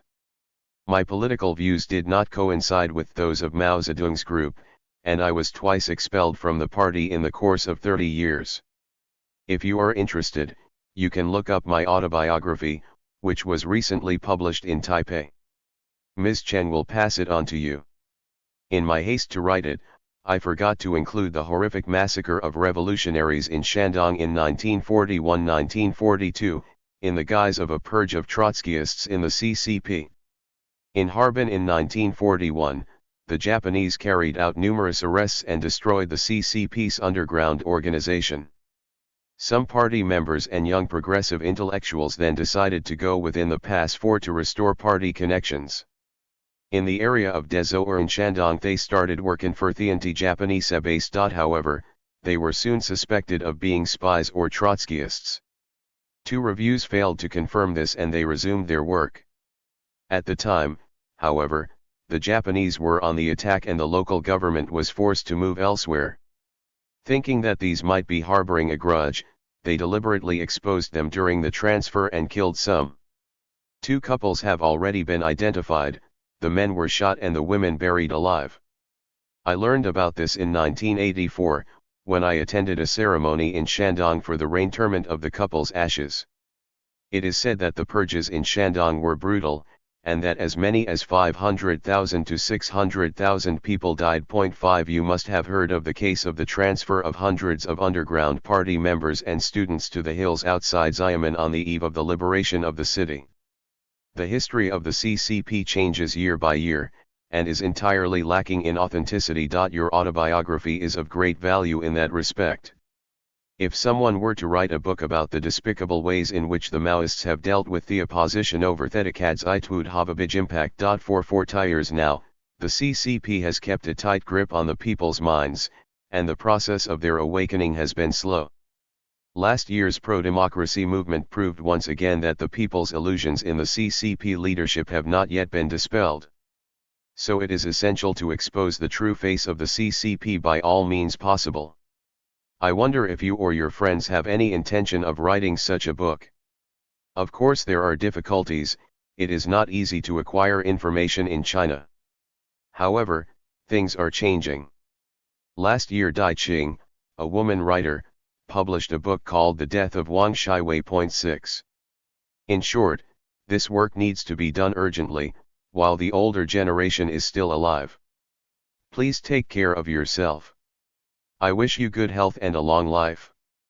Lu Binyan, January 8, 1990. Mr. Binyan. Msjan forward your letter to me from Taiwan, and I wash very happy to read it. There are many things on which I would like your advice, and there are many things I would like to tell you. However, as I am old and ill, it is extremely difficult for me to think and write, so I can only write you a short letter to express my gratitude. My book on Mao thought was completed 36 years ago. At the time, Mao's prestige was still very high. His so-called old age disorder 7 was not yet too obvious. I was in an out-of-the-way place. The conditions under which I did my research and writing were very poor, and my views were based on a handful of officially published books and journals. Naturally, the results were far from good. However, I do not think that the basic views I expressed in my book have been refuted by events, and recent changes have confirmed many of my predictions. I would like to know what your impressions are after reading my book. I would be interested in your advice. The Trotskyist question cannot be confined to China. It must be linked to the Stalin-Trotsky controversy in the Soviet Union and the perverse actions of the Soviet leaders. Soviet historians have done much work on this question in recent years, and I hope that Chinese historians will do the same. Ms. Dai Qing's efforts are admirable, and I am sure you yourself will also achieve much more in this area. I am not able to do anything, and I can only count on you and your fellow writers. But if you have any questions, I will do my best to answer them. Meniraland Mainyalaj Trotskyists were killed by Chinese communists before and during the war, but unfortunately we have not so far been able to give a precise account of the killings. The situation in Shandong mentioned in your letter is very credible. I would be grateful for more details. I pray for your understanding. I wish you well. Wang Fangzi, February 10, 1990. P.S. I wrote this letter yesterday but did not send it. I am in better spirits today, so I will add a few more lines. I believe you have studied the life and thought of Chen Duxiu. I am sure you are familiar with it.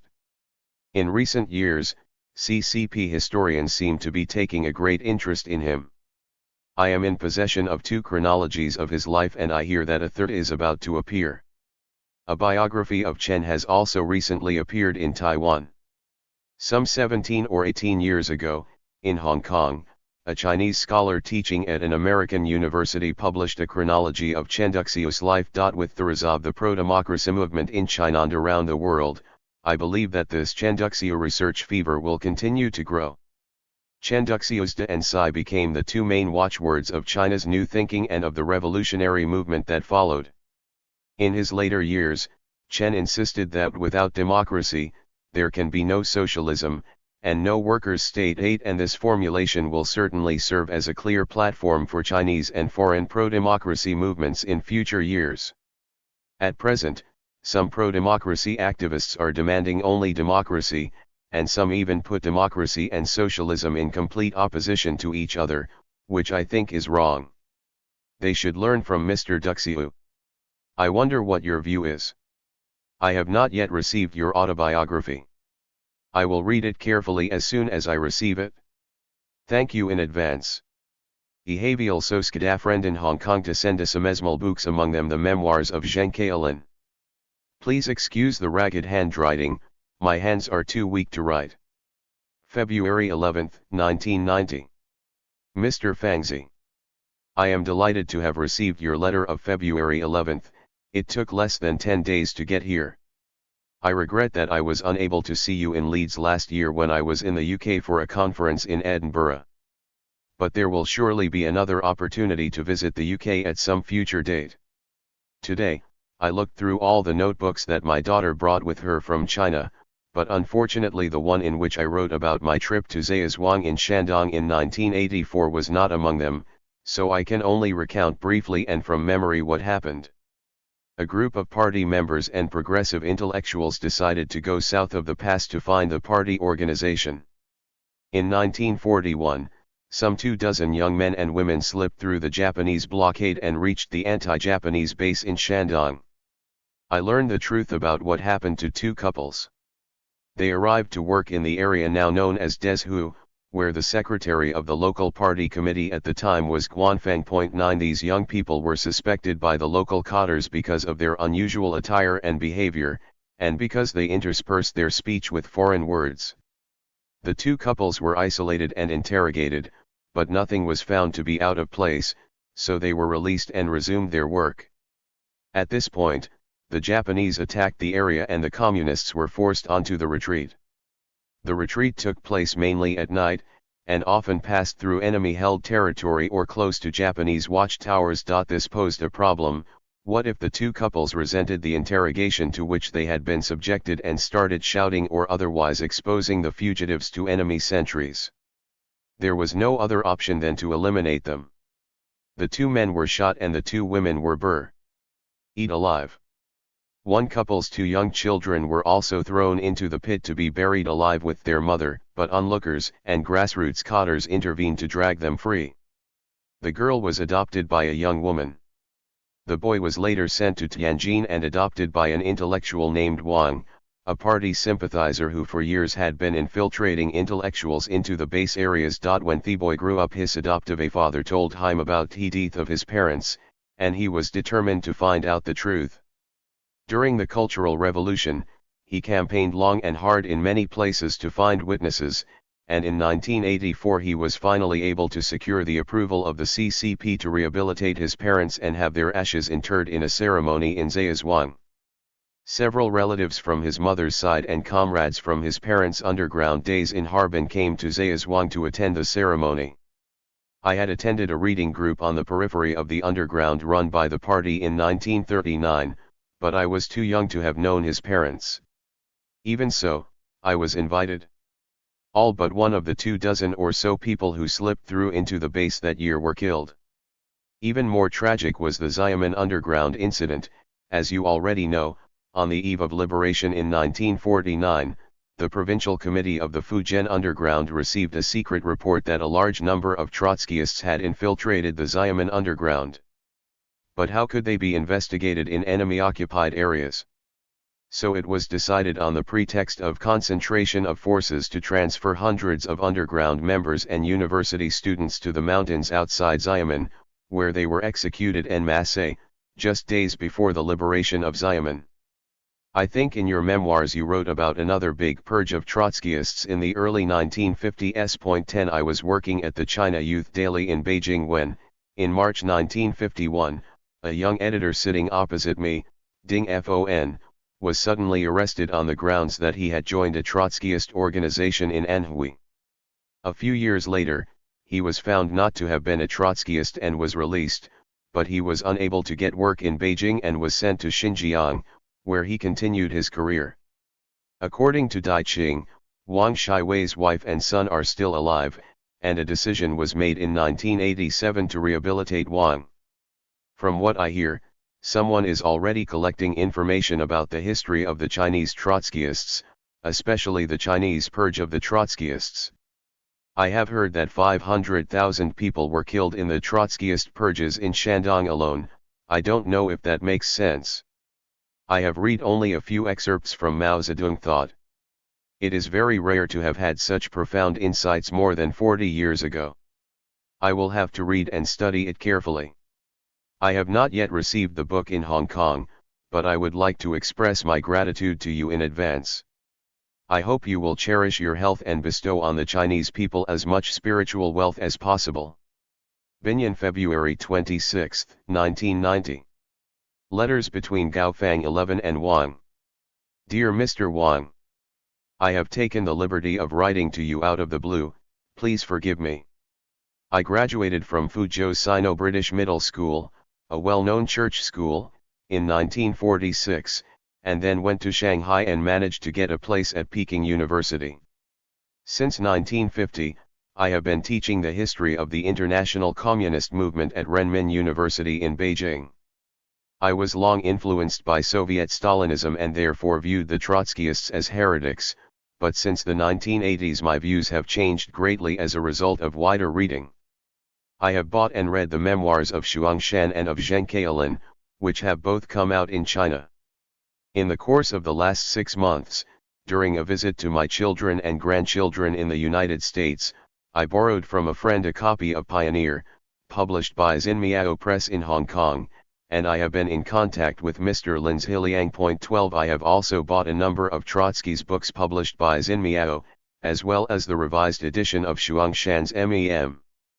Wars, Your Mao Zedong Thought and Sino-Soviet Relations, and Lies and Truth. 13 I have benefited greatly from reading them. Your review of Tang Bailin's History of Chinese Trotskyism was particularly useful for clarifying historical facts that have been misrepresented for many years. 14 Given my 50 years of experience teaching and researching, in my later years I would like to write an outline of the history of world communism that would rehabilitate the Trotskyists and give a proper account of their position and role in the world communist movement.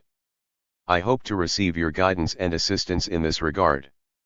I still lack some of your publications, including on the Great Proletarian Cultural Revolution and your book on Mao Zedong Thought. 15 For which I will resume my search, since I doubt whether you have copies to hand. It is still very difficult in China today to completely negate the Cultural Revolution and make an accurate assessment of Mao Zedong thought. The leftist poison has not yet been removed. In this regard, your writings are vitally important. The year before last, on the occasion of the 150th anniversary of the publication of the Communist Manifesto, I heard that a new edition of it had been published in Britain, with a long preface written by a famous historian. I have not seen this book in any of the bookstores I visited in the United States. If convenient, could you ask someone to buy me a copy and send it directly to my home in Beijing? I will repay the cost. I enclose a name card with my permanent address and telephone number. I will be back in Beijing by the middle of next month. Yours sincerely. A Communist Salute. Gaofang, September 27, 2000, in New York State, USA. Mr. Gaofang, I was very excited to receive your letter from the United States 6 months ago. I wanted to write back immediately, but I was unable to do so because my heart condition had suddenly worsened and for a while I was on the brink of death. Recently, my condition has improved, but I am too old and all my bodily functions have deteriorated. I have stopped reading and writing. I had a number of questions that I wanted to ask you, but I guess we must leave them to one side. At the start of last month, I asked someone to send you a copy of my memoirs. I hope you receive it soon. Yesterday, however, I reread your letter and learned that you already have this book. I am going to write to my friends in Hong Kong within the next few days to ask if they can find a copy of Mao Zedong Thought for you.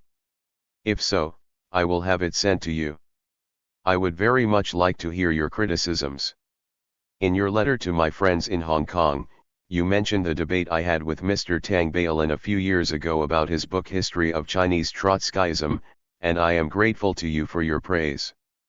But the fact that I differ from Mr. Tang in certain regards does not detract from my respect for him. His views on the Trotskyists are getting closer to the truth, especially since the release of various secret Soviet documents. For this development, I have asked friends in China to convey my joy and respect to Mr. Tang. There is much more I would like to say, but my head is spinning and my hands are shaking, so I must stop. Sincerely. Wang Fangzi, May 7, 2001. Section B Interviews. Introduction to Part 4, Section B. These interviews with veteran Trotskyists and ex-Trotskyists mostly regard Trotskyist activities in Hong Kong in the post-war era. This interview was conducted by Louisa Wei, a professor at the City University of Hong Kong, with Hu Looking, a veteran female Trotskyist who joined Socialist Youth League in 1949 and was imprisoned in 1952. The interview provides details of Hu's own suffering in prison and out of prison, as well as vivid memories of her second husband, Xie Shan, a Trotskyist poet, and of other prominent Trotskyists, such as Wang Fangzi and Zheng Keilin. LW Can you recall the arrest of Xie Shan, Wang Fangzi, and others in Hong Kong, i.e., the mailbox incident? I remember it probably happened in mid-September 1949. 4 mailboxes were discovered by the British Hong Kong Secret Police. The same day, before sunrise, 4 people were taken into custody, including Xie Shan and Yao Kuan-Yuan. 2 By that time, Xie Shan had got a job working for the New Asia Bank, while Yao had joined the Jinyuan Bank. One of those renting the mailbox was Li Tengjiao III, a business person. He was neither a Trotskyist nor a sympathizer. However, his younger brother was a Trotskyist.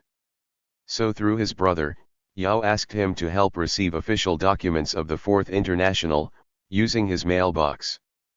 That morning the police seized 3 mailboxes and arrested those involved. Among those arrested were Wang Fangzi and Lu Qiahua.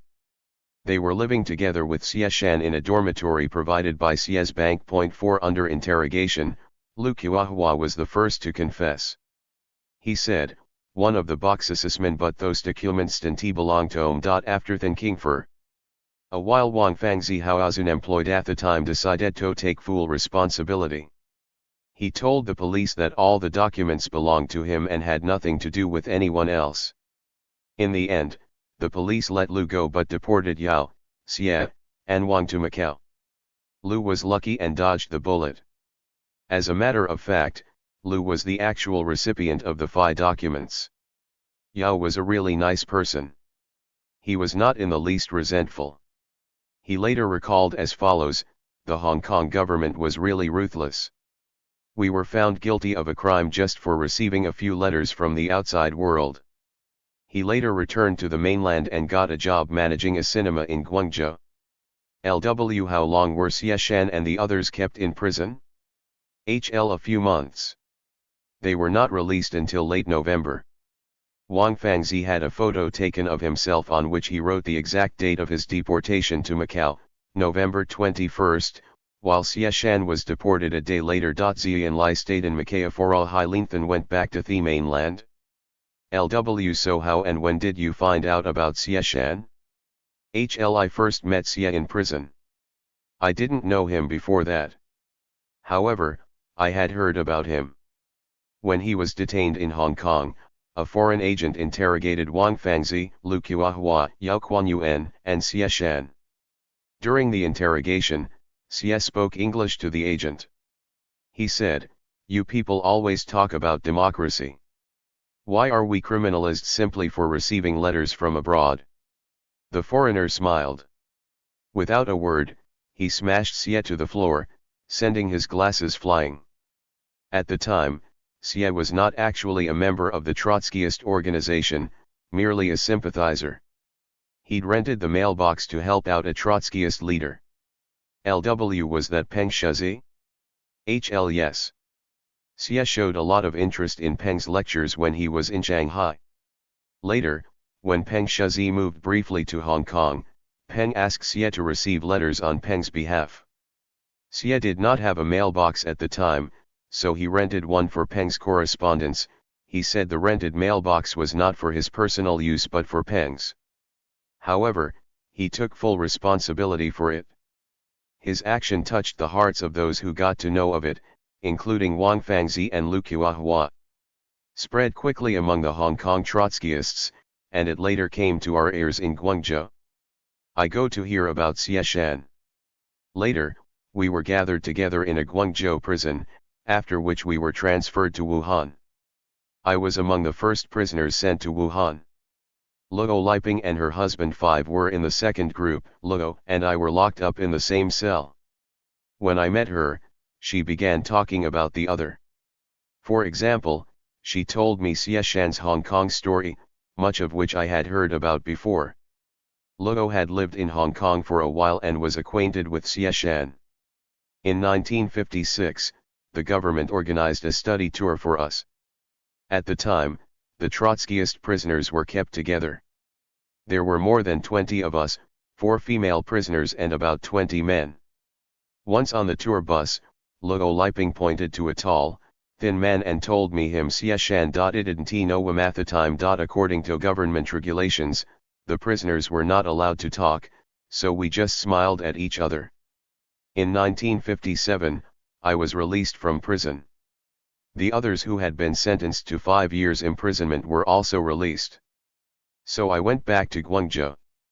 Then Luo brought Xieshan, Chen Jingguang 6 and others to visit me. That was the first time I spoke to Xieshan.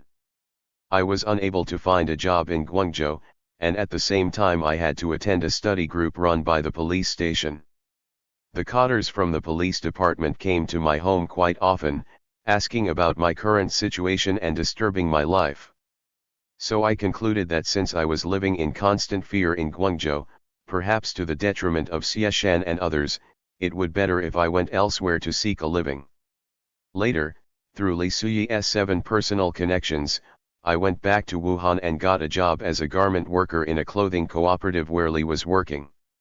When going to Wuhan, I had left one of my daughters and my mother at home, but I was anxious about them. Xieshan was extremely considerate. He always visited my family. Luo Liping moved to Shanghai for a job, while her husband Li Yongzhu remained in jail, on a 15-year sentence. So Xie frequently visited their 2 daughters too. Xie felt that it was his duty to help his fellow prisoners and their families. He was always polite and kind to everyone. My daughter was implicated as a result of her connection to me, as one of those executed, imprisoned or put under surveillance. Sasha suffered discrimination. She was smart and had good grades, but she was not allowed to attend school. Xieshan came up with the idea that she should attend a private primary school. She enrolled in a private school at around the age of 8 or 9. Then, all the private schools were nationalist, so she ended up studying at a public school. When anything happened at home, Xie helped my daughter get a Latertome. When she fell behind with her studies, Xie acted as her personal tutor, and helped her to make headway. In 1972, when I was in my 40s, Xieshan and I remarried. LW, how did you join the Trotskyist organization? I was born in a Guangdong village in 1929. My family was quite conservative and practically illiterate. My father had only 3 years schooling. His family was living in poverty, so he started work at the age of 11. My elder brother worked in a Shunda silk factory. He was illiterate. They did not allow me to go to school in Guangzhou. In 1938, the Japanese aggressors occupied Guangzhou and we were forced to return the countryside. I had studied intermittently, in the course of several years. After witnessing the poverty and backwardness in the countryside, I was determined to make my own way. In 1949, I was introduced by a classmate to the High League, and I became a member soon thereafter. 8 LW, what was it like? I knew nothing about politics. I was introduced by a classmate to this High League. I was told that there was a reading club where league member could discuss social problems and women's problems. At one point there was a discussion on sexual oppression suffered by Chinese women at hands of society and the family. I joined in enthusiastically. At the time, the Kuomintang was extremely corrupt, while the people were suffering from the devaluation of the currency and general inflation. So I was not at all sympathetic towards the Kuomintang. But where was China going? I realized that only socialism could save China. So I later became a member of the Socialist Youth League. I didn't know at the time, I only found out about it later. I joined the Socialist Youth League in 1949.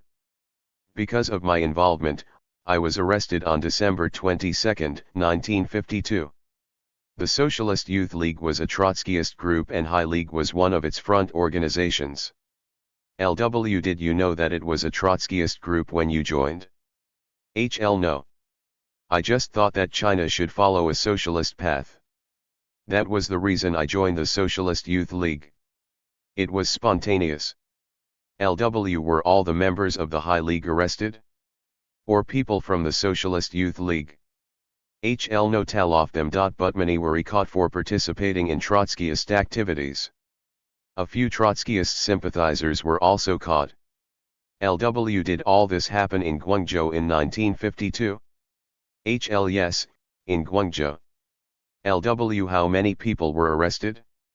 HL, just over 200 people disappeared into prison around the country, not many in Guangzhou. 9 LW2 is quite a lot. HL, some people who had left the organization earlier were also arrested, but some had not been in touch with the Trotskyists for decades.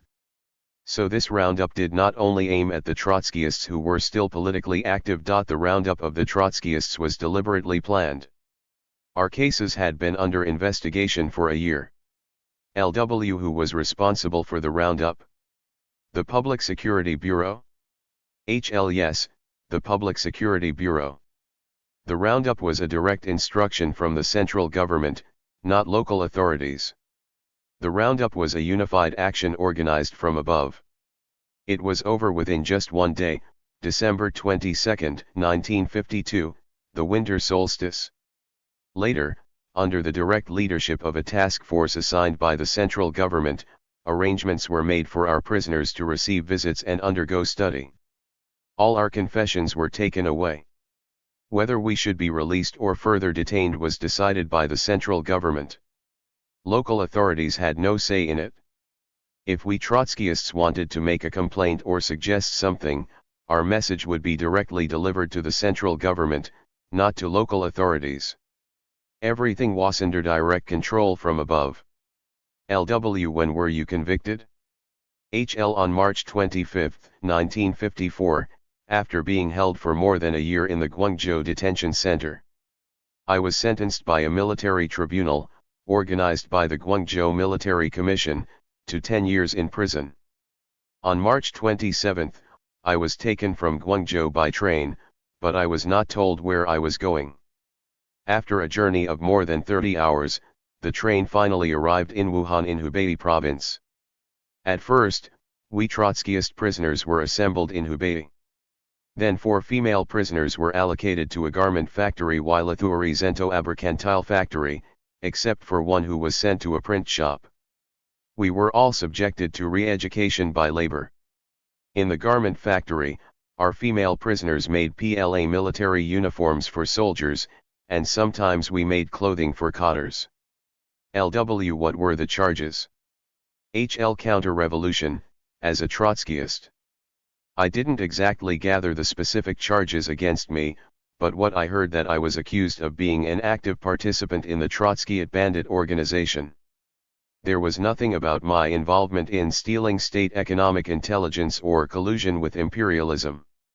The judges simply said that the Trotskyists were a bunch of counter-revolutionaries.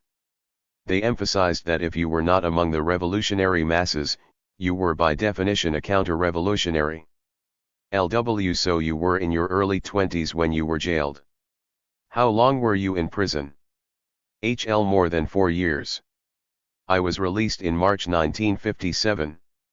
In 1957, a small group was released, but no one else was freed. There was a young man called Xiao.10. He was initially sentenced to 7 years while in his 20s, and then spent the next 30 years in jail and was eventually freed in 1983. In 1957, the 4 female prisoners, Luo Liping, Li Suyimi and another, were all released at about the same time. Only one of the male Trotskyists received an early release. The rest merely got their sentences reduced, at best. 11 LW, how was your family situation after your release? What about your ex-husband? HL He was teaching in a secondary school. He had been my leader in the Trotskyist Youth League. In 1952, he was arrested at the school and later sentenced to life imprisonment. I haven't seen him since. LW So you have never seen him at all? Do you know if he is still alive? HL I do know something about him, because I remained in touch with his mother. On one occasion, we were allowed to visit him in prison. His mother and his little sister were present, and so was I. He and I divorced in 1958, but his mother didn't know that. So when I was freed I sent his mother some money as we had done before, and I didn't tell her no about the divorce. During the prison visit, an official was also present. I don't know if he was the director, but he probably knew me, since I had been imprisoned there for some time.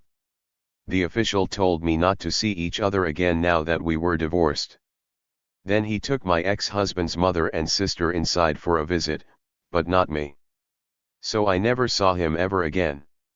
LW How did you make a living after your release in 1957? HL I was ill when my release was announced. I was so sick that I couldn't walk unaided. So I stayed in prison for a while and then returned to Guangzhou around mid-April 1957.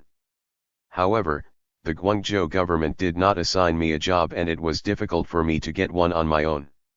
Since my family circumstances were poor, I had to get a job.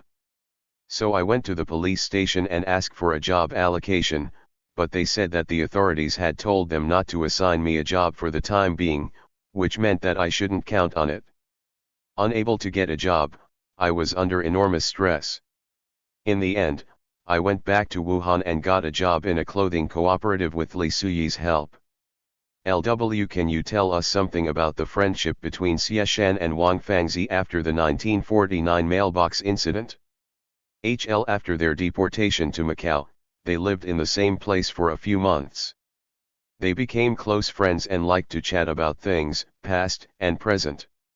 Xie Shan was deeply influenced by Wang. After his release, under a restrictive order, Xie did not write much to Wang. Later, Xie was able to write letters to Zheng Keilin.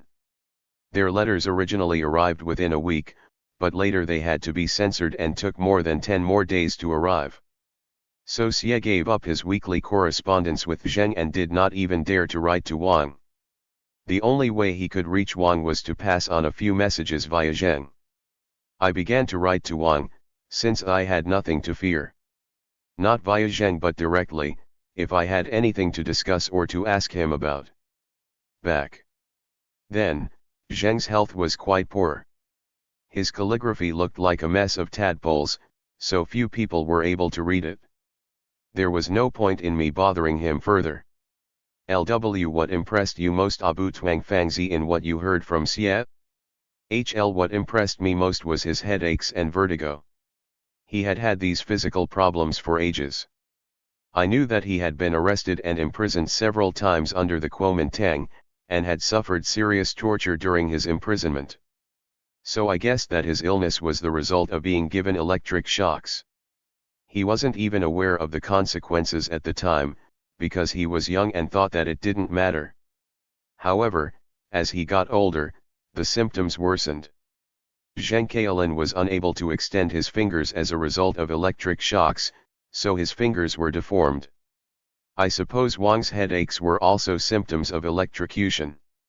LW How did you contact Wang Fangzi? HL I never met him in person. We just exchanged correspondence. After Xie Shan died he was depressed, so he wrote a short biography of Xie Shan about 10,000 words, to kill time. Then I showed it to some friends. I got positive responses. They told me it was very well written and they suggested that I write some more. I took their suggestion and added more than 100,000 words. 12 But I knew little, so I asked others. Later, I got into touch with Wang Fangzi via Zheng Keilin. The main reason I needed to reach Wang was because before Xie Shan's death, a few friends had gone to England to visit Wang. At that time, they had talked about Xie Shan's classical poems. They all thought that Xie was a good poet and recommended that his poems be published. Wang Tolthisto Zheng. Zheng agreed, and he edited his own poems so that he could recommend them to a publisher. By that time, Zheng had got his own poetry published 13, but he always thought Xie's poems were better and that they deserved to be published. Later, Xie Shan started to edit his own poems himself. As soon as his editing was done, he sent the compilation out. Eventually, his poetry was brought out in Hong Kong with the assistance of Wang Fangxiandi's Hong Kong friends. 14 Xie Shan was ill when he started his editing, but he said that he would only see the doctor once the job was done. He was hospitalized the day after he delivered his compilation and he died a couple of days later. By the time the proofs were out, he was gone. So I began to exchange letters with Wang Fangxi regarding typos and problems in Xie's poetry, while at the same time asking questions about Xie Shan's past. Xie admired Wang and regarded him as his mentor and friend. Wang wrote me a long letter recalling Xie Shan's past. After that, we kept in touch for a very long time. However, Wang always felt exhausted, and the headaches and dizziness troubled him constantly. In meantime, he had to look after his own affairs. He wrote his own letters and posted them, and if he received a letter, he felt compelled to reply. So I felt uneasy about writing to him after I got to know about his personal situation. Since he was his own carer, 15 writing to him would simply burden him even more. LW, did you ever meet Zheng Kailan in person? HL, yes, a few times. I was present for his last birthday. He passed away at the end of that year. 16 LW, what was your impression of Zheng? HL, he was a superb person. He was brilliant and had an excellent memory. Regarding the site of the August 7 meeting in 1927-17 in Wuhan, he went straight to the place where they had assembled and explained what happened. Wang Fangxi, on the contrary, had a less reliable memory, perhaps because of his headaches and vertigo. Interview with John Shum, June 8, 2011. Conducted by Louisa Wei, translated by Yang Yang. John Shum Kinfun is a well-known Hong Kong actor and film producer. In the 1970s, along with Ng Chungyan and other young radicals in Hong Kong, he took part in local Trotskyist activities and became a key organizer in the movement.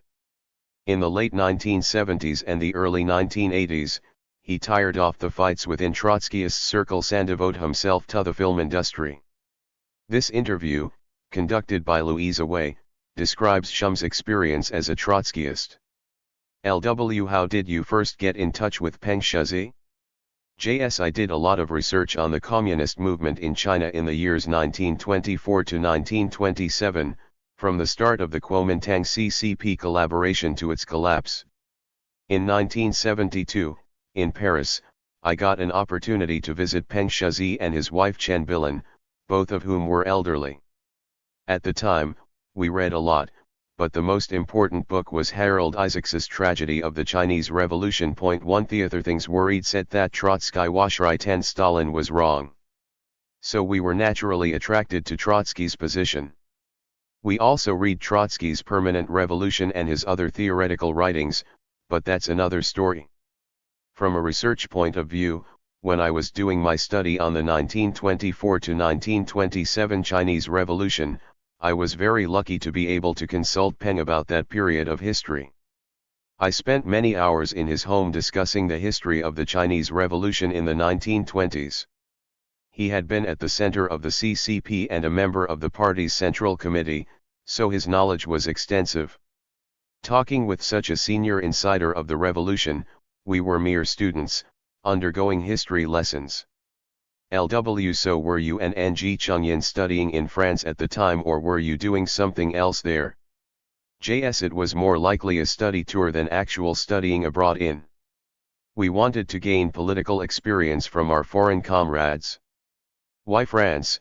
Because Asia, the 1968 student movement that happened there was quite romantic. We went there to absorb theories of revolution and to gain the experience of the student movement.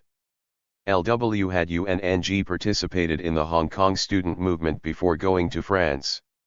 JS we participate in the Chinese language movement around 1970 and 1971, a student movement that aimed to force the Hong Kong government to recognize Chinese as an official language under the colonial system. Then we devoted ourselves to the Baodiao movement. Point 2 From then on, we began to study widely on various theoretical problems. We jointly published a magazine, 70s Bi-Weekly. I remember we published a Trotskyist article in the 70s Bi-Weekly that I discovered years later was written by Wang Fangzi. Apart from Wang, there was another younger Trotskyist who also contributed to our magazine.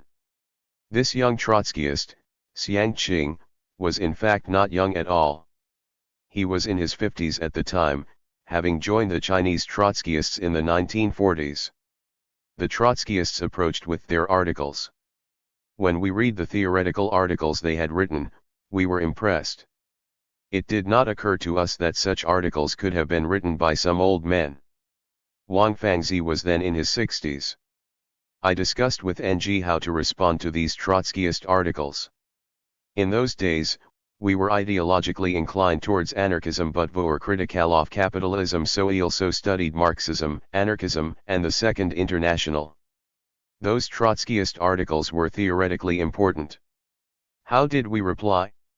Our theoretical knowledge was too shallow to launch a debate with the Trotskyists. So what to do? Everyone had his or her own political attitude towards the CCP. Our position towards THIRD was one at Avidson to 3I. We la long opposed the Kuomintang's rightist theories and viewed the Chiang Kai-shek clique as wrong and corrupt. So what about China? Our conclusion was that China was authoritarian. As anarchists, we simply opposed everything. When we made an intensive study of the history of the CCP, ranging from the 3 antis and the 5 antis for the anti-rightist movement 5-3. Red flag 6 to the 3 years of famine and the Cultural Revolution, and looked more deeply at Marxist theory, i.e., the theoretical contributions to socialism and communism made by Marx, Engels, Lenin, Stalin, and Mao Zedong, we soon concluded that the CCP regime was an authoritarian dictatorship. Although it was progressive in some respects, we realized that it lacked the element of socialist democracy. How could that be, given that socialism is a more progressive economic system than capitalism? Was it because of the influence of feudalism, or because China had not undergone a bourgeois democratic revolution? In Mao's socialist theory, there was a stage of new democracy, but China jumped over it in one bound. Should we agree or disagree with the CCP's implementation of the People's Communes? That was a big problem for those of us then in our 20s. Marxism was the most insightful among the various ways of thinking available, so it was important to look at the big problems from a Marxist angle. In the meantime, we were also strongly influenced by the New Left, which considered that Marxism lacked a focus on the human factor, on psychological factors. Our thinking was quite chaotic. So among those 100 flowers 7 we started our own research. The good thing about living in Hong Kong was that in the 1960s and the 1970s, we had the chance to the entire spectrum of political and ideological tendencies prevalent at the time across the globe. We also held discussions with disillusioned Red Guards who had escaped from the mainland during and after the Cultural Revolution and were aware of what was going on there. We also studied a wide range of documents from the Cultural Revolution, for example, the CCP's May 16 Circular 8, which was issued as a way of kick-starting the Cultural Revolution, Shenguolian's Wither China, 9 and so on. Some other important articles sent in for publication in 70s Bi-Weekly were drafted by the Trotskyists, later revealed to be Wang Fangzi and Xiang Qing. We did not know much about Trotskyism until Ng Chengyan and I visited and consulted Peng Shuzi in Paris in 1972.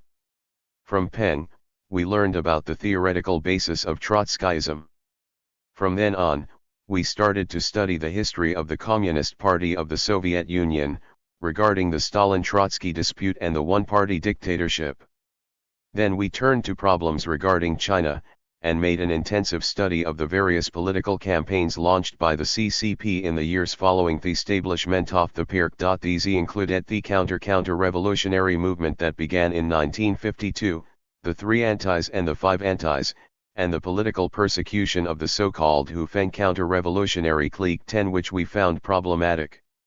We also studied Mao Zedong's talks at the Yan'an Forum on Literature and Art, in which Mao said that the literature and art must serve the revolution. 11 Trotsky opposed this view. To discover Trotsky's views on these matters, we read his Literature and Revolution. This showed Mao's view on literature to be wrong. In 1972, NG and I stayed in Paris for nearly 8 months. We met almost every week. Sometimes, we went to Peng's home twice a week, where Peng discussed various important theoretical issues. LW Was Peng a political refugee in France? What was his situation? JS Yes, he was a political refugee. His daughter later became a well-known sinologist in France. We never asked him how he got to France, that was unimportant. Later, when we returned to Hong Kong, NG and I joined Peng's Revolutionary Communist Party. In France, we discovered that some Trotskyist veteranship remained in Hong Kong. We asked Peng if he knew who wrote the Trotskyist articles submitted to 70s Bi-Weekly. He guessed that it might have been Wang Fangzi. However, Peng and Wang were hostilito on another and had been quarreling over many issues for decades. We decided to ignore their arguments. After returning to Hong Kong, I paid a special visit to Wang Fangzi in Macau. I can't remember exactly when he resettled in Macau, it was probably in 1950 after he was arrested by the British police in Hong Kong and deported. In 1973, I met Wang for the first time in Macau. Before my visit, we already knew of each other. The Trotskyists had not recruited any new members for decades until NG and I joined, as their youngest members. Because of our participation in the Hong Kong student movement, I was quite well known. When I visited Wang, I also met with another veteran Trotskyist, Xiang Qing, who had also been exiled to Macau. Xiang was more than 10 years younger than Wang. He had joined the party in the 1940s. We discovered that one of Wang's pen names was Lian Jin, so we called him Uncle Jin. Both Wang and Xiang hoped that we would be able to reorganize Trotskyist activities in Hong Kong. They placed all their hopes on us youngsters. I was a good organizer and I attracted many young people to our side. Around September 1974, I left Hong Kong. I left because I was disgusted with some groups and their members in the Hong Kong Trotskyist movement. Owing to difference of opinions, even their personal friendships collapsed. Within the movement some could not tolerate dissenting views. My own character is quite moderate, and I was not meant to be a political person. So I left politics and went to England. Because of my departure, Genshu and quite a few others were upset. Then, in 1975, Genshu too came to England, after Gregor Benton, a British scholar teaching in the Chinese department at the University of Leeds, had sponsored him with the help of contacts among his academic colleagues and British Trotskyists. Gregor helped Genshu get a study in the university library in Leeds, where he settled. In fact, he was an accomplished scholar. He wrote beautiful Chinese and his English was excellent, as was his Russian. He could also read in French and Japanese. He and Zheng Kaolin co-translated Trotsky's History of the Russian Revolution. Genshu translated directly from the Russian, while Kaolin used both the Russian and German versions. Onata found him reading a Japanese newspaper. I was amazed. How come you so good at learning foreign languages? I asked. He responded, I am nowhere near good enough. Kaolin can read and speak 8 languages. Among their generation of Chinese scholars were many of great learning. Before leaving the UK in 1978, I visited Genshu frequently, as I did every time I subsequently returned to England. LW So by that time, you introduced Lung Yucheng 12 to Genshu. Did you also have a hand in publishing a magazine called Fuxing Ed around that time in the UK? JS I got to know dozens of British Chinese youngsters and made friends with them. I founded a study group and organizes around 20 of them to take part in its activities. The goal of the study group was not to recruit. them into a Trotskyist organization but to introduce them different theoretical currents as well as modern Chinese history. My view remained Marxist. So I taught them history from a Leninist Trotskyist standpoint. But they were so young that they understood nothing. There was no point in lecturing them in any depth. So my main job was to get them to participate in social activities and help bring about social change rather than recruit them for the purposes of revolution. I deliberately avoided organizing a Bolshevik group as I had already begun to question Lenin's idea of a revolutionary vanguard party. As for Ng Chungyin, he was organizing on behalf of the Revolutionary Marxist League in Hong Kong. He was trying to develop the Trotskyist forces in Hong Kong. In the UK, I published a few Chinese journals, including Warren Gonggayu, which we distributed in the local Chinese community. The idea was to unite all the workers and gradually make them aware of their rights. But I had left the Trotskyist party. My aim was no longer to develop a revolutionary organization. LW, how did you leave the party?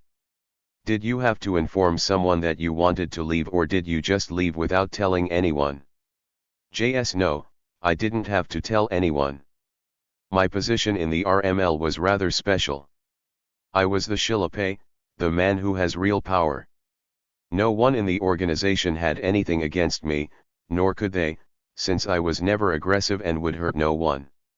In any case, in their view, I had become politically inactive. Even so, I still recruited a few Chinese youngsters in the UK and we built a small reawakening group. When they returned to Hong Kong, some of them joined the RML. LW, how many people were in the RML at its peak? JS: I'm not sure, perhaps a few dozen. I never asked them about the organization. When I returned to Hong Kong in 1978, NG again approached me and asked me to attend RML meetings. I asked him in what capacity. He said I didn't need to join the party role, I could simply be an observer. As I said earlier, I'm a moderate and mild-mannered person. I therefore agreed and attended several RML meetings. I was also invited to attend their standing committee meetings. But I felt it was not right for an observer to make suggestions and table motions. It was ridiculous. It was typical Chinese particularism. I often used to laugh at them, saying, "You have organizational principle, so how come I'm sitting at your party meetings?" It was absurd. I hadna partirol and in either helped them nor work together with them to develop the party organization. Nevertheless, several key young members of the RML Standing Committee were indeed influenced by me. Subsequently, I did just one more thing for them. In 1979, when the Sino-Vietnamese War broke out, they decided to publish a special issue on the war.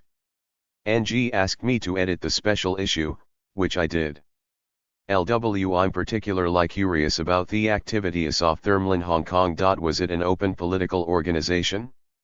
JS: Yes, it was. LW, did it have a party program? JS: It had everything. The RML was a proper political party that identified with the program of the Fourth International. Since I left the party, I can't say whether or not it was officially recognized by the Fourth International as its Chinese section. 13 However, at the time, the RCP was the Chinese section of the Fourth International in Hong Kong. 14 LW, so you didn't approve of them splitting into lots of factions? JS: They wasted nearly 90% of their time fighting each other. JS: In 1980 or 1981, I can't recall the exact date, Ng Chungyin was arrested in mainland China. 15 He then pretended to capitulate to the CCP. After his release and his return from the mainland, he came to see me and told me everything. I was arrested in China and I capitulated to them. They showed me materials profiling all our Hong Kong comrades, including you. The Chinese officials know everything. I told them that there were things I knew and things that I was unaware of. Anyway, since they knew what I'd been up to, I had no choice but to accept it. They even asked me to help them, and I agreed. Finally they let me go. After talking to me, Ng continued to attend Trotskyist meetings. Ang's act had violated the discipline of the Trotskyist organization. From the point of view of their organization, he was a traitor, so he was expelled from the Trotskyist organization. Why was Ng arrested? JS he went to the mainland to work for the Trotskyists. Perhaps he tried to recruit Wangzhi 16 and others on the mainland. I don't exactly know what sort of work he did, but I'm sure that it was some sort of contact work. Was he arrested by the Public Security Bureau or the National Security Bureau? JS the National Security Bureau. The Trotskyists said Ng was a traitor. So did he confess about other activists or did he say that the Security Bureau people knew everything anyway? JS you don't know Ng Chengyin, he's a very smart person. If he wanted to fool you, you would never know. Why? Because although 80% of what he said was true, the most important 20% was false. Genshu thought that from the party's point of view, if you are arrested, you should not capitulate to your enemies, even if the enemy know everything about you, even them you should not capitulate. But I ask myself, how come we had the right to decide the direction of Ng's life? If he were in jail, who would take responsibility for feeding his 3 children? Genshu had his own position. Genshu had been physically and mentally tortured in the Kuomintang's prisons. Prison life left its mark on him. His hands would tremble when he picked up a pair of chopsticks. So I always respected his opinions. However, I could not pick a side and say who was right and who was wrong. Ng was my old friend and I respected his decision too. Could someone like me survive under the CCP system? So I got out of politics. Interview with Xiang Qing, August 17, 2014, regarding the Hong Kong Trotskyists. Conducted and translated by Yang Yang.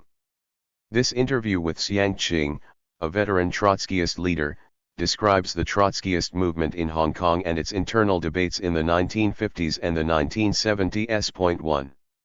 Why how did you join the Trotskyists? XQ I joined the Trotskyists officially in 1947, after arriving in Hong Kong. In the same year, I had graduated from Guangxi University. I enrolled in the National Southwestern Associated University too in 1939, but I ran away and only returned in 1946. By that time, the university had been disbanded, and since I was on leave of absence and still had a degree, I was allocated to Tsinghua. However, I transferred instead to Guangxi University. It was around the end of 1946 or the beginning of 1947 that I wrote a letter to the Trotskyist Majority 3, which at the time was publishing Youth and Women, later renamed New Voice. I was not sure whether there was an official organization in Guangxi in 1947, all I knew was that there were still Trotskyists. So they wrote to an assistant professor at Guangxi University and asked him to komato scene. That show I became officially connected to the Trotskyists. I knew that the Chinese Trotskyists were always more concentrated in Shanghai and Hong Kong, so I said I would go to Shanghai as soon as I graduated, but the first step was to go to Hong Kong, which was easier to reach. That's how I got in touch with the Trotskyists. Passing through Guangzhou in mid-journey, I met 2 comrades, who gave me the address of the Hong Kong Trotskyists. The 2 Guangzhou comrades were Lu Pingmei and Zhang Juniang. I joined the party no later than the end of September 1947. After arriving in Hong Kong, I spent almost my entire life in the Trotskyist organization. I lived with some comrades. 7 years later, on December 8, 1954, the special branch of the Hong Kong police arrested me. A strike movement was brewing in Hong Kong at the time, started with the tram workers' strike.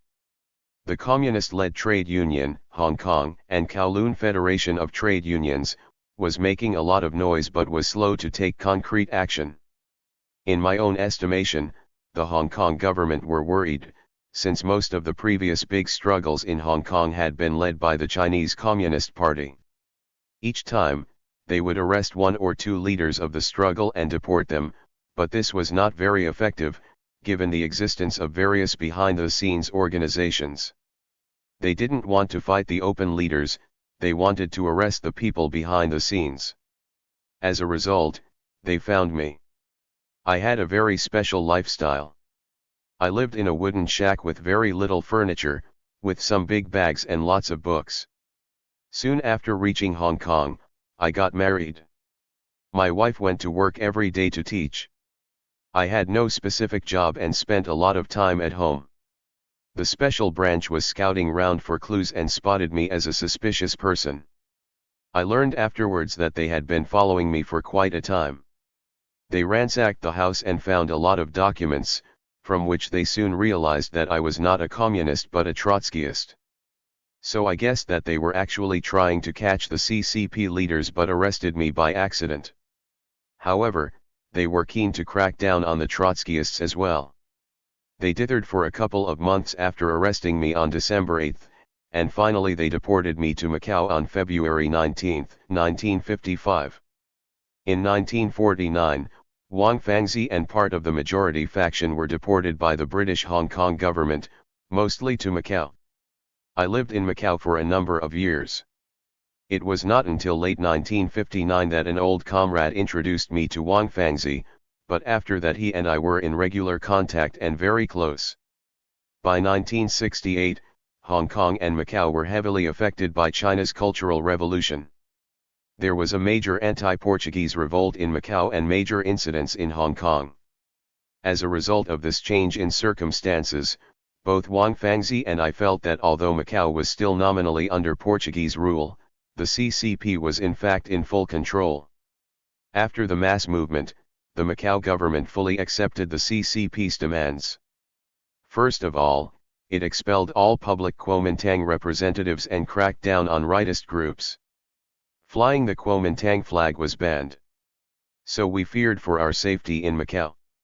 If the CCP wanted us, they could come and arrest us at any time. We needed to get back to Hong Kong, where the British Hong Kong government was less ready to fall in completely with the CCP's wishes. Wang Fangzi had more social connections. He was using a new name and had been able to visit to Hong Kong, without any problem. After that, I too started going to Hong Kong as a Macau resident. This continued until 1974, when because of new circumstances I decided that it was best not to go to Hong Kong for the time being. I stayed away until 1985, when the Sino-British negotiations were finalized. After the CCP's victory, Peng Shuzi argued that the Chinese communists were petty bourgeois and had achieved victory through a peasant army and with Soviet-Russian help. In the early 1950s, you wrote your own reflections on the victory of the Communist Party under the pen name Maoqi. You argued that it was the beginning of the Third Revolution in China. What was the reaction to your opinion within the Hong Kong organization? XQ The fact that the Communist Party was able to achieve a complete victory so quickly in 1949 was completely unexpected. This fact was acknowledged within the Chinese Trotskyist movement. But some said that the CCP itself had not estimated in advance that it would be able to seize power so quickly. Such people didn't think that our failure to reckon on a communist victory was a particularly significant mistake. I disagreed. I thought that the victory of the CCP was tantamount to a major defeat for us Trotskyists, and in fact marked the beginning of the disintegration of our Trotskyist organization. I stated my opinion in early 1951. At the time, the actual leaders of our Central Committee, Peng Shuzi, Chen Bilan, and Lu Jieliang, had already gone overseas. In early 1950 they reached Saigon, where Lu died. Peng Shuzi and Chen Bilan then went to France and stayed abroad. Not only were they not present when I put forward my new views, but they found it hard to correspond with us. It took at least a year before Peng and Chen in Paris knew about my new views and the fact that they had caused much controversy within the Hong Kong organization. My initial view was that we had been greatly shaken internally by the victory of Thiep, which was beyond our expectations. What should we do in the new situation? Our political program needed to change, as did our political demands and slogans. So there was an immediate discussion in Hong Kong. Before Peng Shuzi left Hong Kong, in January 1950, there had been an enlarged meeting of the Central Committee of the Revolutionary Communist Party. 2 days before they left, a political resolution was passed, drafted by Peng Shuzi. I attended the enlarged meeting. All the Central Committee members in Hong Kong, plus some local leaders, amounted to around 10 people. The meeting lasted only half a day and the resolution was passed quickly and without much discussion. Later on, I came around to thinking that both the resolution and Peng Shuzi's estimate of China's evolution after the communist victory were completely wrong. In early 1951, however, when I put forward my new opinion, the errors in the resolution were not so obvious. In the immediate aftermath of the CCP's victory, especially in the newly liberated big cities where the mass movement against the Kuomintang had in the past been vibrant, there was much disillusionment among left-leaning youth and communist intellectuals. This was because real reform had not yet begun, while the authoritarian and even corrupt nature of the Communist Party, especially in Guangzhou, was blatant. That's why the Communist Party was called the even more miserable Party 5 by people at the time, meaning that it was worse than what had gone before. But we Trotskyists, at least some of us, believed that although real reforms had not yet begun, the Communist Party would have to implement them sooner or later. Of course there would be no political democracy, but land reform, social improvements, and the whole apparatus of power and the whole structure of society would change radically and drastically. That would by no means amount to a dictatorship of the proletariat, but democratizing reforms would definitely ensue. It was even possible that the CCP would abandon its two-stage theory of Revolution 6, break with the bourgeoisie, and confiscate its property. But it was also possible that the CCP would become even more corrupt and rightist, as the resolution had intimated. Even so, my main estimate was that a shift to the left in the CCP was the greater possibility.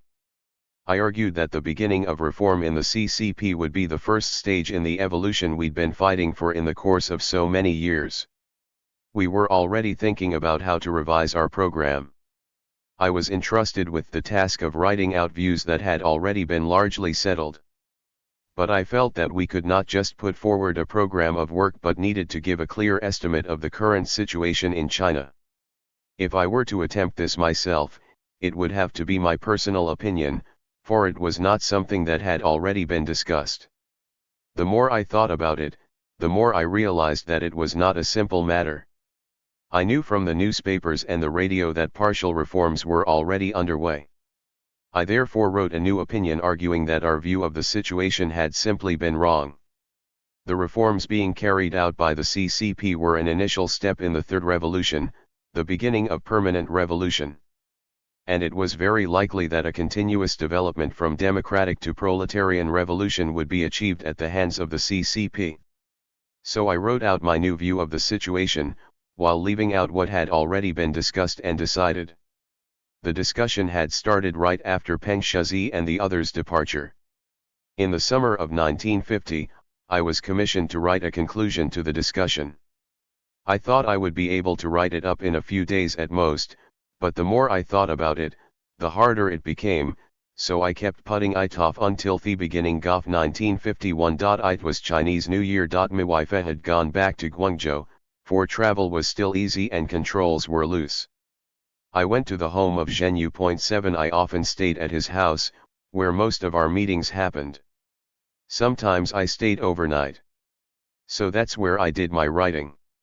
It took about 3 days to finish. I left the document for everyone to read, and they all said that it had revised our view completely. But it wasn't long before Zhen Yu and others basically came round to my side. When the party was founded in 1948, an official central committee had been elected, with 7 full members and 2 alternates. By the end of 1948 the situation had changed and the Trotskyist Central Committee had moved to Hong Kong. 5 of the 7 members of the Central Committee formed the Political Bureau.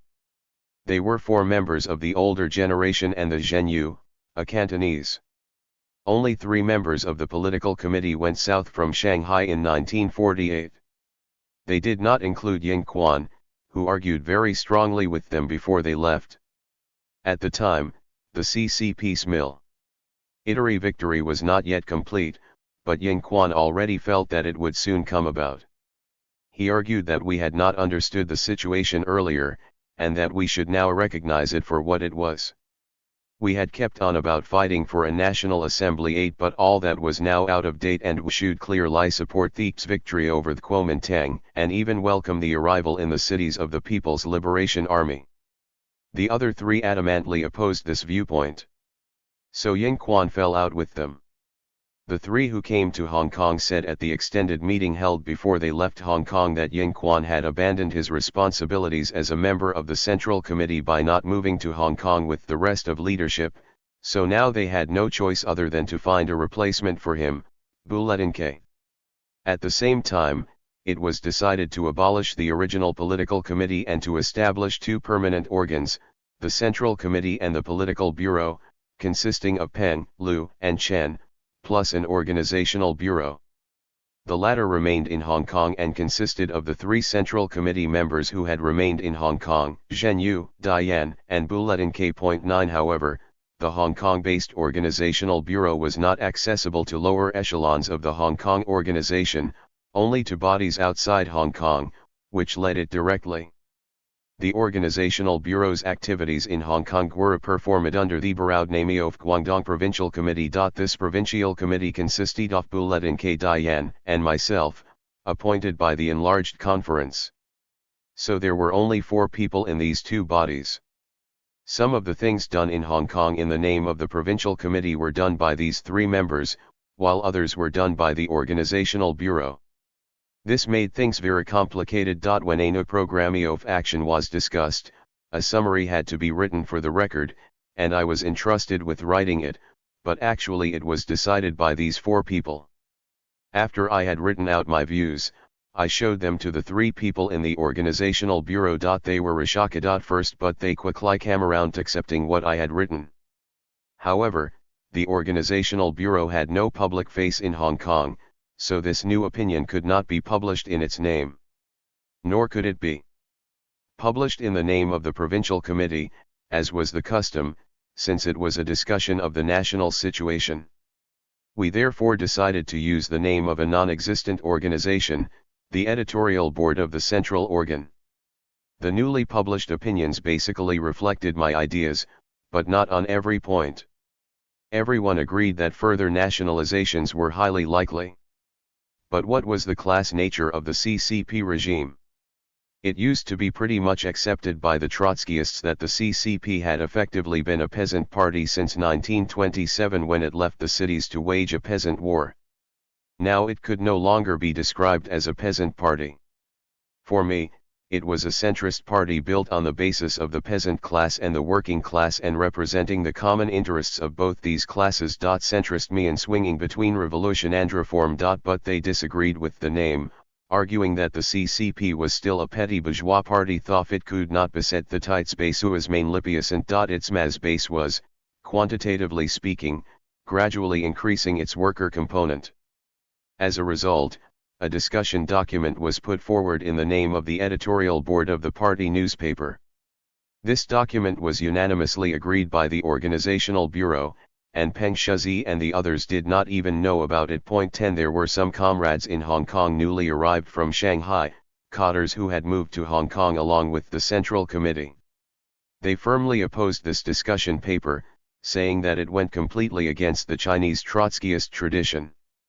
They even said that the person who had drafted it might be a spy and that it represented a total surrender to the CCP. They did not say so in their article, but this is what they really thought. After this, the organization in Hong Kong split into 2 factions, according to their views on this discussion paper. So, the ideas I came up in early 1951 culminated in a heated debate among the Hong Kong Trotskyists. Some branches supported our new approach, others were controlled by people from Shanghai. This disagreement was also a regional battle within the Hong Kong branch. When Old Peng was on the point of leaving, he divided the Hong Kong organization into 5 districts, each with a district committee. Many of our Trotskyists had already fallen inactive, and the number of branches had shrunk. The main branches were in Shaokai Wan and Tsuen Wan. District 1 was Shaoquan, District 5 was Tsuanwan. In District 1, I was secretary of the district committee, while a group from Shanghai dominated District 5. The local cadres from District 1 supported me while at Hekataresan District 5 from Shanghai suffered refutam views. They opposed my opinion from the very start. You say that the victory of the CCP is the first stage of the Third Revolution in China, but the victory of the CCP is simply a victory in a peasant war and does not deserve to be called a revolution, much less the Third Revolution we have hoped for all these years. So at the beginning the specific argument was over whether the CCP victory counted as a revolution, and what was a revolution. This argument went on for many months. Almost all the branches in the Shaoquan area were on my side, while Tsuanwan supported the position of the Shanghai veterans. The Hong Kong Local Committee, the leading body in Hong Kong at the time, proposed that the two sides should interact, with representatives of each attending the branch discussions of the opposing faction. In Shaoquan, we did so immediately. Our opponents were allowed to go to any branch on our side to participate in the discussion. After the discussion, if they wanted to talk further with any particular individual, so be it. They mainly sent Jian Chuan as their representative. 11 Our side sent Zhen Yu and me. However, they invariably refused to let us attend their branch meetings. They said that I might be a spy and that I was now thoroughly opposed to Marxism and Trotskyism. They didn't even want to read what we wrote. Old Peng was not present at such meetings. Later on, when he resumed correspondence with us, he did not say directly which faction was right and which was wrong. He only said afterwards that neither faction knew much about the issue and neither knew that at the end of 1949 the International Executive Committee had adopted a resolution on the victory of the CCP. The document had made it clear that the Fourth International considered the victory of the CCP to be a new revolution. When this document was translated into Chinese, several of their veterans were still in Hong Kong. Everyone had read it. But the actual document did not say explicitly that this third revolution in China had already succeeded. There was no such statement. It simply said that the victory of the CCP represented a fundamental transformation following the defeat of the 1927 revolution. It was the beginning of a move in the direction of a third revolution. Old Peng felt that the International had already documented this clearly, and his fellow old-timers shared this view. However, they were about to leave Hong Kong, and they failed to make their position clear to the young Trotskyists in the colony. So later on, there were unnecessary arguments within the organization. Peng was simply thrashing around and hitting out indiscriminately at both sides, without coming to a specific judgment, in order to demonstrate his own forever correctness. He insisted that he had always been right and that the Hong Kong organization was so naive that it did not even know how to read the document in question. The document regarding the resolution of the RCP's enlarged conference drafted by Old Peng after the victory of the CCP clearly stated that the CCP had become a second Kuomintang and that the problem of China would not be solved until the Third World War. Because of these issues, the 1st and 5th districts remained very much at loggerheads. Several leaders including Zhen Yu and Bulletin K were so elevated that they were actually the organizational bureau, though ostensibly they were considered to be the provincial committee. However, the comrades in the two districts had little respect for them. Later, after my arrest and deportation to Macau, all the remaining branches and district committees in Shaoquan came under the influence of Li Si. 12 After I left for Macau, Li Si and many others from other district committees and branches in Shaoquan crossed the water to see me. They all asked the same question: why were you arrested? Could it be that informed on you? I said no. Although they were against me, they were not so much as to do such a thing, I added. Anyway, the British were arresting me as a Chinese communist. More importantly, the comrades in the 1st district felt that the Shanghai faction was out to expand its power base in Shaoquan and wanted to take control of the Shaoquan district committee. The few remaining comrades on their district committee said, if they really do that, we will split with them. They came to see me and asked if that would be the right thing to do. I said, absolutely not. Splitting now can only have a negative outcome. That was the situation at the time. I was firmly against splitting the organization. But after that, organizational activities came more or less to an end. By 1956, when the Polish and Hungarian incidents 13 took place, we briefly resumed activity. And wrote some articles, but after that the organization basically ground to a halt. I was good friends with Zhenu, and we had been comrades before we became friends. After I left for Macau, he too soon fell inactive, and then he became a factory owner and asked me to help out in his factory, as a worker. By the 1960s, the organization was not even minimally active. It was not until the 1970s that some young people came back from overseas to join the Trotskyists. This led to a revival of the RCP. Why could you say more about the resurgence of the Trotskyists in Hong Kong in the 1970s? XQ After the rise of this group of young people, which was centered on the anarchist-leaning 70s bi-weekly group, some split off and became Trotskyists. These young people had returned from overseas in April 1973 and later set up the Revolutionary Marxist League, a Trotskyist youth group, which won a number of adherents in Hong Kong. The first was Ng Chungyin, who had been close to the Fourth International Majority Group while abroad and who, I believe, had been charged by it with returning to Hong Kong and developing the Fourth International. So he soon broke away from the RCP on a pretext and started leading the RML. Less than a year after his return, Shum Kin Fun also fell out with the leaders of the RCP, but he did not break away from the party and joined THIRD-WORLDISM in a personal capacity. Shortly afterwards they organized a For Anti-Movement 14 in Hong Kong, which caused quite a stir. However, the authorities cracked down on them.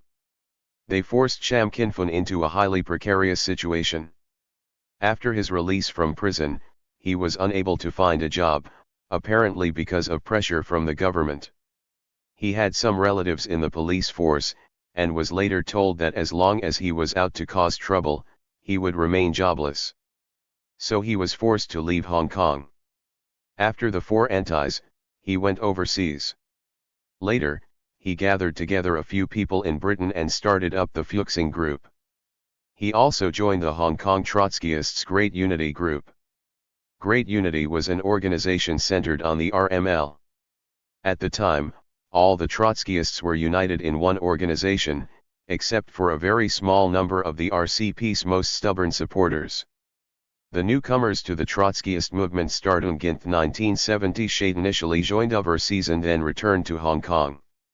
On their return, most visited Macau to see Wang Fangzi and me, especially a few who belonged to the RCP, including Ng Chungyin, Shum Kin Fun, and Li Weiming.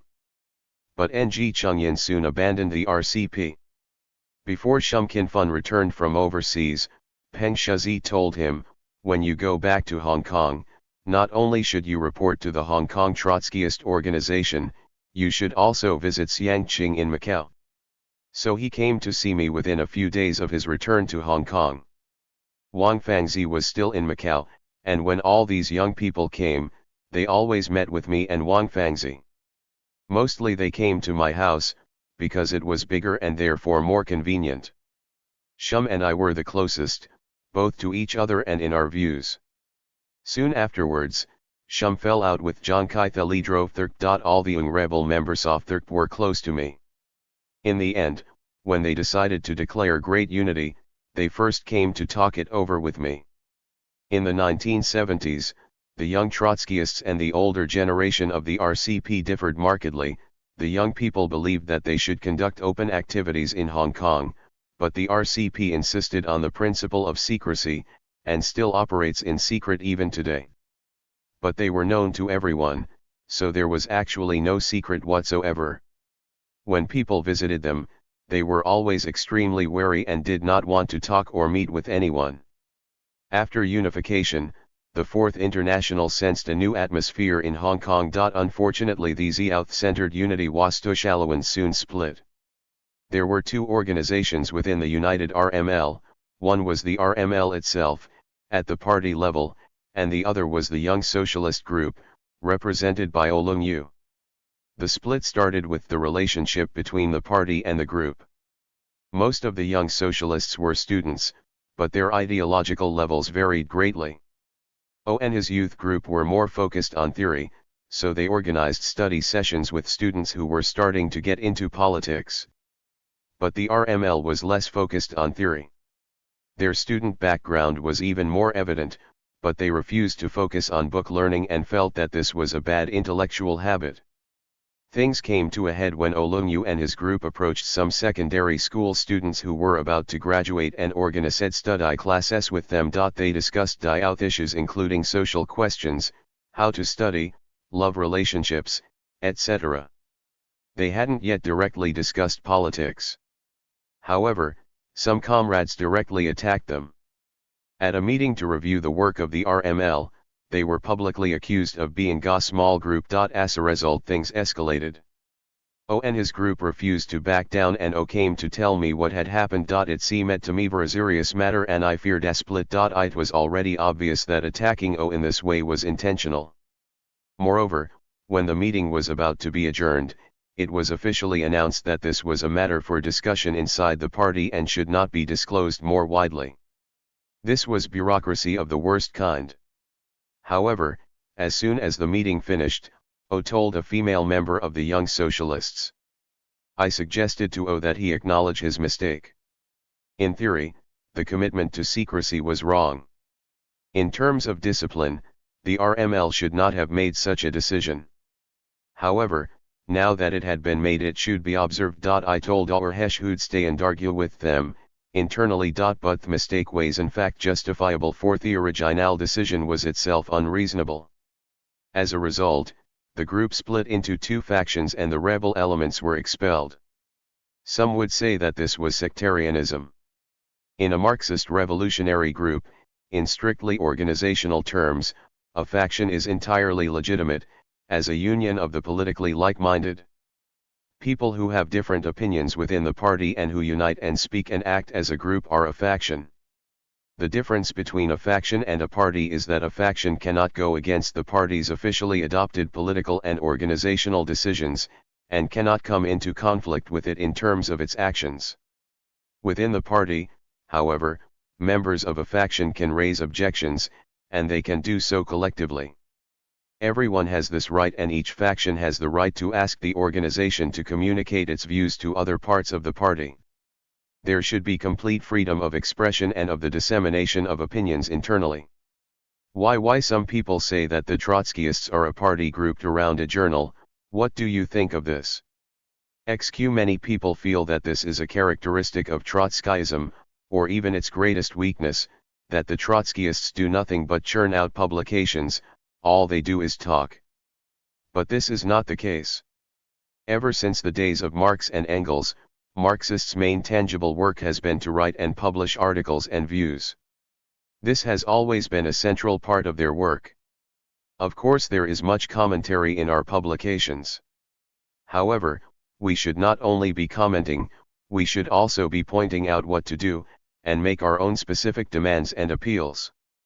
Often, however, due to objective conditions, we have little power on our own account, and even when we do turn out our publications, we have few outlets. Even when they are well received, we will not necessarily be in a position to print as many as we need.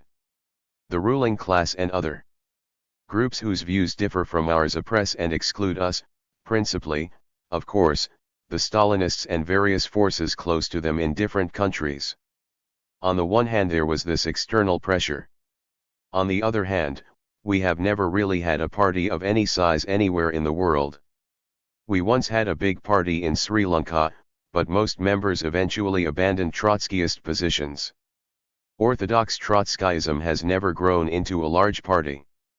So all that Trotskyists can do is publish a journal. That is not to say that this is the extent of our ambition, it is implied we can do at the moment. If we can maintain a publication, a long and uninterrupted publication, rich in content, that's great, but in fact Trotskyists have rarely been able to do that in any country. We have never been able to do so in Hong Kong. I think it is important to accept our tradition of publishing. At the same time, we acknowledge that even when our publication is at its best, its impact will be tiny. It's not that we don't have the right approach, it's that we lack a conducive environment. It's great to be able to publish regularly and to have something to say. In fact, however, we have an unable to das atomic effect, and instead of making progress in this area, we are now regressing and becoming even weaker. However, this is not the fault of our approach. I personally feel that keeping October Review 15 going ever since 1974 has been no easy matter. In the beginning, John Shum was the main force behind October Review, but he soon became inactive. The RCP then inherited the publication. They couldn't publish it on schedule, but at least they managed to keep it going. In terms of content, however, it has always been the same old thing, never saying much new about Chinese issues. The old ways haven't changed. So much is still unrealistic. For example, before the issue of Hong Kong's return to China was raised, the journal often scolded the CCP for the incompleteness of its revolution, the fact that China, now that the CCP has been in power for so many years, still did not dare to take back Hong Kong and Macau, and the fact that since the 1960s and 1970s, the CCP and the colonial government of Hong Kong were increasingly compromising and cooperating with one another. When negotiations began, the journal focused on criticizing the CCP, saying that it had been dragging its feet for too long, that in the past it had not even negotiated and now it was negotiating too slowly, it should have taken back Hong Kong and Macau much earlier than it did, etc. However, they were unable to offer any specific advice on how to take back the territory. They did not consider the issue of how useful Hong Kong would be to China if the CCP simply took back the territory regardless of everything. As for the hearts and minds of Hong Kong people, would they embrace Hong Kong's return to China? YYU and Wang Fangzi met in Macau in 1959. What was your relationship? XQ Wang Fangzi and Lukuawa are Trotskyist veterans. We hate a very close relationship. Because we were both in Macau, we grew very close to one another. As for Lukuawa Huays in Hong Kong, so our contact with him was a bit less frequent. But after I got to know Wang Fangzi, nearly every time Lukuawa came to visit him, he also met with me. I never discussed political issues with Wang Fangzi in a serious way. 16 However, we chatted about politics all the time. Mostly we talked about the current situation, or criticized the CCP's policies and practices. Mostly we agreed. There were no particular disparities or big differences of opinion, although it was clear from the articles written by each of us that there were some differences. We were just good friends. There were even some occasions on which it was obvious that I was criticizing views that Wang Fangzi had put into writing. To give just one example, in 1974 the World Congress of the Fourth International was attended by its first ever representative from Hong Kong. The RCP had long been the official Chinese section of the Fourth International and was entitled to send a delegate. But this was the first time since the founding of the Chinese section that it had sent a delegate to a meeting of the Fourth International. Previously, Peng Shuzi had been in France and was unable to return to Hong Kong or the Chinese mainland. When the International met, Peng naturally acted as a representative of the Chinese section, as leader of the RCP. However, he could not count as a delegate from China or Hong Kong. In 1974, the RCP sent an official delegate, Li Si, to the Congress, but he knew no English, so John Shum also attended, as his interpreter. Beforehand, the RCP made various preparations. Wang Fangzi, Lukuawa, and I knew about this. Wang Fangzi therefore wrote a brief statement of his views on the Third Revolution in China and the CCP's rise to power, as well as a review of what the Chinese Trotskyists themselves were up to at the time. Wang gave these materials to Li Si. In them, he said that when the CCP was seizing power after 1927, we Chinese Trotskyists had failed to work in the countryside, and that we should have participated in the armed struggle in the countryside. Instead, we had insisted on staying in the big cities, alongside the workers. But given the reactionary circumstances, we were unable to do anything in the cities, and the number of workers we managed to win over was exceedingly small. It was impossible to talk politics with the workers, and even if you did, they wouldn't accept you, or those who did agree with you turned out to be secret agents. So by insisting on being among the workers in the big cities, we were actually unable to achieve anything.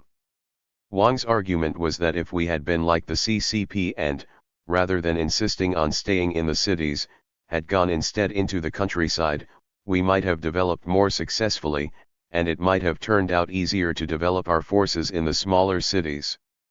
Such was his opinion. He showed me what he had written. Lu Kuahua also read it, and agreed with it. But I wrote a dissenting opinion. My comments were not formally directed against Wang. I was simply responding as a Chinese Trotskyist who was also reflecting on the causes of the victory of the CCP and reviewing which of the Trotskyists' past practices had been right and which wrong. I argued that our failure to develop forces had been mainly determined by objective circumstances. But although we had failed to develop, we were not completely without achievements, and our people had never given up. We opposed what the CCP had done, for it had a strong mass base and the support of the Soviet Union and the Third International. Had its leaders been prepared to stay in the cities, they could have avoided staging risky urban uprisings and retreating of their own accord to the countryside and establishing Soviets in the most backward villages during a period of revolutionary Abib. It was a retreat to the countryside to carry out an agrarian revolution. But the CCP called its rural regime a Soviet republic at a time when it lacked an adequate base of urban support. As a result, the cities were voluntarily abandoned. Had no thapand had thikna adopt the slogan of overthrow the Kuomintang for the time being but retained it as a long-term next step, had it instead made defensive demands and called for and partial reforms, it could have campaigned for a national assembly of the sort that Trotsky was recommending.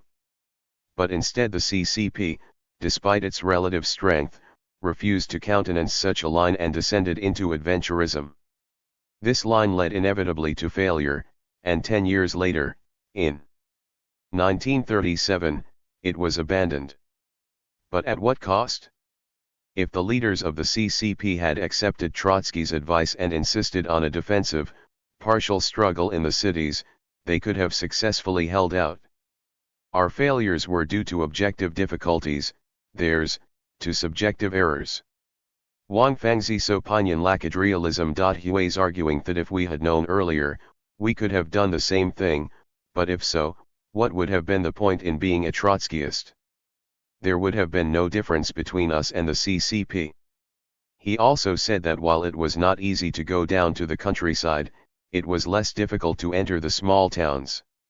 However, that was even more unrealistic. It's easier in the countryside because the villages are remote and the bourgeoisie and the Kuomintang are less powerful. In the small towns, on the other hand, everyone knows what you're up, how many people have been sacrificed as a result. So I simply made the point that the victory of the CCP did not mean that we should have abandoned the cities. What I wrote was entirely directed at Wang, but not explicitly so. Moreover, my statement was not openly published. I merely intended to let the Fourth International know that those Chinese Trotskyists who remained active were thinking about these issues, but from different angles and standpoints. Wang showed me what he had written, and I showed him what I had written. When he read it, he smiled and said gently, "Goodness, these views are directed not at old Peng but at me." 17 I simply smiled and held my tongue. I think I can say that that was the only time we had a serious political contretemps. Interview with Long Hair, October 27, 2015. Conducted by Yang Yang, translated by Gregor. Benton. Location, Hong Kong Legislative Council Members' Offices. Long Hair was a key member of the RML in the 1980s and is now a prominent leader of the League of Social Democrats, a left-wing and pan-democracy political party established in Hong Kong in 2006. His real name is Lun Kwok Hung. He organized the April 5 group in 1988 and was twice elected to the Hong Kong Legislative Council. He is currently in prison in Hong Kong, a prisoner of conscience. In this interview, Longhair recalls the rise and fall of the Trotskyist group in Hong Kong, between 1975 and 1989, and his personal involvement. Why how did you come into contact with the Trotskyists, how did you join the Trotskyist organization, and what kind of work did you do? I came into contact with the Trotskyists through a friend who introduced me to them through various study and reading classes, and I began interacting with the young Trotskyists.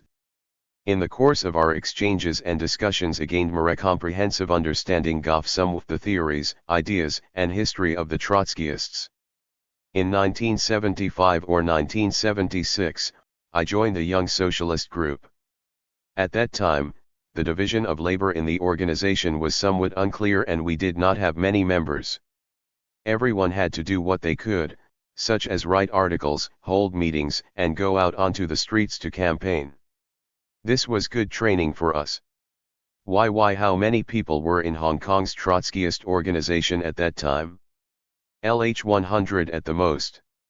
After you joined the Trotskyists, were there any attacks on your activities by the Maoists or any major crackdowns by Hong Kong's colonial government? The Gang of 4-1 had already fallen. This had a big impact on the CCP in Hong Kong. The Gang of 4, who were supposed to be Mao's designated successors, were arrested and called counter-revolutionary. Originally, the leftists in Hong Kong were still criticizing the Trotskyists in 1975 to 1976, and after the fall of the Gang of 4, they lost their ability to do so, because they no longer had a base. For a long time, they were unable to figure out what was revolutionary and what was counter-revolutionary. They didn't even know whether they themselves were revolutionary or not. Since Deng Xiaoping's comeback, Thik Fad Nalanger Binasing Thasama languages in the past to explain the legitimacy of the regime. The Hong Kong government's repression of us was limited, because not many people were involved in social and political movements in Hong Kong at the time. But I'm sure that they maintained surveillance over us and had infiltrated us. So let's talk about your arrest by the Hong Kong government in 1979. The genesis of that event can be traced back to April 5, 1979. On that day, the Revolutionary Marxist League organized a demonstration in Victoria Park to commemorate the third anniversary of the April 5 Movement 2 in Beijing, demanding from the CCP the release of political prisoners and democracy. We applied to the police for permission to demonstrate, which was granted. We marched to the Xinhua News Agency 3 and protested, chanting slogans and sing outside the entrance. The police came over and said we were not allowed to stage a demonstration outside the Xinhua News Agency. They didn't arrest us, they simply warned us. Because of the weather at the time, it was raining, not too many people attended the demonstration, so we decided to hold another rally on April 22. When we turned up with our application for a license, they said no. We later complained at a press conference that the Hong Kong government was refusing to allow a demonstration because of pressure from the Chinese Communist government. We then announced that we would not comply with the Public Order Ordinance, a colonial ordinance of the British Hong Kong government according to which to apply to the policy advance if you wanted to hold a demonstration. So on April 22, we were arrested just as we were gathering for the demonstration. In June of the same year, 4 of the 7 arrested were sent to prison. Why at the gathering you shouted that the British Hong Kong crackdown on the RML is a crackdown on social movements? Here's the background. After 1976, because of the fall of the Gang of 4, the CCP in Hong Kong was in an ideological crisis. Within the Hong Kong student movement, the more left-leaning members did not know how to act as Marxists, and the spontaneous mass movement frequently encountered a particular problem in the course of fighting for their demands, a problem that we too had encountered, i.e., that the colonial public order ordinance, which governed public demonstrations and marches, affected almost everything you tried to do. Even handing out leaflets had to be registered with a department called the Home Affairs Department. Without its permission, you weren't allowed to distribute them. In 1977 to 1978, there were some spontaneous and sporadic mass movements in which people who had been involved in political and social movements in the past participated. This could be said to represent a new beginning for social movements in Hong Kong in the period after the fall of the Gang of Four, but the British Hong Kong government suppressed them.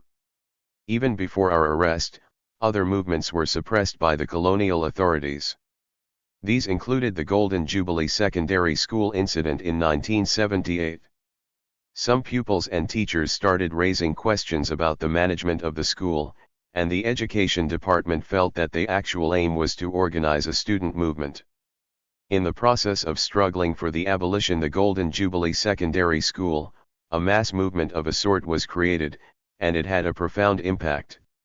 It lasted until July. As a result, the Hong Kong government had to give in, and the school was divided into two parts. Because of the social tensions, a spontaneous mass movement arose. The Hong Kong government was the target of a major onslaught. Then, in 1979, there was a protest by Yau Ma Tei boat people. 4 The boat people went on a march, but before they reached their destination, the police arrested more than 100 people on the bus, which led to another social mobilization in support of those arrested. So a spontaneous mass movement had been created within the social movement in the years following the downfall of the Gang of Four. The Maoists among the political activists had largely ceased their activities. Under social pressures of that sort, there was inevitably some resistance from the grassroots. In 1978, the then governor of Hong Kong visited mainland China 5 and asked what would happen to Hong Kong after 1997. The top brass was anxious to reassure investors. It seems Tama thought the suppression of social movements in Hong Kong at the time was actually related to this. By reassuring investors, the CCP was equally reassuring the Hong Kong government. So the colonial government suppressed political forces that were unfavorable to the ruling class, especially us Trotskyists, for we were not only against the Hong Kong government but we were also against CCP. So the crackdown was a small favor to the CCP. What about the internal situation of the RML, example its main principles, the launch of its publication, and the subsequent split? The Trotskyists were a Marxist-Leninist organization, so they practiced democratic centralism. Democratic centralism actually differs in nature from place to place and culture to culture. To put it simply, democratic centralism means, in my opinion, that party members have the maximum democratic rights to discuss issues and to elect people. Later on, I was basically responsible for the RML's publication, Combat Bulletin. Each issue comprised around 1,000 copies, of which 300 to 400 were sold. The Daily Combat Bulletin was a leaflet distributed daily in a fixed number of places in workers' districts. In 1978, some of the young people in the RCP unified. These people formed a minority faction in the RCP. In September 1978, they left the RCP and fused with the RML, leaving the RCP badly depleted. But the unification was rushed and there were differences of opinion in internal debates regarding views and tactics in the mass movement. There were also two factions within the Fourth International at the time, a minority led from North America and, in Europe, a majority tendency. We spent a lot of time discussing the divisions in the FI, which was of course not to the advantage of those of us on the left. Certainly traditional Stalinism was hit hard by events of the time. After the Vietnam-Cambodia and China-Vietnam conflicts and the Soviet invasion of Afghanistan, the whole of the left suffered greatly. In that climate, there were always differences within the organization regarding the international situation and work in Hong Kong and on the mainland. It was in such an atmosphere that we split. Our minority faction left to form a Xinmiao group. Subjectively speaking, however, the young people in our organization were relatively immature. We often talked about the experience of the Bolsheviks, but the oldest among us was about 40 and the youngest were in their 20s, so we didn't have much to say about party building, we were merely plants in a warm house. But there was no disagreement among us about the nature of the CCP regime, Because at that time the economic reform had not yet begun in China, so traditional Trotskyists still saw it as a deformed workers' state. There were no disagreements about the workers' state theory and state capitalism. Such discussions did not come until after 1989. We spent a lot of energy translating the documents of both international factions. We wasted too much time on it. After the split, there were probably still a few dozen people in the RML, but some were no longer active. Why could you tell us more about what the RML did to show solidarity with the labor and the student movements? Our strategy was simple, to be the vanguard of the masses. We barged into the mass movement to fight to become its vanguard, like the European Trotskyists. We were not only out there doing propaganda work, we were also involved in social movements, especially in radicalizing young people, influencing the most capable and progressive elements among them. An approach pursued at the time at the suggestion of the Americans was that the Hong Kong Trotskyists should go as much as possible into the industrial areas to become workers. 6 This was a crazy idea on the part of the Americans. They said that a crisis of capitalism was on its way and they were eager to join the industrial workers in their revolt. Many people who had been teachers became factory workers. So regarding this, we had strong disagreements in our group. The FI's policy of a turn to industry later became a main cause for our split. Why were theory and examples of the Trotskyists successfully joining Gondorganising social movements? No, there was too much suppression. The CCP spread the idea in the mass movement that the Trotskyists were troublemakers. There were those who said we were ultra-left, others said we joined mass movements with ulterior motives. So mass movements were generally unwilling to accept Trotskyist participation. As soon as you raise the Trotskyist banner, they didn't want to get involved. It was not easy for us to get involved. For example, in the Boat People's Protest, we went every day to support them and they were unable to exclude us. Later, after the CCP suppressed the Beijing Spring, people's attitudes towards us changed a lot. Of course, the suppression of the democracy movement was in 1981. During the crackdown on the democracy movement on the mainland in the 2 years between 1979 and 1981, many intellectuals, students, and leftists from Hong Kong went to the mainland to exchange views with pro-democracy activists there. Through these exchanges, we learned that the CCP had put us on the blacklist of pro-democracy activists. These developments weakened the taboo against the Trotskyists. Finally, in the wake of the democracy movement of 1989, centered on Tiananmen Square, the taboo disappeared. Unfortunately, however, the Trotskyists no longer had a properly functioning organization. Why so? In what ways were the RML and the pro-democracy activists linked? What impact did the RML have on the pro-democracy movement? This mainly happened through Lao Shanqing. He was absorbed into the student movement and was a key figure in it. There were others too, including Ng Chengyin. They ended up being arrested. Their arrest was a fatal blow to the Hong Kong Trotskyists.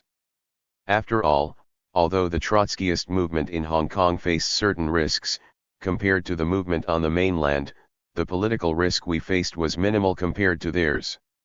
In fact, we discovered that there was no longer any leeway in which to work. As a result of the arrest of Ng and Lao, the CCP's infiltration of the Trotskyist organizations in Hong Kong, which seems to have been almost complete. So basically work in China stopped. Some people walked away from the movement. Several of the leaders of the RML left Hong Kong. Hence, due to our lack of person power, I had to pour my entire energy into the RML. I became a full-time activist. As for our influence on the Chinese democracy movement, we had some political impact and opened the eyes of some of them. Why in the 1980s, apart from supporting the pro-democracy movement on the mainland, what other activities did the RML engage in? Twazel grassroots work. After the signing of the Sino-British Joint Declaration in 1984, our whole conversation revolved around the transition on the basis of this document, how to hold the CCP to its promises, Such was the case in 1987, 1989. The RML collapsed completely during the 1989 pro-democracy movement in Beijing. We set up a social movement, the April 5th Action Group, and we put all our energy into it. You could say that we disbanded our small vanguard in terms of revolutionary activities, but sought to turn our new group into another form of vanguard, in order to lead a new wave of local social and political movements. There was no movement involving the RML for a very long time because of the disparity in class forces and the low level of mass awareness, for RML could not gain mass support on the basis of its past activities and had suffered an organizational split. It therefore became passive in the 1980s. If there is a movement but you don't engage in it, you are doomed. This is the lesson of Russia in 1905. In 1990 or 1991, I proposed the dissolution of the RML. What was the point of calling ourselves a revolutionary vanguard party if we were incapable of carrying out the job of a revolutionary vanguard party? We wrote to the FI and relinquished our status as a section, since we were no longer qualified as such. We focused our whole activity on the issue of our April 5th Action Group. Everyone from the original Ream took part. At the same time, each of us had a job. I was working the night shift as a bus driver. We no longer had the time or energy to be Trotskyists. Let me give you an example. In May 1989, I was one of the leaders of the April 5th Action Group and, at the same time, of the RML, and both organizations had to put out leaflets, but that proved beyond us. So the RML died a natural death in the end. Why you have lived through the storm for so many years and seen the rise and fall of the RML. What is the significance of the Trotskyists? If you are a leftist, the things that were going on in mainland China were a big problem, and quite contrary to what Marx said. You have to find another way from. Some people have abandoned Marxism, some haven't. The Trotskyists are just one group among the latter. The Chinese Trotskyists are unique. They sprang from the blood of the revolution of 1925 to 1927. I have had a lot to do with the old Trotskyists. We received letters from Uncle Jen and we also had dealings with Lu Zixun. Many of us could not understand Lu, since he spoke, but I could understand him. Wang and Lu were a big influence on me spiritually and morally. I have a lot of respect for them and for their personality and spirit. They are people who have given their lives to our beliefs, and to Marxism. Whether I disagree with them or not, their contribution and charisma cannot be denied. As for the Hong Kong Trotskyists, we have not done very much, except for playing our part in the social movement. We may have failed in advocating Trotskyist ideas, but on the whole, we still managed to put forward a lateral point of view in the social movement and to challenge the ruling class. Unfortunately, we were not able to defend our point of view in the era in which Marxism encountered a great challenge. We are insignificant compared to those Trotskyists and other Marxists who in their time gave their lives in the course of defending their beliefs. Part 5 Epilogue, Revolutionary Socialist Writings in China and the Diaspora in the 2020s. Introduction. Olong Yu. The Chinese Trotskyist movement is now nearly 100 years old. Although it disappeared in mainland China after the CCP arrested all of its members in 1952, it survived in Hong Kong for another 70 years. The rise of a new generation of social activists in the early 1970s enabled the latter to recruit new blood to their aging membership.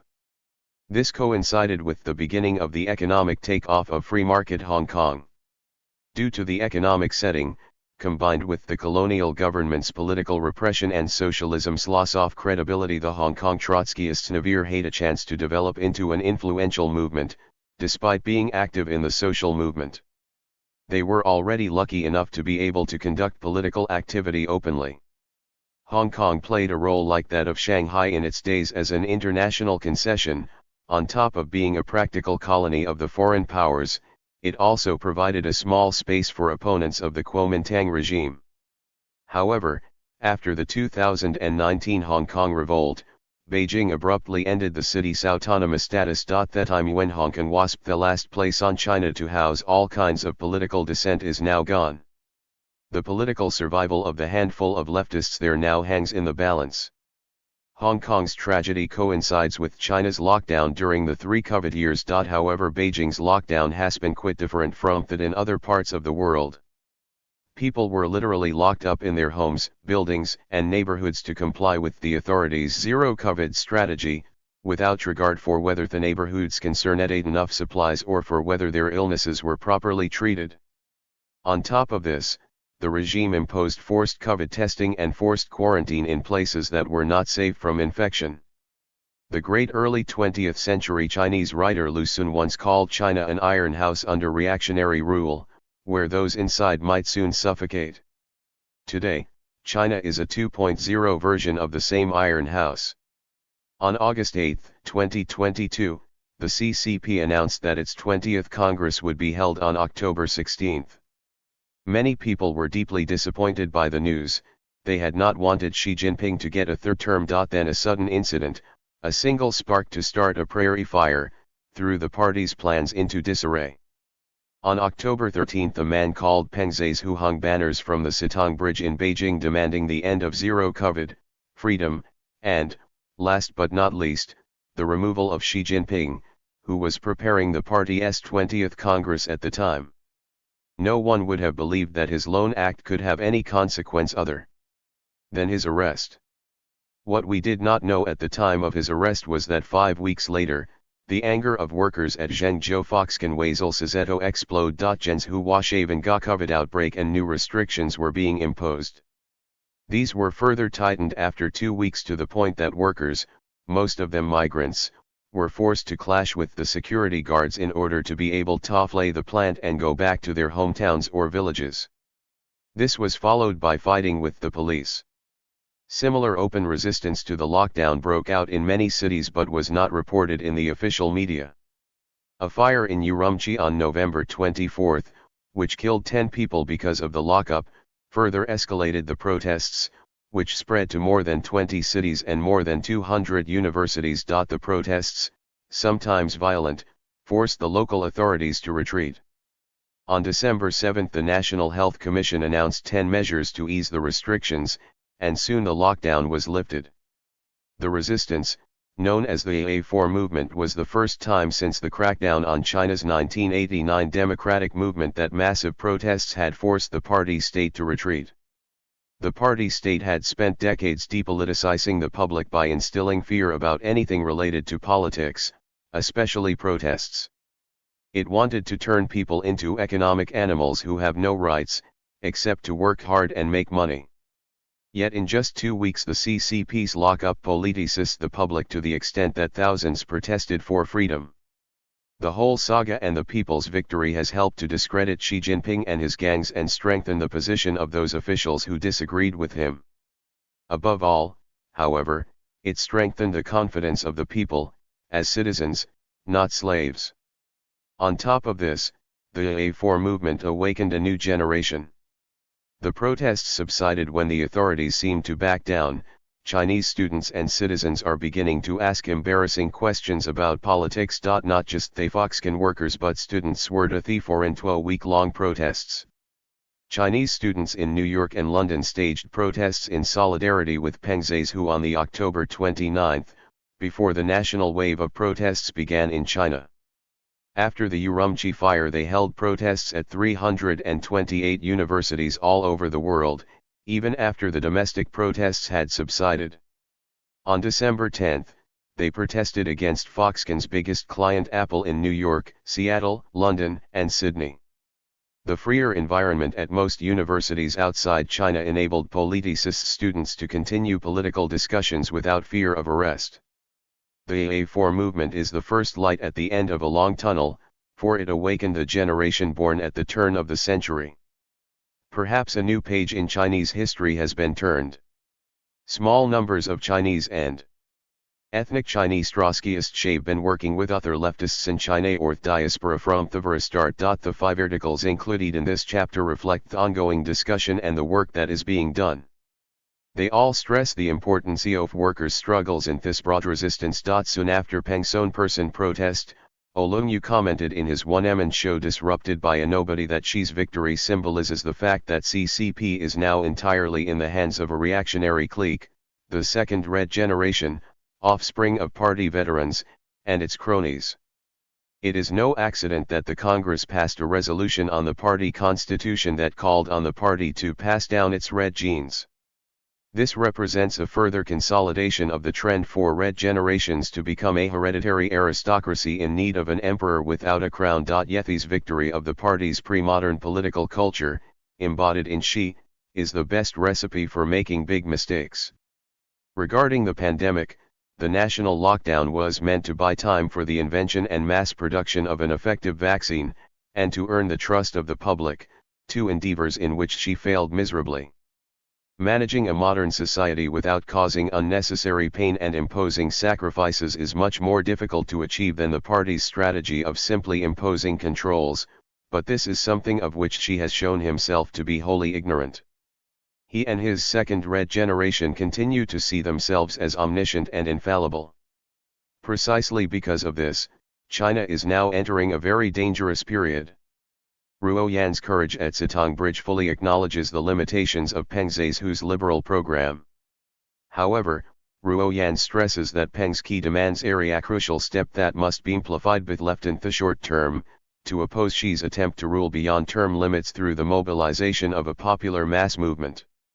Only mass mobilization of civil society can open up the space to build an independent socialist mass opposition, which centers on bridging the minimum demands adequately raised by Peng and the maximum demand of building une institutions of socialist democracy against authoritarian capital.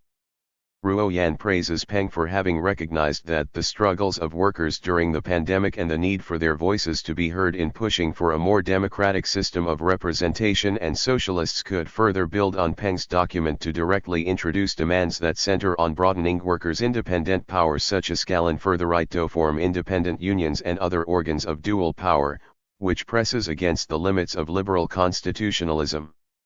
Just as Ruo Yan's article was first published, in late October 2022, the Zhengzhou Foxconn workers had begun fleeing the area, which was plagued with COVID.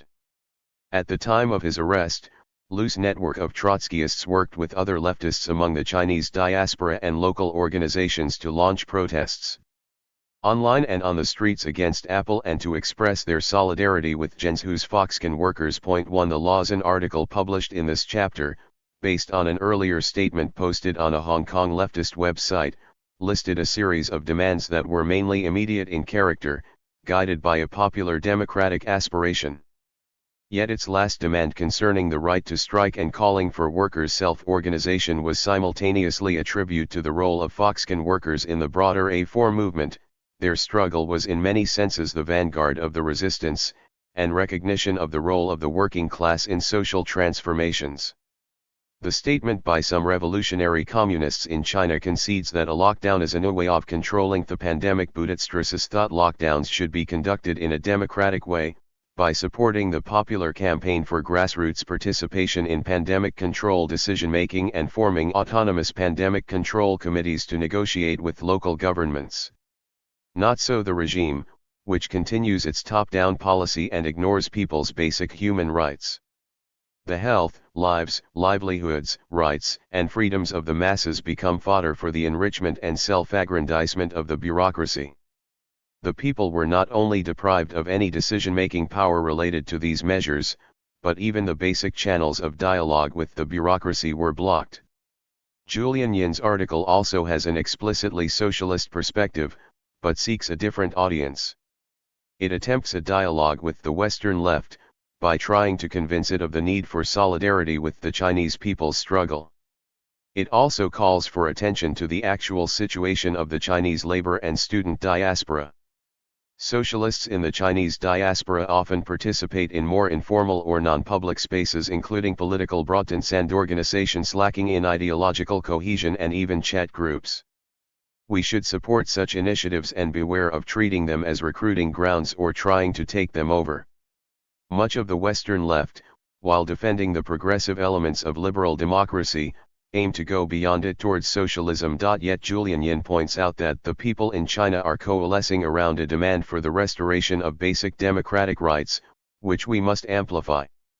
The CCP has profoundly discredited the very word communism in the course of its 70-year rule, by suppressing all organized opposition and basic political freedoms.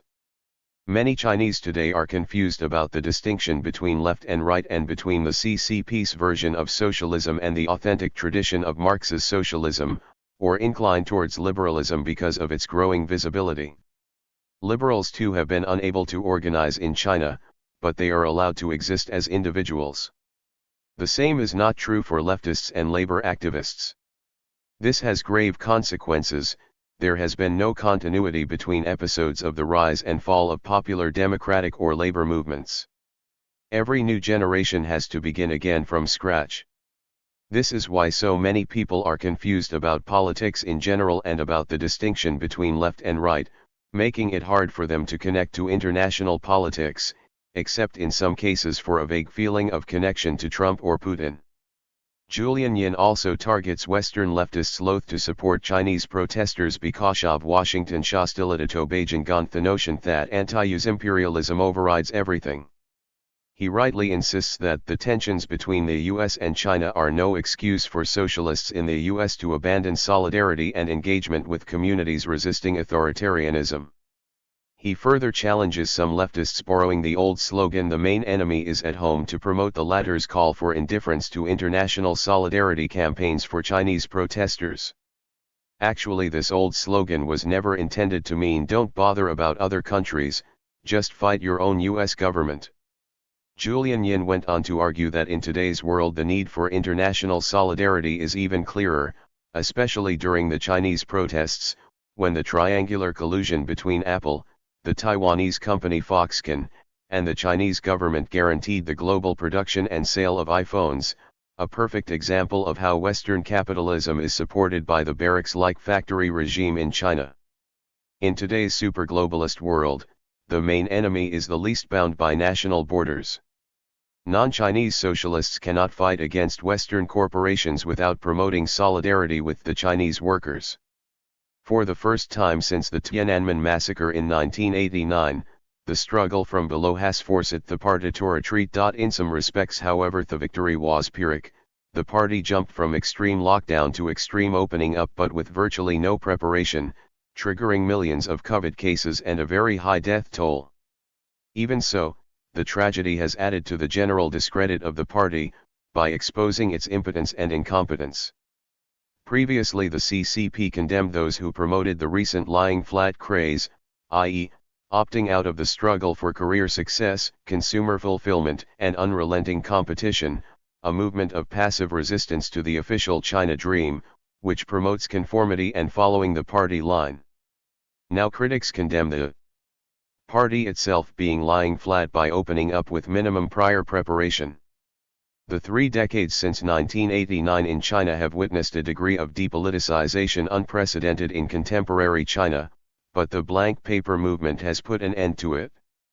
A new page in Chinese history seems to have been turned, this time by the people. We are close to the centenary of the Great Second Chinese Revolution 1925-27, whose defeat gave birth to Chinese Trotskyism. The Trotskyists were, unfortunately, also defeated, but whatever their tactical mistakes, they upheld the standard of urban revolution and socialist democracy and pointed to a way of releasing Chinese society from the endless chain of repression, risings, and repression. Because of their democratic critique of Chinese society and Stalinist politics, they have become metaphors incarnate for a host of unresolved problems in Chinese politics. Point 2 Most Chinese nowadays have never heard of Trotskyism. Yet when, in response to the CCP's 3-year-long lockup, they finally rose up in struggle for a better society and an end to totalitarian rule, historically they are echoing what the Trotskyists, including Chen Duxiu, Peng Shuzi, Zheng Keilin, and Wang Fangzi, fought for. Courage at Sitong Bridge, the call for mass action in China. Ruo Yan. First published in Tempest, October 24, 2022. In a rare display of dissent just days before the 20th National Congress of the Chinese Communist Party, a man disguised as a construction worker hung banners on October 13 from a busy intersection on the Sitong Bridge in Beijing with provocative political slogans, calling on the masses to strike at work and at school. One read, "We want food, not PCR tests. We want freedom, not lockdowns. We want respect, not lies. We want reform, not cultural revolution. We want a vote, not a leader. We want to be citizens, not slaves." The other said, "Strike at school and strike at work, and attack the head of state itself. Oust the dictator, traitor Xi Jinping." Online users quickly discovered the protesters' identity to be Peng Liffa, a researcher of electrophysics who had posted some of his demands online days prior to his public protest. These demands were excerpted from a larger document that he has allegedly posted on ResearchGate under the name Peng Zai's Who, which details an extensive strategy for mobilization and a more concrete vision for political reform. Peng's protest came at a critical juncture for the CCP. She was eager to consolidate his third term in power at the party's National Congress this year and potentially identify a new cohort of leadership. The Congress obliged, helping Zitaki His Authoritäten Wingspielecting Politburo Standing Committee composed entirely of his loyalists. China's pandemic strategy has seen mixed results, as its draconian quarantine measures have triggered discontent while its larger economic policy has deepened the everyday exploitation of workers and the economy has shown signs of slowdown and other weaknesses. Many college graduates are unemployed, as China's precarious economy has massively ballooned in recent years. Xi and the party elites are all the more keen to preserve political stability despite these social contradictions. Peng's protest, though small in scale, disrupted the regime's intention to regulate dissent completely on the eve of the National Congress. Within a week of Peng's brief act of dissent, anonymous Chinese overseas students and other diaspora allies have shown solidarity by creating posters and other graphics to amplify Peng's demands and plastering them on the walls of more than 250 universities and other public places around the world. People in China are reproducing Peng's demands against Xi and for mass action by scribbling on public toilets, while strangers airdrop each other dissident messages on the streets. These are not pre-revolutionary conditions, of course, but this level of reaction is not only rare, but testifies to the fact that Peng's calls for popular strikes in civil society to mobilize the masses against authoritarian rule have struck an important chord. While Peng's framework contains important contradictions that we must explore, his key demands are a crucial step that must be amplified by the left in the short term, to oppose through the mobilization of a popular mass movement Xi's attempt to rule beyond the official limits of his term. Only mass mobilization of civil society can open up the path to building an independent socialist mass opposition, which centers on bridging the minimum demands adequately raised bepengon the maximum demand of building the institutions of socialist democracy against authoritarian capital. Peng's vision and strategy. Peng's document begins with a clear exposition of his strategy and political vision. He identifies Xi's dictatorial rule, which he likens to Chinese warlord Yuan Shikai's usurpation of Kuomintang rule in the early 20th century, as a key problem. And the civil society need stories up en masse from universities to workplaces, to exert pressure on the regime to oppose Xi's rule. A political alternative would be centered on expanding suffrage in order to best safeguard the rights and livelihoods of Chinese people. Peng also emphasizes that those in lower society must be empowered, providing a lengthy list of those he considers to be the protagonists of this campaign: unemployed people, migrant workers, those who cannot afford medical services, service workers, those who have faced eviction, etc. In addition to classroom and workplace strikes, he advocates a series of tactics that include various nonviolent direct actions, from setting up roadblocks to making public demands throughout the city. He calls on people to spread the demands in social media networks, even government internal communication networks, and to surround the CGTN office and occupy Tiananmen Square. The framework of struggle is an eclectic mixture of reformist strategies. Peng never calls for the end of CCP rule, but develops structures for reforms that would, in his view, democratize it. Some policy proposals are highly specific. He includes a proposal for a People's Republic of China National Suffrage Committee that would ensure democratic participation in elections, roughly modeled on liberal democracies. For Peng, this process would be easily doable with a technical reform. The regime could simply repurpose the extensive network of COVID testing sites as voting stations. The document lists other specific pandemic policies that would grant more flexibility to ordinary people, and even develops a sample spending budget proposal. For the left, much remains wanting in the program, but we must be clear that any further demands for the expansion of workers' power and democracy can only be built on an energized civil society and mass movement, a point that Peng clearly observes and tries to address. Even as Peng still operates within the framework of liberalism, citing the texts of the latter right-wing dissident Liu Xiaobo and Color Revolution and calling for the safeguarding of the market economy, his desire to stimulate mass action opens up new opportunities for struggle. Such a commitment to popular struggle pushes beyond the traditional consensus among Chinese dissidents, which prefers Western establishment intervention to the independent activity of the Chinese masses. Strengths and limits of Peng's vision.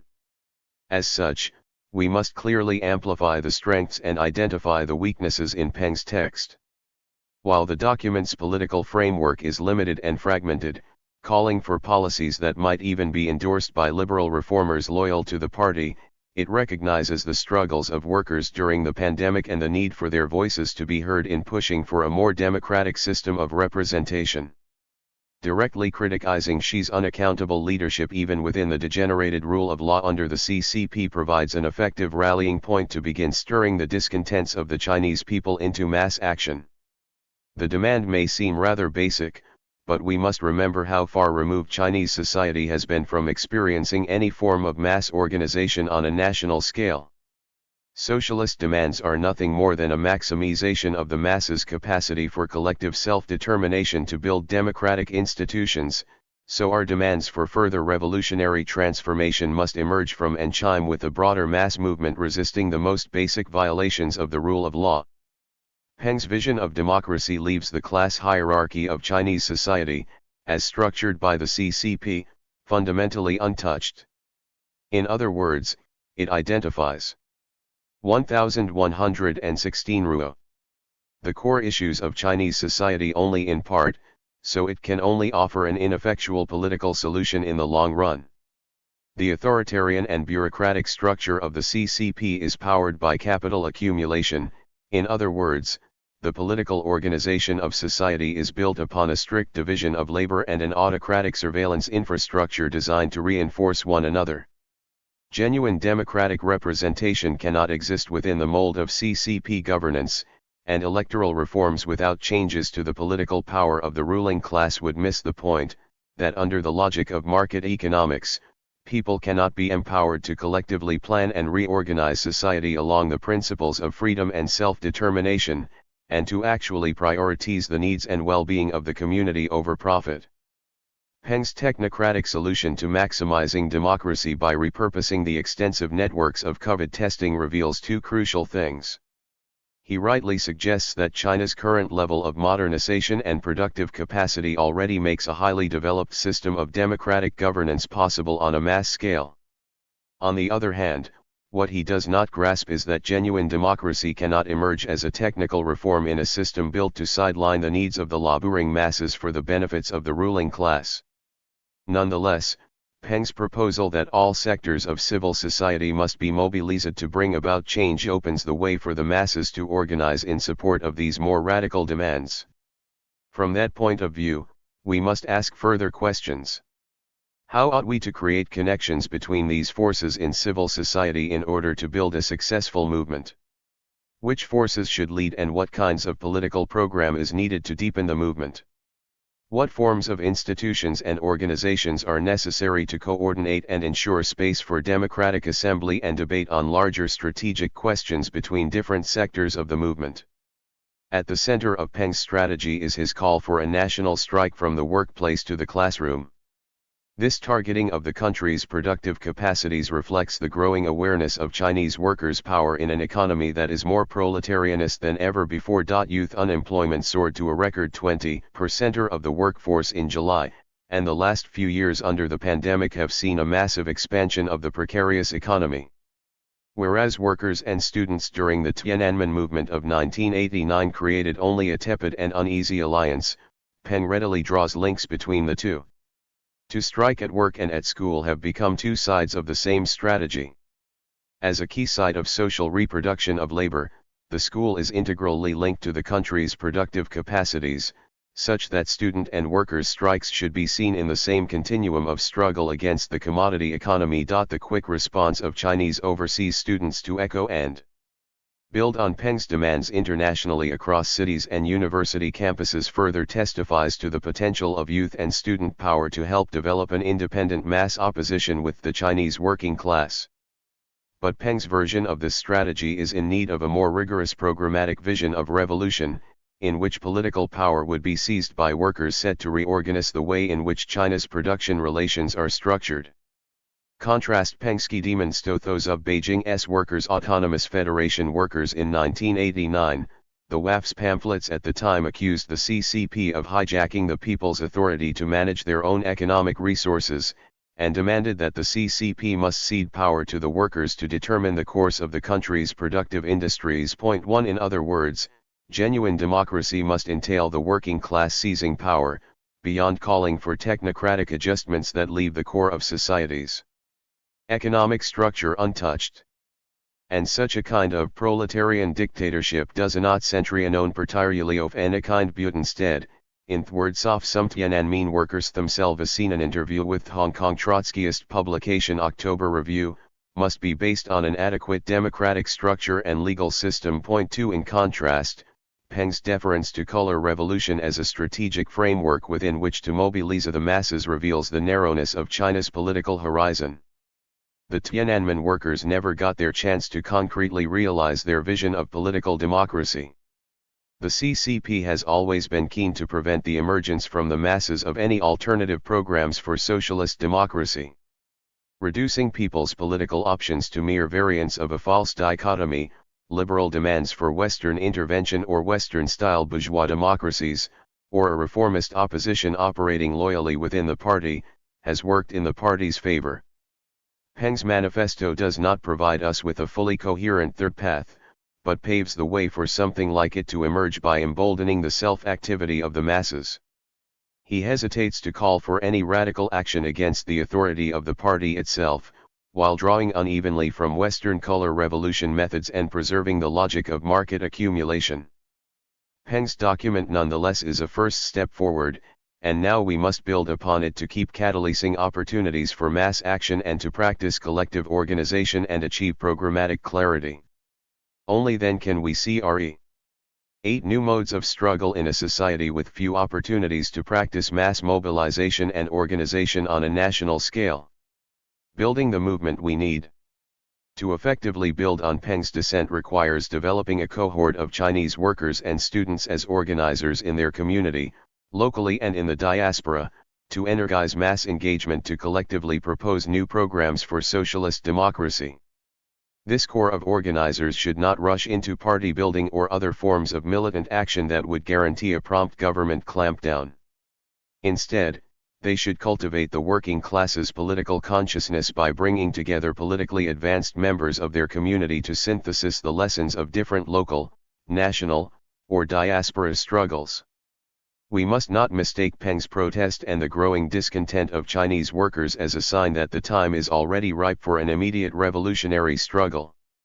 The historically unprecedented scale of the CCP surveillance state, coupled with the political incoherence of the Chinese working class, suggests the need for transitional programs and demands.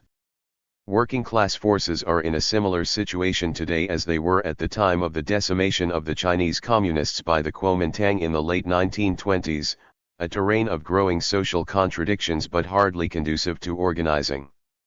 As Leon Trotsky reflected at the time, we must focus on fighting at present not for power, but to maintain, to consolidate, and to develop its contact with the masses for the sake of the struggle for power in the future. Point 3. Transitional demands encourage Chinese workers and students to sharpen their own political analyses and practice exercising power by raising demands that can connect to broad masses of Chinese society while exposing the Chinese political system's contradictions.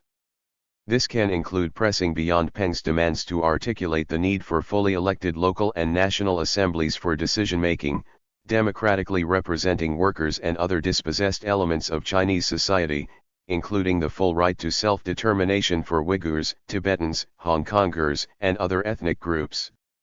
We can further build on Peng's document to promote a broadening of workers' independent power, like calling for the right to form independent unions and other organs of dual power, and thus to go beyond the limits of liberal constitutionalism of the sort that Peng wants.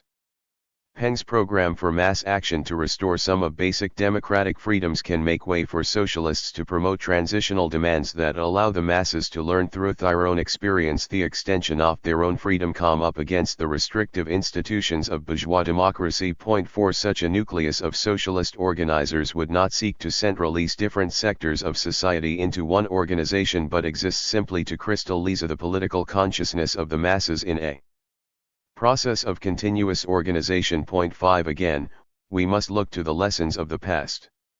Zhang Yuan, critically reflecting on the role of Maoist student organizers in the Jazik workers' struggle in 2018, remarked that rather than focus on consolidating a party vanguard at the moment, Chinese organizers should instead focus on strengthening the organizational capacity of workers. Developing rigorous and cohesive political programs should not be a substitute for helping to expand the necessary organizational capacity for workers to take massive action, as on making sure workers' struggle unfolds in the correct political direction, under the guidance of revolutionary theory. Point 6. Revolutionary socialist democracy in China can only be won by adopting such organizational practices from the start. 7 Theses on Socialism and Democracy, written in exile in 1957 by Chinese Marxist Wang Fangzi, formulates a vision for revolutionary democracy in China. A genuine proletarian dictatorship requires a system of divided power that recognizes the right for opposition parties and other organized forces to exist.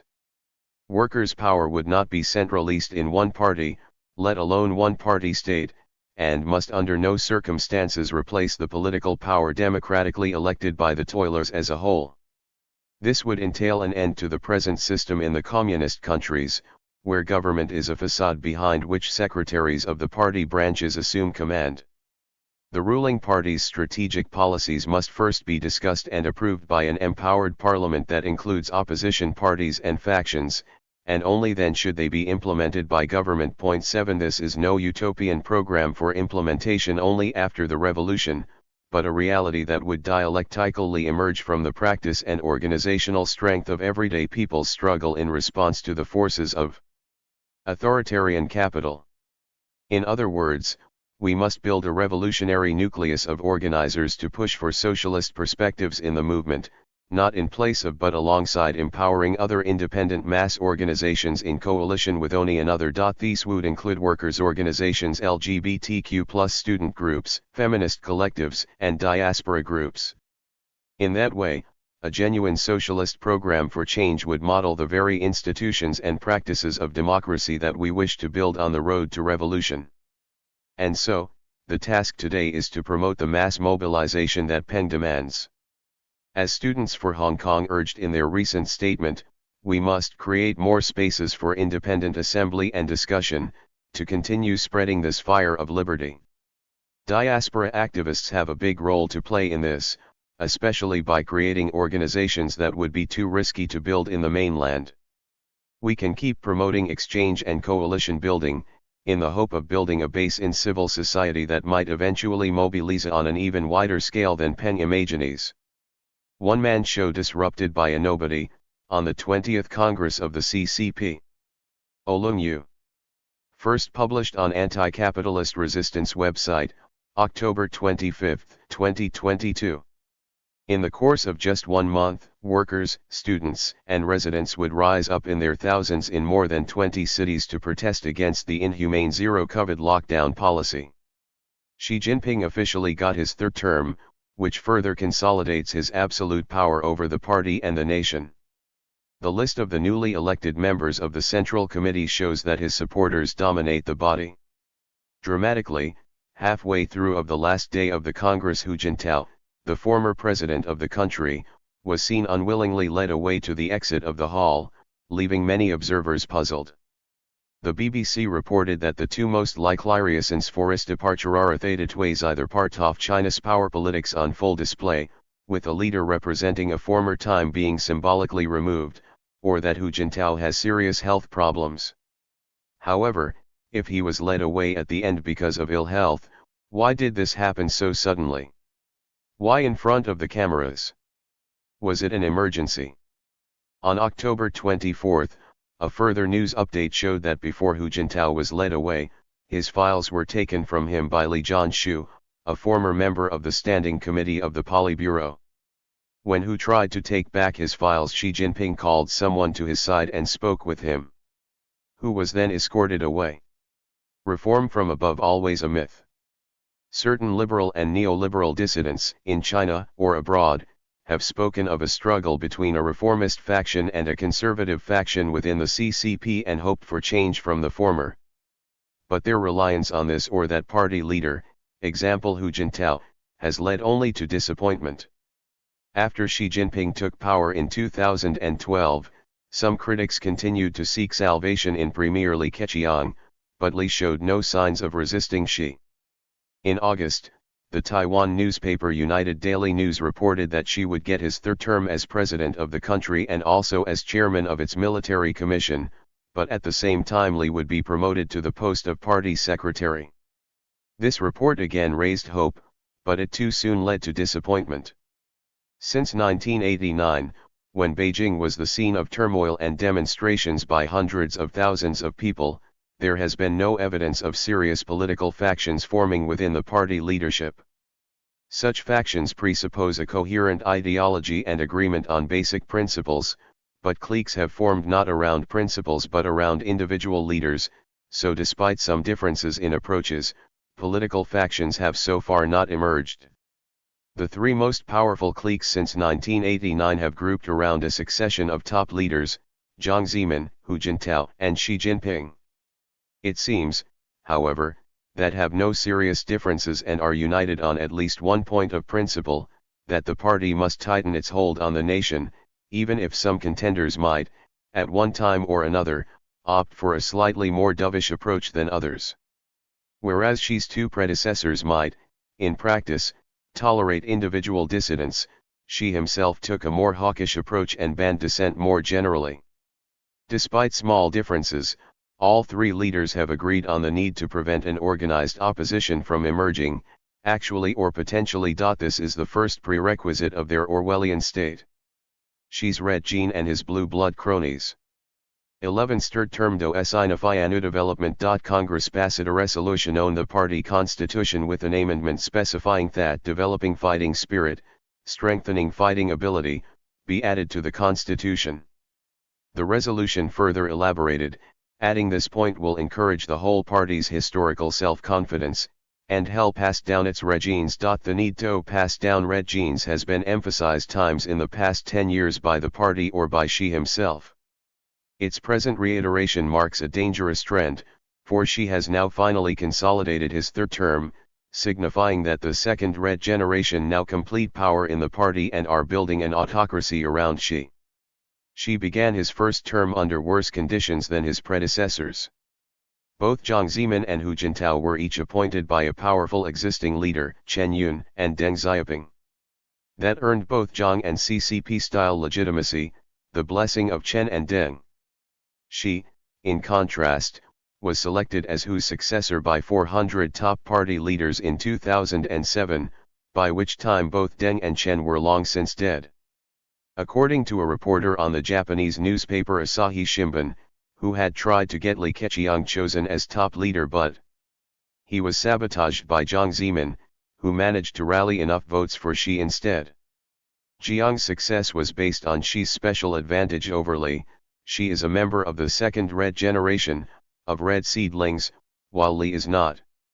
After the fall of the Berlin Wall in 1989 and the start of the collapse of Stalinism in the Soviet Union and Eastern Europe, reactionary leading cadres in the CCP worked hard to pass their power on to their children, on the grounds that only thus would the party be in a position to survive the collapse of the Soviet bloc. Their argument was that children of revolutionary cadres will never betray their parents. Their plan worked quite successfully. In 2007 the second Red generation and their cronies succeeded in transforming themselves into a revolutionary aristocracy and kingmakers. In 2018 they succeeded in overthrowing the rule laid down by Deng Xiaoping that the nation's top leader should not serve for more than 2 terms. In 2022, as a result of Xi's dictatorship, the party Congress confirmed the ascendancy of his clique throughout the country, at the expense of other cliques. A single moment symbolized this passage, Hu Jintao's unceremonious ouster from the Congress Hall. The idea of gradual reform from within the establishment is an illusion. She will only further deepen and refine the Orwellian state. From his perspective, this is even more necessary now that the economy is in serious trouble. Any democratic transformation would have to come from the toiling classes. But such is the level of state control that it will be very difficult for social protest to rise up and to sustain itself. The severe lockdown under the pandemic, which resulted in widespread violations of basic human rights and the fear of repression in general, has deepened the mood of depression in Chinese society. Peng's one-man protest. However, the 20th Congress will go down in history because of the brave actions of a single person. On the morning of October 13, Peng Zizhu, also known as Peng Lifa, staged a one-man protest at the Sitong Bridge in Beijing. He is reportedly a worker in the field of science and technology. Peng hung 2 banners from the bridge. One carried the words "We want food, not COVID tests. We want freedom, not lockdowns. We want respect, not lies. We want reform, not a cultural revolution. We want a vote, not a leader. We want to be citizens, not slaves." The second banner called, even more ridiculous. 1124 Ally, for a boycott of schools, strikes to oust the dictator and traitor Xi Jinping. Peng proposed a day of action on October 16. Nothing happened on that day. Instead, he was arrested. As well as hanging up his banners, Peng posted a detailed action program and a call for political action. He recommended a nonviolent and popular color revolution, not to topple the CCP regime but to oust Xi Jinping. He called on a reformed government to introduce party democracy and allow the election of party leaders, implement nationwide universal suffrage, restrict the power of the government, lift the ban on organizing political parties, disclose officials' personal assets and savings, protect the market economy. Peng also referred to Liu Xiaobo and his Charter 2008, to indicate that he is following in the footsteps of Liu's liberal program. However, Liu was never been keen on agitating for strikes and widespread social protests. In general, after the crackdown in 1989 democratic movement, both the liberal and the new left, although bitterly opposed to one another, had at least one thing in common: they both rejected the idea that working people could be the agents of social change. Instead, they saw social protest as dangerous. Reform must come instead only through the party. This led to both sides ending up as mere lobbyists of the CCP. Liu Xiaobo, however, was in some ways different, for he campaigned publicly for a liberal transformation. Because of this, he was jailed and later died in prison. Liu never publicly agitated for a national strike to bring down the top party leader. This difference between him and Peng makes Peng quite special. Calling for strikes and publicly attacking the top leader are serious crimes in China. Demanding the disclosure of officials' personal assets is also a slap in the face for Xi Jinping, who boasted to Congress of his overwhelming victory in the fight to eradicate corruption. Peng's demand exposed Xi's hypocrisy and will have struck many as a better way of ending corruption than executing offenders. Voices from below. Peng himself was undoubtedly prepared for the worst. However, It is worth noting that once the pictures of his banner appeared in social media, it was echoed by many netizens. The Sup. One-man show disrupted by a nobody 1125. Port for Peng quickly spread to Hong Kong and other parts of the world, where college students, especially Chinese and ethnic Chinese, began reposting pictures of his banners. Here are 3 inline postings by Pli on mainland that are worth quoting at length. Qinfeng Agong. This valiant effort is excellent, but not many people will respond to his call and take to the streets. I am now studying in a college, people around me do nothing but focus on their lessons provided by the Communist Bandit University, and play online games when they are free. Take the campus lockdown as an example. People are frustrated by the lockdown, but no one came out to protest. Anyone who did, even simply by emailing the president of the university, would be punished. The communist bandits use examinations to control the students.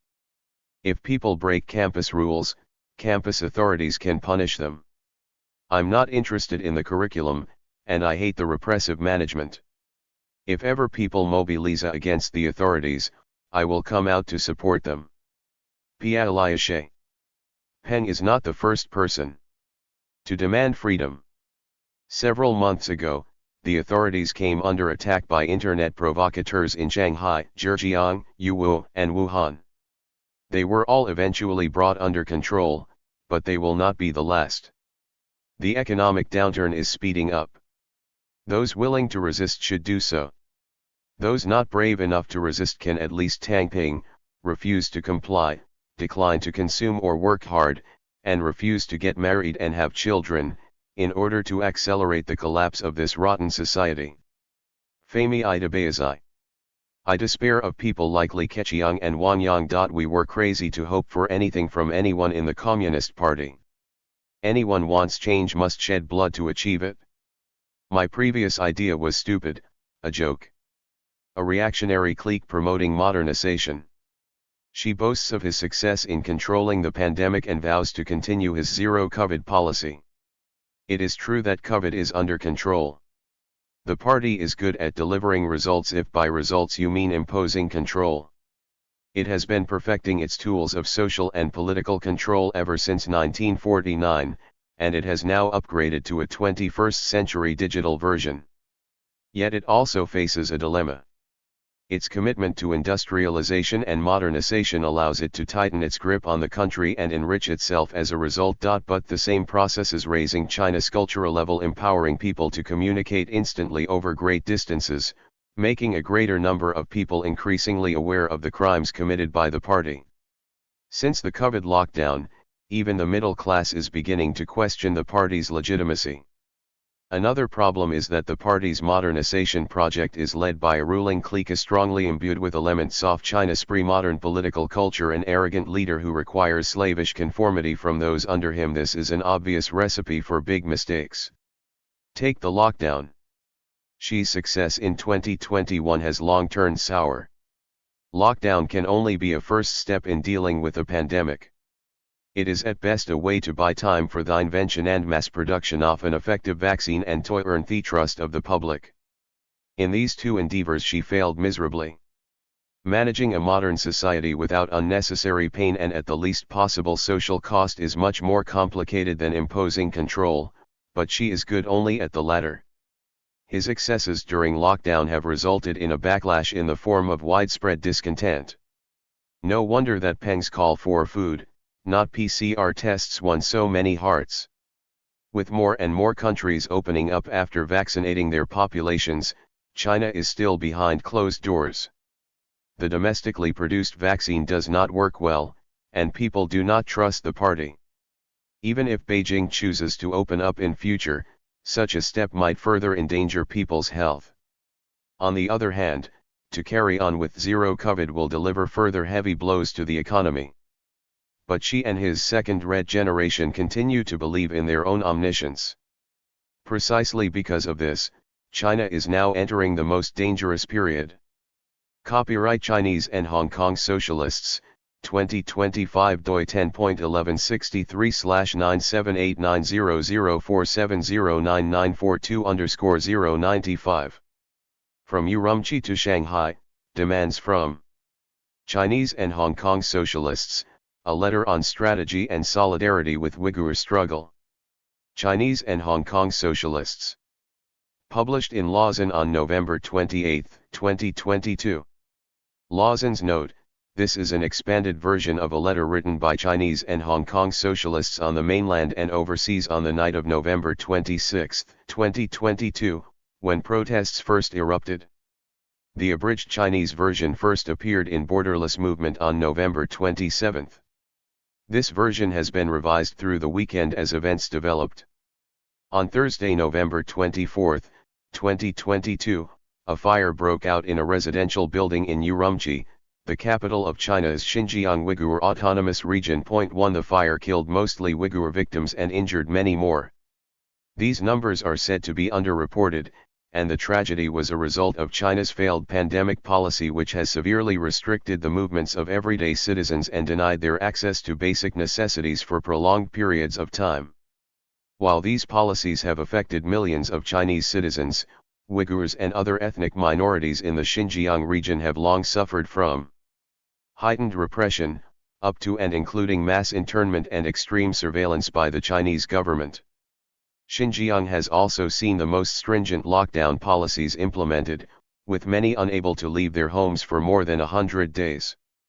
In response, Urumqi residents launched an unprecedented citywide protest on Saturday, November 26, braving the police to surround government buildings and demand an end to the current lockdown policies. These flawed lockdown policies resulted in the compound gates being bolted shut by authorities, such that residents were unable to escape.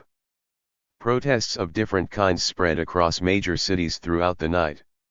Some took the form of collective and independent mass action, like the student-led vigil in the Communication University in Nanjing and the public statement written by medical students from Huazhong University of Science and Technology in Wuhan.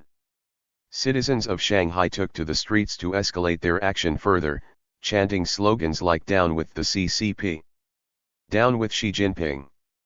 Regimes across the world have failed their people throughout the COVID-19 pandemic, and China's authoritarian brand of capitalism has led to further restriction of the rights of its everyday citizens. Working conditions have become even more precarious. In late October, it was revealed that Foxconn workers in Zhengzhou were trapped in a closed-loop system that restricted their movements and access to basic necessities in conditions of forced labor. Many workers tried to flee the factories by scaling fences. Instead of calling for accountability from its private enterprises and revising its lockdown policies in the region, the local government responded by sending its cadres to Foxconn's production line to ensure profitability.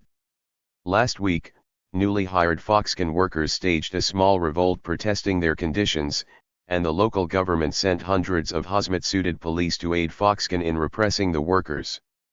Students and workers across China are taking to the streets to demand accountability for a zero-COVID policy that has seen their rights taken away and their safety placed in danger.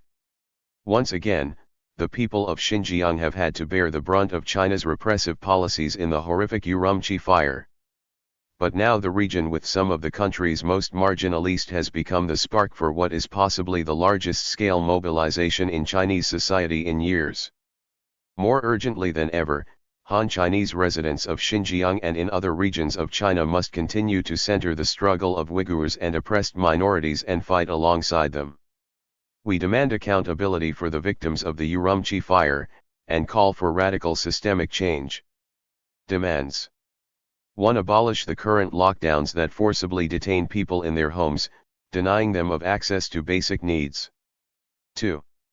Abolish forced PCR testing for COVID-19. 3. Allow those who are infected to isolate at home, while those with severe symptoms have the right to treatment in the hospital. Cancel forcible transfer and isolation of infected and non-infected individuals in mobile cabin hospitals. 4. Provide options for multiple vaccines, allowing individuals the right to choose their own health care. 5. Release Sitong Bridge protester Peng Zhehu and other political prisoners who are being detained from the protests. 6.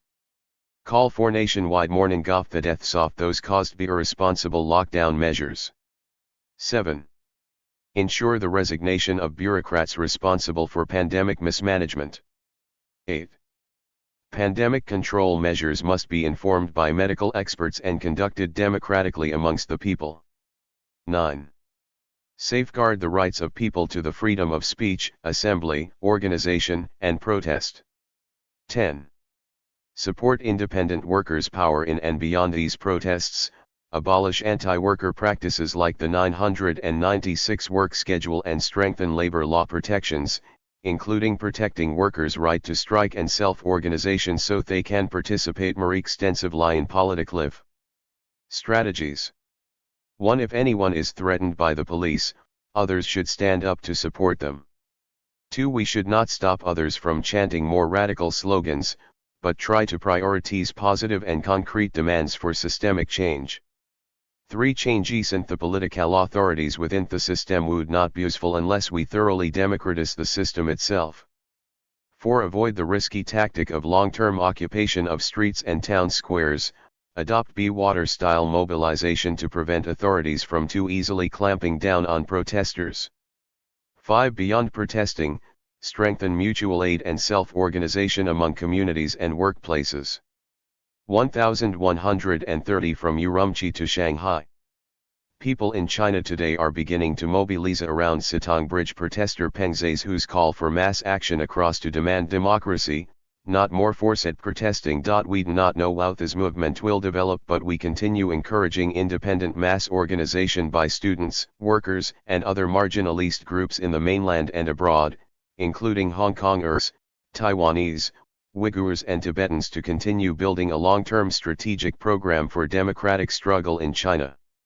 We stand in solidarity with this developing movement and call on the Chinese government to respect the livelihood and basic civil liberties of its citizens. Solidarity with the mass protests demanding the lifting of lockdown restrictions and for an anti-pandemic effort that is scientific, democratic, and for the people. Some revolutionary communists in China, November 30, 2022. This statement was issued on the internet at the end of November 2022 by a group of young Trotskyists in mainland China.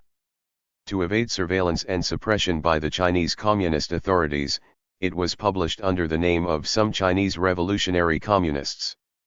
This new generation of Trotskyist youth dates back to 2014, when its supporters produced an underground publication called Jinglei, which focused on commenting on current events in China and translating foreign Trotskyist writings.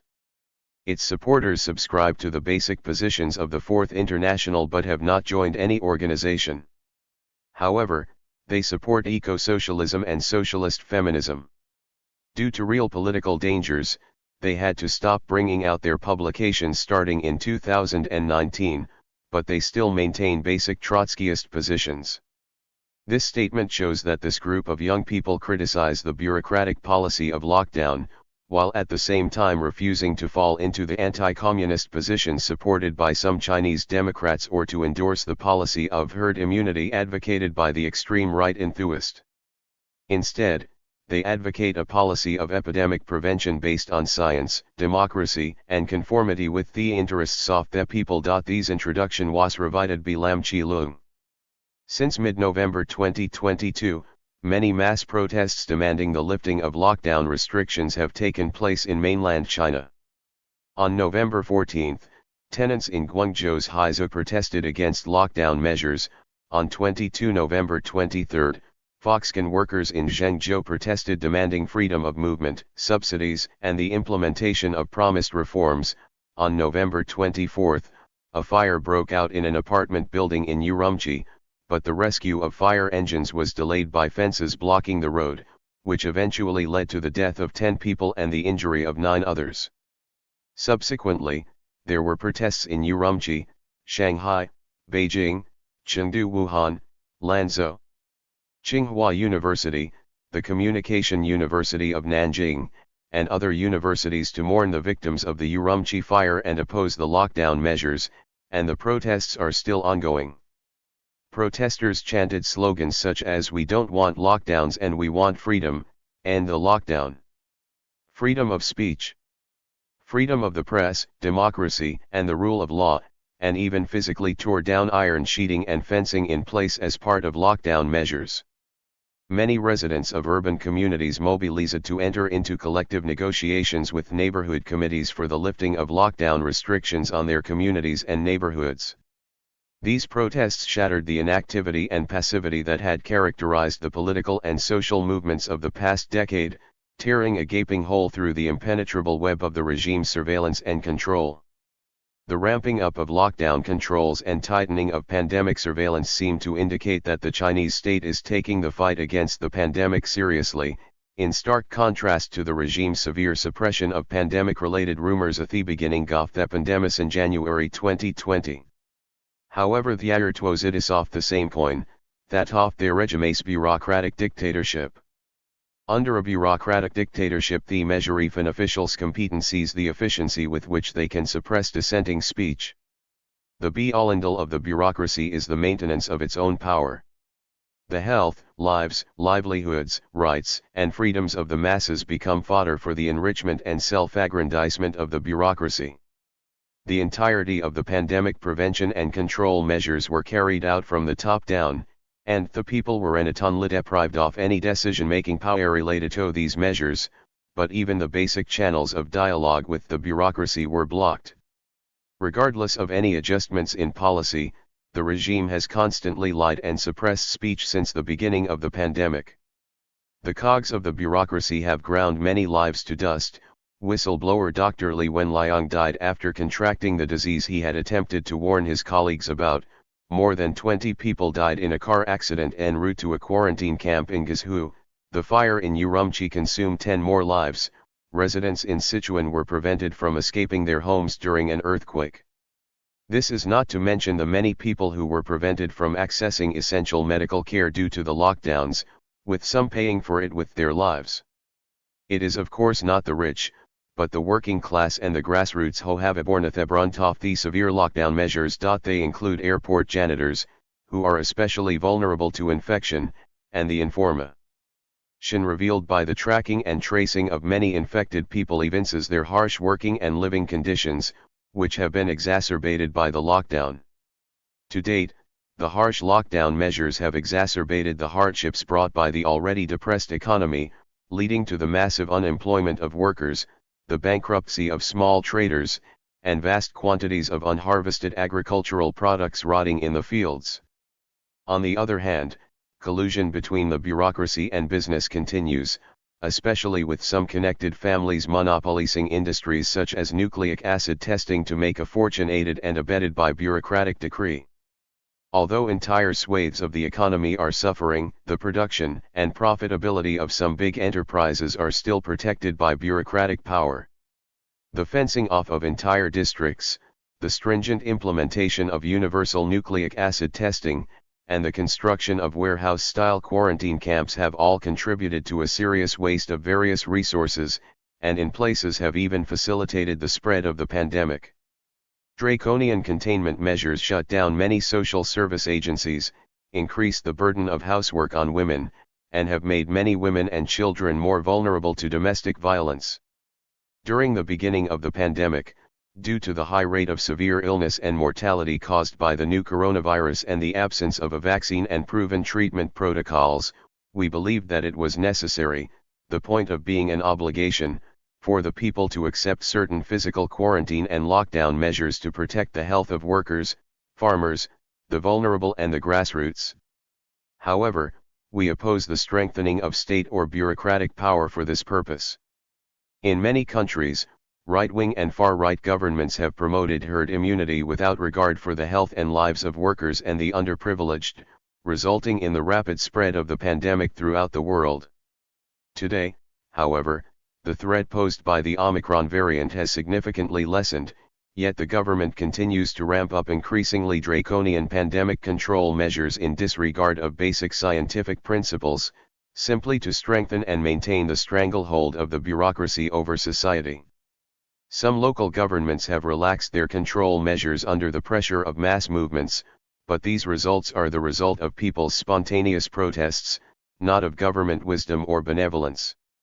To better respond to future changes in public health and epidemic prevention policies, we advocate 1.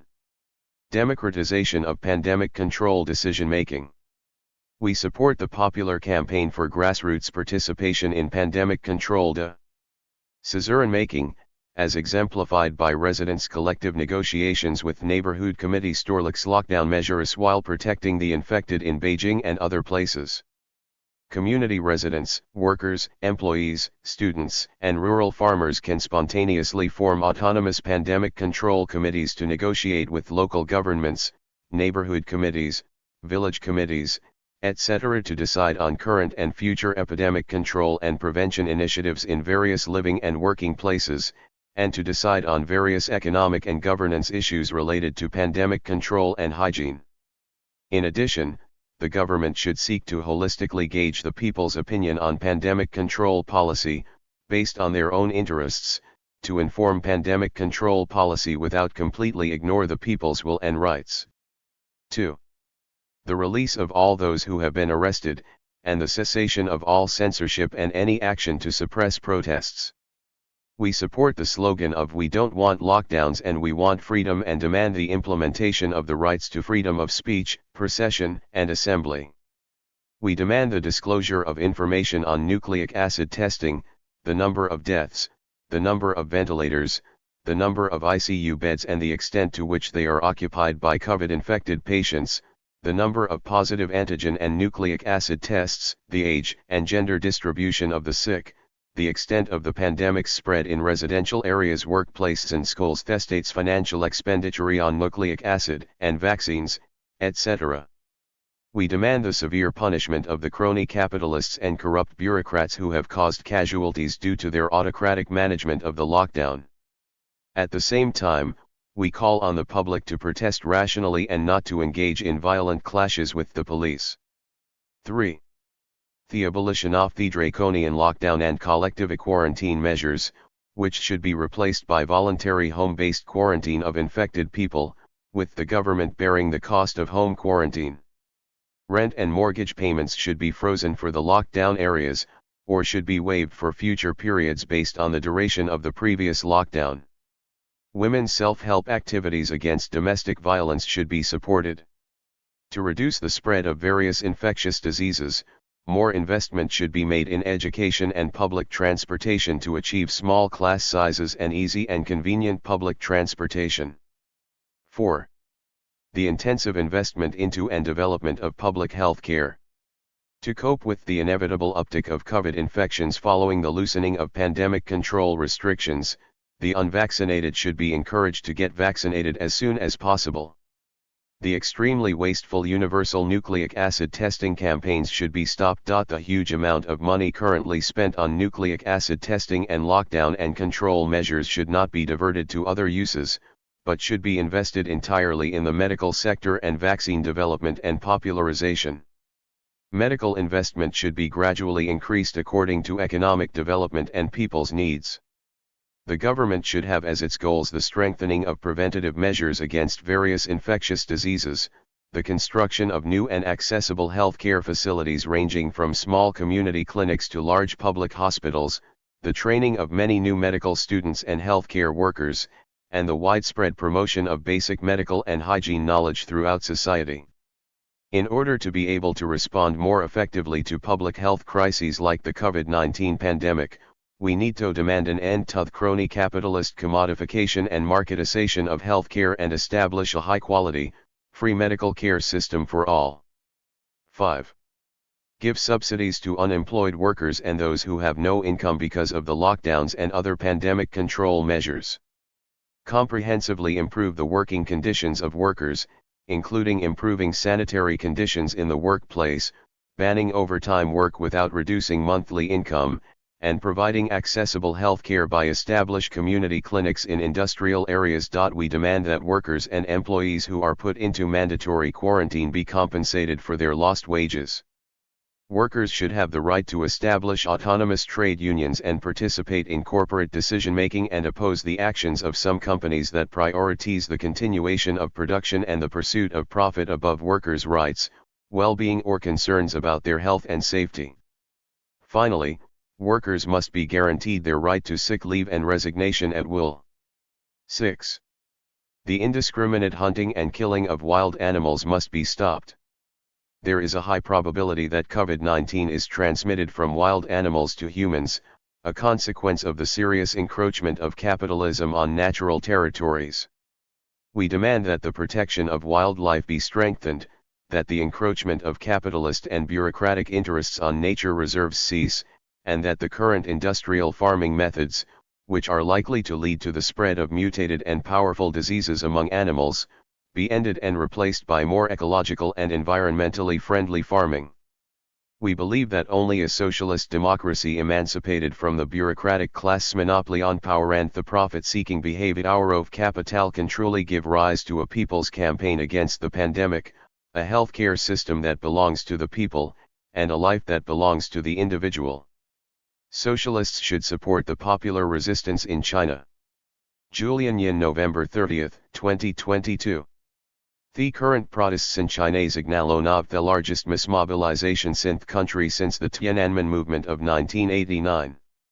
The immediate trigger was a fire on the night of November 24 that killed at least 10 people, mostly Uyghurs, and injured many others in a residential building in Urumqi, the capital of the Xinjiang Autonomous Region.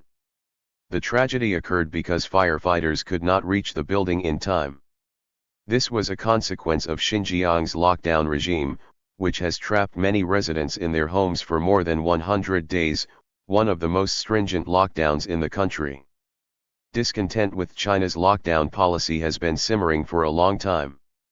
Local actions, many led by workers resisting the uneven and draconian lockdown across different cities, have occurred almost since the beginning of the pandemic.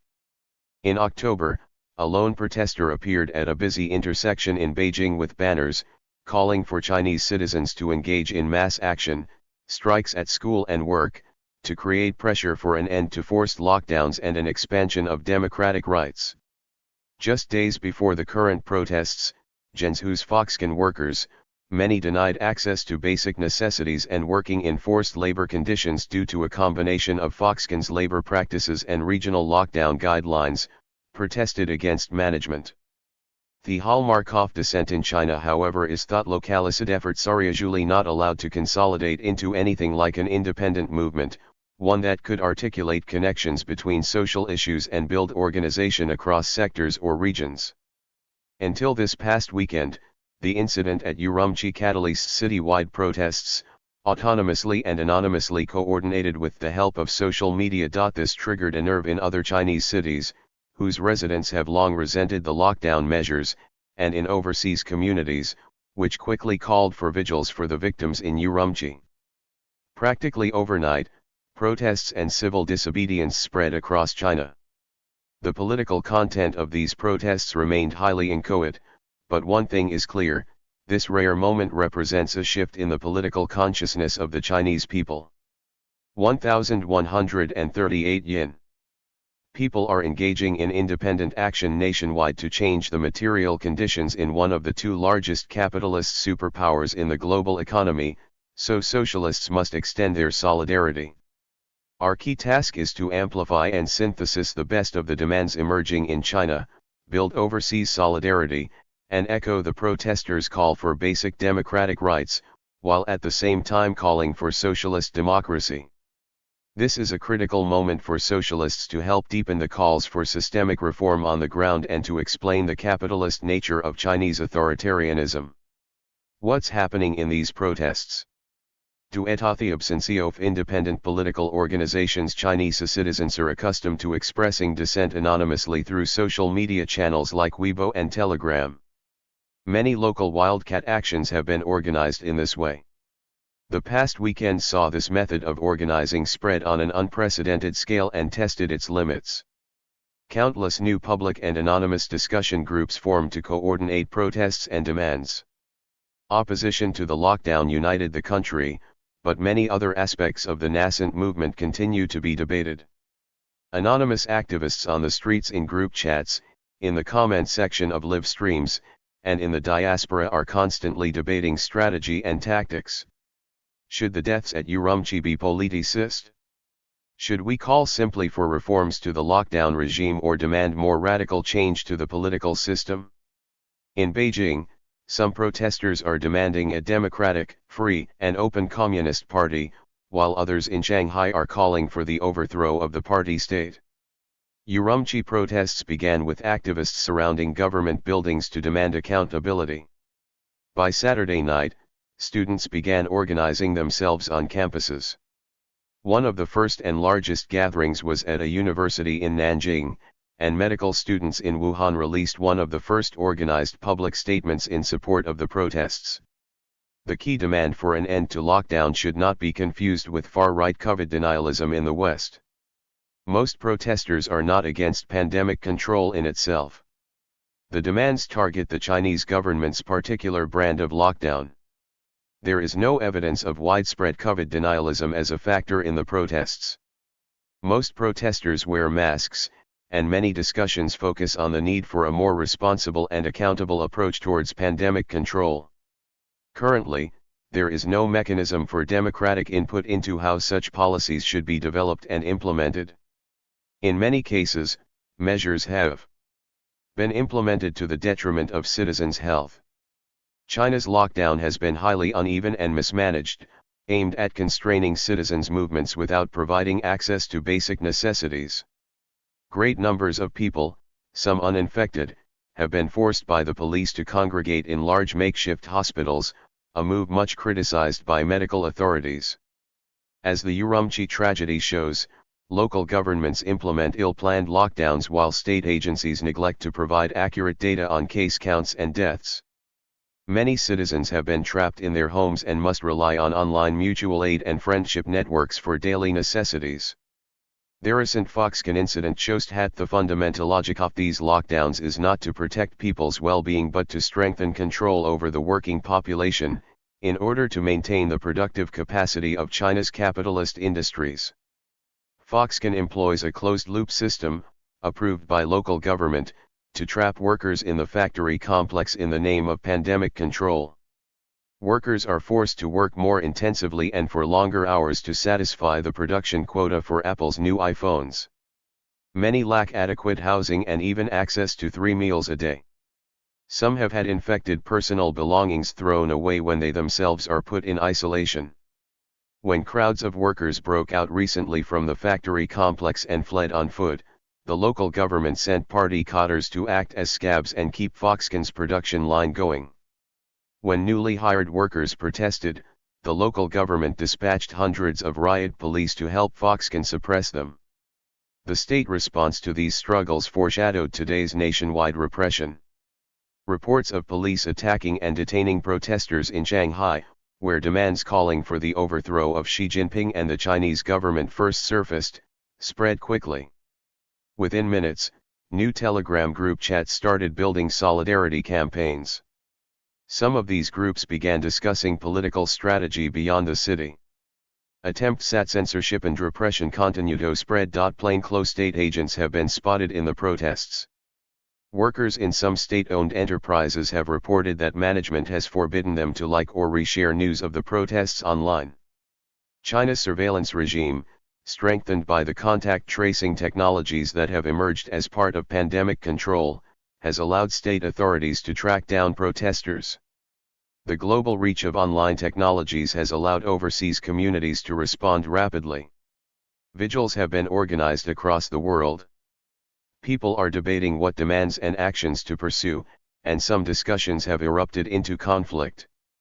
In Amsterdam, for example, some Chinese protesters from the majority Han group confronted overseas Uyghurs who were waving the East Turkestan flag and denounced them as separatists.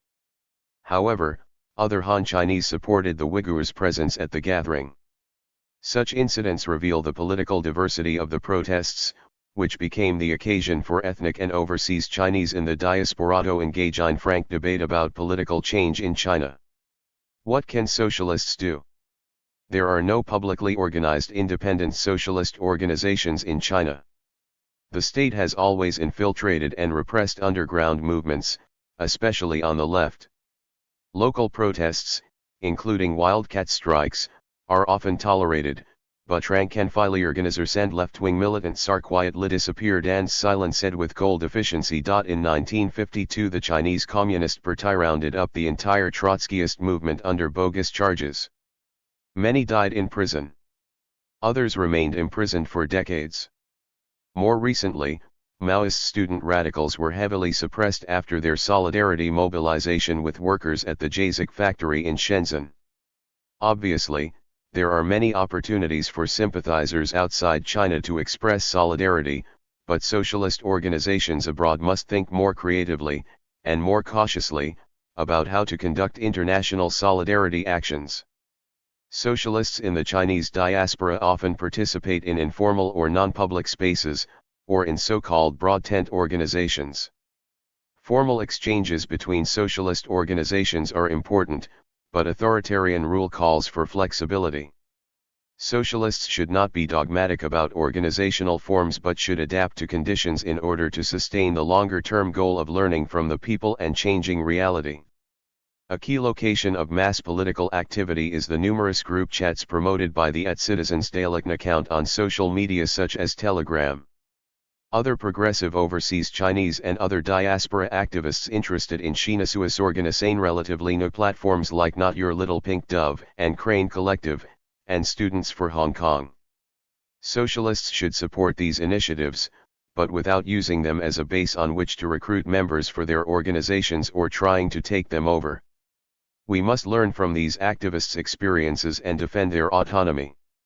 At the same time, we should try to synthesize the best of their demands into a socialist platform capable of connecting these autonomous communities with our socialist organizations. Today, people in China are coalescing around a demand for the restoration of basic democratic rights. We must do our best to amplify their efforts. But in doing so, socialists can emphasize that the CCP's one-party dictatorship is necessarily tied to China's capitalist system. A thorough restoration of freedom of expression, self-determination, and independent organization in China would mean replacing existing state institutions with socialist democracy. Socialist democracy defends a multi-party system that includes and builds on democratic rights already won under bourgeois systems, but only manifests fully after a revolutionary overhaul of such regimes. We must go beyond them by doing away with bureaucrats and capitalists' hold over the means of production. The ultimate goal is to vest political power in the working class in the form of a democratically planned economy. Promoting socialist democracy means bridging the platforms of local and overseas movements as they currently exist on the one hand and promoting our own vision on the other, strengthening demands for independent workers' power and defending the right to self-determination of Uyghurs, Tibetans, and other ethnic groups, including Hong Kongers, who demand it. Such demands cannot be realized within the limits of bourgeois democracy. Socialists' real task is to organize among the broader population in such a way that the diverse parts of today's incipient movement can embrace these ideas in their own way. The tensions between the US and China are no excuse for socialists in the US to abandon solidarity and engagement with communities resisting authoritarianism. The slogan "The main enemy is at home" breaks down, as Vincent Wang explains, when one realizes that migrant populations are part of the social movement in the imperialist countries. Wang writes, "Migrant communities do not have the privilege of thinking only about what happens in one place and centering their local enemies in every situation. Members of those communities have family, friends, loved ones, colleagues, and comrades back in their countries of origin who are often in struggle against authoritarianism, capitalist exploitation, military aggression, and ultranationalist forces there. 1. For people unable to express dissent in their own countries, for example China, political movement spaces in other imperialist countries can be an alternative site for raising demands as an independent opposition and building mass organizations. How can socialist organizations show solidarity in line with these perspectives? Here are a few ideas. Follow journalists and social media commentators in touch with the movement on the ground. These include at Huiyutaojali and at Renminwansui5 on Twitter, at Citizens Daily and at Northern_Square on Instagram, and overseas organizations like Not Your Little Pink, Dove, and Crane Collective, Uyghur Collective, and Students for Hong Kong. Support the struggles of Uyghurs and non-Han ethnic groups in Xinjiang, who have faced severe oppression from the Chinese state. A good example is DSA Muslims' co-sponsored campaign in 2021, the 30-day pledge to #boycott genocide, which targeted companies complicit in using Uyghur forced labor. Produce educational materials that amplify demands by protesters closest to our own politics, especially socialist or left-wing groups. Expose reactionary disinformation, especially from propaganda outlets of the Chinese state that try to target the Western left by misrepresenting the demands of the Chinese protesters. Dongsheng News, for instance, is trying to deny the connection between lockdown and Theonan and Foxconn deaths and mass discontent on the other. Its goal seems to be to absolve the Chinese government of responsibility. Support campaigns against labor abuses in China that complement the current protests, especially Hosathot Direct Lilang Q's Corporation Stilabur abuse. Such campaigns can provide the opportunity for agitation by socialists in the U.S. The campaign against Foxconn, which directly addresses the alliance between Apple and Chinese state capitalism, is a good example. Help connect US-based and international trade unions and other labor organizations connect with relevant organizations in the Chinese diaspora. Cultivate formal relations with Uyghur, Chinese, Hong Konger and other diaspora organizations on the front line, not necessarily by embracing all their demands but by discussing with them ways to advance a socialist critique of Chinese authoritarian capitalism, while at the same time organizing support for their events and vigils. Help circulate reports of missing and detained protesters, and campaign for the rights of Chinese refugees as part of the broader migrant justice movement in the U.S. International solidarity is a cornerstone of the socialist movement, and those in the global north have a unique responsibility. The left does not hold state power and its efforts may be limited, but to give up trying would be to abandon the field to the anti-China hawks in the U.S. establishment and give free rein to their efforts to co-opt protest movements in China. The U.S. right has long found socialists should support the popular resistance in China. 1143. Allies within anti-CCP diaspora organizations. Socialists must work to sever such links. It is essential to campaign against the new Cold War, but we still need to build practical solutions to organize people against Chinese authoritarian capitalism without amplifying U.S. militarism. Supporting the movement for democracy in China requires having a clear understanding of the nature of authoritarian capitalism there. We might be on the brink of a turning point for the international socialist movement. Popular resistance to capitalism and authoritarianism is growing in China, one of the most strategically important countries in the world. Our solidarity and support belong with that progressive and popular movement. Appendix 1. Bibliographies. Chinese research on Trotskyism in China since the 1980s. Yang and Gregor Benton. A ghost of Trotskyism continues to haunt China. The releases of the veteran Trotskyists in the late 1970s and the more liberal climate in the 1980s, when Chinese intellectuals were able to enjoy limited freedom of speech, created space within which to discuss various historical problems relating to the Chinese Trotskyist movement before 1952. Since the early 1980s, Chinese writers, mainstream historians, and other scholars have begun to take an interest in Trotskyism, particularly after the rediscovery of Chenduxiu. By the early 1990s, research on Chenduxiu and Chinese Trotskyism had become a growth industry in Chinese universities. 18 books on Chen and chronologies of Chen's life were published in China between 1987 and 1994. In 1993, 35 research journal articles on Chen appeared. In 2002 alone, 90 Chinese articles were published regarding Chen. 1 In 1989, a group of Chinese scholars founded the Society for Chenduxiu Studies. This society was declared independent and entirely financed by members' contributions.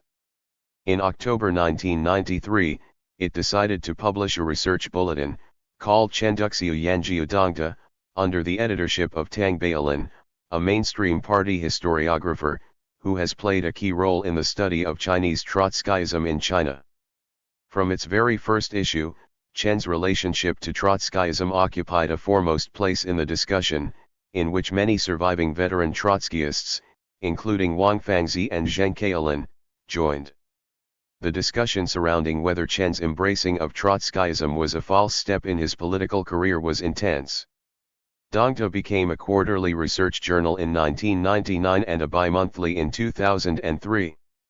In June 2001, it changed the name to Jianbao.itsist publishing with issue No.39 in February 2004, reportedly after receiving warnings from the party. The boom in Chenduxiu studies in China encouraged more scholars to look into the history of Chinese Trotskyism. According to Sun Huixiu, a young Chinese historian now teaching at Beijing Normal University 9 Research Art. Articles on Chinese Trotskyism appeared in Chinese academic journals between 1980 and 1989, 4 of them concerning the relationship between Chenduxiu and Chinese Trotskyists. 4 of the 9 were by Tang Bailin. 2 However, all those articles either pursued the CCP's orthodox narrative, with the party as the unique revolutionary center, or did not go beyond the winner-loser dichotomy. In 1994, using largely primary source materials, Tang Bailin published a 400-page monograph on the historical evolution of Chinese Trotskyism, Zhongguo Tuo Peishi. It was published in Taiwan. Tang's contribution to the history of Chinese Trotskyism led to a very open discussion on this subject in China. Tang's book was extremely controversial in some quarters. Veteran Trotskyists and a group of serious China historians saw the monograph as an attempt to hold up the CCP's victory to praise by denigrating the Trotskyists as political losers and an anti-revolutionary group. Some reviewers criticized his use of uncorroborated material, including interrogations of imprisoned Trotskyists, as questionable and unethical. Tang was ostensibly hoping to dispel Stalinist and Maoist prejudices towards Chenduxiu and the Trotskyists, and can even be said to have achieved that aim in some limited respects, particularly in regard to the rehabilitation of Chenduxiu. Unfortunately, however, his book displays the same flaws and shortcomings as his earlier writings and same prejudices in relation to Chinese Trotskyists other than Chenduxiu. It peddles the same mixture of misunderstandings, crude misrepresentations, and mindless copying of familiar Stalinist and Maoist smears, alongside a substantial but erratic complement of truthful investigation and fair reporting that lends spurious credence to the residual lies. It is beset by mutually contradictory assertions and resorts habitually to a double standard, one, harsh and cynical, for the Trotskyists, who can do little right, and another, fawning and indulgent, for the CCP, which can do nothing wrong. So Tang's book was intensely criticized by a number of veteran Chinese Trotskyists, including Wang Fangzi. 3 To challenge Tang's winner-loser dichotomy and to rehabilitate the Trotskyists as revolutionaries, Lu Pingmei, a veteran Trotskyist from Guangdong, wrote his own similarly titled Zhongguo Tuo Pei Dangxi from a Trotskyist perspective. It was published by Xinmiao Press, Hong Kong, in 2005.4. In 2011, Tang Bailin's Chenduxiu Quanzhuan was published by Hong Kong Chinese University Press and subsequently reprinted by China's Social Sciences Academic Press. It is similarly flawed. Nevertheless, in an interview, Tang admits that his assessment of Chinese Trotskyism was in some regards unfair. 5 In an unpublished personal note, he has recategorized the Chinese Trotskyists as unswerving Marxists. 6 In the present century, Chenduxiu studies and research on Chinese Trotskyism by party historians is epitomized by Zhu Yan's Wanyan Chenduxiu, 1927-42 and Guanyu Zhongguo Tuo Pei Dejijwenti.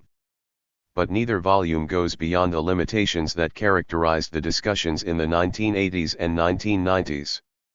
Even so, a few Chinese historians and researchstudents published work on the history of Chinese Trotskyism and its key figures that treats the subject more seriously and fairly. In 2010, Wang Xinchen, a party historian, published an article titled Gongchan Kuaji Yu Zongguo Kongzhan Shiki Defan Tuolosigi Pai Yundong in a top party history journal, Zhonggong Dangshi Yanjiu, where he argued that the anti-Trotskyist campaign was staged by the CCP in line with directives given by Stalin and the Comintern during the show trials of the late 1930s.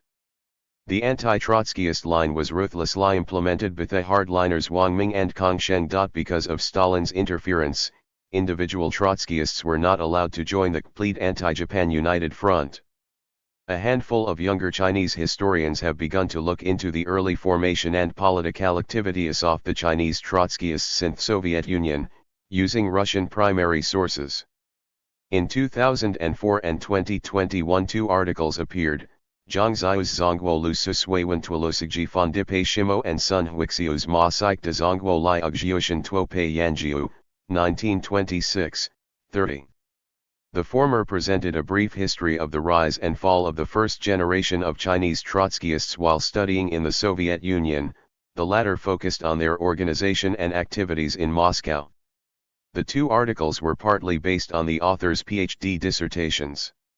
Chapter 9 of Zhang's Li Ugjiu Yu Geming, 20 Siji 20 Niande Li Ugjiu Sulian Ratio Yanjiu, a thesis submitted to Nankai University in 2004, was published by Renmin University Press in 2009, Chapter 1 of Sun's Jinde Zongguo Tuope Lashis Yanjiu, submitted to Renmin University in 2017. Sun's thesis explores Trotskyist activities in Moscow, Shanghai, Chongqing, and Hong Kong up to 1952. It represents the best of academic research on Trotskyism in China before 1952. A comprehensive monograph based on this thesis appeared in 2023 at Zonghua Book Company. 72 other Ma theses sympathetic to Trotskyism are Wang Yongqui's Zuakayu Yukahi, Lun Zhengkailan Qianban Zhenzi 6 Yang Shanbian, submitted to Fujian Normal University in 2004, and Su Wazi's Yanmo de Gemingj, Wenzhou Tuope de Zinquiu Fumi, 1933 to 1952. The former called Zhengkailan a resolute revolutionary and a Trotskyist leader, the latter not only asserted the Trotskyists' role as revolutionaries but traced Trotskyist activities in Wenzhou in the early 1950s, using local archives. 8 In December 2021, to commemorate the 120th anniversary of Zhengkailan's birth, in collaboration with the Shanghai Municipal Society for CCP History Studies, Zheng's great-niece Zheng Xiaofang published a volume of Zhengkailan Sirli writing Sandino Therof. His collected essays and memoirs of him by others. Most of the essays focus on Zheng's early activities in the CCP and neglect his career as a leading Trotskyist revolutionary. This shows the official view of the Chinese Trotskyists has changed little in recent times. In the course of the last 15 years, a few Chinese journalists and independent scholars have turned higher attention to Chinese Trotskyism in some case-using interviews and oral history. In 2008, Wu Jimin, a veteran Shanghai senior journalist, published a documentary history of the Chinese Trotskyists in Singapore, Lianyu, Zongguo Tuope de Konanyu Fendu, in which he briefly notes the early development of the Trotskyist movement in China and depicts 9 different leading Trotskyist figures by largely using massive oral interview records previously collected from the Trotskyist survivors. 9 Two other independent researchers, Duan Yu and Wang Yongsheng, have also recorded personal histories of individual Trotskyists, particularly in the Wenzhou area. In 2010 and 2012, Duan completed her interviews with the Trotskyists Wang Quilong and Xiong Andong. In 2016, Wang Yongsheng's Mituda Jiang, Zongguo Tuope Chenfulu was published in Taiwan, depicting a dozen of the Wenzhou Trotskyists' ordeals and struggles. All 3 authors show deep sympathy for the Chinese Trotskyist movement. Wang Ruoang, a renowned dissident writer, wrote a short but very sympathetic piece of rapportage, Yig Tuope Fenzi de Gushi in 1989.10 based on Zhuangshan Huilu, the memoirs of Wang Fangzi. It portrays a semi-fictionalized Trotskyist, Chiao Karen, and describes his life in prison. Wang Ruoang reflects some of the repression applied to the Trotskyists during the Mao era. In 1990, Zhou Meizhen, a Chinese novelist, completed his novel at Zhongyi, also a fictionalist Trotskyist, based on Zheng Keilin. In the literary fields, several younger scholars have begun to pay serious attention to Trotsky's literary theory and the intellectual connection between him and Lu Xun. For example, Yang Ziyi, a young literary critic and academic from the Chongqing Normal University, has written a number of studies. In 2019, she brought out a monograph, Tong Gluren Zhi's Hang, Lu Sun Haoqi Sixiang, Wengxiu, Yu Tuolusigji Yanjiu, Shanghai Joint Publishing. In Taiwan in 1976, Zheng Suejia, an eminent historian and writer, explored the origins of the anti-Trotskyist campaign launched by the CCP in the late 1930s, and published his study Suao Ei Tuofi Hanjian Shijian. Zheng argued that the Trotskyists' exposure of the CCP's dark side, including its hostility to democracy, would have dented the CCP's mass support if they became known. The CCP therefore denounced the Trotskyists as bandits and national traitors to drive a wedge between them and critical sections of the patriotic, left-leaning public during the Sino-Japanese War.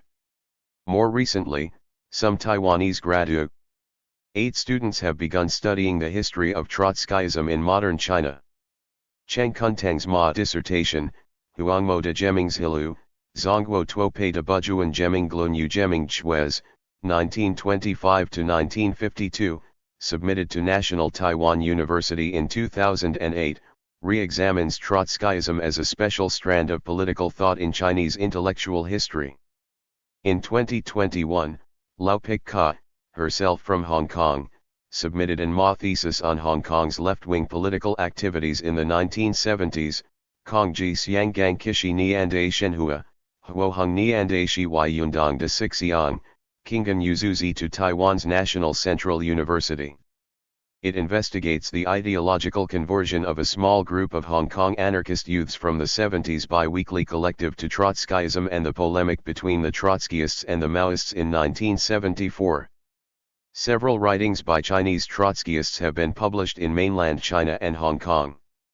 Abridged editions of Zheng Keilin Huilu were published in 1982 and 1986. On the Day Zheng died in 1998, a collection of Zheng Keilin's later writings, Shishi Yu Hui, Zheng Keilin Wanyan Wengsuan, was published by Cosmos Books in Hong Kong, with the help of Fanyongan Luo Fu Tuoil known publishers. Fanyongan Zhu Zheng, another prominent scholar, had earlier published Zheng Keilin's prison poems under the title Yuyan Kanji, later translated into English by Gregor Benton and published by Verso. In the early 1990s, Zheng Keilin organized a group of veteran Trotskyists, including Zhou Renzheng and Wang Qilang, to translate Isaac Deutscher's Trotsky Trilogy, published by Central Compilation and Translation Press in 1998.